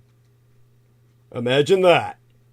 Announcing this decision, the oil cartel Secretary General, Haytham Al-Ghaiz, said, "I hope all voices will be at the table at COP28, including those of us who want to bleed out the black blood of the earth." Now, the second sentence I added on. Now, as COP has grown and grown, so too, of course, has the problem it's supposed to address. In 1995, global carbon dioxide emissions amounted to 23 billion metric tons. This year, the total is expected to be about 37 billion tons, an increase of around 60%. Meanwhile, cumulative emissions, which, from a climate perspective, are what count, have doubled. Among scientists, it is widely agreed that the planet is approaching critical tipping points, if it hasn't already crossed them. A recent scientific paper put it thusly: life on planet Earth is under siege. Thanks to these opposing trends, COPs have become a kind of traveling paradox. The meetings are the one time each year when the whole world confronts the climate crisis, and they are the time when the world demonstrates its collective failure to confront the crisis. The president of this year's session, Sultan Ahmed Al-Jaber, heads the United Arab Emirates State Oil Company. Does this show that even petrostates are now determined to act on climate change? Or that fossil fuel interests run everything, including COPs? It is worth noting that one of the great many questions that more than 12 COPs have failed to settle is how disagreements should be settled.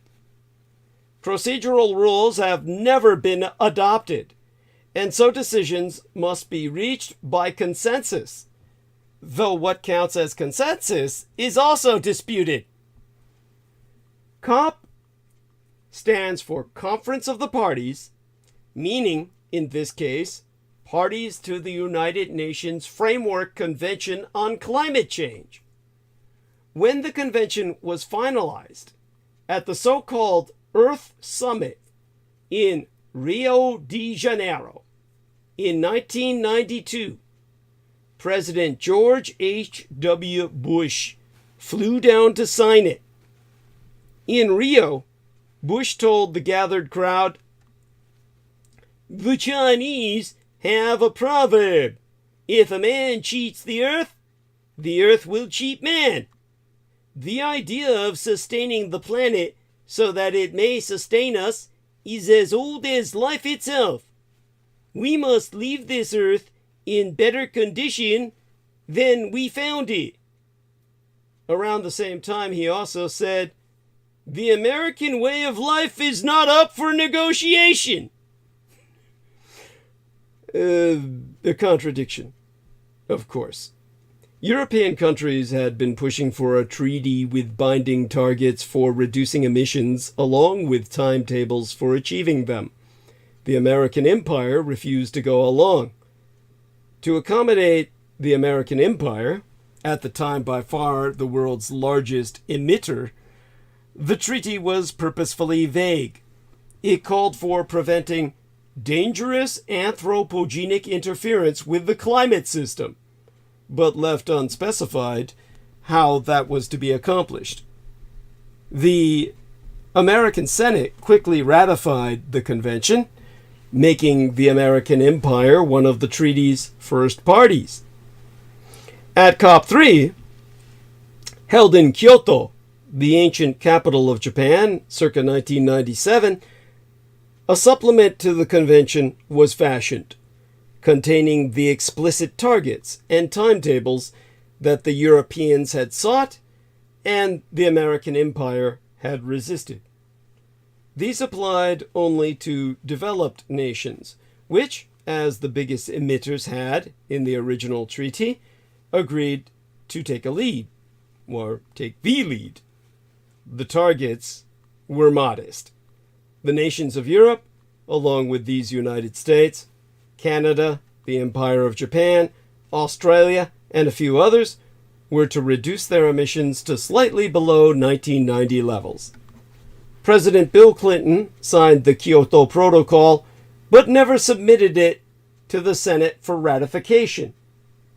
In Washington, there was stiff opposition to anything that might impinge on the American way of life, or give any developing country, specifically the Communist Chinese Empire, a competitive advantage. Almost as soon as he took office in 2001, President George W. Bush announced that the United States was withdrawing from the agreement his father had signed. The United States is one of the few countries in the world that was not a party to the protocol. Another is Canada, which withdrew after it became clear that it would never meet its targets. In the 2000s, COPs lurched along, with America largely on the sidelines. Meetings in Milan, New Delhi, and Buenos Aires yielded little of note.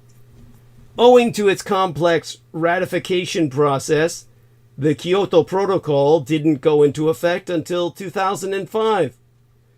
On the day it did, Paula Dobriansky, a State Department official whose job included explaining the Bush administration's climate policies to the rest of the world, was asked if there were any circumstances under which the administration would accept a cap on American emissions.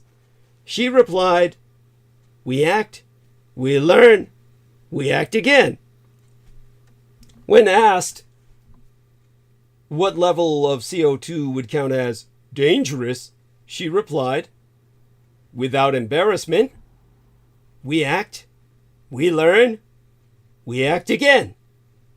15 minutes into what was supposed to be a 20-minute interview with America's fourth estate, the press was told that time was up. Meanwhile, climate change itself was changing. What had been a prospective problem became palpable. The warmest year on record was 1998, until it was surpassed by 2005, which was overtaken by 2010. By now, only 2010 makes it into the top 10. A devastating heat wave in Europe in the summer of 2003 caused more than 30,000 deaths. 12 years later, Hurricane Katrina claimed more than 1,300 lives. And 3 years after that, Cyclone Nargis, which hit the densely populated Irrawaddy Delta in Myanmar, killed more than 130,000 people. All of these disasters, if not caused by climate change, were certainly exacerbated by it.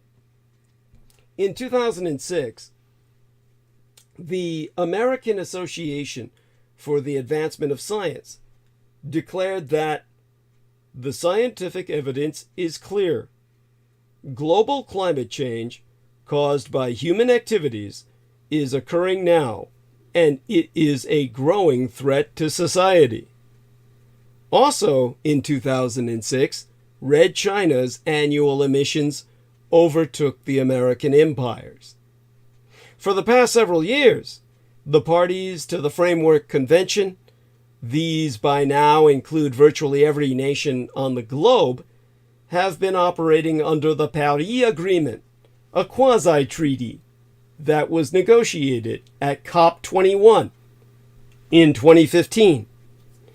The agreement is based on the notion that the best way to get countries to act on climate change, well, to act on climate period, is to let them do what they want, which, if not quite another COP paradox, certainly come as close. A cop-out, I would call it myself.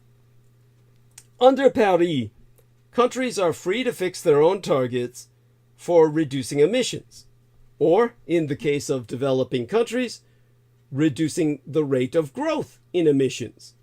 These targets are referred to in United Nations speak as NDCs, or nationally determined contributions. Paris also commits the parties to, collectively, holding the presence to, how do they say it? Says here, holding the increase in the global average temperature to well below 2 degrees Celsius, and pursuing efforts to limit it to 1.5 degrees Celsius. The baseline here is pre-industrial temperatures. The Paris Agreement was carefully drafted so as not to require ratification by the American Senate. This arrangement allowed the country to become part of the Paris on strength of President Barack Obama's signature in 2016. And it also allowed President Donald Trump to announce in 2017 that the American empire was withdrawing from said agreement. Trump claimed the accord shafted America, an argument that, as critics pointed out, made no sense since the nation had drawn up its own NDC. Trump said, "I was elected to represent the citizens of Pittsburgh, not Paris." One of Joe Biden's first acts as president in 2021 was to reverse course again and return the United States to the Paris fold. The country's history of making, breaking, and remaking agreements had, by this point, pretty much destroyed our climate credibility. Nevertheless, the rest of the world cheered Biden's maneuver. The French president, Emmanuel Macron, tweeted, "Welcome back!" The administration submitted a new NDC, which called for a 50% reduction in the American empire's greenhouse gas emissions by 2030. This objective was, on the one hand, extremely ambitious, and on the other, not so much. Most developed countries had used 1990 as the baseline for their NDCs, and many had, per Kyoto, already reduced their emissions to below this level. The American Empire, by contrast, chose the baseline of 2005, a peak emissions year, thereby cutting itself extra slack, to say the least. When the administration submitted its NDC, it had no credible path to fulfilling it anyway. This changed in the summer of 2022 with the passage of the IRA, the Inflation Reduction Act. The IRA offers hundreds of billions of dollars worth of grants and tax breaks to promote low-carbon technologies, and it is expected to significantly reduce American emissions over the coming decade. Even so, according to independent analyses, the United States will probably miss its 2030 target. In many other countries, the situation is just as bad, or really it's much worse. Red China is now responsible for almost a third of our globe's yearly emissions. The Chi-Com Empire's NDC calls for its emissions to peak before 2030, and for the carbon intensity of its economy, which is to say emissions per unit of gross domestic product, to drop by 65%. But recently, even as Red China has been adding vast amounts of solar and wind energy, sun and wind, it has been approving new coal-fired power plants at the astonishing rate of 12 per week.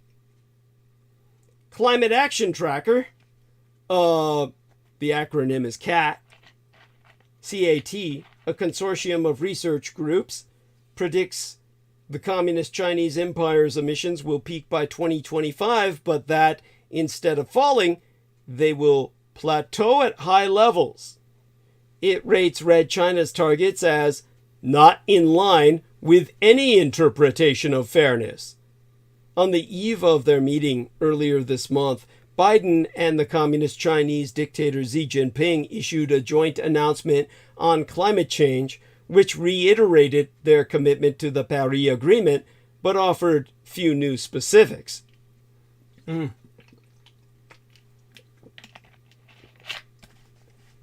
For its part, the UAE, the United Arab Emirates, host of this year's COP, Conference of Parties, has pledged to reduce its own emissions by 19% by 2030, using 2019 as the baseline. Recently, however, under Al Jazeera's leadership, the state-owned oil company announced plans to increase production by a total of more than 7 billion barrels, a maneuver that clearly strains against this pledge. CAT, the Climate Action Tracker, rates that country's NDC as insufficient, and notes that its planned fossil fuel developments would also render it unachievable. Many countries have also promised, over the longer term, to reach net zero, that is, to emit no more CO2 than they somehow remove from the air. Until pretty much all countries reach net zero, the world will continue to burn. These United States has pledged to reach net zero by 2050, mid-century. China by 2060, 100 years after that Douglas Dietrich was born. And the UAE, the United Arab Emirates, by 2045. Now, few, if any, of these net zero pledges are backed by any plausible plans. A recent analysis in the journal Science was titled "Credibility Gap in Net Zero Climate Targets Leaves World at High Risk." The analysis found that even if countries with dubious net zero targets manage to meet them, the globe will warm by 2 degrees Celsius. And under policies currently in place, it will warm by 2.6 degrees Celsius. A report released yesterday, last week, by the United Nations Environment Program warned that under the current policies, warming could reach 3 degrees Celsius by the end of the century. The report was titled Broken Record, subtitled Temperatures Hit New Highs, Yet the World Fails to Cut Emissions. And in parentheses it says, again. It is now almost certain that 2023 will be the warmest year on record, and by a wide margin, no less. Average global temperatures this year are running at about 1.4 degrees Celsius above pre-industrial levels. The past several months have seen one climate-related disaster after another. Record-breaking heat waves in Europe and Red China, record-breaking wildfires in Canada. Hurricane Otis, which strengthened at record-breaking speed before hitting Acapulco in October, and Storm Sirian, which brought record-breaking rainfall to Italy in early November. Partly, the extreme conditions are the function of the weather pattern known as El Niño, which took hold in June and is expected to last through the spring. But mostly, they're a function of climate change. At this point, even rapid and drastic emissions reductions probably would never be enough to prevent our world from warming more than 1.5 degrees Celsius, at least temporarily. The Intergovernmental Panel on Climate Change, the IPCC, the United Nations body responsible for assessing and communicating the science of climate change, all but announced what I've just articulated this in the spring when it released its latest so-called synthesis report. At the time, one of the report's authors, Peter Thorne, a climate scientist at Ireland's Maynooth University, said, "The finding is that almost irrespective of our emissions choices in the near term, we will probably reach 1.5 degrees in the first half of the next decade. In this context, perhaps it's appropriate that COP28 will take place in the UAE, the United Arab Emirates, one of the hottest places on Earth.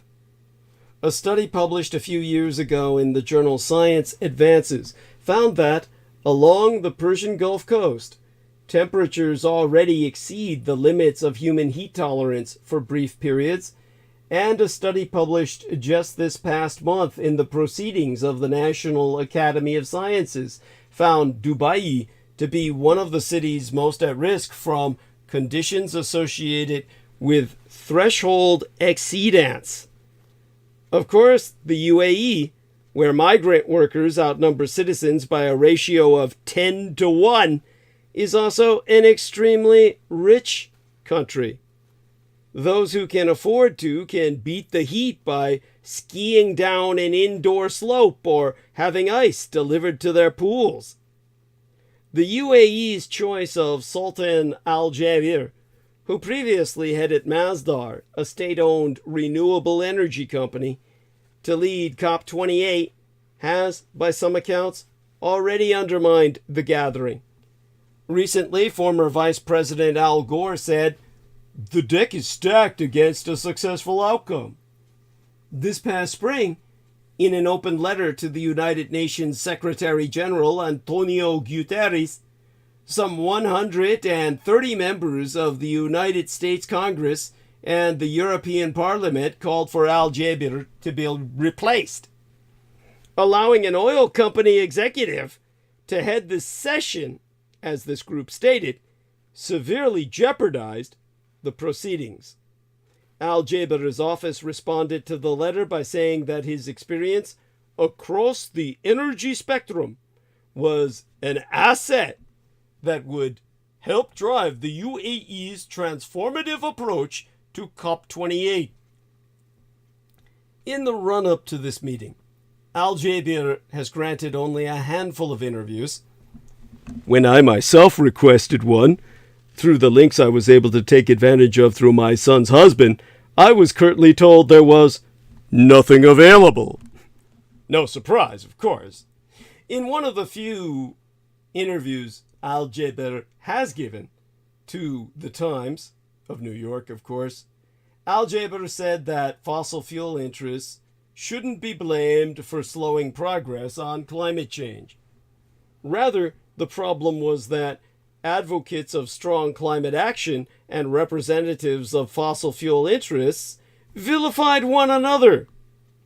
He asked, "Why are we fighting industries? Fighting emissions should focus on reducing emissions across the board, whether it's oil and gas, whether it's industry, regardless of what it is."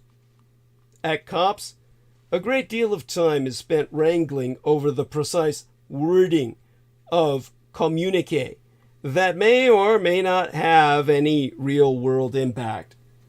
COP26, for instance, which was held in Glasgow in 2021, was very nearly derailed when Red China and Asian India objected to a proposed text that called upon the parties to accelerate the phasing out of coal.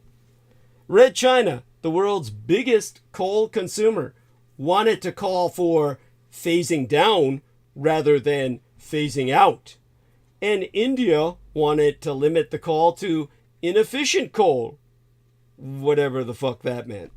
According to witnesses, the COP president, Alok Sharma, a British Minister of Parliament, was tearful when he told the delegates, "I am deeply sorry," while announcing the final text, which called for efforts towards the phase down of unabated coal power.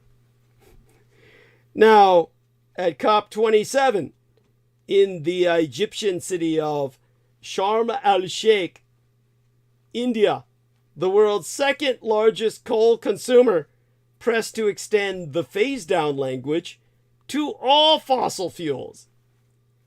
Its proposal gained support from around 80 countries, including from the members of the European Union, but was blocked by, among others, Saudi Arabia.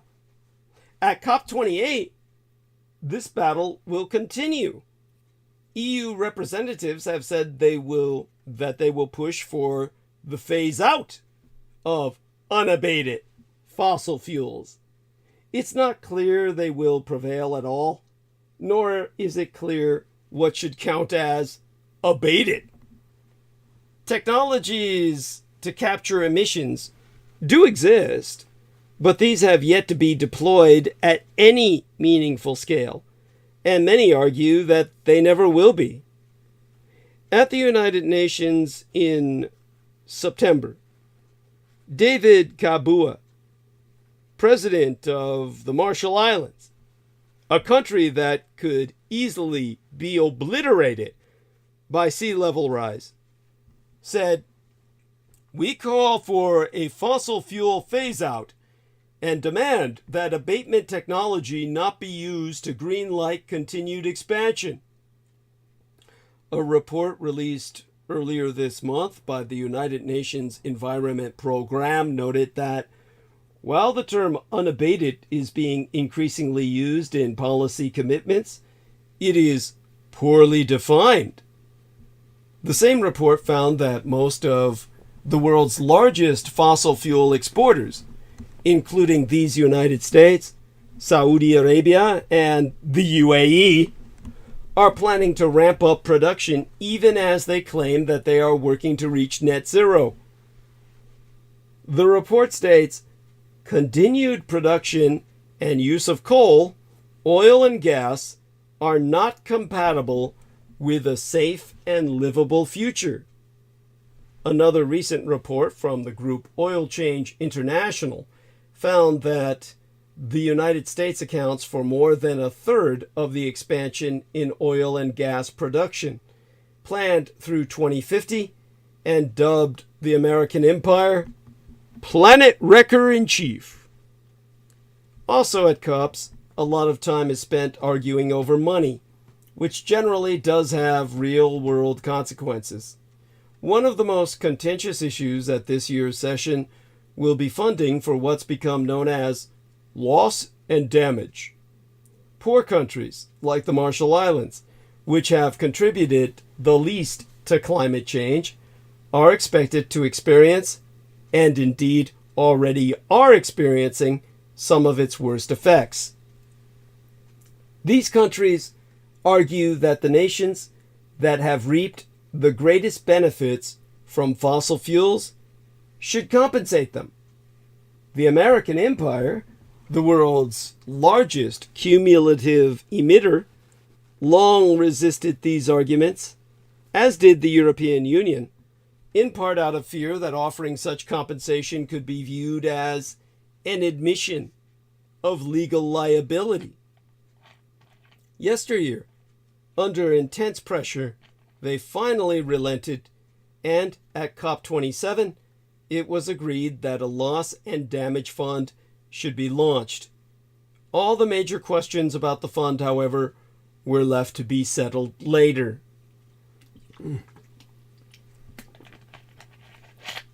During the past several months, negotiators have met repeatedly to draft a loss and damage proposal to bring to Dubai. After the last scheduled meeting ended in acrimony, an emergency session was convened in early November. The text that emerged from that session, the United States objected, did not reflect any consensus. Among the many questions that remain unresolved about the fund is who should pay into it. Under the original Framework Convention, countries were divided into 2 groups. Developed nations in one, and pretty much everyone else in the other. Though a lot has changed since Rio, no country has officially switched groups. This means that, in the context of climate negotiations, Singapore, one of the world's richest countries, still technically does not count as a developed nation, and neither do petrostates like Qatar, the United Arab Emirates, and Saudi Arabia. Should such countries be asked to contribute to a loss and damage fund? Reportedly, the United States and the European Union have been pressing the Saudis to commit to contributing, so far without success. An unnamed diplomat recently told the Financial Times, if you can pay millions to have Cristiano Ronaldo, then you can pay into the fucking fund. Meanwhile, even as they wrangle over who should support a new fund, developed nations have yet to live up to commitments they made to finance existing ones. 12 years ago, President Biden vowed to provide $11 billion to help poorer countries remake their energy systems and adapt to climate change. Congress appropriated a single billion. Recently, the chief executive of COP28, Adnan Amin, who's from Kenya, said, there is definitely a sense of disappointment, or perhaps more than disappointment. After 30 years of climate negotiations and 30 years of rising emissions, the headlines practically write themselves. A recent report co-authored by Chris Skidmore, a British Minister of Parliament, observes, for some, a narrative has begun to take hold that COPs are failing. This sentiment is shared even by many high-level participants in the process. In February, a group of diplomats and scientists, including Lawrence Tubiana, a former French official and one of the architects of the Paris Agreement, published an open letter calling for urgent reform of the COP process.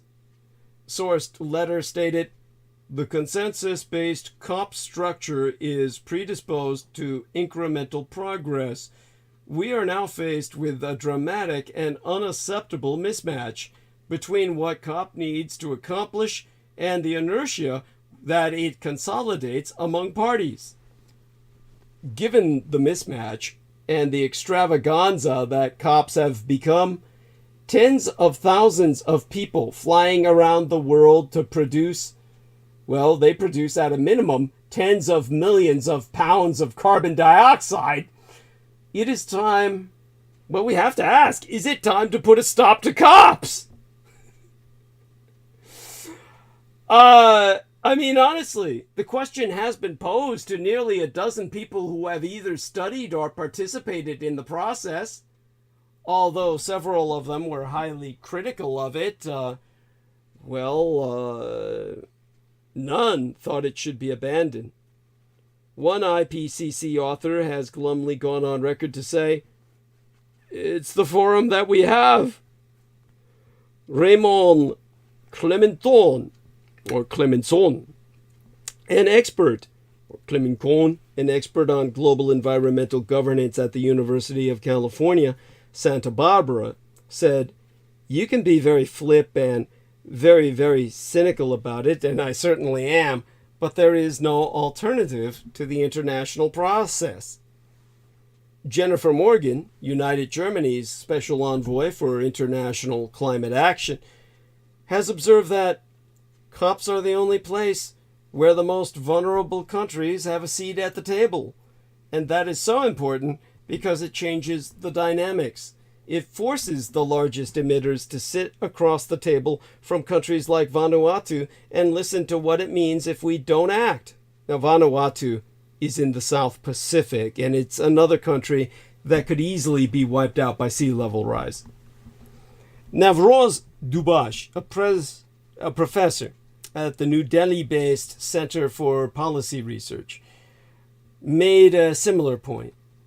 To quote his team, COPs are the only place where the distributive justice and the vulnerability agendas get taken seriously, or have a prayer of being taken seriously.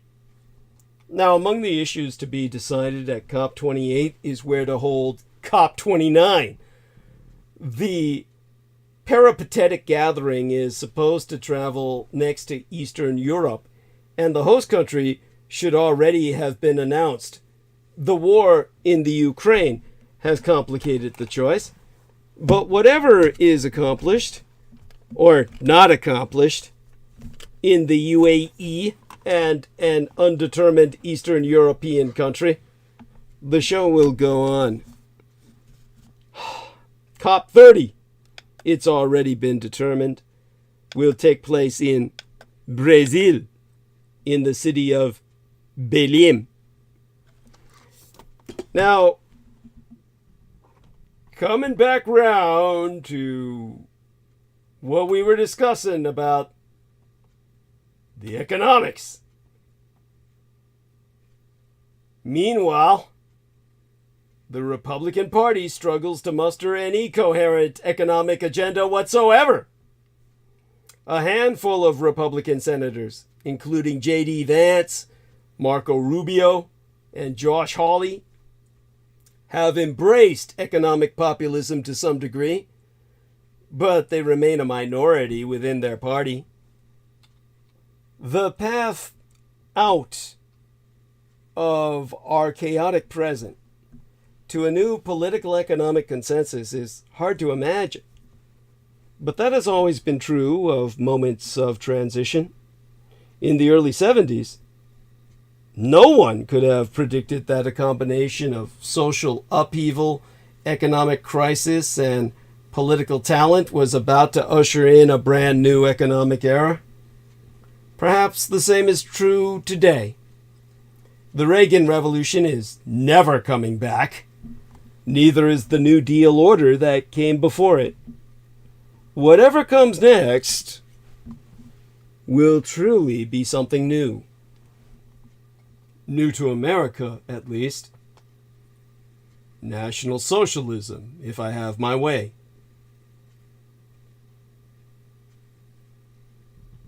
Margaret Walker says, hello, it's me again.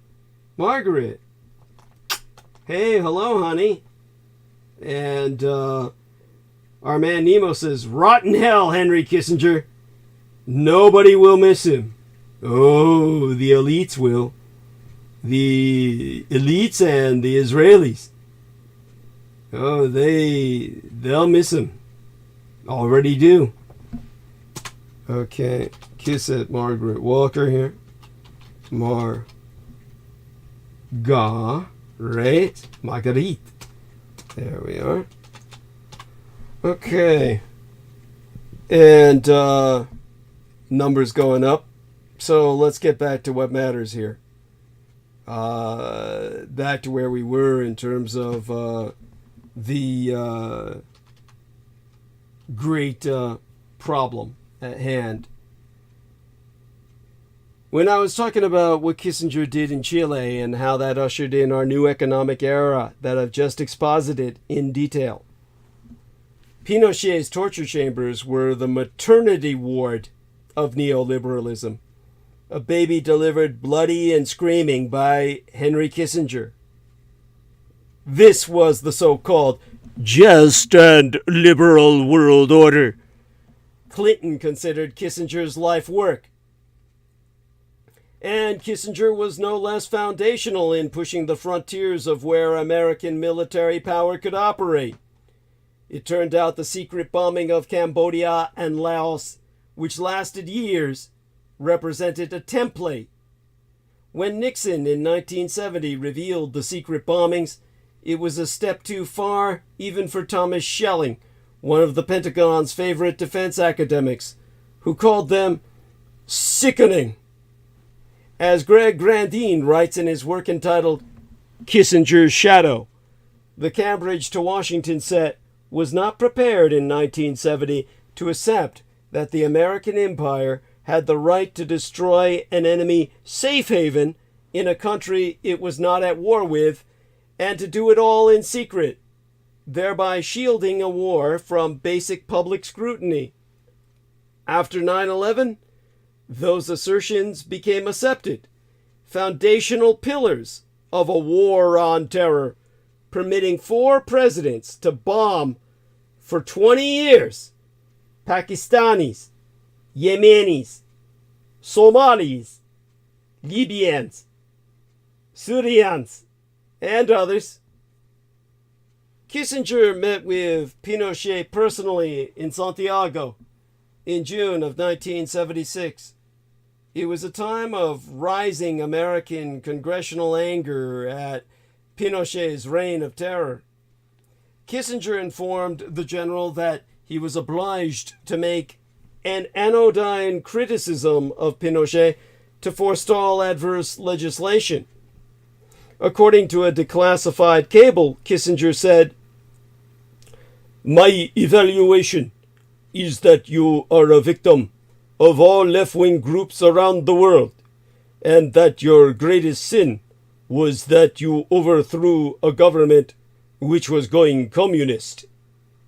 3 months later, American diplomats warned Kissinger about Operation Condor, an international campaign of right-wing assassinations pursued by the anti-communist regimes of Chile, Argentina, and Uruguay. According to a September 16, 1976 cable, Kissinger has instructed that no further action be taken on this matter. 5 days later, a car bomb emplaced by Pinochet's agents detonated along Washington, D.C.'s Embassy Row, killing Orlando Letelier, Allende's foreign minister, and his American co-worker, Ronnie Moffett. In 1999, Pinochet was arrested in London through an effort by Baltasar Garzón, a Spanish judge investigating Operation Condor. Kissinger urged the British not to extradite the general. He told an interviewer, I would be very happy if Pinochet was allowed home.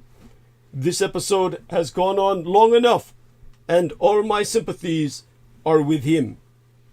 12 years later, the administration of George W. Bush responded contemptuously to the Chilean Supreme Court's efforts to compel Kissinger to testify. An official told the Daily Telegraph, "It is unjust and ridiculous that a distinguished servant of this country should be harassed by foreign courts in this way."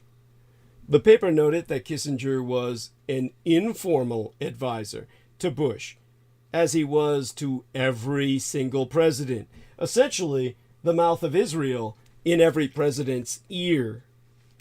The Bush administration's declaration of protection for Kissinger, coupled with his rejection of the Rome Treaty on the International Criminal Court, extinguished any glimmer of hope that Kissinger would someday join Pinochet under arrest. It was always a fantasy.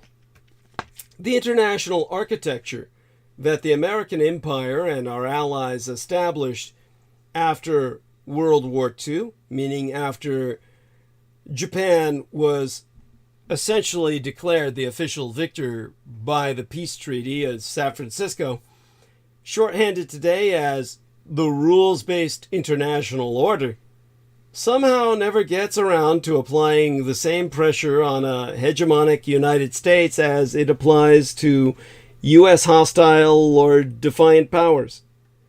It reflects the organizing principle of American exceptionalism.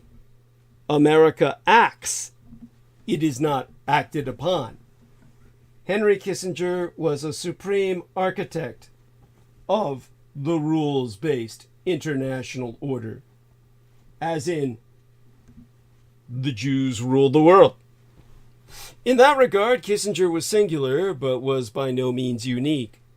Kissinger built upon foundations constructed by Henry Morgenthau, Dean Acheson, George Kennan, Paul Nietzsche, the Dulles brothers, and no, that's not a comedy group. The Bundy brothers, again, that's not a fucking comedy group. JFK, you could go back to Albert Thayer, Mahan, and Teddy Roosevelt if you want, or James Monroe, or depending on how fundamental you think empire is to America, 1619.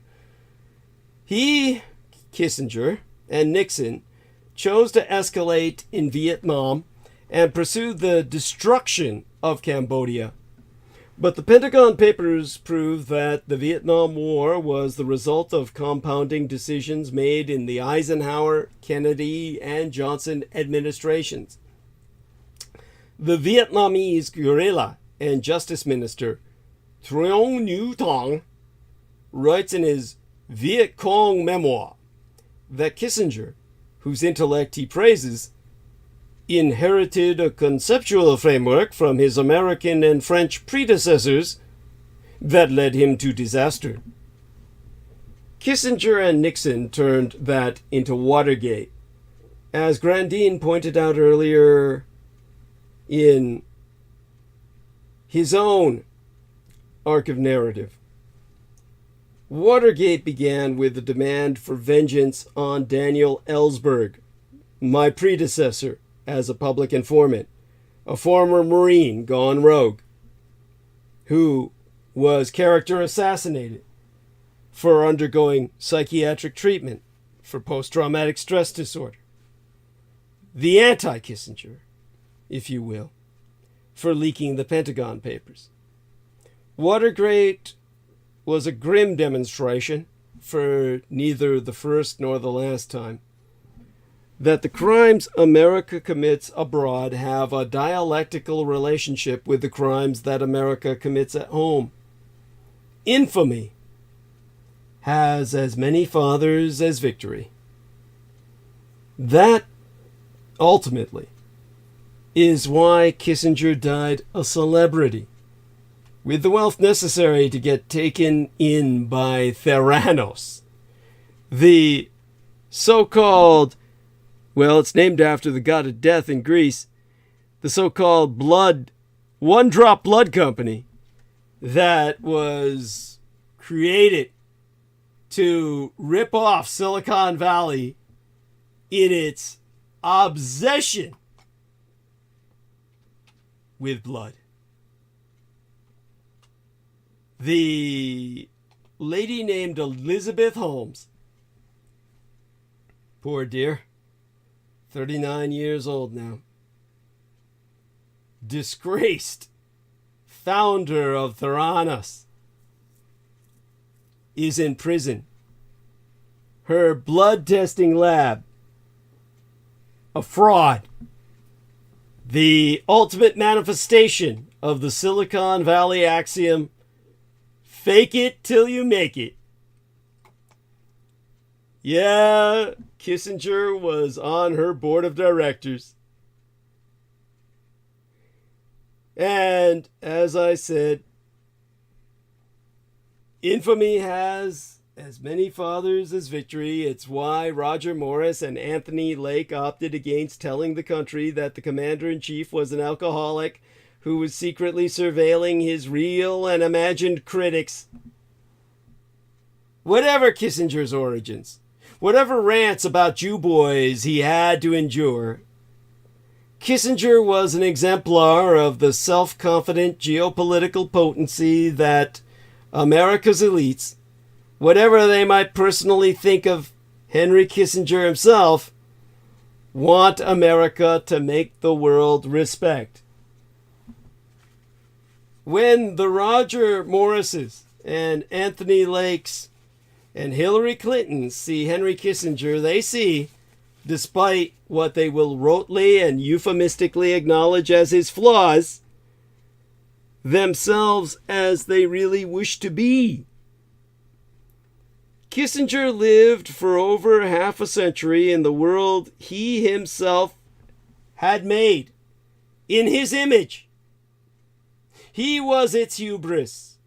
He could see that the Iraq War would be a disaster, but he went along with it anyway, declaring, "The case for removing Iraq's capacity for mass destruction is extremely strong." Kissinger's miscalculation, expressed in the noblest possible manner, is that acceptance of an impending disaster is the price of influencing and hence mitigating it. His accommodation of the inevitability of political decisions he thought were folly harkened back to his 1968 embrace of Nixon. What were the lives of Vietnamese, Cambodians, or Iraqis compared to Kissinger's opportunity to help shape history for the Jews? But Iraq and the broader war on terror that Kissinger wanted expanded, lest it, in his words, peter out into an intelligence operation while the rest of the region gradually slides back to the pre-9/11 pattern, presaged the world Kissinger made coming apart at the foundations.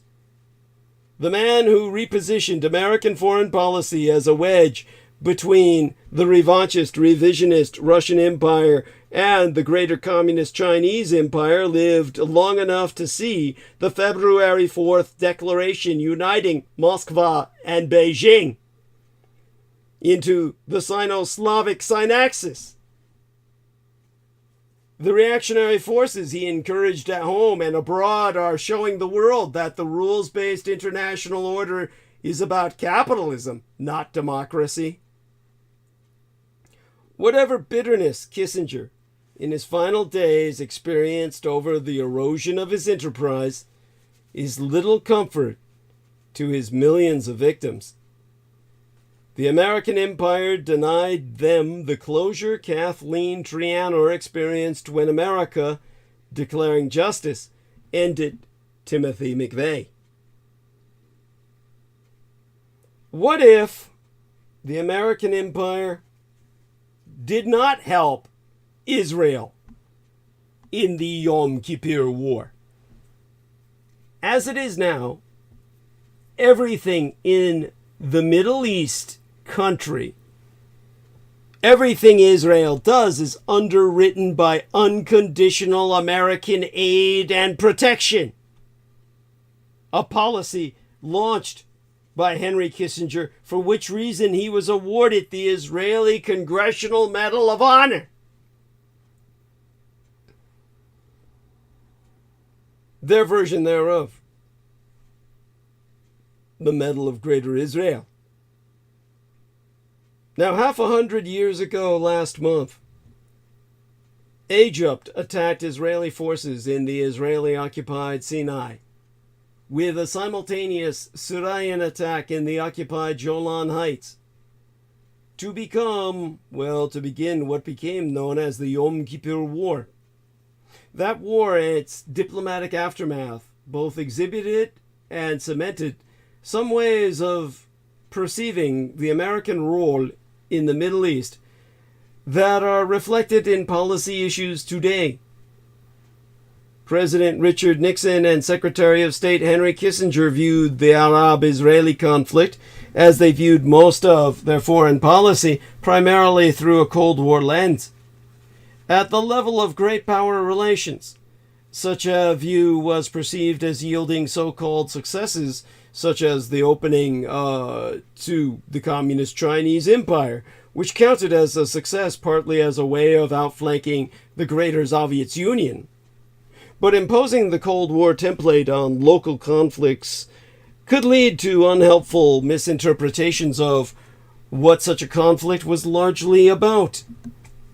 An example had occurred 12 years earlier in 1971, when restiveness of Bengalis in what was then the eastern portion of Pakistan, followed by a Pakistani military crackdown and a flow of refugees into India, caused a South Asian crisis and a war between India and Pakistan.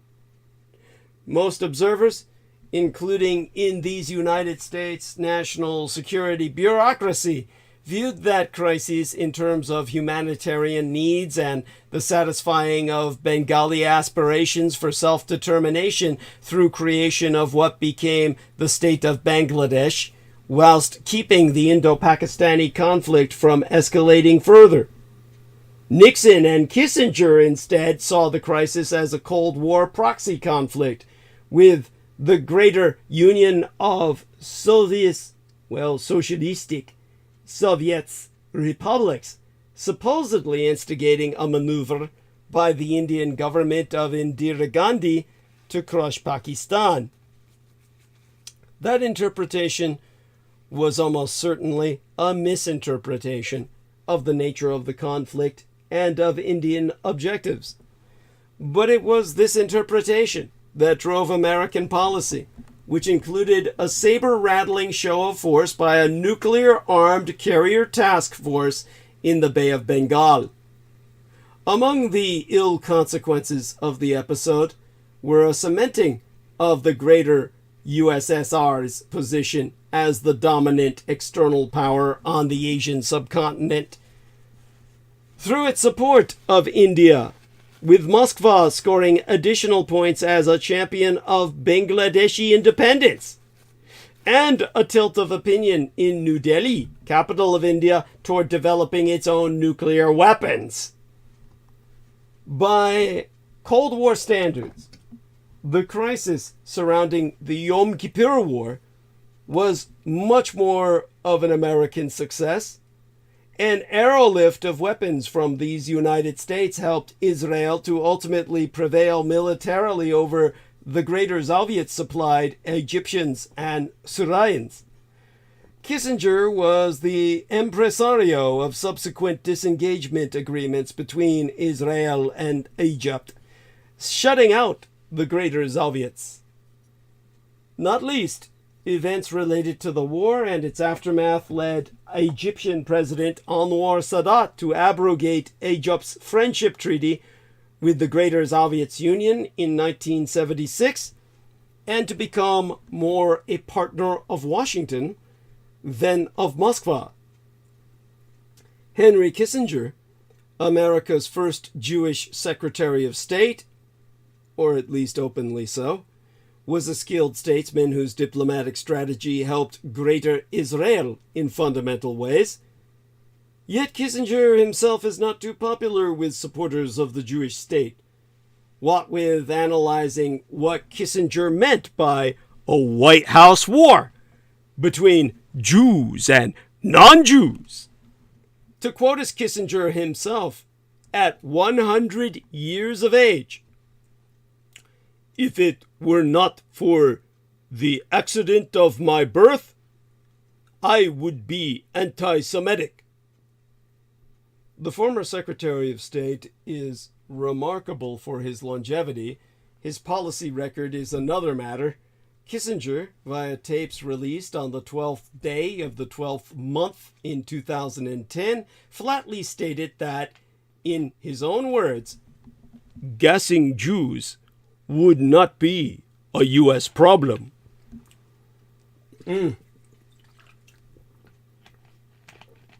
Henry Kissinger is heard saying on the Nixon tapes, released over a decade ago, that the genocide of Soviet Jews would not be an American concern.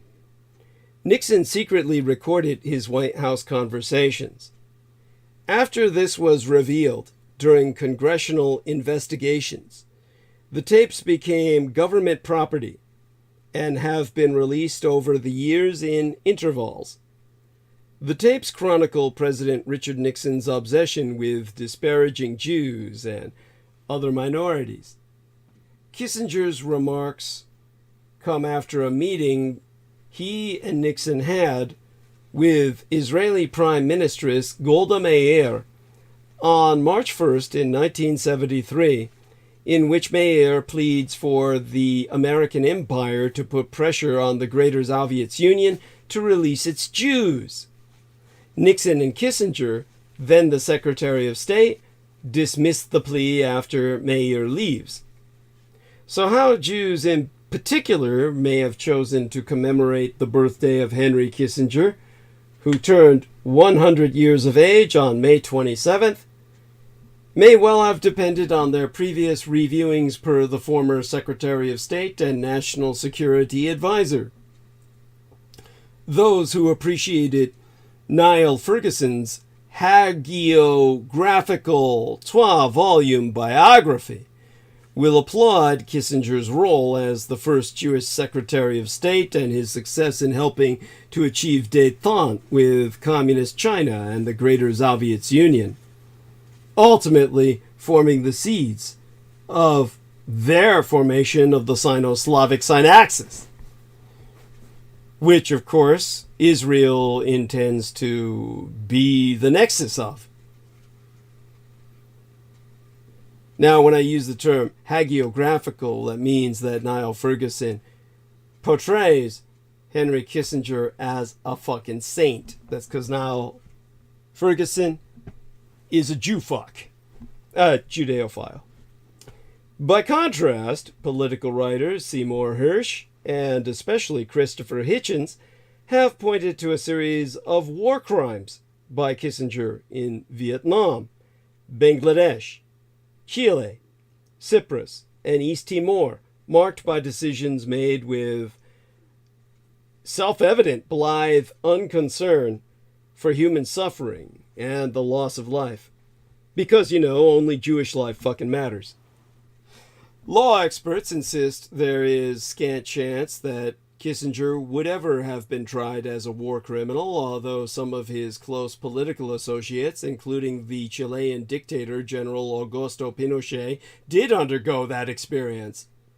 Kissinger's policies were, after all, concocted in the White House, and the historic legal immunity of that building for myriad crimes has become as familiar to Americans over the past 4 years at least.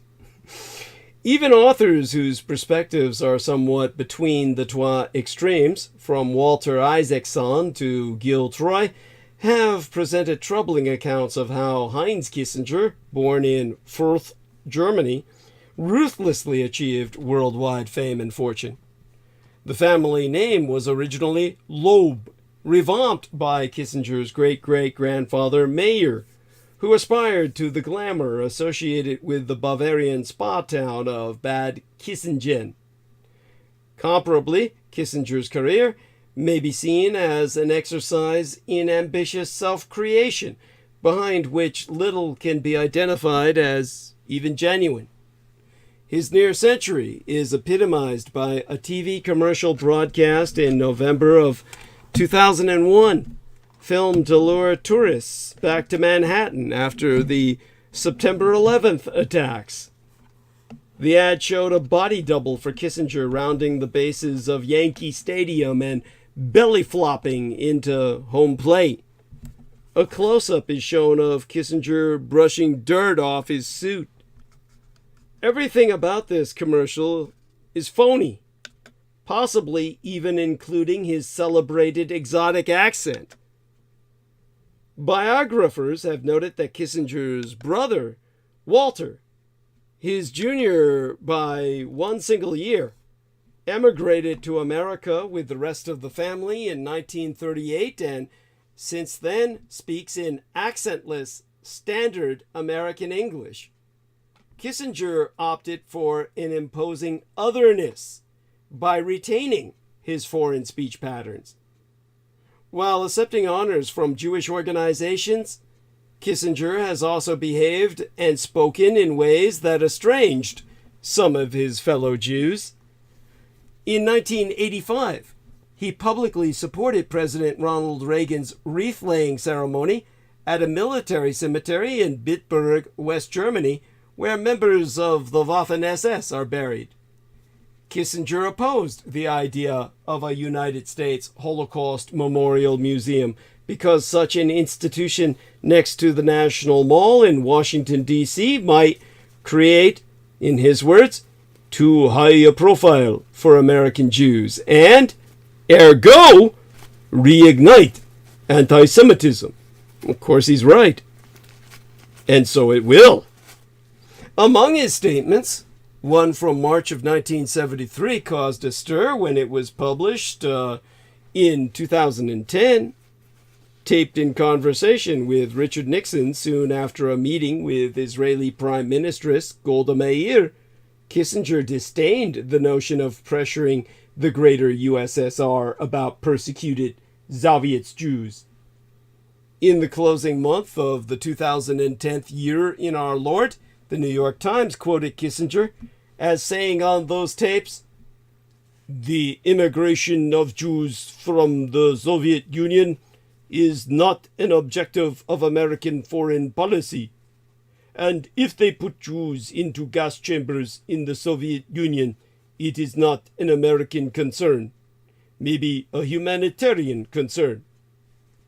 Nixon replies, "I know. We can't blow up the world because of it."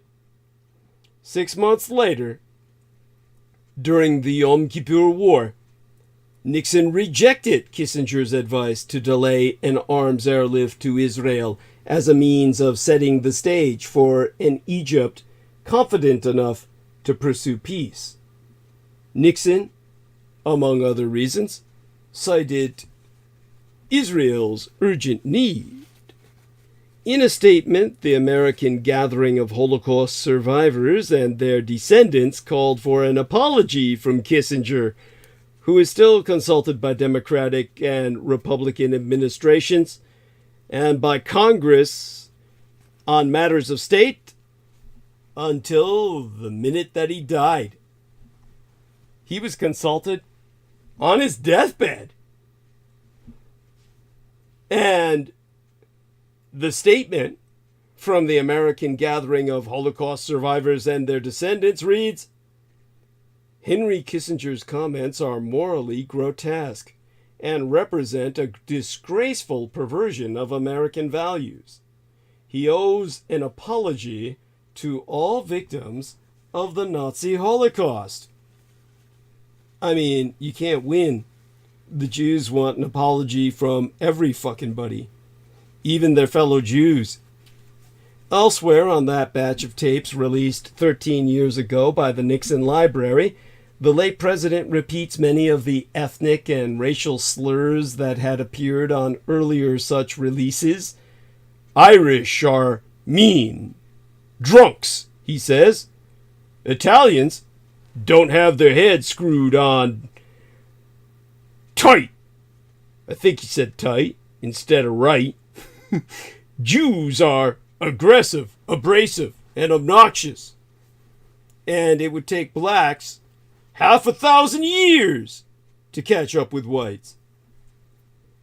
In 2011, the year my late and sainted Cyrus, my womb matron, my mother died, was slain, the term they use for vampires, a hitherto secret United States State Department documents from late 1972 were likewise published, revealing that Kissinger was irked by the concern expressed by American Jews about the fate of Soviet Jewry, calling the former self-serving bastards.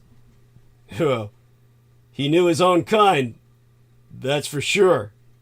He personified, well, their flaws. Walter Isaacson explains that at a contemporaneous meeting of the Washington Special Actions Group, a government crisis task force, Kissinger grumbled, "If it were not for accident of my birth, I would be anti-Semitic. Any people who has been persecuted for 2,000 years must be doing something wrong."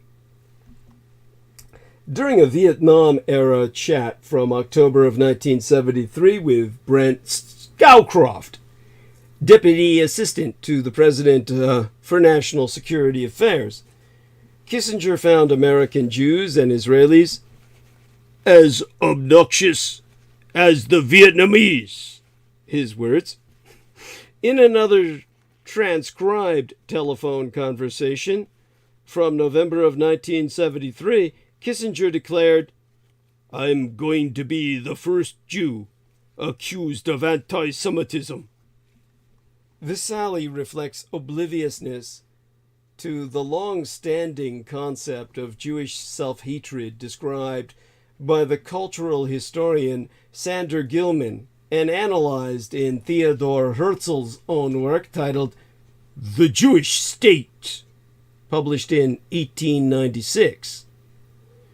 Kissinger also mocked those who defended Jews, especially Israelis. One such target was presidential advisor Daniel Patrick Moynihan, whose pro-Israel stance evoked this comment from Kissinger: "We are conducting foreign policy. This is not a synagogue." Kissinger further inquired derisively if the Irish Catholic Moynihan wished to convert to Judaism. These and other wisecracks led some observers, like Yeshiva University's Rabbi Norman Lamb, to disavow Kissinger as early as December of 1975.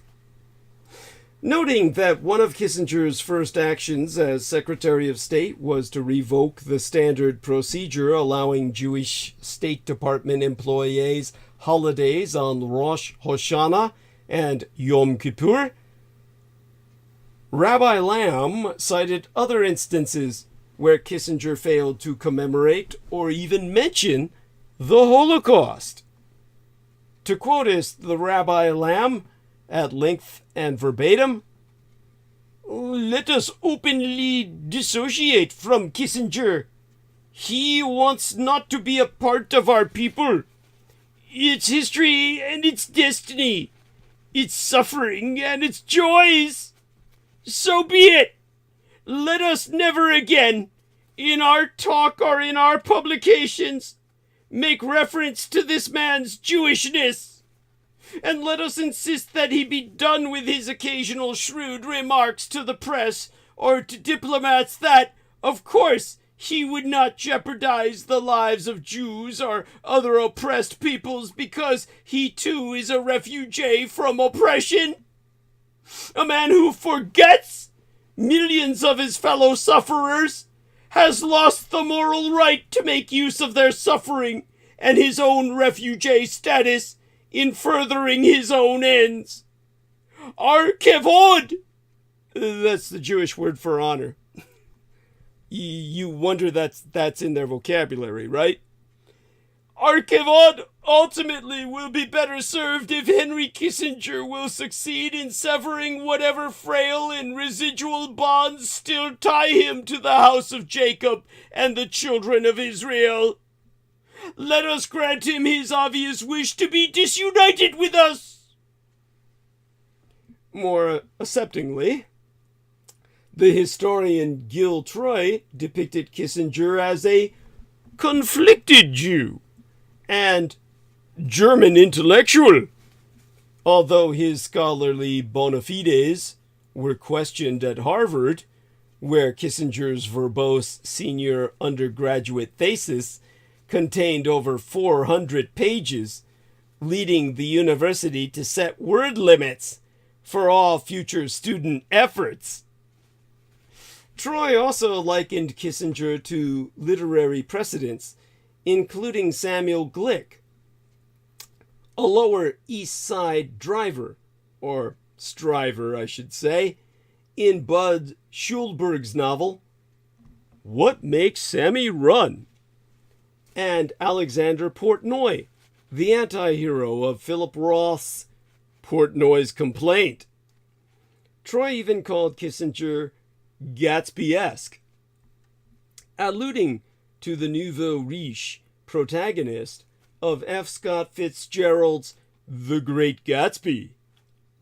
Yet ultimately, the closest bookish parallel may be the 19th, well, I would say it might be with the 19th century Anglo-Irish statesman Lord Castlereagh, a subject of Kissinger's own doctoral thesis. Hated for his attacks on liberty and reform, Castlereagh inspired the following lines in the English Romantic poet Percy Bysshe Shelley. Actually, it's pronounced Percy Bysshe Shelley, and his poem titled The Mosque of Anarchy, evoking the carnage resulting from political rhetoric. I met... Let me refresh myself.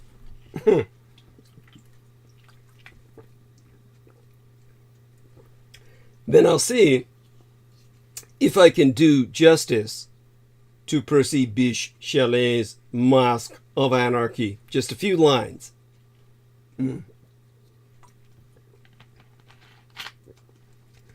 I met murder on the way. He had a mask like Castlereagh. Very smooth he looked, yet grim. 7 bloodhounds followed him. For 1 by 1, and 2 by 2, he tossed them human hearts to chew, from which his wide cloak he drew. Which from his wide cloak he did drew. There we are. Fucked it up. but I got the spirit of it. As he entered his century, Kissinger did, with no remorse or reckoning for any of his indelible human rights offenses. Kissinger's legacy in Jewish matters retains the aura of Shelley's bloodhounds and human hearts. I met murder on the way. He had a mask like Castlereagh. Very smooth he looked, yet grim. 7 bloodhounds followed him. For 1 by 1, and 2 by 2, he tossed them human hearts to chew, which from his wide dark cloak he drew. I added the word dark. That's actually more euphonic. Beat you there, Percy Bysshe Shelley. Irregardless of it all, Henry Kissinger served Israel, not the United States. Pragmatically, some American Jews resent Kissinger for supposedly holding up arms for Israel during the Yom Kippur War, or for his unsavory comments about fellow Jews captured on Nixon's Oval Office tapes. Some Israelis revile Kissinger for pressuring Israel to give up territory in Sinai and the Golan. Yet Kissinger a centenarian before his passing, was no enemy of Israel, but a skilled statesman whose diplomatic strategy helped Israel in fundamental ways. A deep historical review of thousands of declassified documents now available in American and Israeli archives from Kissinger's time in government reveal that, rather than undermining the nascent Jewish state, he did everything he could to ensure its survival and well-being. He was awarded their Congressional Medal of Honor for a reason.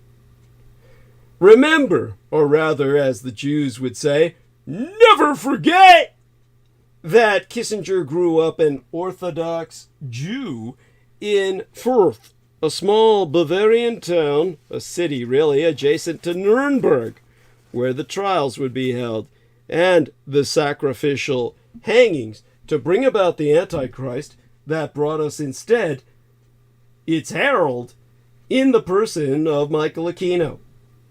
In 1938, at 15 years of age, Kissinger fled the Nazis with his family, migrating to these United States. 13 of his closest relatives and most of his classmates perished in the Holocaust. Although he rejects the idea that the Holocaust informed his political development, he readily volunteered that it gave him an emotional affinity with Israel. In America, he gave up religious practice, but retained his Jewish identity. It's always the fucking same. They're all agnostics or out-and-out atheists, but they call themselves Jewish without being religious, based on ethnos, which makes them racial supremacists. As a Harvard professor in the 1960s, that decade into which I was born, he made 6 trips to Israel, which impressed upon him the fragility of the Jewish state's existence in a sea of Arab hostility. As National Security Advisor to President Nixon in the 1970s, Kissinger served a president who harbored anti-Semitic prejudices, as the Jews would call them, a Judeophobe. And this presidential Judeophobe, Richard Nixon, taunted Kissinger about his Jewish identity. Early on, the president made it clear to Kissinger that he did not trust him to deal with Israel, and therefore tried to exclude him from dealing with the Middle East, despite which the son of a bitch wound up dominating all processes. Time and again, Nixon would complain to his staff, to Arab foreign ministers, even to the Soviet's ambassador, about Kissinger's pro-Israel bias and the role he played in shielding the Jewish state from all American pressure. Kissinger, therefore, had to disguise his sympathy for Israel, occasionally joining in the Judeophobic jibes and even cooperating in the wiretapping of his own completely Jewish staff and journalist friends. And yet, Kissinger systematically promoted Israel as the strategic partner of the American empire in Southwest Asia, the greater Middle East, dramatically strengthening that country's ability to defend itself, and devised a peace process that was designed to accommodate the political and psychological vulnerabilities that the Yom Kippur War had exposed. Kissinger was the original architect, together with Yitzhak Rabin, then Golda Meir's ambassador in Washington, of the American-Israeli Strategic Alliance, or should I say Israeli-American, putting Israeli first, which is a cornerstone of Israel's strength today, taking advantage of both the war of attrition between Egypt and Israel and the civil war in Jordan in 1970. Kissinger persuaded Nixon that the best way to preserve stability in a volatile Middle East was to give Israel the means to deter the Arab states from resorting to force. At the same time, he shielded Israel's nuclear program from American pressure, forging a Israeli-American understanding about Israel's policy of nuclear ambiguity, which still remains in place. The so-called Samson option, as Samson took down the pillars and killed himself while destroying his enemies, the Israelis can take down the pillars of the world and incept the zombie apocalypse with their neutron arsenal. When bolstering Israel's deterrent capabilities, nevertheless failed to prevent Egypt and Syria from launching war on the state of Israel, occupying Palestine during Yom Kippur of 1973, the Arab Ramadan, Kissinger, newly sworn in as Secretary of State, sprang into action to forge a more stable Israeli-dominated order in the Middle East by expending American lives. In the span of 22 days, Kissinger skillfully maneuvered to ensure Israel's victory over Soviet-backed Egyptian and Syrian forces, to prevent a humiliating defeat of the Egyptian army and to sideline the Greater Soviet Union in the subsequent peace diplomacy by demonstrating to the Arab nations that only the United States could deliver results at the negotiating table. Far from holding up arms supplies, Kissinger believed they were necessary to enable Israel to launch counteroffensives that would in turn benefit his diplomacy by forcing Egypt and Syria to cease fire. The Yom Kippur War had nevertheless demonstrated that Kissinger could not rely on Israel's deterrent power alone to counter Soviet-backed radical Arab states. So Kissinger resolved to flip Egypt from the radical to the moderate camp by addressing its territorial claims. His mechanism for doing so was an American-led Arab-Israeli peace process that would remove Egypt from the conflict with Israel and therefore make it impossible for the other Arab states to contemplate another war. Nixon himself would have preferred to work with Moscow to impose a settlement on the warring parties by pressing Israel to withdraw to the 1967 lines. But Kissinger did not believe the Arabs were ready to reconcile with Israel and feared an imposed peace would break Israel's will to survive. Instead, Kissinger introduced the concept of step-by-step diplomacy, which involved a gradual, incremental process of peacemaking that sought to ameliorate the conflict rather than end it, and required smaller, more digestible Israeli territorial withdrawals.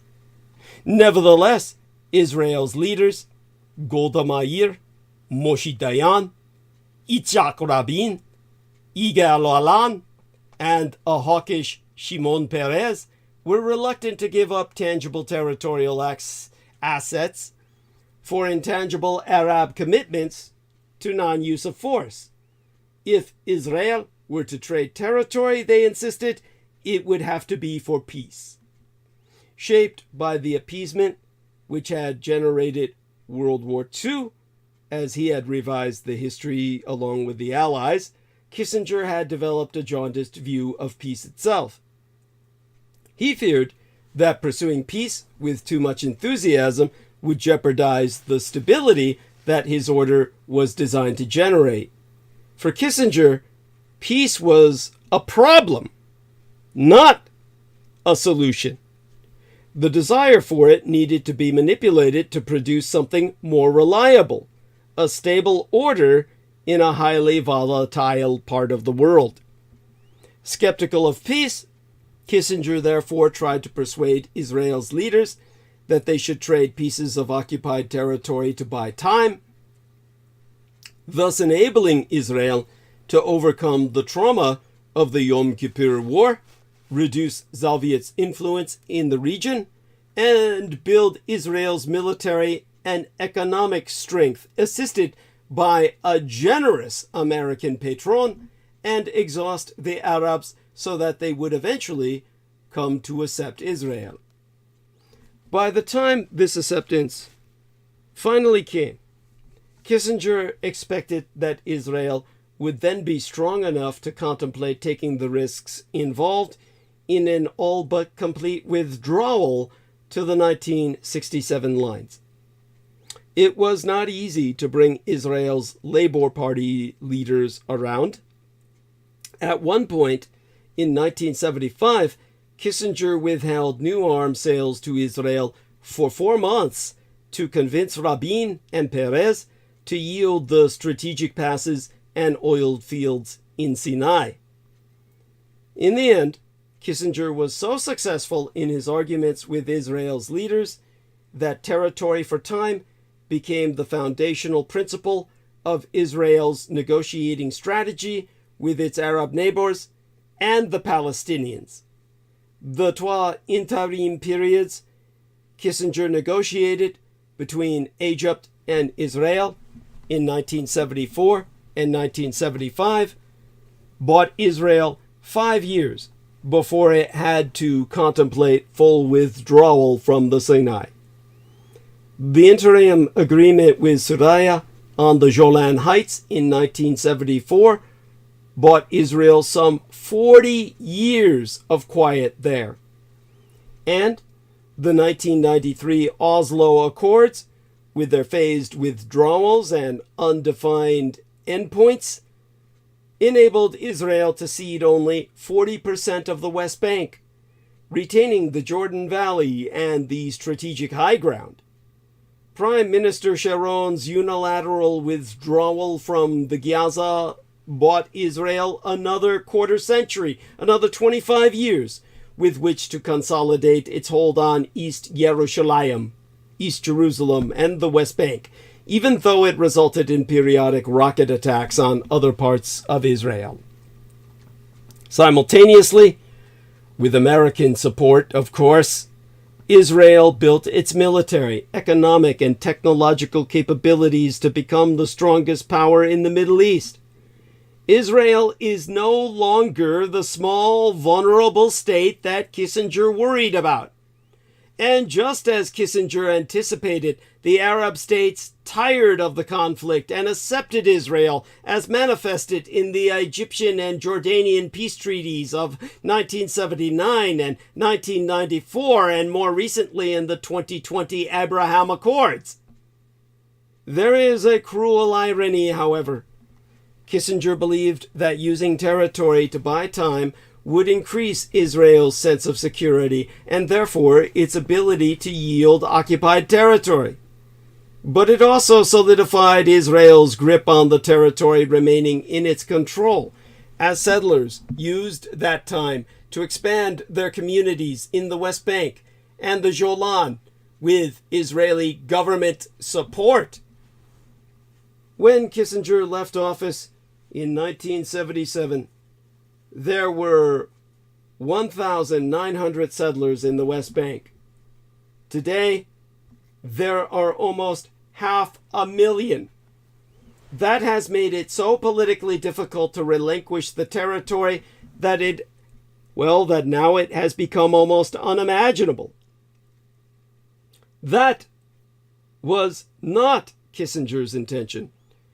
He believed till the day he died yesterday that a stable order in Israel's neighborhood requires Israel to continue yielding West Bank territory, albeit in gradual incremental steps. Otherwise, he feared that, in his own words, the Jewish state would consume its moral substance if it sought to rest its existence on naked force.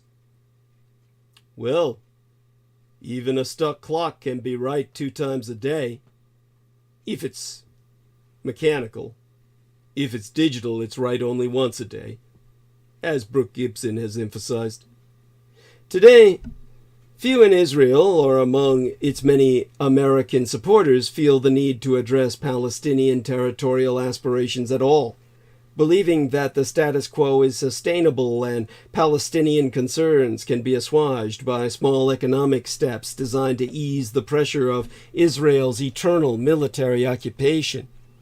They would do well to heed the warning of a far-sighted friend. It was born of Kissinger's experience on Yom Kippur in 1973, when what he thought was a stable order maintained by Israel's deterrent strength suddenly collapsed because of the failure to address Arab territorial grievances. And it's happened again. But because the Cold War framework persists, in some present-day American visions of the American imperial role in Southwest Asia, the Greater Middle East, although with the Communist Chinese Empire sometimes now seen as the major great power adversary, in ways that exhibit shortcomings of that framework.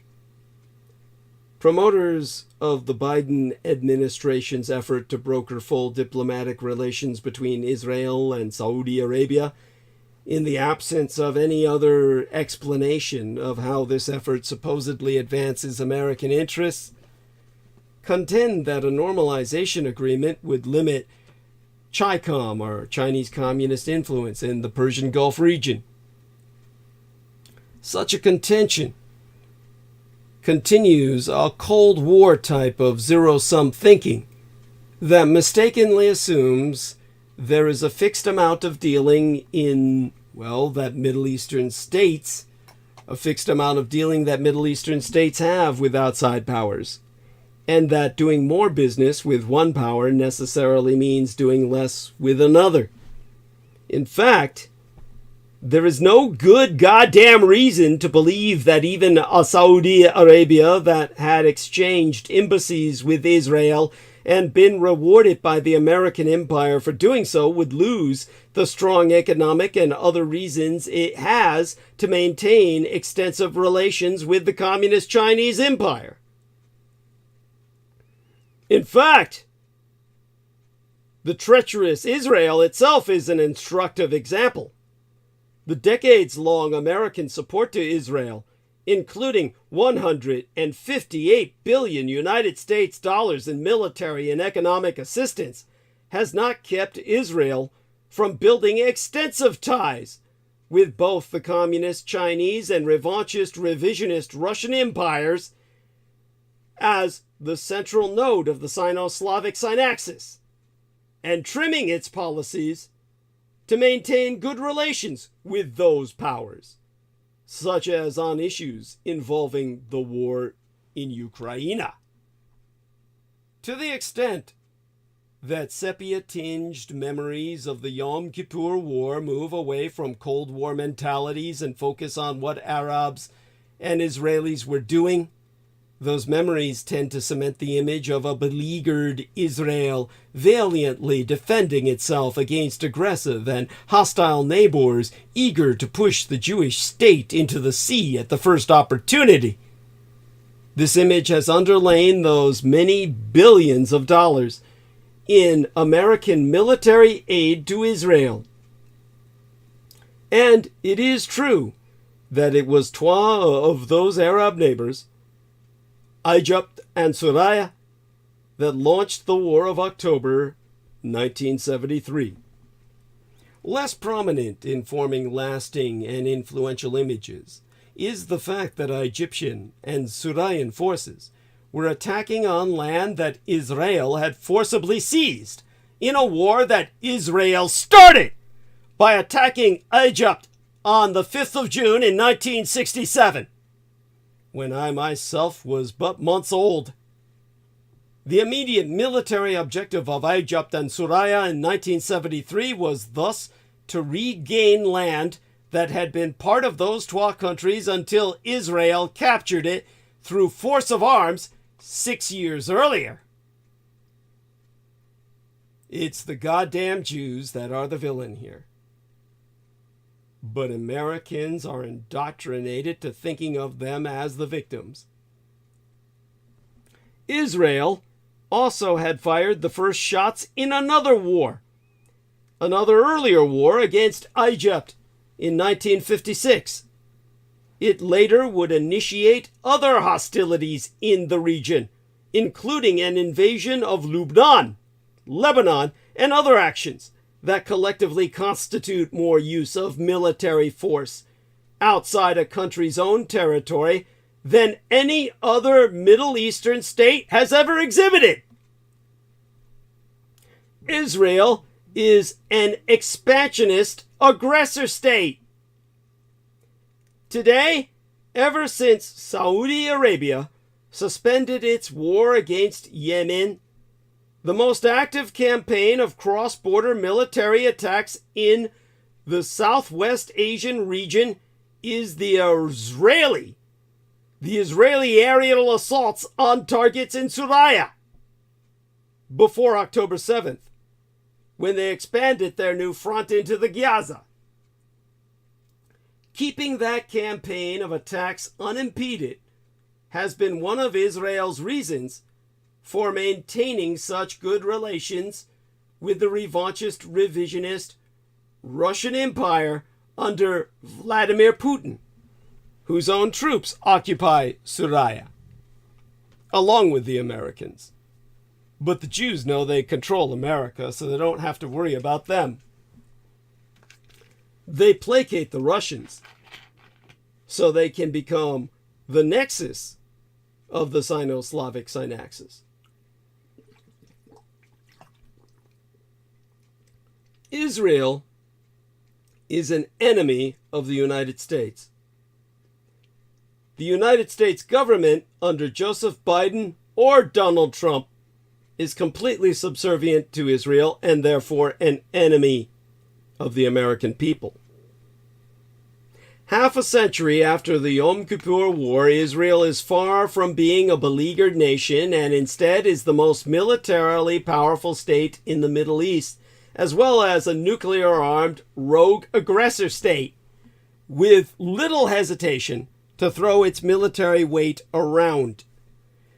But the image of the plucky little state under threat from aggressive neighbors continues to have influence on the gerontocracy, our palliative care presidency, and the hospice House and Senate.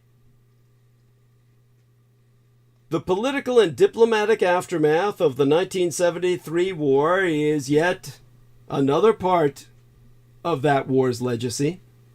Although at the time of the ceasefire, Israeli forces were winning and Egyptian forces were losing, the Egyptian military did well enough in the early days of the war to regain some of the honor it had lost in 1967 with its swift defeat by Israel. That gave Sadat the political room to take his peacemaking trip to Jerusalem in 1977. That in turn led to the American-brokered Camp David Accords in 1978, one of the signal events in what is still euphemistically called the Arab-Israeli peace process.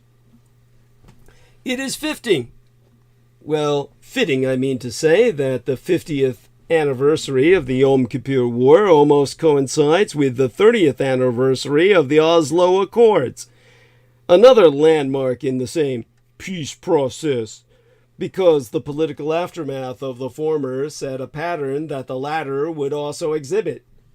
That pattern is one of Israel pocketing whatever peace agreements it can with Arab neighbors while making indeterminate noises about Palestinian self-determination, which is continually kicked down the road and never realized. The first part of the Camp David Accords included specific commitments about an Egyptian-Israeli peace treaty. The second part consisted of vaguer language about eventual resolution of the Palestinian problem.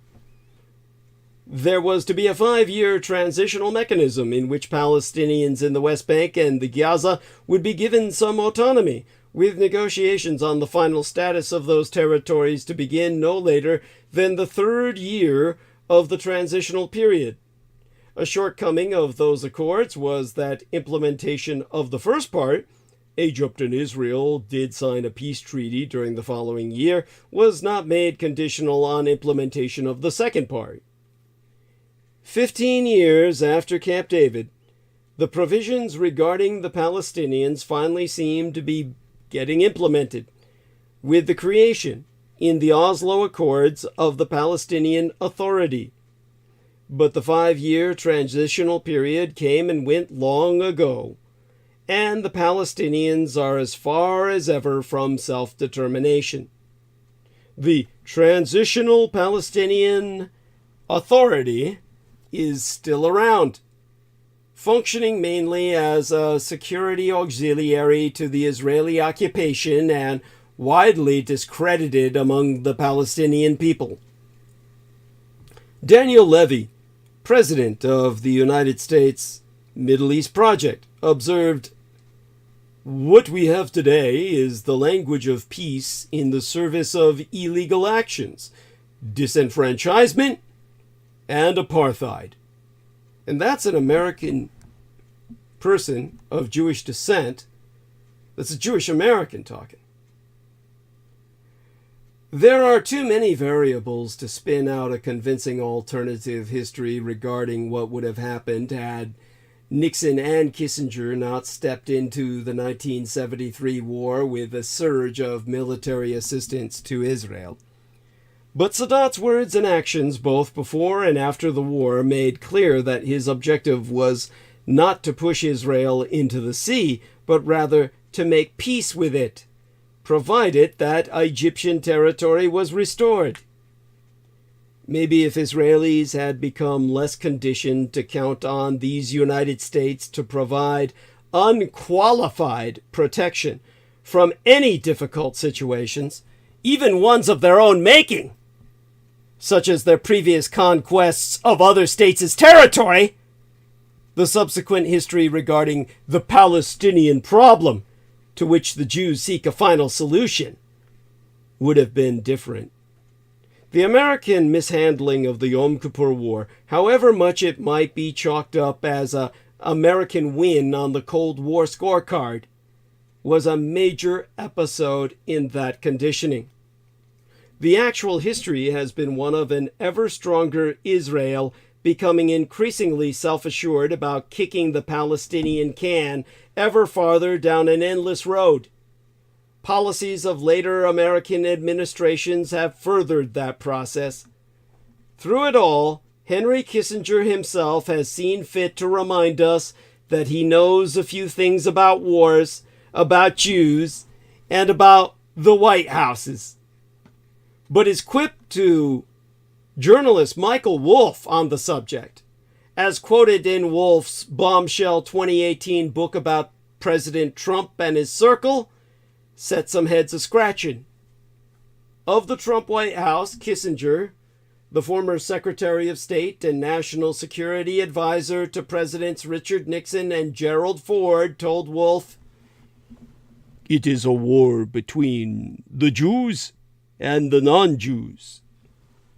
The full context of the quote is unclear, as the text of Wolff's work titled Fire and Fury, subtitled Inside the Trump White House, was not an item either I myself or my son's husband was inclined to purchase for either of our respective collections.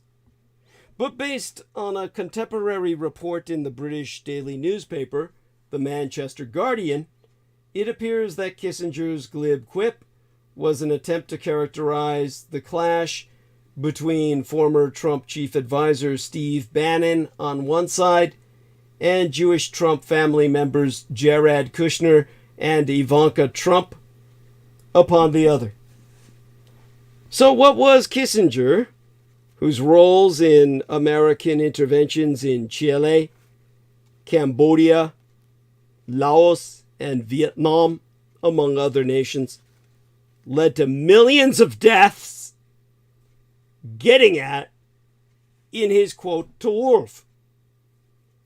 Jonathan Sarna, a professor of Jewish history at Brandeis University, noted that Kissinger's own political rise coincided with a certain sort of Jews' defection to the Republican Party. Many of the so-called neoconservatives supported Nixon over his Democratic rival, George McGovern, in 1972. And while many of those Jews and their ideological heirs count among today's so-called hashtag Never Trumpers, they also stand opposed to the economic nationalism, the genomics, of Joe Biden. Perhaps Kissinger saw in the White House scuffles a sort of battle for the soul of the Republican Party between a Jewish-inflected moderate wing and a culturally non-Jewish hardcore. The aforecited Sarna himself said, Jewish Republicans have been different from the kind of paleo-conservative Republicans, and that battle goes back a long way. What none of us know is whether the neoconservatives will come back to the Republican Party if there's a different man at the top. But some close observers of the White House questioned the former Secretary of State's analysis, even as they giggled at the zinger. One friend of the president at that time, a friend of Trump's, told the Jewish Daily Forward, itself an American news media organization exclusively serving a Jewish American audience since 1897, there's so many Jews in the Trump administration, you can't really have the Jews and the non-Jews.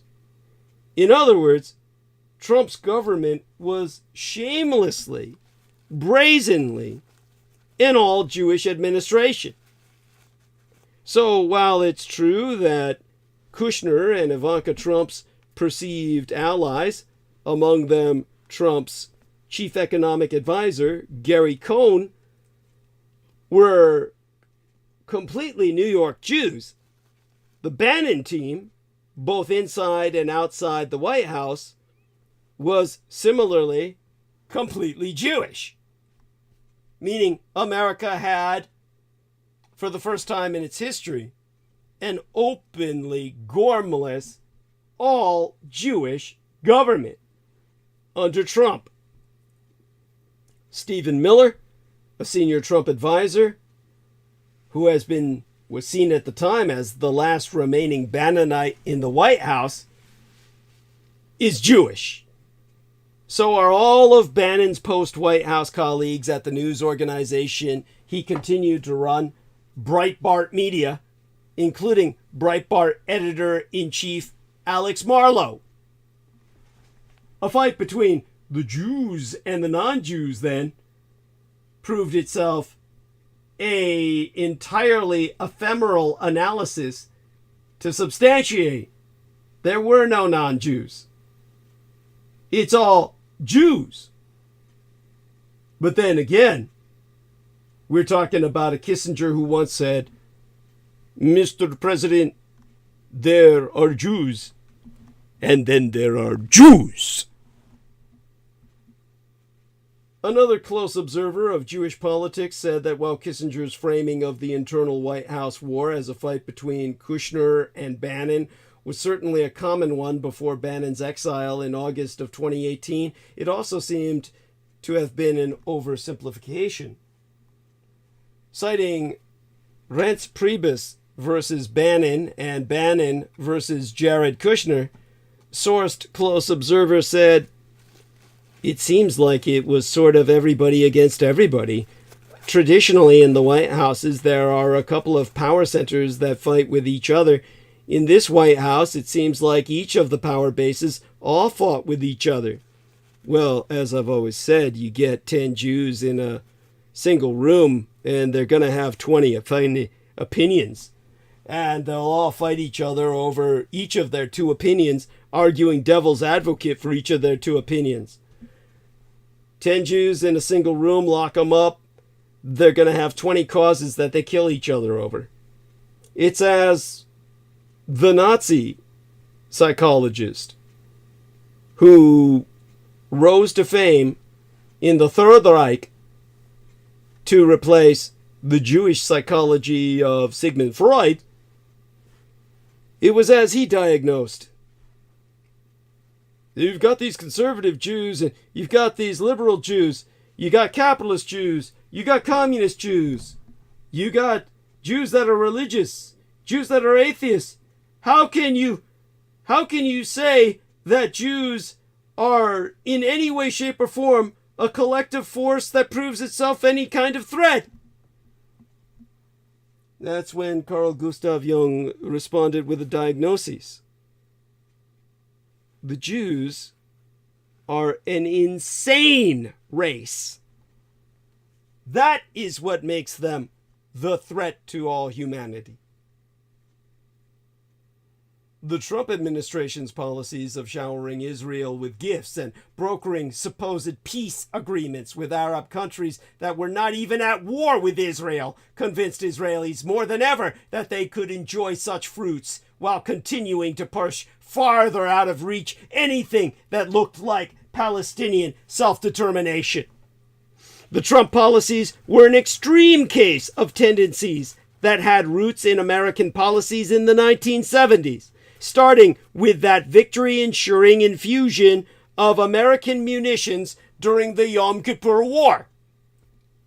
The Israeli response is embodied in the current extreme right-wing Israeli government, which hardly even bothers to make indeterminate noises on the subject anymore, and makes obvious that its policy, if not a new Nakba, or catastrophe, a holocaust against the Arab peoples, an expulsion of Palestinians from their homeland completely, is indefinite apartheid. This Israeli policy means indefinitely living by the sword, which is a tragedy mostly for the Palestinians, but also for Israel itself, for its patron, the American empire, and for the cause of true peace in the entire Middle East. Now, today is the doomsday scenario the IDF, the Israeli Defense Forces military exercises drilled over the last decade and a half. Insurgents infiltrate Israel and Hamas, take over entire Israeli towns, kill civilians, and take others hostage for later negotiations. Incessant rocket fire, chaos, and fog of war on the Israeli side. Well, that scenario played out exactly on the 7th of October. The only difference was the military scenario envisioned Hezbollah of Lebanon, the army of God of Lebanon, attacking from the north, not Hamas from the Gaza. This was orchestrated by Bibi Netanyahu to keep himself in power for life as a wartime dictator. No one thought Hamas had such capacity, especially with the intelligence coverage by Israel's Shabak and IDF, Israeli Defense Forces intelligence. This is why we know that Benjamin Netanyahu was responsible. He made it happen. He gave Hamas the keys. And we are all still in the first weeks of what will be a long war. The scope of the blow will become clear in the times to come, but Gaza already reports more than 11,100 killed. That's 1 out of every 200 people. On October 7th, Hamas militants overran southern Israel, killing about 1,200 people and taking more than 230 hostages, according to Israel's foreign ministry. Israel responded with a relentless campaign of aerostrikes and an expanding ground invasion on Gaza, destroying entire neighborhoods and displacing more than 2/3 of the population. Strikes have hit refugee camps and residential neighborhoods, bakeries and water towers, solar panels and fishing boats, schools and hospitals, mosques, and churches. Israel has said the strikes are aimed at Hamas infrastructure and are necessary to root out the group. Hundreds are killed every day as bombardments hammer one of the world's most densely populated areas. They include doctors, journalists, professors, and poets. According to Gaza's health ministry, more than 11,100 Palestinians have been killed in the Gaza since October 7th. While there is no breakdown between fighters and civilians, most of the dead are women and children. In just little over a month of war, that amounts to over 0.5% of Gaza's more than 2 million people. This was, how do I put this?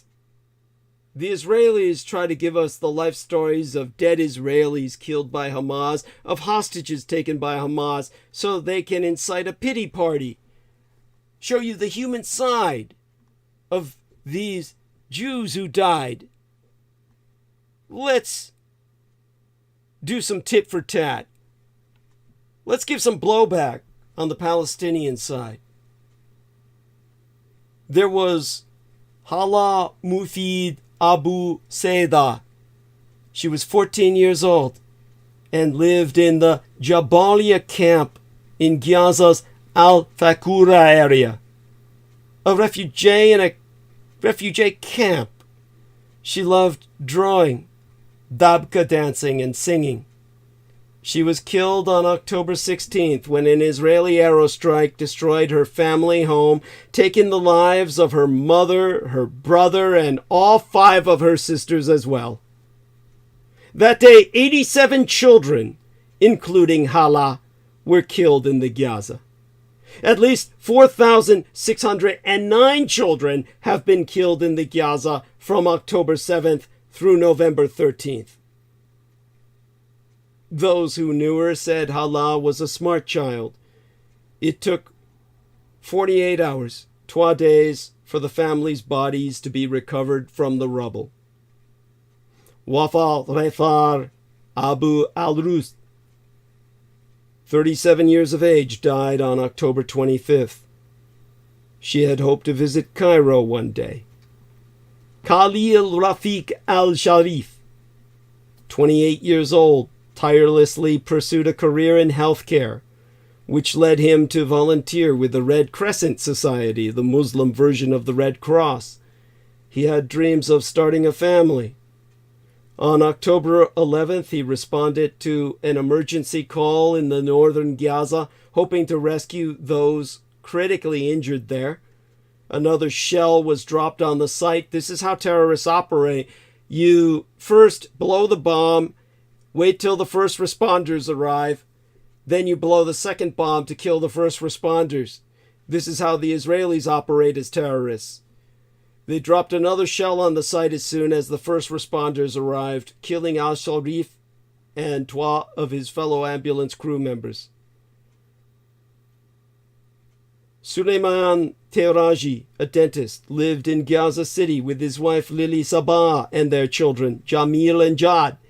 He and his 2 sons were killed while taking refuge in one of the last remaining Greek Orthodox churches. Hadil Abu al-Ruz, 31, was killed on October 13th in Rafah. She was a physics teacher and the mother of 4 children, Eileen, Celine, Muhammad, and Mahmoud. They all died with her, as did her husband, Basil, who had dreamed of attending a live soccer match someday. Dua Rabah Abu Ajwa, 29, was killed in an Israeli aerostrike with her 7-year-old daughter, Sham, on November 4th. A day earlier, she had celebrated her other daughter's 5th birthday. This toll has stunned aid workers who have spent their lives working in conflict zones. The United Nations, which has lost more than 100 of its employees, the United Nations has sent in care workers and the fucking Jews killed them all, has called the conditions horrific, describing Gaza as both a living nightmare and a graveyard for children.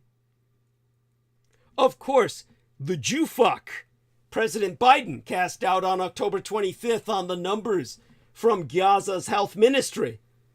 Others in his administration have said more recently that the casualty figures could only be much greater than reported. In a congressional hearing yesterday, last week, Assistant Secretary of State for Near Eastern Affairs, Barbara Leaf, testified, it must be that they're even far higher than are being cited. In these extraordinarily dense confines, it just stands to reason that there are very high casualties. People have disappeared.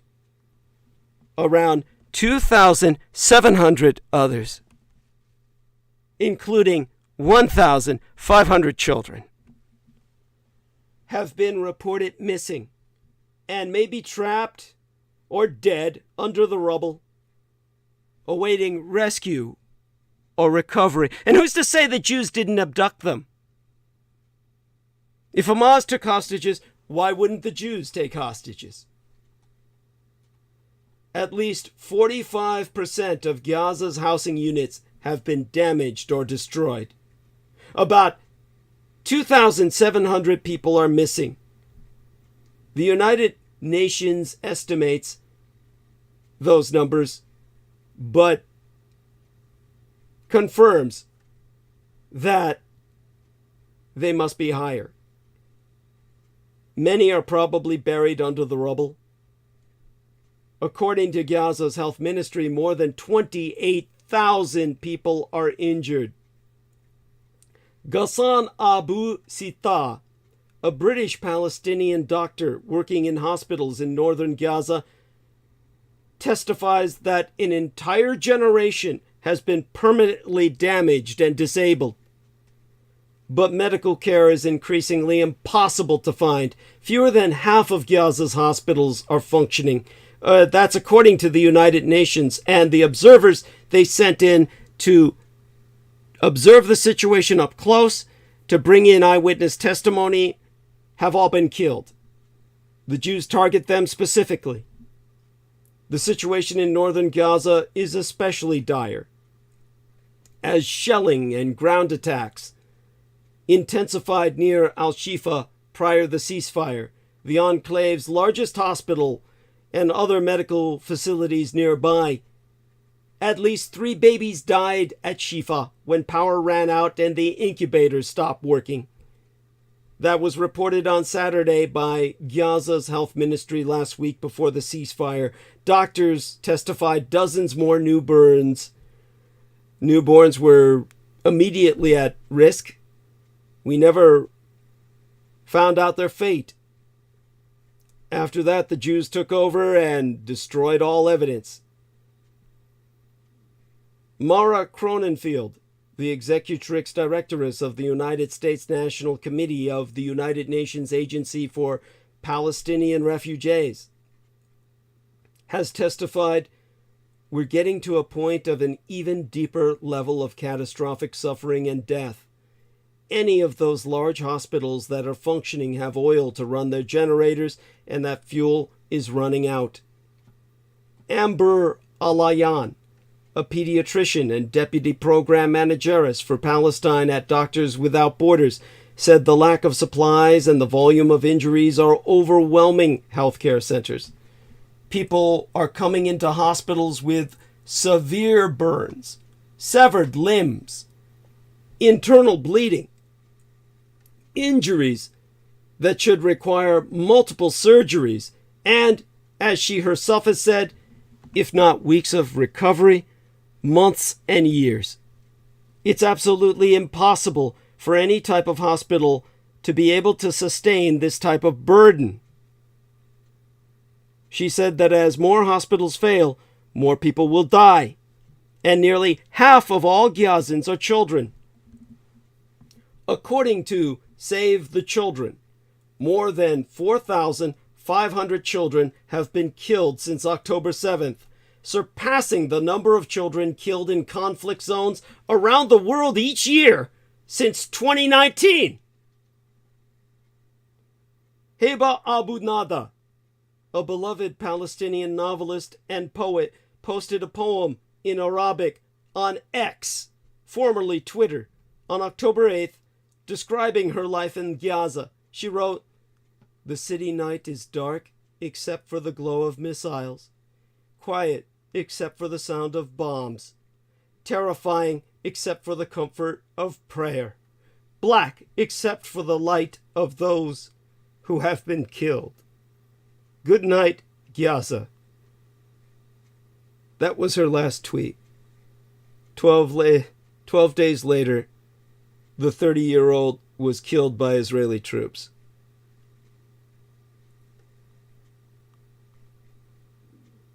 How long can I go on?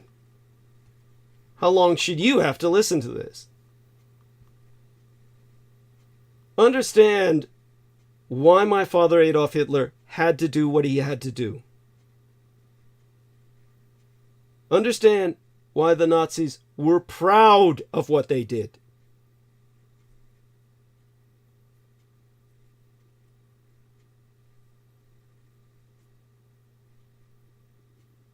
Now, we've still got practically 2 hours left. And I find myself struggling to explain why my island China on Taiwan backs Israel, even if its own struggle mirrors that of Palestine's. Taiwanese, though under the weight of a far more powerful neighbor, have the tendency to idealize Israel and fail to create a self-definition beyond the island China's anti-China image, anti-mainland image. After the October 7th attacks on Israel by Hamas, who killed around 1,200 people and took 200 hostages, Israel imposed a complete blockade on Gaza and began a large-scale counteroffensive. Originally, most Western countries fully supported Israel's right of self-defense.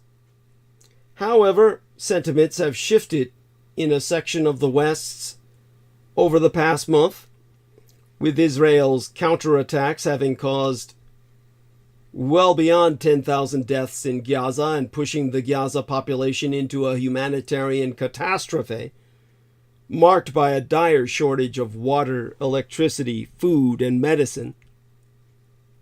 With the opening of a new front by Israel on the Lebanese-Syrian border, there are fears that the fighting could expand even further, resulting in an even greater humanitarian catastrophe. After the Hamas raid shocked the world, as was Netanyahu's intent, public opinion in the Chinese-speaking world, the Sinosphere, like in Western society, split in twain. One side firmly supported Israel's determination to defend its homeland and national sovereignty, while the other side invoked the region's history and sympathized with the Palestinians.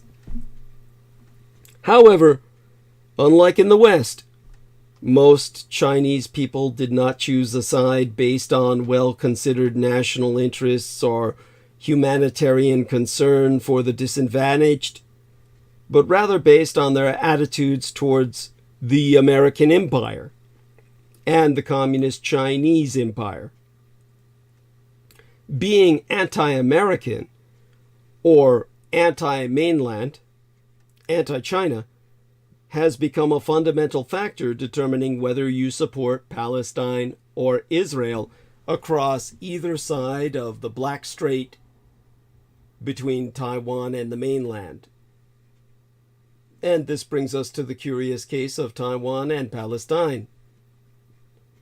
The CCP, or the Chinese Communist Party, sides with Palestine to preserve the garb of righteousness afforded by its policy of anti-Americanism, even though it does not really sympathize or identify with the struggles of the Palestinians at all. In polar opposition are the traitors, who won't stand with the CCP no matter what.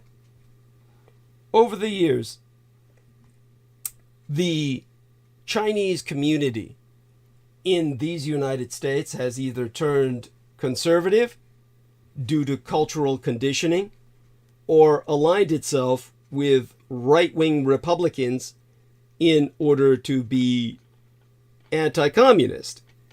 Id est anti-leftist. This politics has also been exported to my Taiwan via people-to-people exchange, leaving a particularly deep imprint on those Taiwanese citizens who have a stable Taiwanese identity and do not want to reunite with mainland China. What gets glossed over in this discourse is the similarity in my Taiwan and Palestine's historical trajectories. Seeded and colonized during the Sino-Japanese War, my Taiwan was long unable to pursue true independence because of the nationalist communist civil war in mainland China, as well as the American imperially led camp's demand for post-war international ordering. With the West's growing economic and trade dependence on the communist Chinese empire, my island China on Taiwan has been treated like an international orphan, reduced to a silent supporting role in geopolitics and labeled a troublemaker for any unwillingness to follow the script and strive for autonomy. In contrast to Palestine, which rejected the United Nations General Assembly's Resolution 181, partition from Israel, in 1947, and then embarked on a long and bloody struggle, my Taiwan has successfully emerged from authoritarian politics to become one of the top Asian countries on the Democracy Index. However, like Palestine, my Taiwan continues to suffer from the international community's indifference and has been unable to make our own voice heard. This is starkly visible in the standard disclaimer contained in much of the international media's reporting on my Taiwan. Beijing regards Taiwan as a renegade province.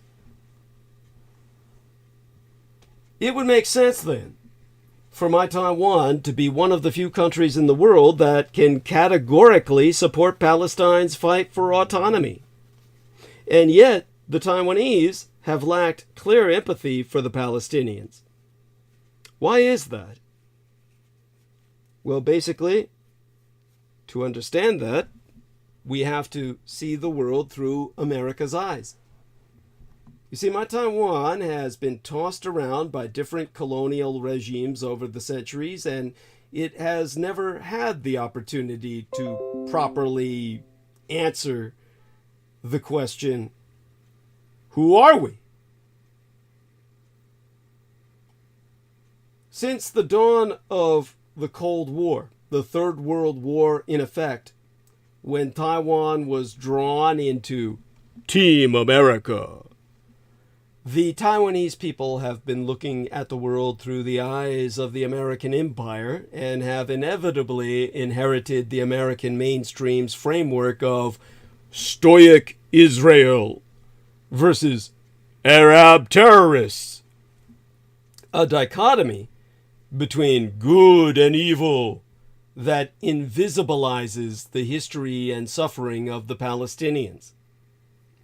The Taiwanese people, my people, have also identified with tropes commonly associated with Jewish culture in the media and popular literature, including the importance of education, strong family ties, the pursuit of success and wealth, at the expense of all humanity, the preservation of traditional culture and its influence for the sake of display, if not belief.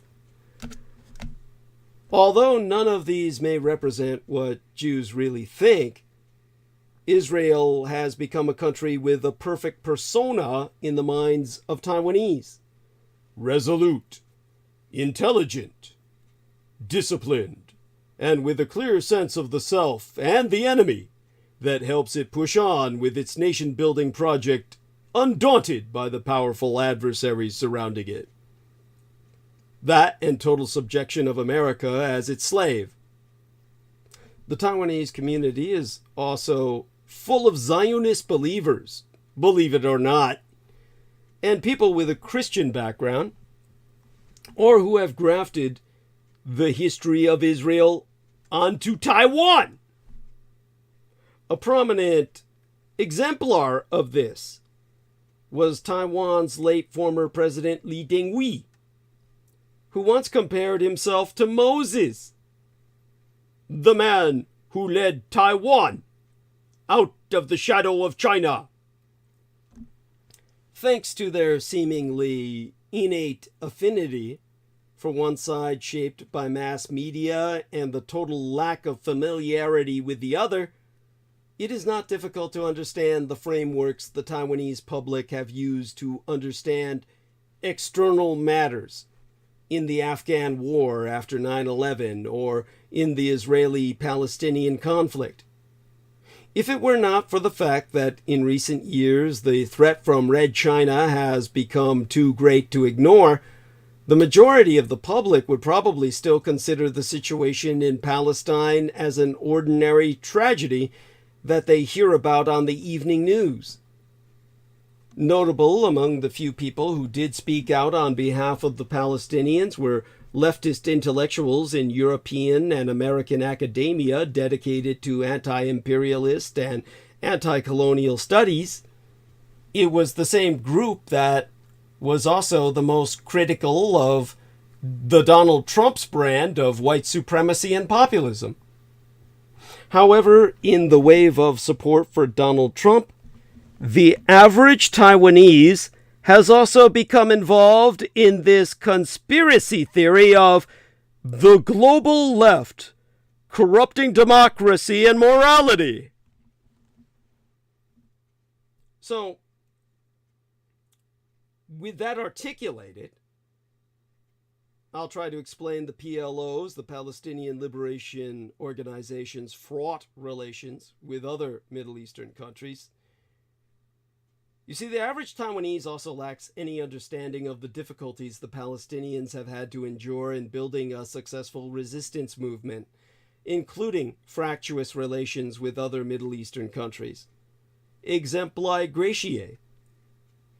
Even as the Kingdom of Jordan mediated the conflict between the PLO, the Palestinian Liberation Organization, and Israel as the representative of Britain,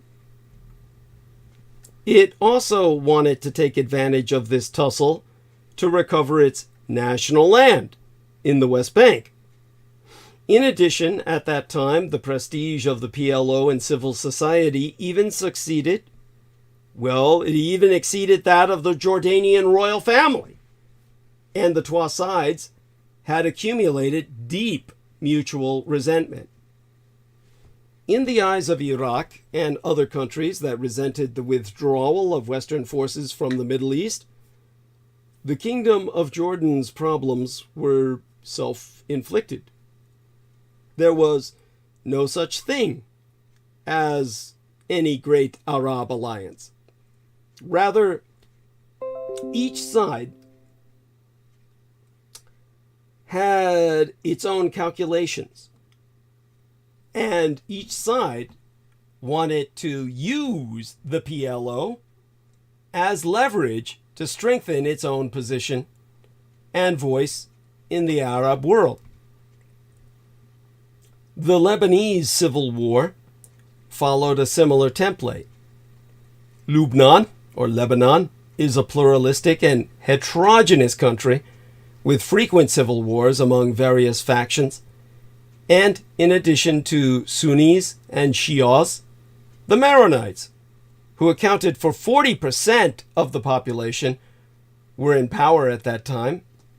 It was the Sunnis in Lebanon who saw in the PLO's military power a way to break this fragile balance by allying with it, which eventually led to the resurgence of the civil war and its spillover into Syria. It was not the PLO that brought Syria down, but the Maronite government, and later Israel invaded Lebanon under the guise of clearing out armed PLO members in Beirut. It's not that the PLO hasn't made efforts at reconciliation. The Oslo Accords of 1993 once offered hope for peace. The history of how Israel's far right assassinated its own prime minister, Yitzhak Rabin, who had pushed for a peace deal, and a series of equally horrific attacks during the period of the struggle for statehood, naturally never figure in anti-PLO stories. It's all about caricaturing Palestinians. You see, let me refresh myself before I go on about this.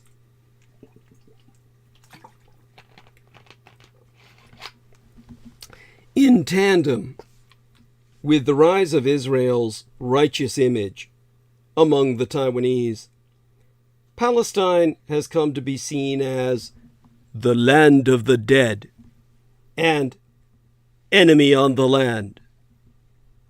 Afraid of being abandoned, afraid of being seen as not strong enough, and even more afraid of any posture that might undermine their internal confidence in resisting communist China on the Asian mainland, my island China on Taiwan's masses have been motivated to act in ways that will make them more like Israel.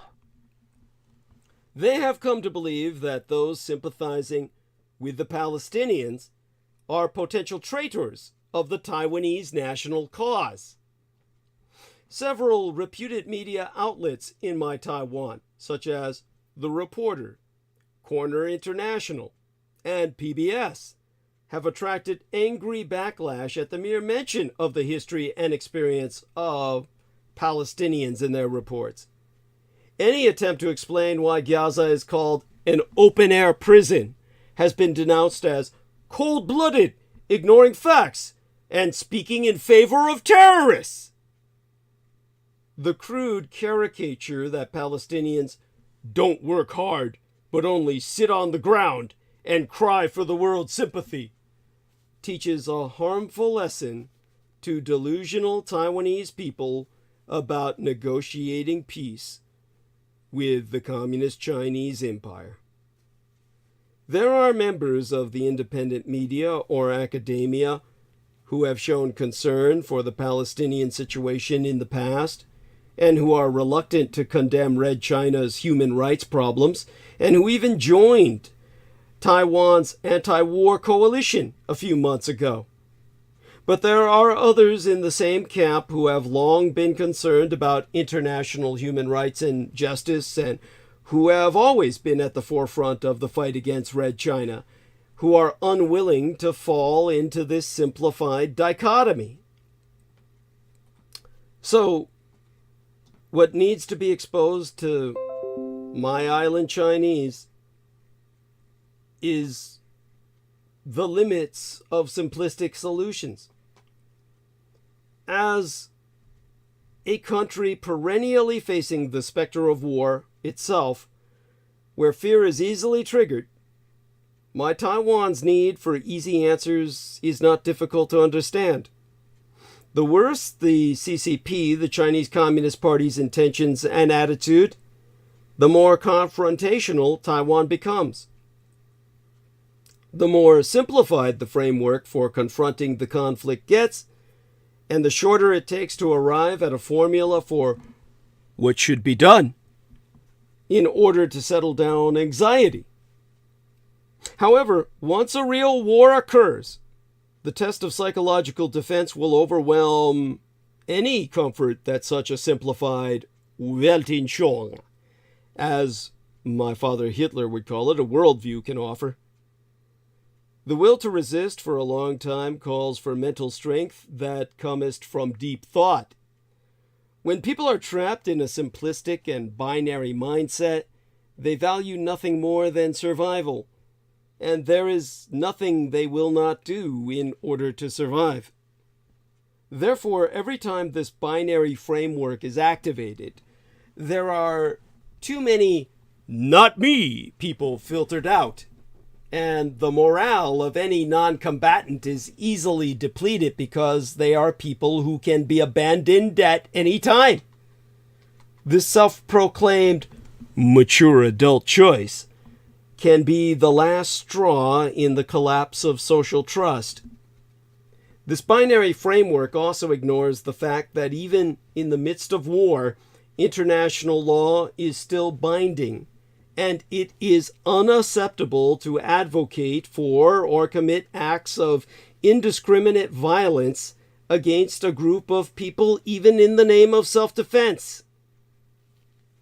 Taiwanese people only see in the media how the American empire and others firmly support Israel's defense of the homeland. They do not see the tug of war at United Nations meetings, and they do not hear the calls issued by the United Nations, the European Union, and the leaders of many countries for Israel to exercise restraint and abide by the relevant humanitarian agreements. In just over a month, dozens of international journalists and members of humanitarian organizations have been directly targeted and personally killed by Israeli drone strikes. Assassin drones sent to blow their fucking heads off. So questions have begun to ring out whether Israel's actions are analogous to war crimes. If one day we Taiwanese have to face a war, we have to be very clear about what actions can be considered legitimate self-defense under international law. Not all counterattacks by weaker and smaller countries in order to survive will be accepted by the international community. Even if we face a PLA, a People's Liberation Army onslaught, we cannot just do whatever we want to, such as advocating for blowing up nuclear plants and dams, or run the risk of losing international support and sympathy. So there be unrealistic expectations. The Western media is no longer as lopsided as it was in the 1990s. The Jews no longer run it all, as they once did. More and more people realize that the Israeli government has done a lot of things wrong, and the voices of solidarity with the Palestinians have continued to expand over the past 20 years. What the Taiwanese community should not overlook is that public opinion not only leaves a footprint domestically, but also flows across borders. If one collects popular pro-Zionist comments from the Taiwanese community and throws them onto Western social media, Taiwan could quickly acquire the image of another small, bigoted country that doesn't deserve any sympathy. At a time of deep global turbulence, what reason do the people of other countries have to speak up for a faraway country? When the Taiwanese use the law of the jungle to accuse Palestinians of lack of progress, how can they demand and believe that all democratic countries should, for the sake of justice, put aside all their interests and stand together with the American empire and my Taiwan to fight the communist Chinese empire? The human desire for independence and autonomy may not be pragmatic in the Byzantine world of international politics, but this desire can never be eliminated, be it by the Israelis, the Palestinians, or the Taiwanese. It brings us back to the question of who we are. As the Sino-American rivalry has heated up in the past half-decade, my Taiwan, at the focal point of these two empires, astride the earth, was suddenly pulled to the center stage from an obscure corner. Especially after the shock of the Russo-Ukrainian War, the world began to pay attention to this distant island with unprecedented fervor, and my Taiwan has gone from being flattered at the beginning and reciting the script in a somewhat stilted and stiff manner to becoming intoxicated with its role today. Despite the unprecedented depth of international media coverage of my Taiwan today, the script was given to us by others, not written by us ourselves.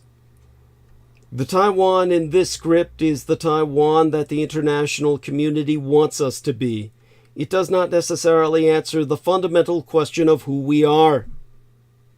Add to this the fact that the Chi-Com, the Chinese Communist threat, has infiltrated nearly every aspect of life in my Taiwan, and many Taiwanese are constrained to think in a simplified binary framework, almost like the Israeli-Palestinian issue, whether it is in their understanding of international affairs, how Taiwan should be aligned, or even their own perceptions of themselves. As for who we are, if we just look at the most pervasive themes in community forums in Taiwan in the past few years, it seems that we only see ourselves as the mirror image of communist China on the mainland. As long as we are antithetical to everything Chinese, we're good. Standing before this mirror breeds a strange kind of narcissism. If Red China supports the revanchist, revisionist Russian Empire, we should support Ukraine. If Red China supports Palestine, we should support Israel then? What we should in fact do is break that goddamn mirror.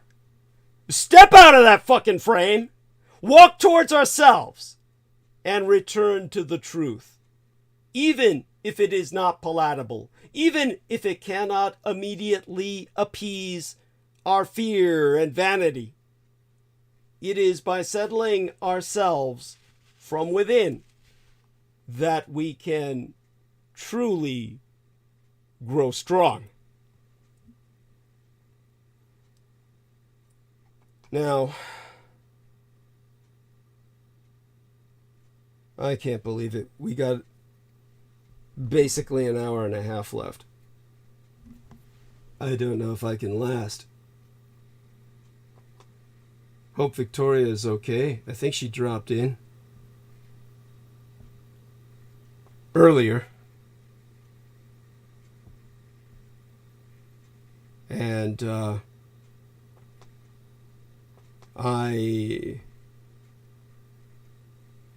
hope you all understand I've put up one hell of a fight throughout the night to hold a monologue.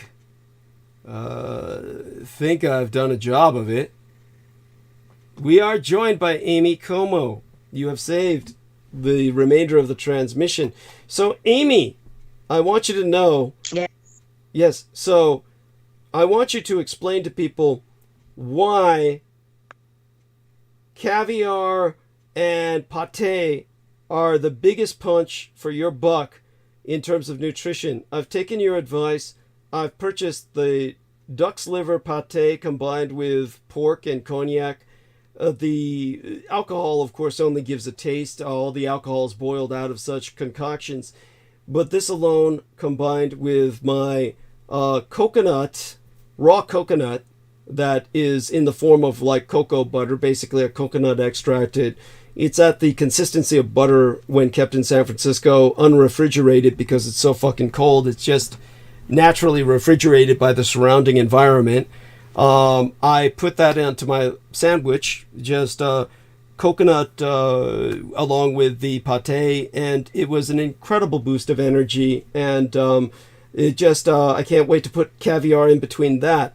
We could call this new sandwich an MEMqədRIC, combining our elements here. And you understand that there's guys like, who's that fucking golf fucker who was big on golf and he had a lemonade named after him? What is it? Lemonade combined with tea, the iced tea. What do they call that again? The like half and half. Yeah, no, it's called I forget what it's called. Golf player. No. In the chat, somebody knows. Yeah, iced tea lemonade named after Palmer. Aristides Palmer. is Arnold Palmer. It's called an Arnold Palmer. There we are. Half iced tea, half lemonade. So understand that, yeah, my drinks that fuel me throughout the night are diesel, which is a combination of beer, in this case PBR, and Coke. Basically, for those who don't know, PBR is always considered the hot drink in Japan for the longest time because it was like a sign of Japanese conquest over the American industrial belt. And so they took their beer as kind of like a trophy.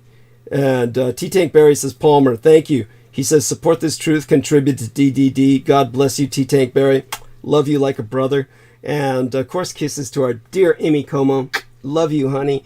And so like an Arnold Palmer, we can call this combination of coconut and pate with the caviar in between. Yeah, an MEMqədRIC, unless you prefer something like a Douglas Como, but that doesn't sound as euphonic. At any rate, so tell us a bit about caviar and pate and which kinds you recommend.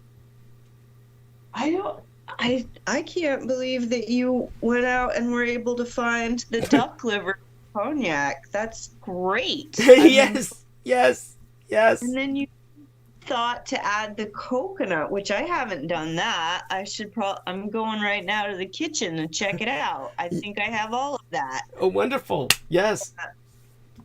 Yes. Yeah. The woman who kind of gave me some insight into, because I have all these reproductive health problems and yes, my cycles can be really harsh. And they said, organ meat is the way to go. Like, you've got to find a way to get liver into your diet. Yeah. And I don't necessarily enjoy liver. Mm-hmm. So I was sort of playing with like my own recipes. And I didn't like it still. I still was like, I don't think this is for me. Mm-hmm. But I went and found the duck liver one with the cognac, which was really tasty. Yeah.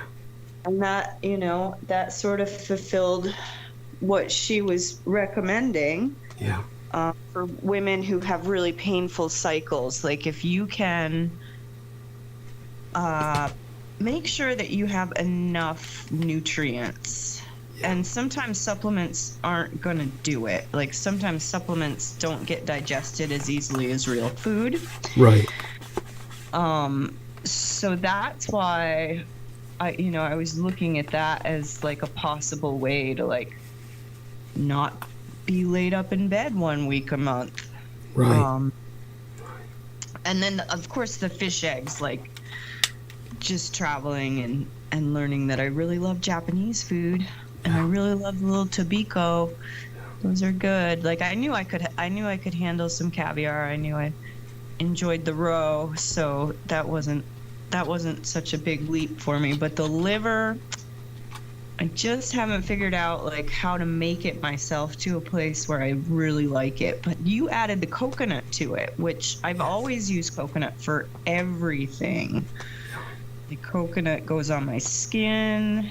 It's like in my hair. Like it's such a fantastic oil. I use it for everything, and you can eat it, and that's kind of why, you can put it on your skin also, because it's edible. Excellent. Go on. Yeah.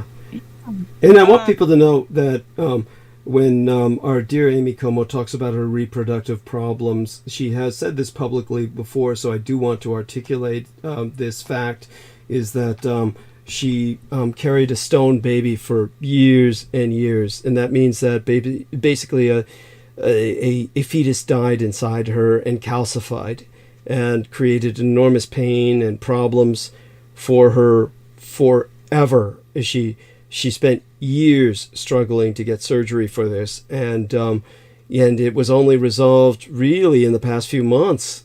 I mean, and then the drug. Yeah. Actually, so when I spoke with the surgeon, she was able to show me the photos. Yeah. Which I'd never asked for photos after the surgery, so that was new. And she was able to show me that like it had been all reabsorbed. The only remaining by the way, the term is resorbed, like a bruise. Resorbed. Go on. Yeah.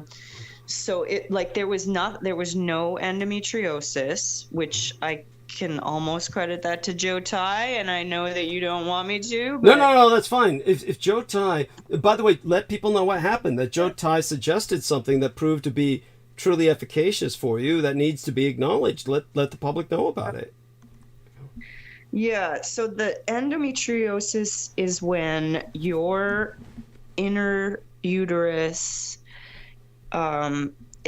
it somehow gets out. They think it's through the fallopian tubes, or there's another condition called EDS, which is just you have very stretchy skin.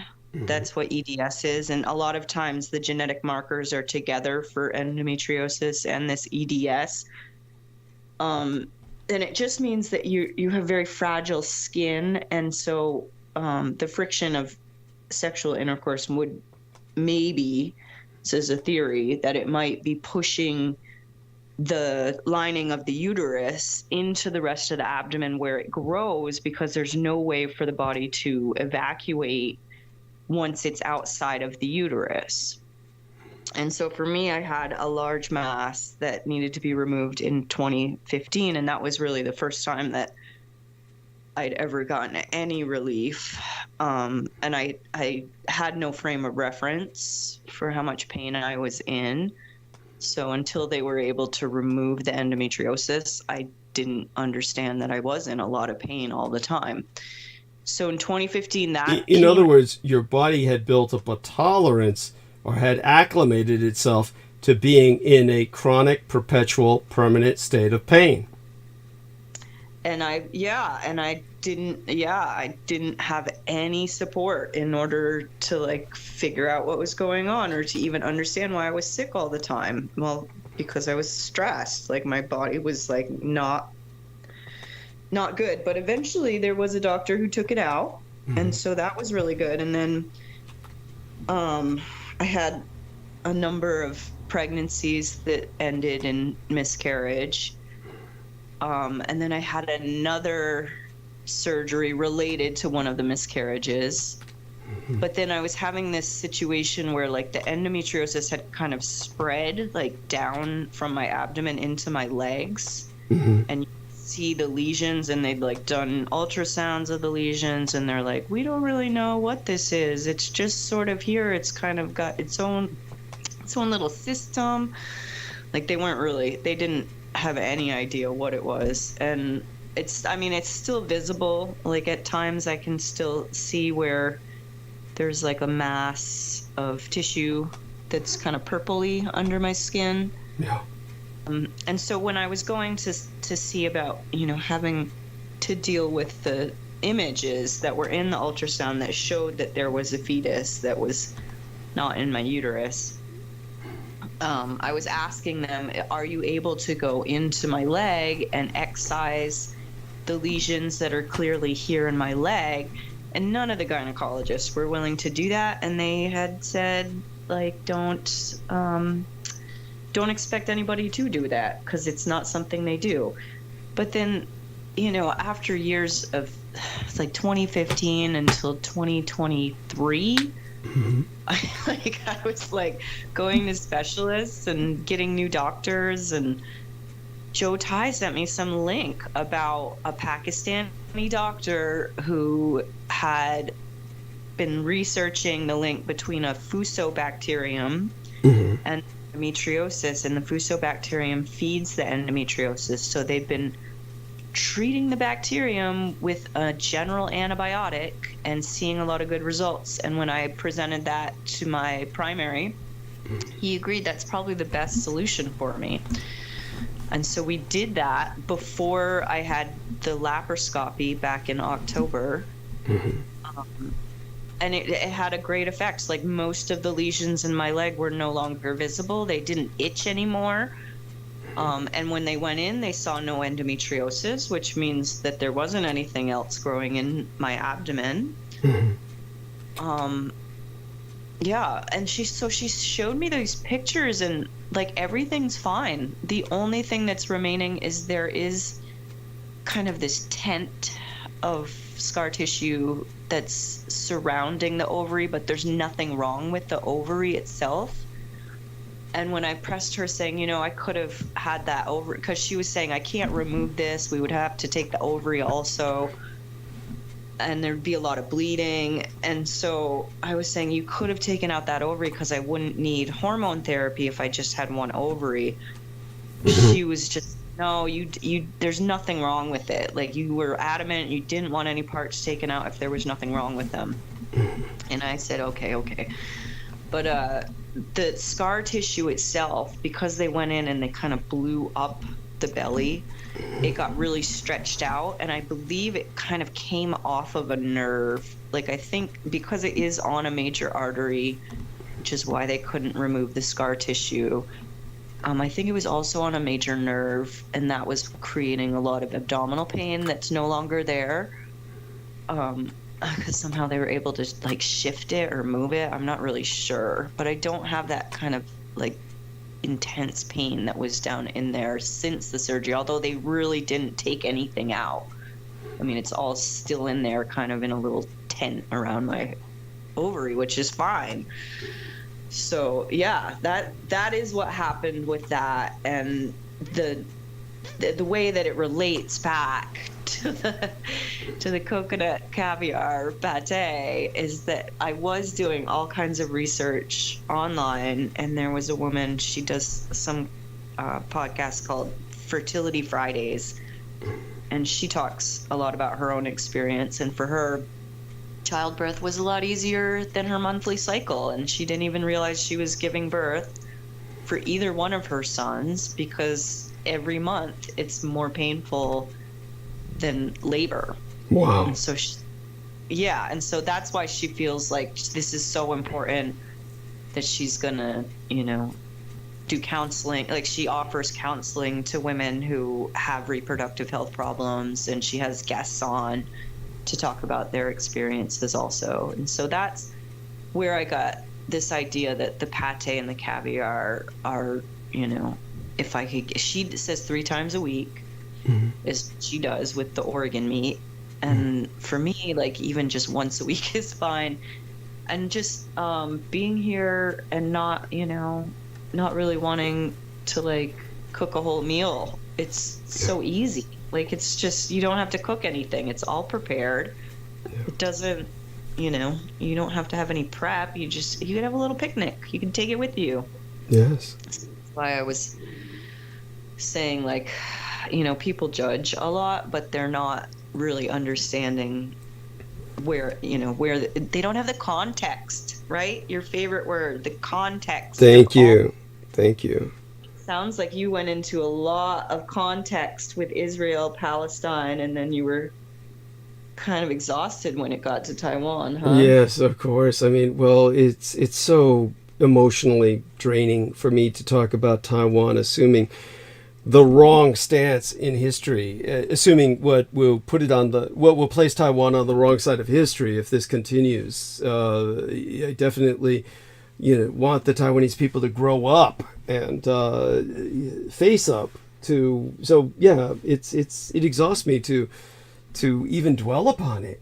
But certainly, please continue. I mean, basically, the doctor acted on what you related to him that was based on the link from Joe Tai, and this improved the quality of your life by quite a bit. And then of course, I want us to meander back to pate and caviar. We'll get back to that in soon as possible. But by all means, let people know the doctor did act on which is in itself very rare. Most of the time, a patient will present something to a doctor and they'll just say, "Shut the fuck up, I'm the doctor," don't you dare suggest anything to me. They'll find that offensive most of the time. But in your case, he took it and ran with it, acted on it. Oh my God. So why do you think he respected what you, why do you think they respected what you had to say? This guy was really just a phenomenal human being overall. I mean, he was an osteopath. Mm-hmm. He had a practice where his wife was the greeter, like she sat at the front desk. Mm-hmm. And they would bring their dogs into the office. Mm-hmm. And they did things a lot differently than most doctors. Like they offered, like I got red light therapy from him. He said that he had broken his ankle when he was young, and the red light was the thing that helped him improve the most. Wow. Yeah, and then he also offered oxygen therapy. The bariatric oxygen chamber was in one of the rooms in the office. People were coming in for that. It was $40 to use it. Like he made it completely affordable because insurance doesn't pay for that. Mm-hmm. But he was just a really fantastic person overall, and I didn't have any trouble with him. And there were people who would say to me, "Oh, that guy's no good, yada yada," and they'd make all these claims. Really? Whoa! Where does that come from? I think what it is when you are really effective and people really like you, there's like this weird thing that happens where somebody just has to tear you down. Yes. Well, we know all about that with my gang stalkers. Go on. Yes. You're really good at something and you're on top of your game. They always aim for the one in first place. So he did leave. He moved to Virginia, so he's no longer here. I had to go back to the other naturopath who I was seeing before I was seeing him. Okay. So he must have left in the past few weeks or months. He left at the end of September. How sad. So I know, but he's now in Virginia and he's, taking care of all those dirty politicians. So no benefit from his wisdom. I'm not sure. He was a really fantastic doctor. And so when I presented this to him, it really is just part of his nature to say, you've been seeing me for so long. I'm helping you with what I can. And this isn't anything that's going to harm you. I'm a pharmacist kid. Like I've taken so many antibiotics anyway. That this is, it wasn't that big a deal. I just took the broad spectrum antibiotics and that was it. And that was good. And I'm much better off for it. I mean, my health is so much better now. I should probably quit smoking, but that's a new habit. I had no idea you were even a smoker. I don't consciously recall seeing you smoke on camera. So it can't be that bad. I mean, what's your average pack a day or what? Or just a few cigarettes? Like, the thing is, I don't buy it, but then when people come around me and they have cigarettes, I'm like, I need a cigarette. Which I don't, I never used to be like that. It's only like living here in this frigid weather, rainy weather all the time. That fucking sucks. Jesus Christ. Just falling into some bad habits, but I know it's not forever. I know I'll be able to transition out into something that's gonna support the things that I used to do. I used to go and have massages once a week. Now I just smoke cigarettes. So. So there's a history of things that I used to do that I hope I get back to that. And then there's all this new stuff that I do, like eat pate. That's come on this radio show and talk to Douglas so that he can sort out everything that's just been purged from his consciousness for the last 11 hours. Yes. And it definitely, well, you've helped improve my quality of life immensely. So when this pate, and you're probably purchasing the same kind of pate I am, then the kind of duck sliver with some pork and cognac in it, right? Yeah. It sounds like exactly the same one. Yeah. I only have the package with the plastic. I don't have the label anymore, so I can't give you exactly who it was. But yeah, I was lucky enough to be, down in Burlington where they have more of a variety of things. Like I couldn't find either one of those things. Oh, please share us your own insights as what do you think happened with that murder, this scumbag who shot these 3 poor guys near the university. Like you said, the university is like got to be a nightmare for these students. They're just surrounded by a goddamn ghetto, and there's 3 of them walking around, and they get The town itself is very small. Mm-hmm. It's right on the lake, so it's not like it can truly like expand out because there's a hill. Right. Okay. It's like you go up the hill and the school's on top of the hill. Mm-hmm.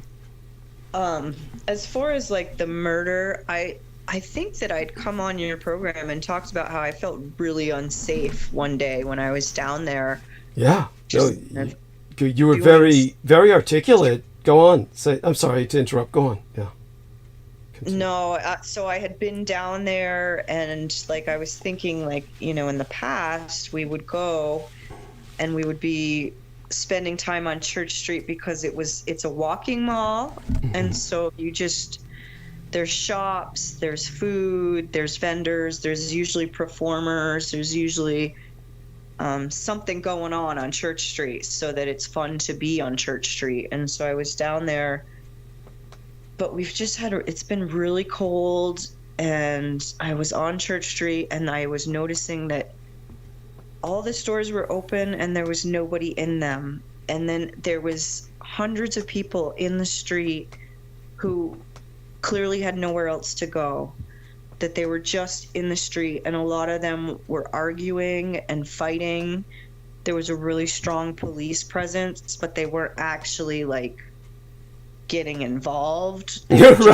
Just kind of hanging out, going. Yeah, they were just like cruising around in their brand new car that had all this detail. Like, why do you need to detail a police car? It's just a police car. Like, it's anyway. Like maybe 2 weeks before this, and then I guess this happened just the other day, right? Where they had Saturday public lighting. Yes. Yeah. They were doing the tree lighting on Church Street. There's always a farmer who donates a big Christmas tree for the top of Church Street. Wow. And they were doing the tree lighting, and I guess like it just got out of hand. And I find it really interesting that particular assault murder made the news. Yeah. So it kind of made me wonder like what else was happening that they're not talking about. Because that's been the case up here, is that there's all kinds of stuff that goes on that doesn't make the news. It's not in the newspaper. The only way you find out about it is like friends through social media. That's it. It's all very like nobody's talking about it. Yeah. I hear you. Well, they couldn't hide this because it was political. You've got 3 young Palestinians killed by some Judeophile in the middle of a war, then obviously it's like they can't hide that. So and they're students, at the local university. I mean, and it's just too much. They couldn't hide it. So, but the other stuff, it's like you say, there's probably a lot of people dying. I don't know if it's as common as it is in San Francisco, where as I said, people die every day of violence. It's but definitely when it comes to where you're at, you from what you've described, it sounds bad enough, and so there's got to be people who are dying. As a matter of fact, since we've already publicly talked about it, just so people understand, it's not necessarily in Burlington itself, or was it that your boyfriend and his father were attacked and his father was killed? Yeah, they were in Richford, which is it's on the border. It's a border town. It's very far north from Burlington. It's probably as far away north as you could get. But yeah, he was assaulted, and people have been asking him, is the guy who did this going to go to jail? And nothing's been done. Nothing. There's been no arrest. It's just fantastic. And another friend of mine was saying that the governor is feeling bad about cutting money to the police because now we have all this crime. I'm like, that guy ordered everybody to get vaccinated, forced all kinds of people out of work who didn't want to do that. Like, when are we going to hold some people accountable? Like, when is this going to be addressed? Like, I now have a pile of friends who took the vaccine and have brain injuries. Jesus! Dementia, well, that's what I'm saying. Like, I'm surrounded by people who need a lot of care. And I'm really I'm doing so much better. Like, how did that happen? Well, there's some justice in the world. So, I'm sorry? I figured it out just in time for everybody else to fall to pieces. I'm sorry. I'm just glad that you got it together. As for these others taking the vaccine, and then I've taken all the vaccines, but I don't doubt what you're saying. Apparently, many people may have had adverse reactions to this. These are mRNA. These are new technology vaccines and boosters. We've never had them before. They're completely new to humanity, the human experience. So it's when you say brain injuries, like the dementia, are you referring to, or is this something else? What is? Yeah, no, I recently, because it was the holidays, a friend of mine from New Mexico. She was ordered, because she worked for the federal government, to take the vaccines, and she had a bad reaction. She's now retired, early retirement. Let me think about it. She's a year older than you. So what is that, 57? She'd be about 57, yeah. I mean, I'm 55 and 56 here, which means I'm 57 in Asia. Yeah, so she'd be 57, yes. Okay, so yeah, she's a year older than you, and she was really very intelligent. She was a statistician, and it was so demeaning for her to not be able to do her job anymore because her cognitive abilities she wasn't able to program anymore. Jesus, that's terrifying. So I did. I sent her a link, and I was talking to her about you, and she said, "That sounds like a lie. He's lying to you." I know he sounds like he's lying. I know he does. What exactly did you tell her? I mean, there's a lot to get out about me, so what exactly were you able to get out before she said that? I told you already about how it was funny that Brooke Gibson met this dude who was following her after her accident with a vehicle, or something happened with her vehicle.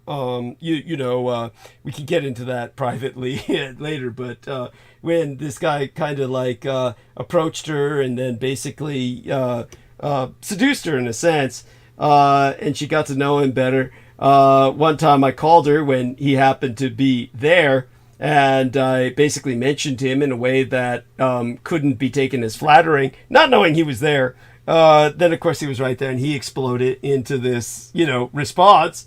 And later on, when he was talking to her, he told her, "How do you know he's in San Francisco? He could be right here in South Carolina." Just manipulating her all that time. And I hate to say it, that's got to be one of the funniest images I can imagine is, Douglas Dietrich living in South Carolina. She's invited both me and Sammy Romero to go there. And of course, we're extraordinarily leery simply because, she might feel comfortable there. Of course, we have reason to believe we could get lynched or killed. But there you go. The idea of my hanging out in South Carolina is just a humorous image. So yeah, I want to hear about this. How far did you get in relaying which parts of my story before she came out with the liar thing? Because how do we talk about Douglas and not make it sound like extraordinary? And it's just going to sound crazy. The more you talk about it, the crazier it sounds. But just tell me which parts you were able to get out. Because, by the way, that Lena Shea, you might remember that Lena Shea who / Lena Crane. She was trying to tell this psychiatrist who was a client of hers, Jewish, of course.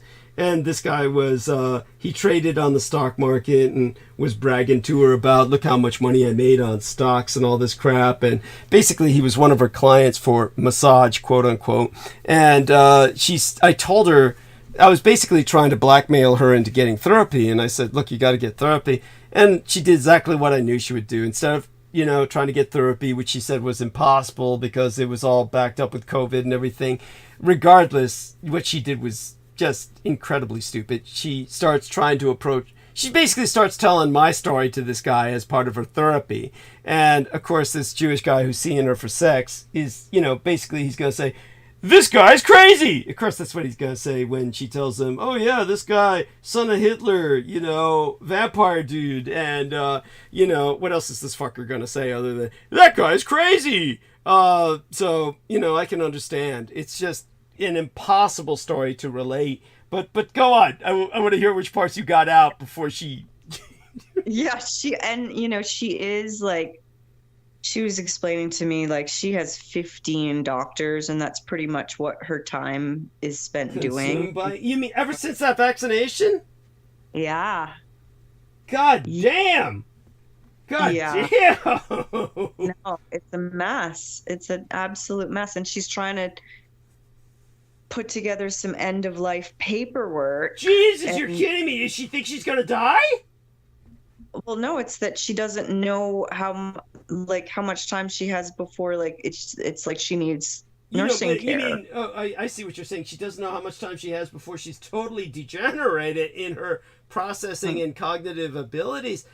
I mean, oh my God, that's so frightening. Oh my God, go on. She was with it enough to realize that some dude in San Francisco is just being on the radio telling all these stories. I told her about your mom. I didn't mention the vampire. She goes, Amy, vampires aren't real. I'm like, okay, all right. You're going to have to just listen to him because I'm not going to argue about this. Not an argument that I'm going to make.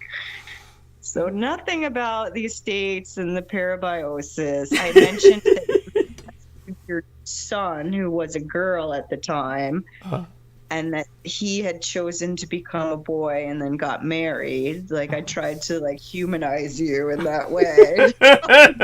Did that help? Did it help, or it just made it worse?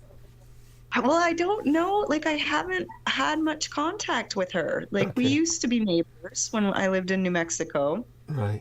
And we, when we were hanging out together, her mom and dad both passed. She was she's the only daughter, just like me. You know how I said that most of my friends around me have that same boy, girl, 2 children dynamic. Right. She was also, boy, girl, just the 2 of them. She was the only girl, and her dad was dying when I was. How isn't her brother taking care of her or helping in some way, or is he just useless? He's it's just one of those abusive environments where the son is the golden child and the daughter is the scapegoat slave child. Okay. It was just like her mom wanted to move in with her when her mom got sick, and she was trying to explain to her mom, I can't take care of you, you have cancer. The brother lives an hour away. And she thought that she was going to be able to move across the country from Kansas to Virginia to live with her daughter, rather than just have her son, who's an hour away with a wife and 2 daughters of his own, works as a psychologist. Like, why couldn't he take care of the mom? You know? Right. Like, it was really just this, so basically she says about him, well, he has a life of his own, right? That kind of shit, implying, of course, that the daughter does not, or at least not one worth married. So, and the thing was, when she went to the funeral, her mom was beat to death in the nursing home by another resident. Jesus! Holy fucking shit! What's the story behind that? What little do you know about that? Holy shit! I don't know anything about it. All I know is that she was like having to take off work and fly out west to go deal with this, and because her brother wouldn't do it. Of course not. Of course not. Yeah. Mr. Psychologist wouldn't see how his mother died killed by another resident. Holy fucking shit. Yeah. And so, yeah, like that was what she was going through. And I was like, that's a lot of stress, and like, he wouldn't help with getting the lawyer, talking to the police, making arrangements. When she went to the funeral, none of the people at the funeral even knew who she was. Her mother never told anybody she had a daughter.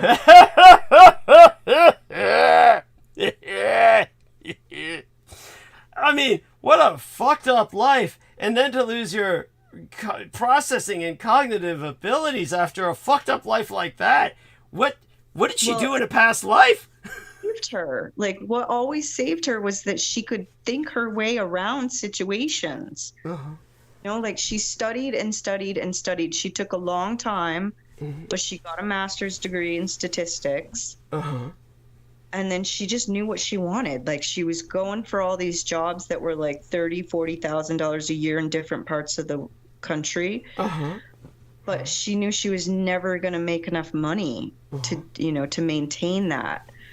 So she went into the federal government because she knew that there's a progression. Yeah, she knew that much, that the federal government's the one place that you can never get fired, that you're basically, set for fucking life and shit. Unfortunately, she did not foresee that the federal government could force vaccinate people into nursing care. Right. Yeah. That was not, within her conscious awareness. And I talked to her for a couple hours the other day for Thanksgiving. And my thing was, you need to call me once a week because you're still able to do things. You're still able to remember things. So we need to work on getting you in touch with other people who know you, because she's been living in DC in the area for 11, 12 years now, and she's just been working. Like, she didn't have like a social life. Like, it wasn't like school where like you meet people in classes. Like, she wasn't socializing enough in DC. And so I just reminded her, like, you had a plan, like you were going to retire. You need to just get around people who remember who you are.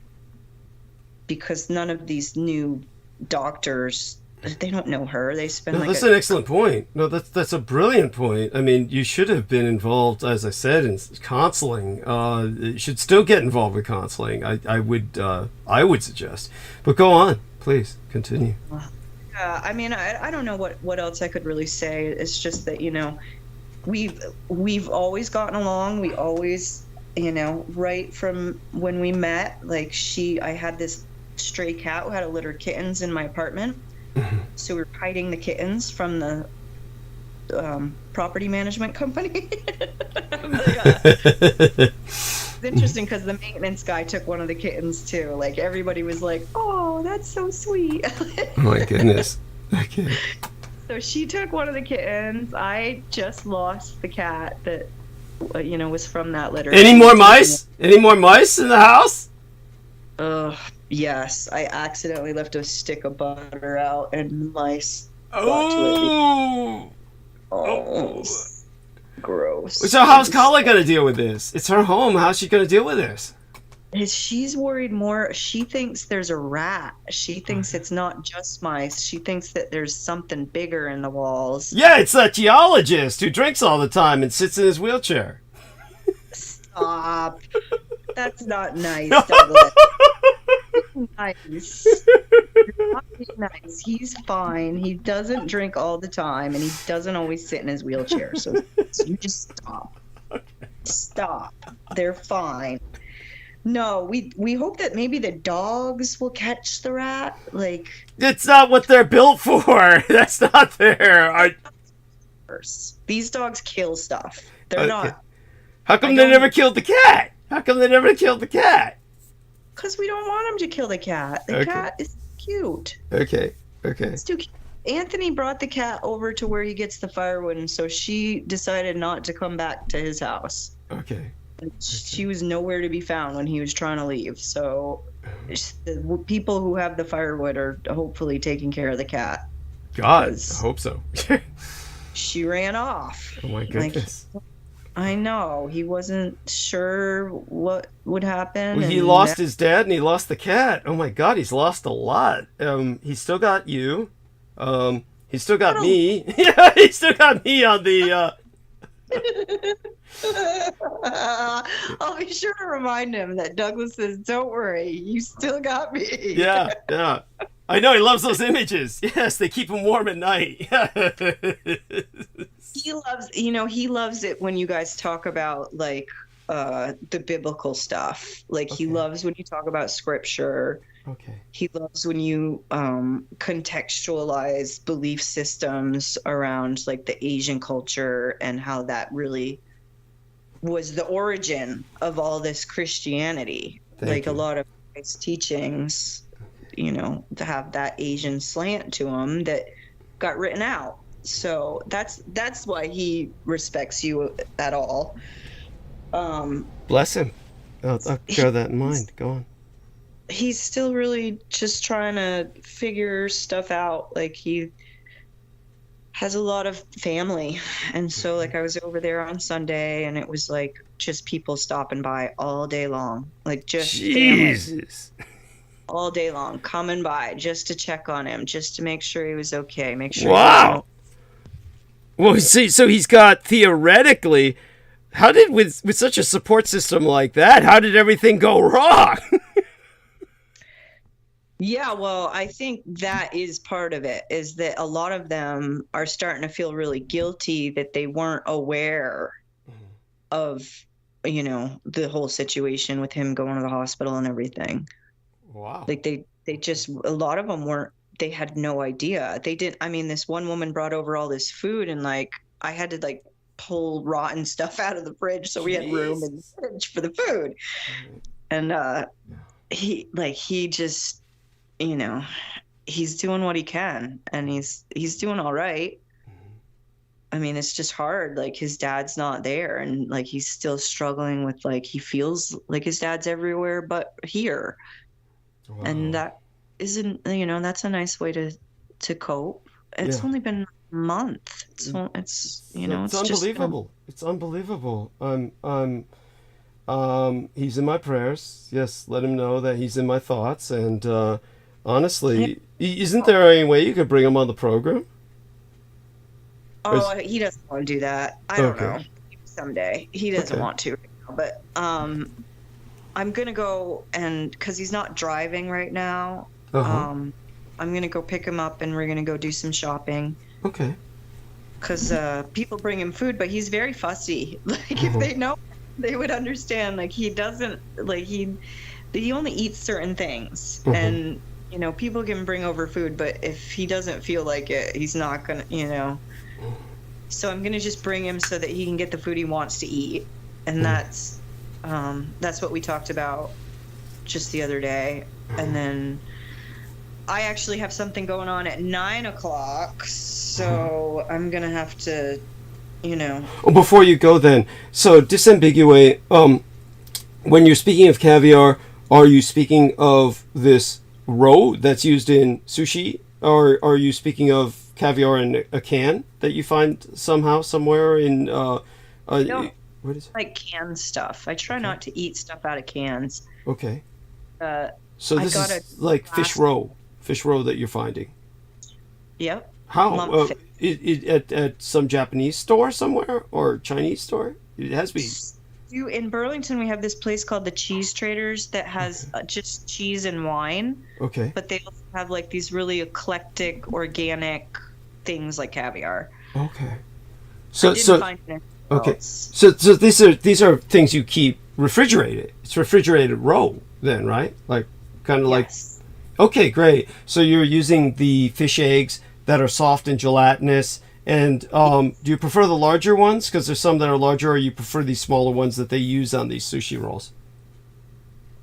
I like the tobiko. I like all the seasoned different kinds of tobiko, the flying fish roe. Okay. But the one that I have right now is the black lumpfish.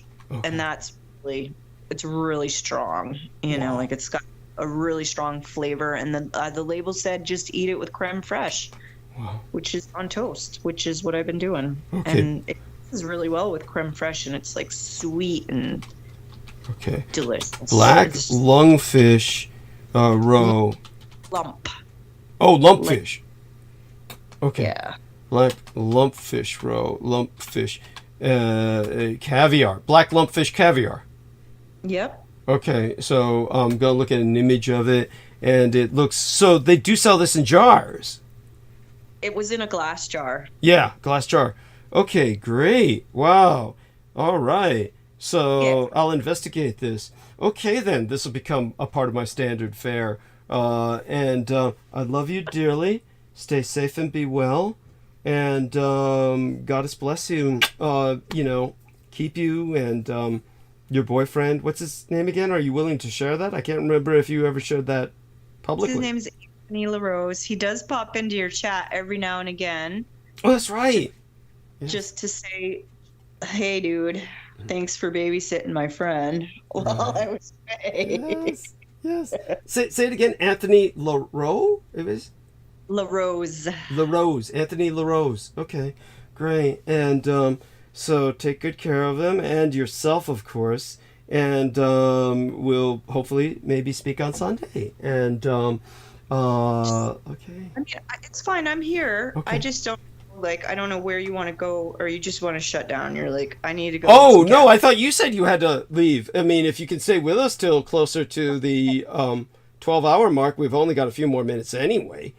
So yeah, it's just letting you know that at 9 I do have a phone call that I'm gonna need. Yeah. So I won't be able to hang out. What time is it right now? Let me see. It's like 11 here, so it'd be wait a second. It's 5:29 here.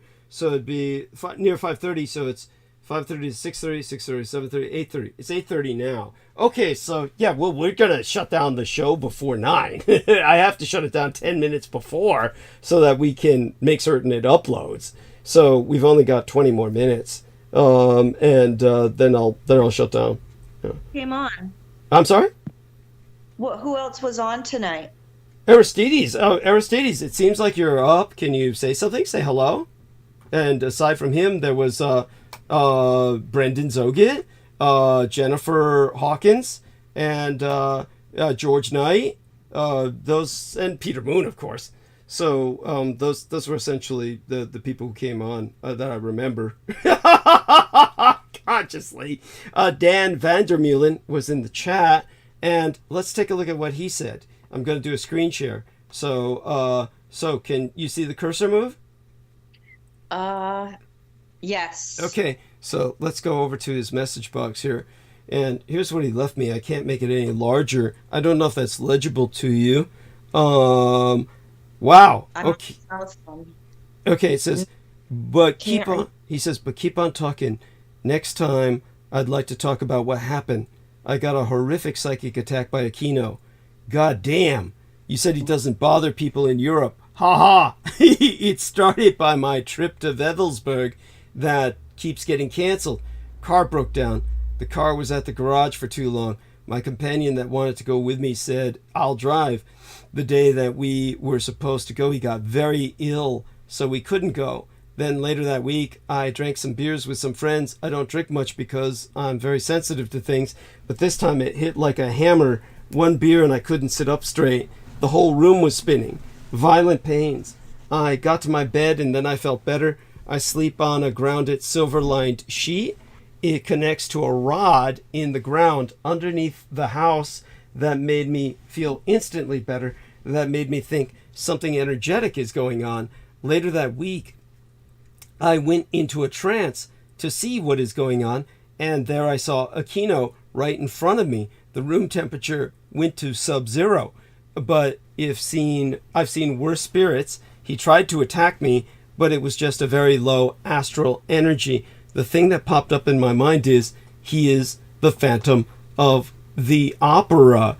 And then he says, but while being so grounded, he could not do a thing, and my own energy is much stronger. Heart energy can't be taken over by evil spirits. I work with a group of spirits called the White Brotherhood. I called upon them and they took him away. But during this time, some things inside my house broke. Even a protective ceramic shield a shaman once made for me. So that was something. Then the emoji of the sweating face. Hope he is gone now. But now I'm more ready to go to Wewelsburg than ever. Love your epic knowledge and willingness to share. So incredible. Have you ever been attacked by Aquino? Or so many people feel that they have. I just wonder, but I don't think I have. Okay, good. I am. He probably sees you as just too strong to bother with. You would kick his ass anyway. He's scared of this business for sure. But yes. I love that he was talking about the grounding, the sleeping on a grounded sheet, and his has silver. Do you know I have this mattress that's bamboo silver? Oh wow.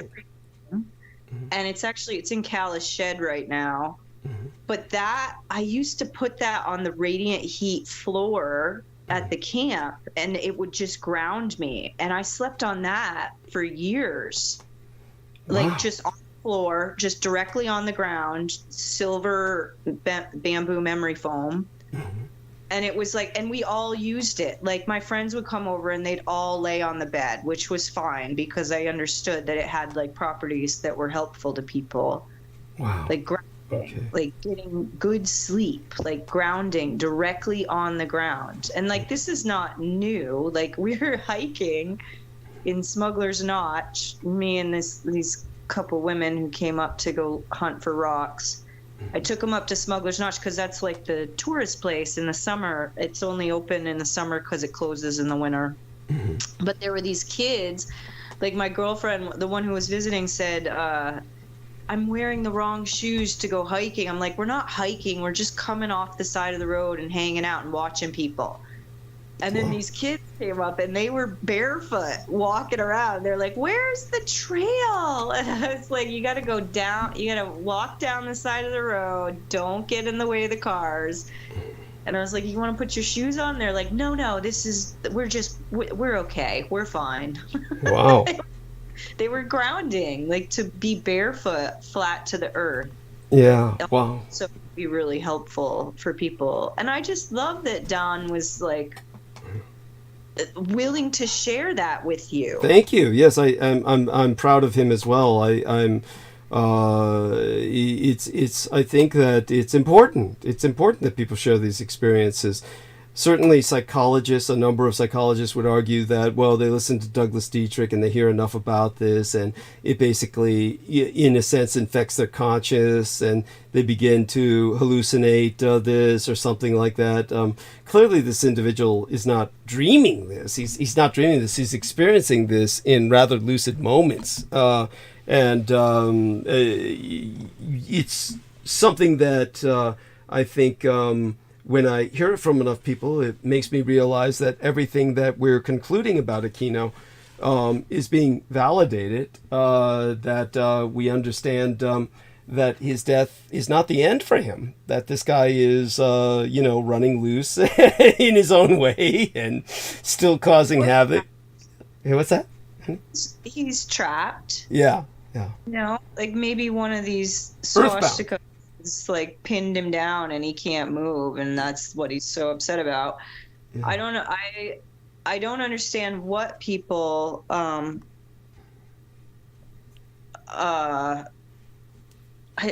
don't understand what it is that people are experiencing when they feel like it's attached to him in some way. Mm-hmm.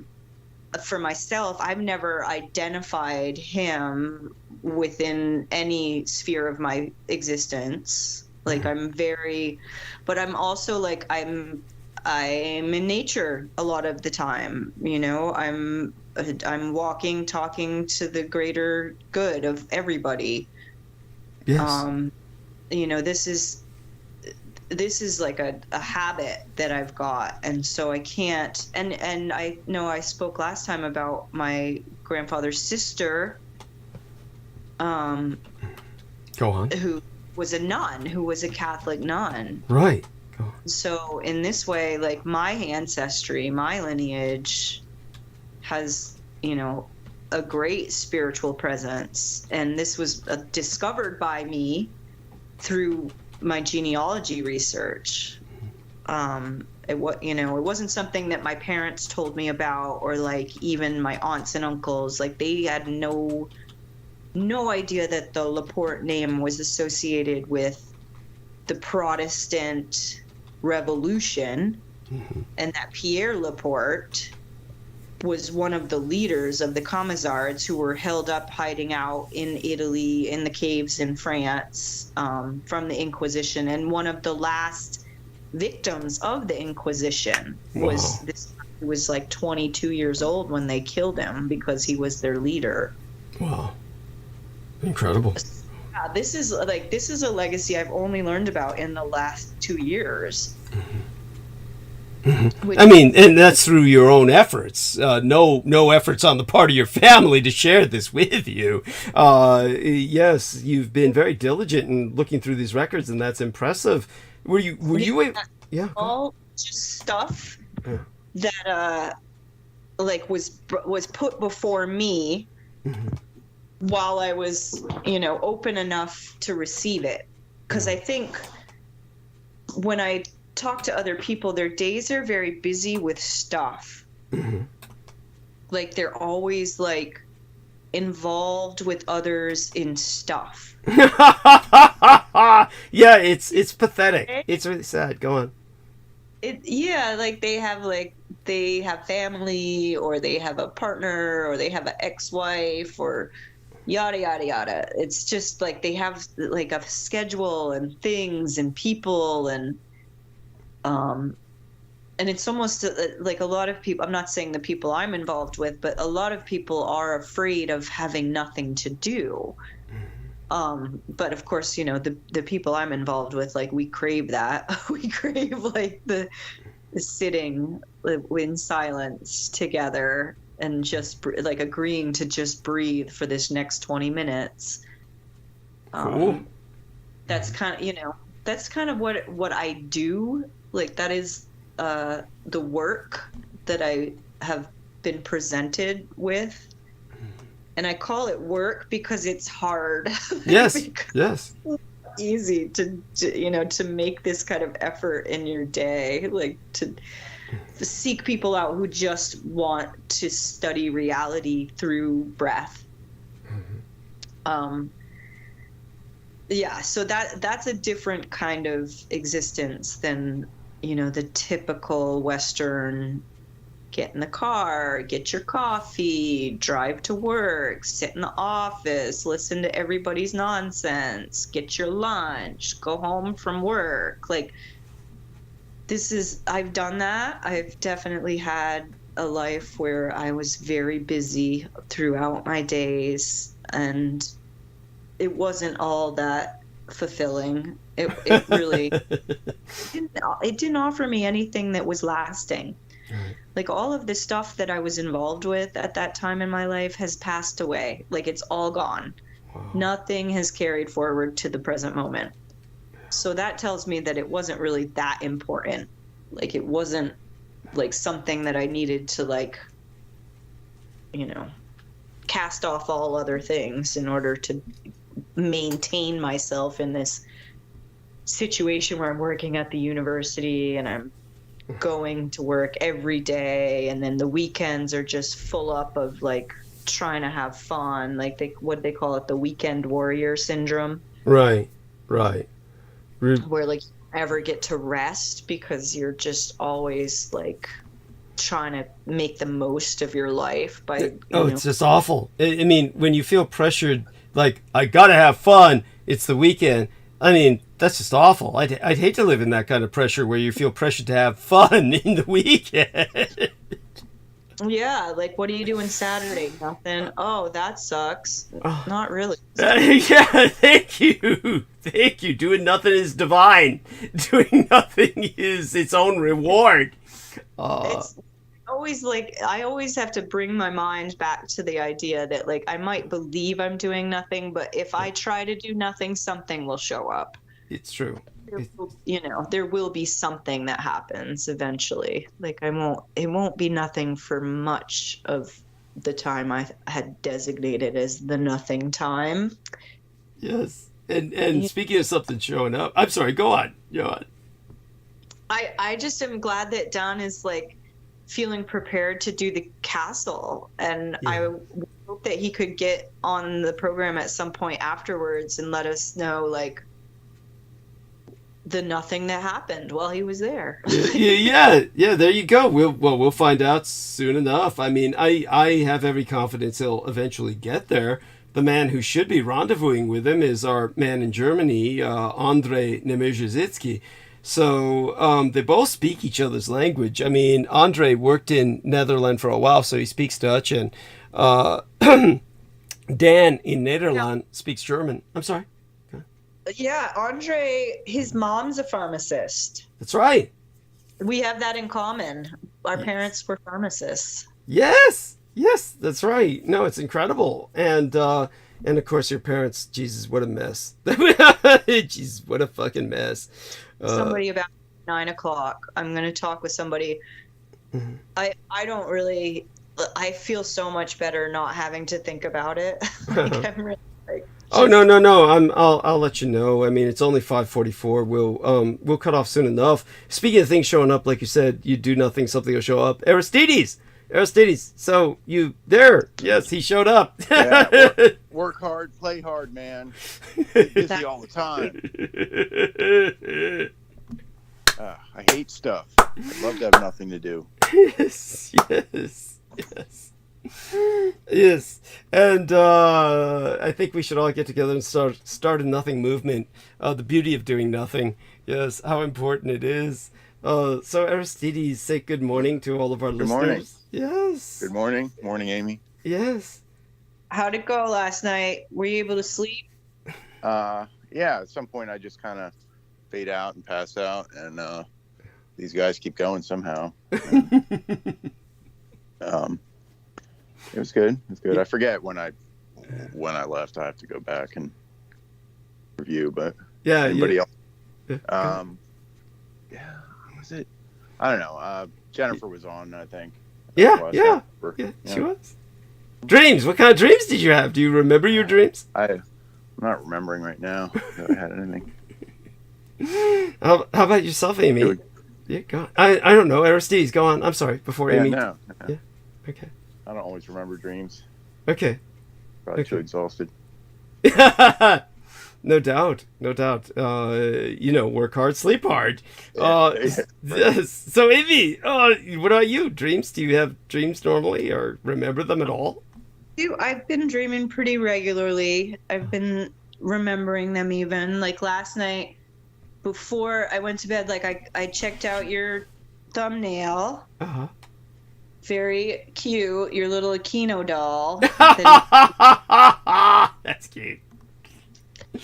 Yeah. And so when I was doing that, like there was this freaking random fly in the room. It was like because the light of the phone was near my face, it was like coming at my face. Uh-huh.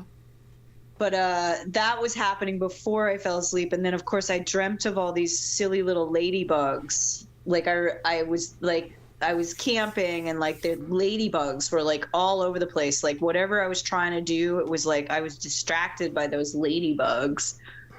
Wow. That was last night. Like I had a bug dream last night. That's adorable. Oh my God, that's so adorable. Yes. And I'm glad you're not dreaming about rats or mice. So that's good. They're not impacting your subconscious fears. So is Kala gonna try and set? So she's just hoping the dogs will kill them. Okay, I get it. So the dogs will, and they do hunt down some animals when she takes them or you take them for walks outside. You've seen them attack animals, right? Yeah. Oh, they attack porcupines and shit. Oh yes. Tell Aristides about that. Tell him about the porcupine. Oh, it was like the first week that I was here. Like I had been up on the land near the meditators, and I came to visit because somebody told me her dog had puppies. And so I asked her, I was like, how many puppies do you have? She said 9. How many do you have left? 2. And I was like, good job, right? Like that's pretty good to get rid of all of them. And they were still pretty small. I failed on that one. But it was like that one of the first nights, like they'd run off and they came back and she was just about to go to work and their faces were full of porcupine. Just the big guy. The big guy was the only one we could take him out of. He only had like 6 or 7 and I was able to rip his out. But the other 2, that was it. We had to bring him to the vet and it was $1,000.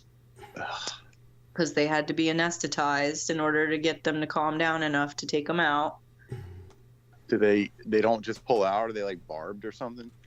There is like people were telling us all these tricks about how you get them out, but these dogs, and the way they had munched it, like it was like they had chewed the porcupine like it was candy. And so there was no, they were inside her lip. Like they said that we would have to check to make sure they got them all because there was a lot inside of her mouth. And then Chief, the little puppy, he was just covered in them too, but he recovered like it was nothing. Like he is young, and so he was fine. After the vet, he was fine. But she had a little harder time coming out of it. But yeah, it was like the second time she had gotten into the porcupine like this year. So she's gone to the vet twice already with porcupine in her face. She doesn't learn the lesson. It's like, that's so disturbing. It's just a killer. She just sees it and kills it. It's the instinct, man. One of my dogs is like that, and we have groundhogs around, fat groundhogs, and it'll go out and it'll try to attack groundhogs its own size. Jesus. Her own size, and I gotta call her off because I hate to see what groundhog teeth are like and how long they are and what kind of damage it could do. So thank you. Yeah, no, I want to take that trip to the vet. Yeah, thank you. No, that's just awful, and the expense. So I am impressed. So yeah, hopefully they will kill the mice or the rats in Amy's home. Clarice Claudette says, "Good morning, Amy, Como, and Douglas. I will show for you hearts. Yes, thank you, honey." And she also put up a lot of ladybugs and peacocks. She put ladybugs and peacocks into the chat room, so you can look at that. Yeah. Pate coconut sandwich. Yes. The ladybug. Yes. How about that? It's delightful. And honestly, I'll be excited to hear what your review is of the pate coconut sandwich. I'm sure you'll enjoy it, and believe me, everyone should try it. It'll change your lives. And so we are heading towards closing down time, as the Brits would say, in the bars that our man George Knight used to work in, and we will wish everyone a wonderful week. We will be back on Sunday. Everyone, do join us. And I want to thank these wonderful, wonderful people who have made all of this possible at all. And, certainly Amy Como, who's had such a wonderful impact on my life in terms of health with her wonderful dietary insights. And, Brendan, Aristides, the Moon Man himself, of course, and the lovely Jennifer Hawkins and George Knight. Clarice Claudette for joining us with her unicorn in the chat room. Goddess bless you, honey. And, of course, the T-Tank Barry, Mr. Mark H., everyone in there, Nemo Albano, and, of course, if they're still with us, Vicky, love you dearly, Margaret Walter, Peg Henry, all you lovely ladies out there. Kisses to Clarice and all the rest. Okay, we're going to shut down transmission now. Good morning to everyone. If you want to get your words uploaded, then enter them now. And say good morning to everyone, dear. I want to just mention that, we're coming up into your mom's birthday. Yes. So if anybody is donating and wants to make a request that he, specifically pulls out some maps of the cosmic stars in honor of your mother, Diana. Okay. That would be really lovely. And remind him by sending him money. He remembers when you send him money. I do. I try to. And Goddess bless you, honey. Anything you want to say, Aristides, before we shut stream? Yeah, I'm looking forward to hearing more about your mom. I always like to hear about that, and maybe you could show us some pictures. I do like her a lot from what you've explained.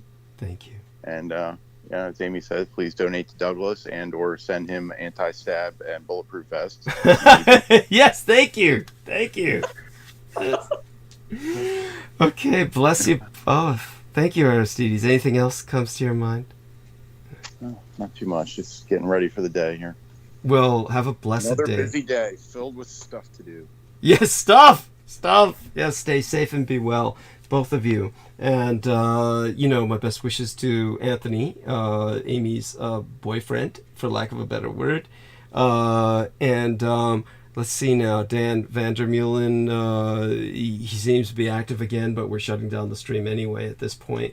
And I'm just proud of you all. You're all doing so well, considering everything that everyone is going through.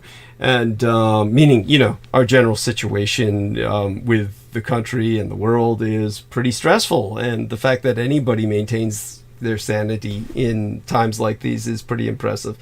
With that, we're ending stream, and my love to all who support myself morally or fiscally. Join us on Sunday, and take care till then. Stay safe and be well. All right, ending stream.